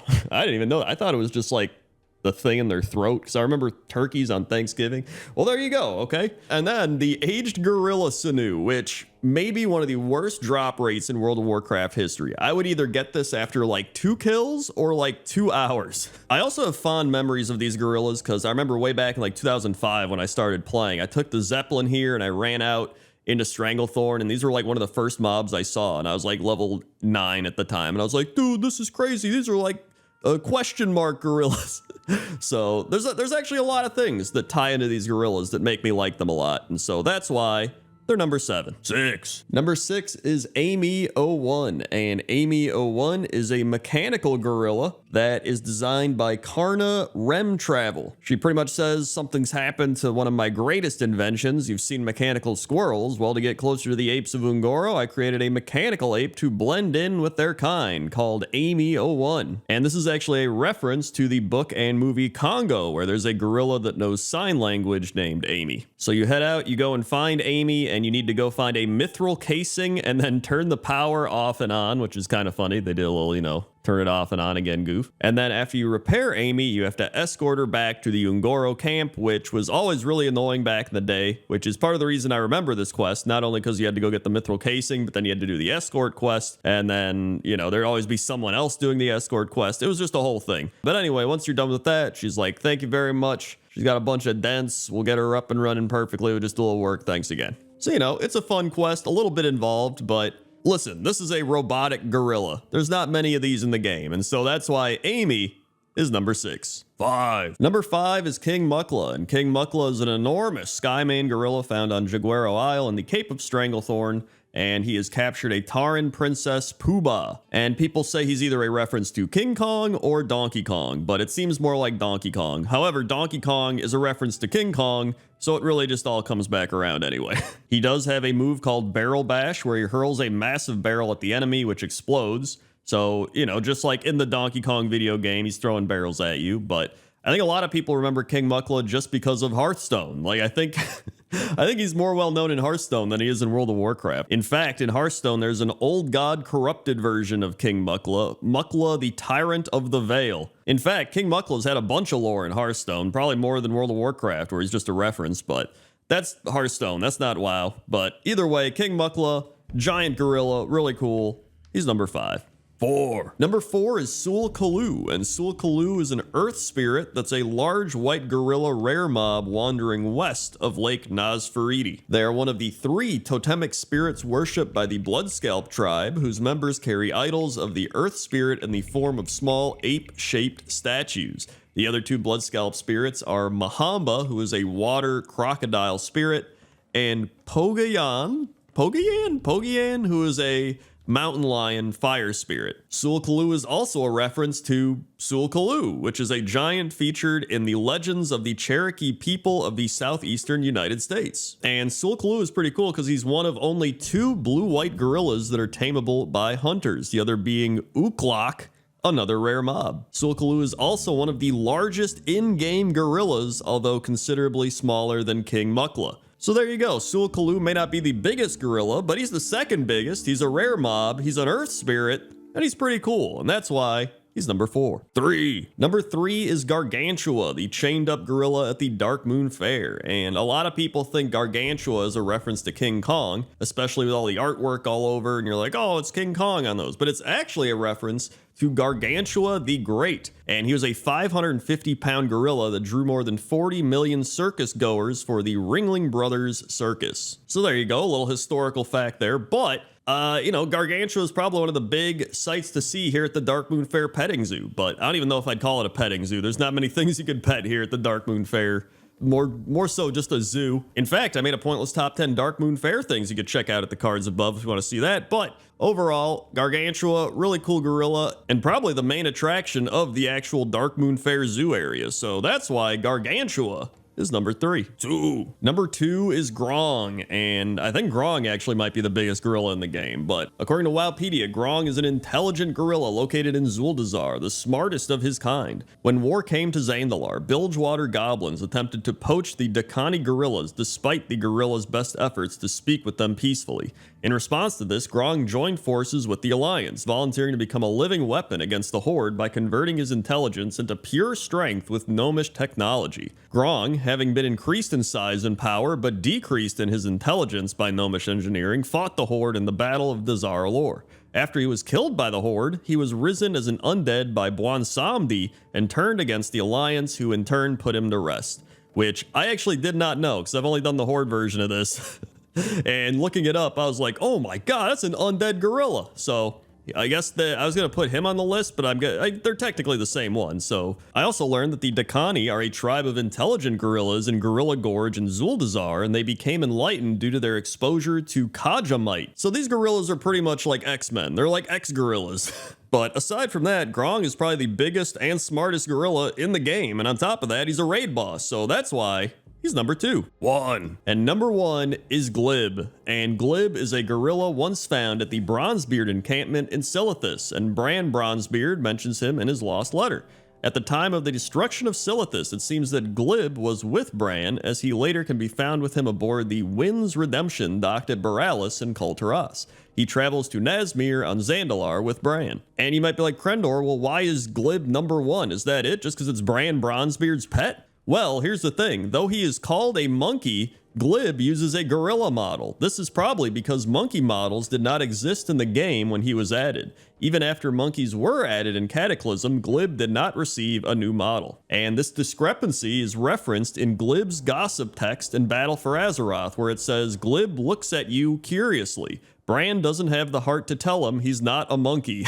And I know what everybody's thinking, aren't gorillas and monkeys the same? But if you look it up, is a gorilla a monkey or ape? Almost all monkeys have tails. Apes don't have tails. Since gorillas don't have tails, they are classified as apes. But either way, it felt extremely fitting for a pointless top 10 to have the number 1 gorilla be a gorilla that thinks he's a monkey and not a gorilla. And that's why he's number 1. 10. Number 10 are the Wilderland stags found in the wild plains in Valley of the Four Winds. And I picked the Wilderland stags because I love the markings that they have. They got these cool looking like Hearthstone kind of demon hunter markings on them. Like these stags might just be demon hunters in disguise and we don't even know. I mean, look at this one. He's just, I don't know what he's doing. Maybe he's trying to be suspicious so that we don't suspect that he's a demon hunter. Or he's just a stag, which is what he'd want us to think. But really though, I like these stags a lot. I think they're cool looking. They have cool antlers. Even their antlers have the markings on it, which is pretty cool. There's just a bunch of them running around over here. And one cool thing I learned about stags is that they are known for their impressive antlers, which are shed and regrown every year, which it's actually pretty insane. I looked it up and it looks straight out of a horror movie. I would not look it up if you're like squeamish or anything. But anyway, that's why the Wilderland stags are number 10. 9. Number 9 are the Snowfall Elks and the Blighted Elks of Dragonblight. And the Blighted Elks are really just the Snowfall Elks, but they've been diseased by the Scourge. However, I feel like normally when something becomes kind of diseased and blighted, it just becomes like, bleh, and it's like falling apart and like deteriorating, but these just kind of look cool. They kind of just look like they're demon possessed or something. I also want to take this opportunity to talk about how caribou, moose, elk, reindeer, and stags are all similar yet different. Apparently, reindeer and caribou are actually the same animal. However, Elk versus caribou. Elk are actually taller with sharper antlers and typically live in mountainous forests in North America and East Asia, but caribou are found in North America, Europe, Asia, and Greenland. But this also says that reindeer and caribou are the same, but reindeer have sharp, pointy antlers, but caribou have tall, curved antlers, and reindeer mainly live in the Arctic. But then a stag is a male deer, typically of the red deer species, found in various habitats through Europe, Asia, and North America. So in conclusion, I have absolutely no idea. But this list is kind of pointless anyway, so I mean, they're all kind of the same, right? And that's why the snowfall elk and the blighted elk are number 9. 8. Number 8 is Red Hoof the Ancient, and Red Hoof is a stag that's located in Suramar. And Red Hoof is a part of a quest where you talk to Mayruna Moonwing, and she says there's a secluded glade along the river's bend to the northeast. There you may find our new ally, an elderly stag named Red Hoof. So you then talk to Mythandros Irongrove, and she's like, plant some grass seeds and we'll magically grow them. And you do that, and Red Hoof goes over and he digs, and then some flowers start to grow where he was digging, and apparently the flowers that grow are very rare flowers, so Red Hoof has blessed us. So not only is this stag some sort of magical, powerful stag, but he's got a big deer family around him as well. As you can see, they're all running around or standing near him or whatever, having a great time. And I just genuinely thought he was a pretty cool stag, so that's why Red Hoof the Ancient is number 8. 7. Number 7 are the Elder Shadowhorn stags, which are located in Ashenvale. And I actually thought this was kind of funny because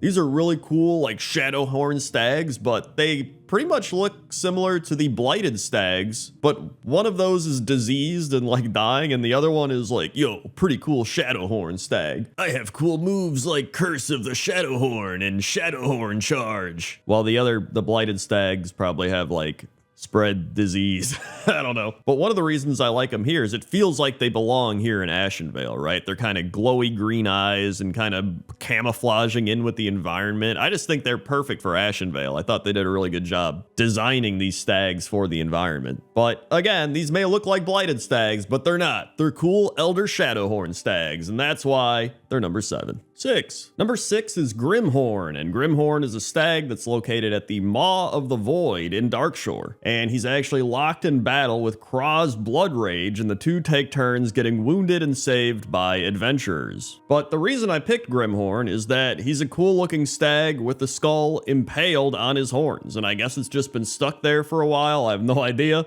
But I kind of love the fact that he's just kind of chilling here, like, yeah, I killed somebody, and then the orc dude's just like, oh, I'm gonna take you down. You're going down. I'll tell you what. And he's just kind of like, yep. Like, he just looks completely unfazed by this Kraw's Blood Rage guy who's just losing his mind, like, whoa, in a, I guess you could say, blood rage, right? But aside from that, there's nothing really crazy about him, but I think he's pretty cool, so that's why Grimhorn is number 6. 5. Number 5 are the Great Reindeer, and according to the WoW Wiki, the Great Reindeer are stag found in Ironforge and Orgrimmar. Led by the red-nosed reindeer, they pull Great Father Winter's sleigh around the city. All the reindeers, as well as the sleigh, can be ridden. And it is actually pretty cool to see this go around the city or to actually ride it. It's a fun little thing that they added back in Battle for Azeroth. However, as we learned a bit earlier in the video, reindeer and stag are both types of deer, but they have differences. You have reindeer, which are a species of deer found in the Arctic and subarctic regions of the world, also caribou. And stags are male deer of any species, but commonly the red deer. So really, Blizzard has a stag named the red-nosed reindeer, which is just an oxymoron. And I'm pretty sure I'm using the term oxymoron correctly, but if I'm not, someone will yell at me anyway to tell you if I am or not. So, the moral of the story here is that Blizzard needs to hire a deer specialist to fact-check their deer. And that's why the Great Reindeer, I almost forgot we were talking about, is number 5. 4. Number 4 are the plains stags, and not plain stags, but the plains stags, like the open plains. And they are located in the Dark Maul Plains in Exile's Reach. They can also be found spotted walking with a plains doe and numerous other deer. That's when I decided to look up, is a doe a deer? Well, I know a doe is a deer, a female deer, because of that song. However, a male red deer is a stag, but a female red deer is actually called a hind. But I don't know if a hind is also considered a doe. I think I'm about ready to give up on the technicality of deer at this point. But I wanted to put these on the list because I thought the Exiles Reach does a really good job of showing off nature, and it's not really looked at that much. And I thought it's really cool to see them running around almost in a naturalistic habitat. I guess you could say the other things we've looked at are in a natural habitat, but this just feels like they are where they want to be, you know what I mean? And so they're just running around, having a good time, just chilling, and that's why they're number 4. 3. Number 3 is a Thair, and a Thair is a white stag located in Drustvar, and a Thair actually means father in Gaelic. And he's accompanied by a doe named Athane, which translates to bright spark. And he also has some pretty cool lore. It says Thair was befriended by Lord Aram Waycrest during the war against the Drust 2,700 years ago.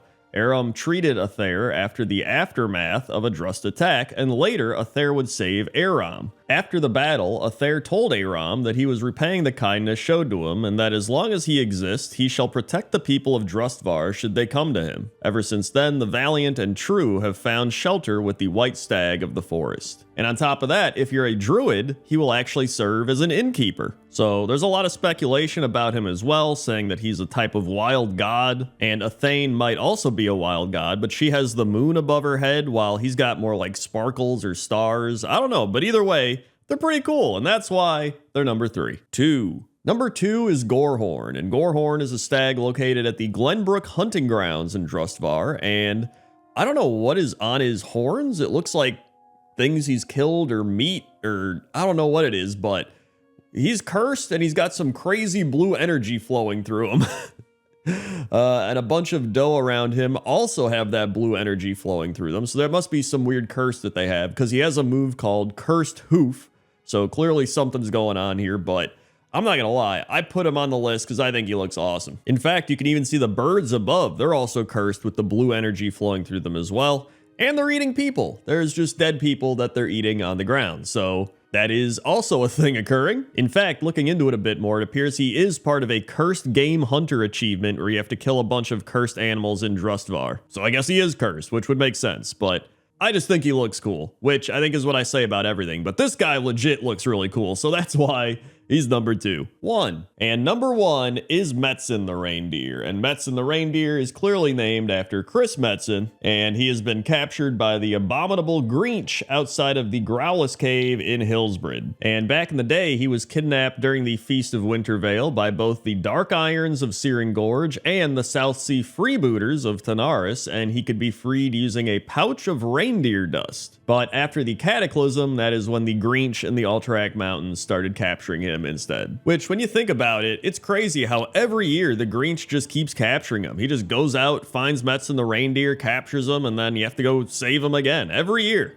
You would think they'd get a little better at hiding Metzen, or Metzen get better at escaping, or they'd put him in different places, but I'm not in charge of Metzen the reindeer security. I'm just out here offering my backseat advice, so maybe they do know more than me. Maybe the Grinch is actually really good at finding him no matter where they put him. I don't know. But what I do know is that Metzen the reindeer is one of the most famous reindeers in all of World of Warcraft, if not the most famous reindeer, and that's why he's number 1. 10. Number 10 are the water wheels located at Bradenbrook in Val Shira and in Gilneas. And at first I was going to have these water wheels be separate, and then I realized that they're actually the exact same water wheel, just in different locations. But there is one thing that separates the two, and that is one is connected on both sides, and the other one has one of the sides missing. So you can actually see the metal piece that goes in the center rotating on top of the water wheel, which I actually think is pretty cool, because they could have not animated that at all, you know what I mean? But they actually went ahead and did animate it. And apparently that is called the axis or the shaft. But I actually really like the aesthetic of this wheel. Like, it's very rustic, and it makes sense that it would be in Gilneas and in Bradensbrook, right? Like, it's got these planks that have moss growing all over, and then the actual the paddles, which is like the inner parts of the wheel, also have that plank vibe. I think some are planks, but some are like bigger chunks of wood.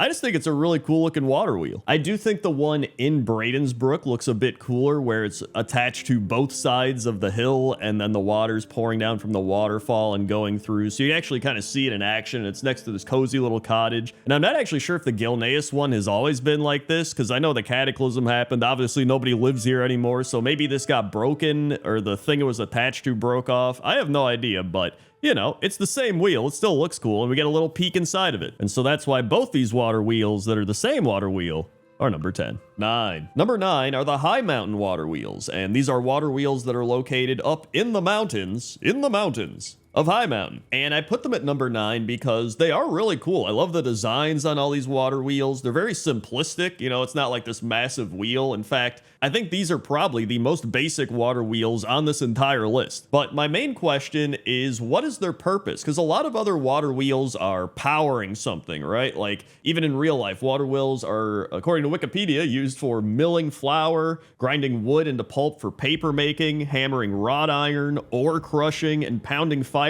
for use in the manufacturing of cloth. But it doesn't really seem like these are doing any of that. They're just kind of spinning around because the water from the waterfall is coming down and hitting them. Maybe they're trying to slow the water from the waterfall down for some reason. Like, that's all I could think of, because I don't see anything these wheels would be powering. But maybe I'm crazy. Maybe I'm just completely missing it. So if you know, comment down below. But I tried to even find some real life examples of this, and I just couldn't find any. So maybe the High Mountain Tauren really do just like the aesthetic of it. But either way, that's why the High Mountain water wheels are number 9. 8. Number 8 is this big water wheel located in Borealis near the lumberyard. And I was trying to figure out what this water wheel was actually powering, because I thought it would be the sawmill with all these logs all around, but then I saw the sawmill is like in a different building across from this. So I was like, okay, and it's attached to this building, which has no way of seeing inside of it. So I don't know what's going on inside of this building. Maybe they're processing the lumber and using the water wheel energy for some sort of processing. I have no idea, but that's my best guess. But aside from determining what it's being used for, the actual construction of the water wheel is phenomenal. Like, it just looks extremely well built. It looks like it was designed and constructed by an expert craftsman or a team of expert craftsmen that were like, yo, we gotta create one of the best water wheels. And so they did it. Like, it just looks really good. However, with that being said, I think it does lack a little bit of flavor, right? It's just a very basic, well-constructed water wheel. And there's something to be said for that, but sometimes you want something a little fun and different. Like, if this was a World of Warcraft race, this wheel would be a human. Like, that is what it is. And so for that reason, that's why I put it at number 8. 7. Number 7 is the water wheel at the Cindermead Brewery in the Isle of Dorn. And this is a thick water wheel, dude. I feel like if I had to compare this one to a WoW race, it would be a dwarf. Like, this is the most dwarven water wheel I have seen. I should just compare every water wheel to a WoW race at this point. And it actually feels like this water wheel is going the slowest out of any of the water wheels. And I don't know why. Maybe it's just so big and heavy that it's rotating slowly. Like, I have no idea. I was also curious why there's a lot of water wheels at breweries, and so I found a Reddit comment, so it has to be true. Breweries were always built on a spring or river. The finished barrels or kegs might travel some distance by wagon, but not the water for the brewery. A water wheel was often used to power a pump to carry river water uphill. Then the breweries were built to be gravity flow from there. Or wait, be gravity flow? Do they mean let gravity flow? I'm not sure, but I get what they're saying, because they say that's why finished beer was always in the cellar. So there we go, some water wheel brewery facts and a cool water wheel, and that's why it's number 7. 6. Speaking of breweries, number 6 are the water wheels at the Storm Stout Brewery in the Valley of the Four Winds in Mist of Pandaria. And so this is actually pretty interesting, because one of the water wheels here is the exact same one that they have in Borealis. So I think the Pandas actually made it first. I was praising the Borealis one with their expert craftsmanship and everything, but like, the pandas, the drunk pandas ended up making it first. But then there's also this smaller water wheel that we haven't seen before, but I actually think this might be a simplified version of the bigger water wheel, because they both have the water paddles, the thing that are going into the water, and they have little markings on them, and each of the water wheels actually has the same markings. So yeah, I put this higher up on the list. 1, because we have 2 water wheels here. 2, because they actually invented this water wheel and not the Borealis people. And 3, it's also attached to a brewery, which we talked about. So I had to put this higher up on the list. Plus, I think it just looks really cool here in the Valley of the Four Winds, sitting on the river with the breweries there. And it gives me Studio Ghibli vibes a bit. You know what I'm saying? So that's why I had to put it And number 6. 5. Number 5 is the Hallowfall water wheel, and this is probably one of the best looking water wheels in the game because it was literally designed in this expansion that we're currently in, the War Within. Even the birds thought this was a really cool water wheel. Look at that. They put their nest up here. There's some eggs in there. It even has a very fitting aesthetic with a lot of the metal bits on the water wheel matching the Hallowfall Arathi logo design. And so it just feels like that the people that designed this water wheel actually put some thought into it. They didn't just, reuse a water wheel from, say, I don't know, Miss the Pandaria. That'd be crazy if they did something like that. But listen, I can see why they reused water wheels, right? It's a lot of time and effort to put into certain things, and you're like, do we really want to make an entire new water wheel? But I would say it makes sense in this situation because this is farmland.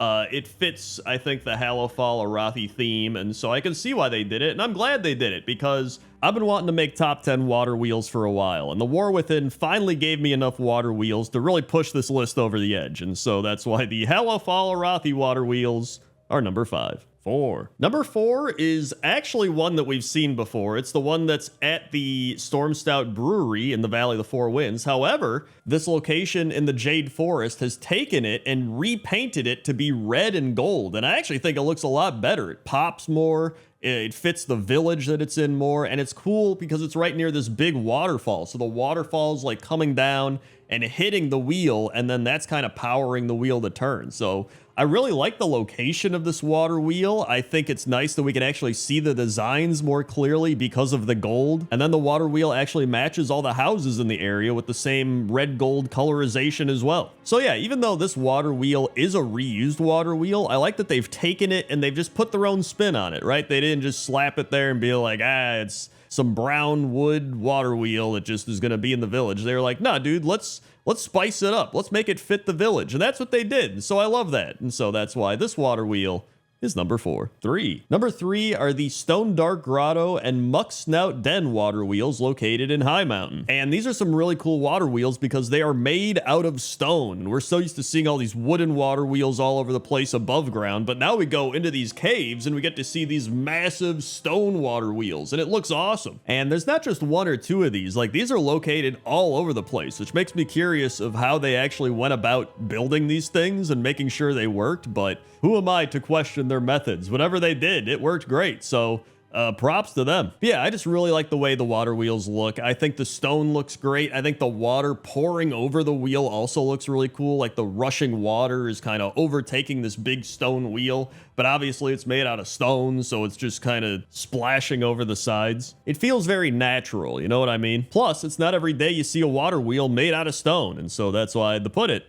at number 3. 2. Number 2 is a water wheel located at the Dawn's Blossom, which is a town in the Jade Forest in the Mist of Pandaria. And this is probably one of the most unique water wheels in the game. It has these buckets attached to it, and then it looks like the water rushes into the bucket, and then that kind of propels the wheel forward, and then it goes up, and then the water falls out, and it just kind of does that over and over. And at first, I thought the water wheel was going backwards, because I was like, wait, why are the buckets not filling up with water? It's like putting the bottom of the bucket down first. But then I realized what was happening. And so there's actually an entire Reddit post about this exact water wheel where somebody was like, the water wheel's going backwards. And people were just arguing in the comments being like, it's not going backwards. Blah, blah, blah. It's just crazy to see an entire thread about a water wheel. But that's exactly why I had to put this high up on the list. Not only because it's a unique water wheel, but it got people to argue about a water wheel in World of Warcraft, and that's pretty pointless, and so that's why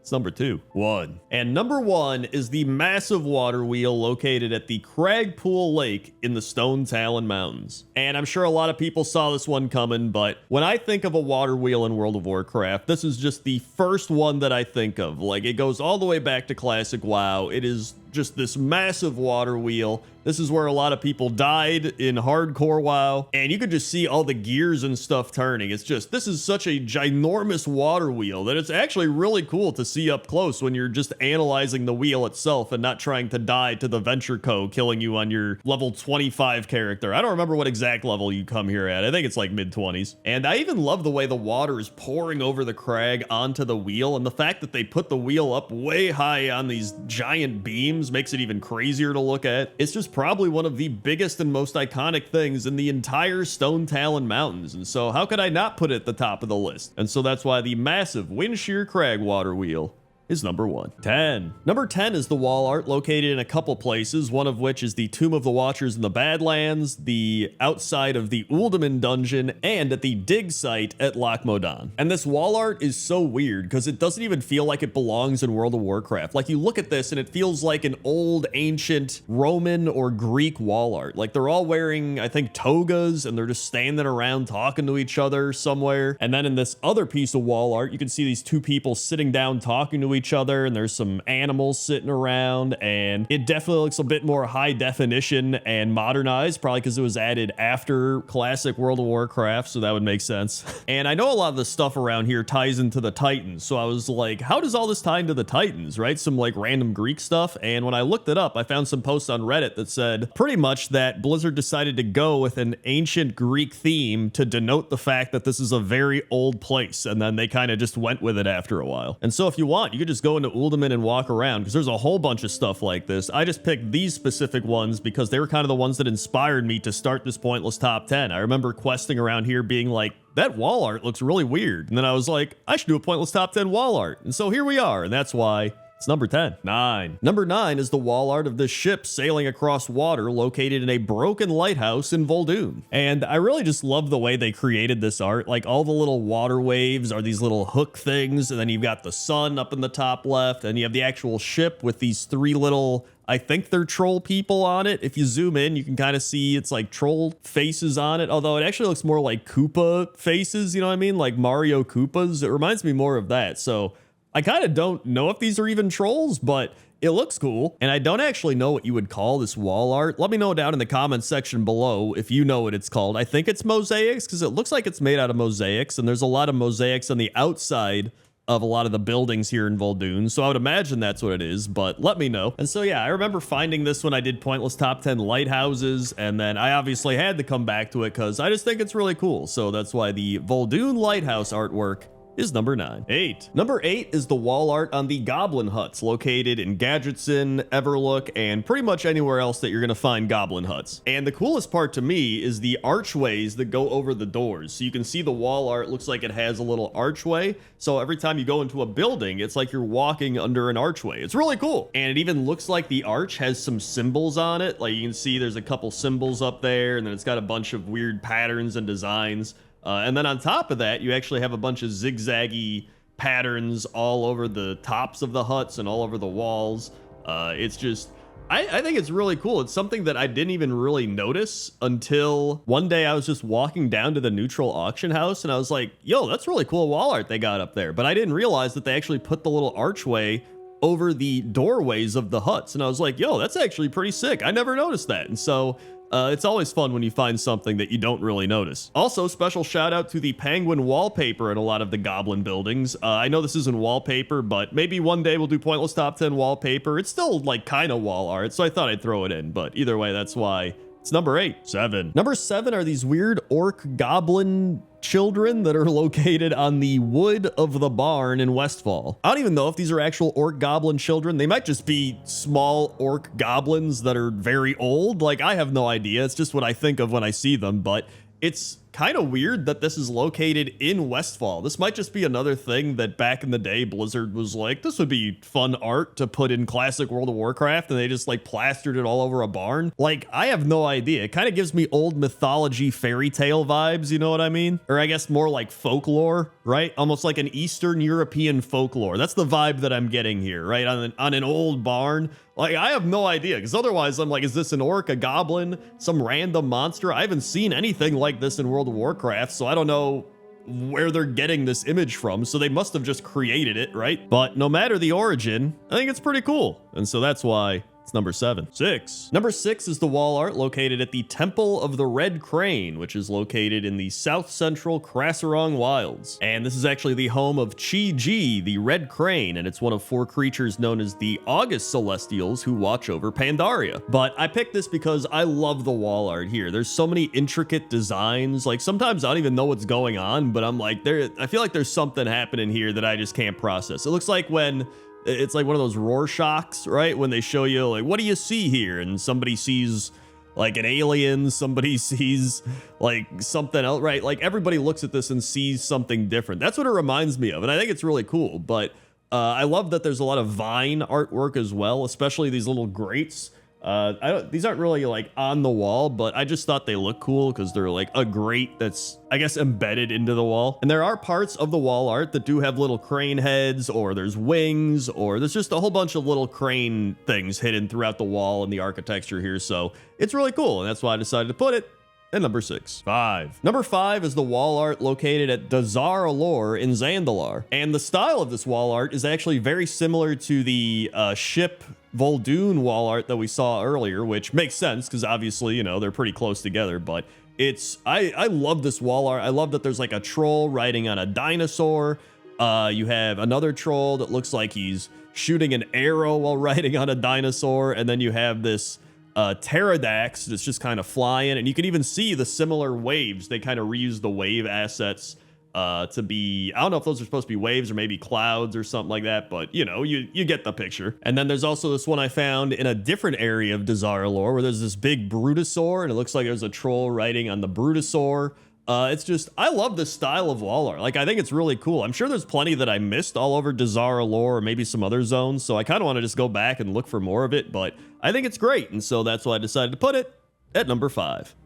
Number 4 is this massive wall art located all over a bunch of buildings in Mist of Pandaria, and I believe this is Lei Shen. From looking into it, it appears that he would make the most sense to be on all these murals. He is the Thunder King, if you're wondering. He's from the raid, Throne of Thunder. And he was the first emperor of the Mogu, so that would make sense. And I feel like if you played Mist of Pandaria at all, you would not have missed this wall art. It is on multiple walls. There's big versions of it, little versions of it, different sizes. Like, this wall art is all over the place, but for good reason, because it's actually really cool. Like, I love the cloud art. I love that the green glowy kind of lightning energies coming off of his hands, and all the buildings are gold. In fact, if you look at it in the dark, it looks like his hands and the stars are glowing, which is also really cool. There's also this big mural on another wall that doesn't have as much color, but it still has a lot of the greenish kind of aqua glow to it, and it looks like it's on a farm with the hills, maybe in the Jade Forest or something, which also looks cool. So some really great wall art all over Pandaria, but especially these, and that's why they're number 4. Number 3 is the Emperor's Omen Wall, located in the Jade Forest. And it was actually once inlaid with jade, but over time it has fallen into ruin. And so now with the help of Lorewalker Cho, you aid him in restoring the wall and learning of its wisdom. And I'm not gonna lie, I actually really like the wall before you restore it. Like, you get little glimpses of what it's gonna be restored to. You can see it, right? You see little hints and pieces of what's supposed to be there. But you have all these vines kind of hanging on the wall, and all this greenery and moss and shrubbery just covering everything. I just think it looks awesome. Like, I really like the way it looks prior to that, but then you actually see the art revealed on the walls. You play through the story, and, you know, obviously it looks great. I think it all looks really cool. You got the panda just sitting there meditating in nature and peace and harmony in the waterfall. Then you got the war breaking out between the pandas, and then you have the Shah of anger, or, you know, Shah of something rising up to cause chaos. But yeah, overall, this is a really great wall, whether it's before the art gets revealed or after, and I just think it's great. I also think it's a cool quest to have it get revealed along, you know, playing with the story and questing and all that stuff. So that's why I decided to put it at number 3. Number 2 is this wall art located in the Magister's Terrace in the Burning Crusade. And I'm pretty sure this is Kil'jaeden. That would make a lot of sense. You know, I doubt they would put Satan into the game, but obviously we just talked about things like Greek mythology and random folklore and stuff being in the game, so it wouldn't surprise me, but it's definitely Kil'jaeden. But obviously it seems like it's very inspired by things like hell, right? You have all these people that are just burning in these flames, and they're like, get me out of here. And they're all kind of begging to him. I don't think they're worshiping him. I think they're trying to like beg him to escape the fire and the torture that they're going through. And he's just kind of looking down at him like, I imagine he's laughing like that, right? That's how all the evil villains laugh, like, Well, similar to that.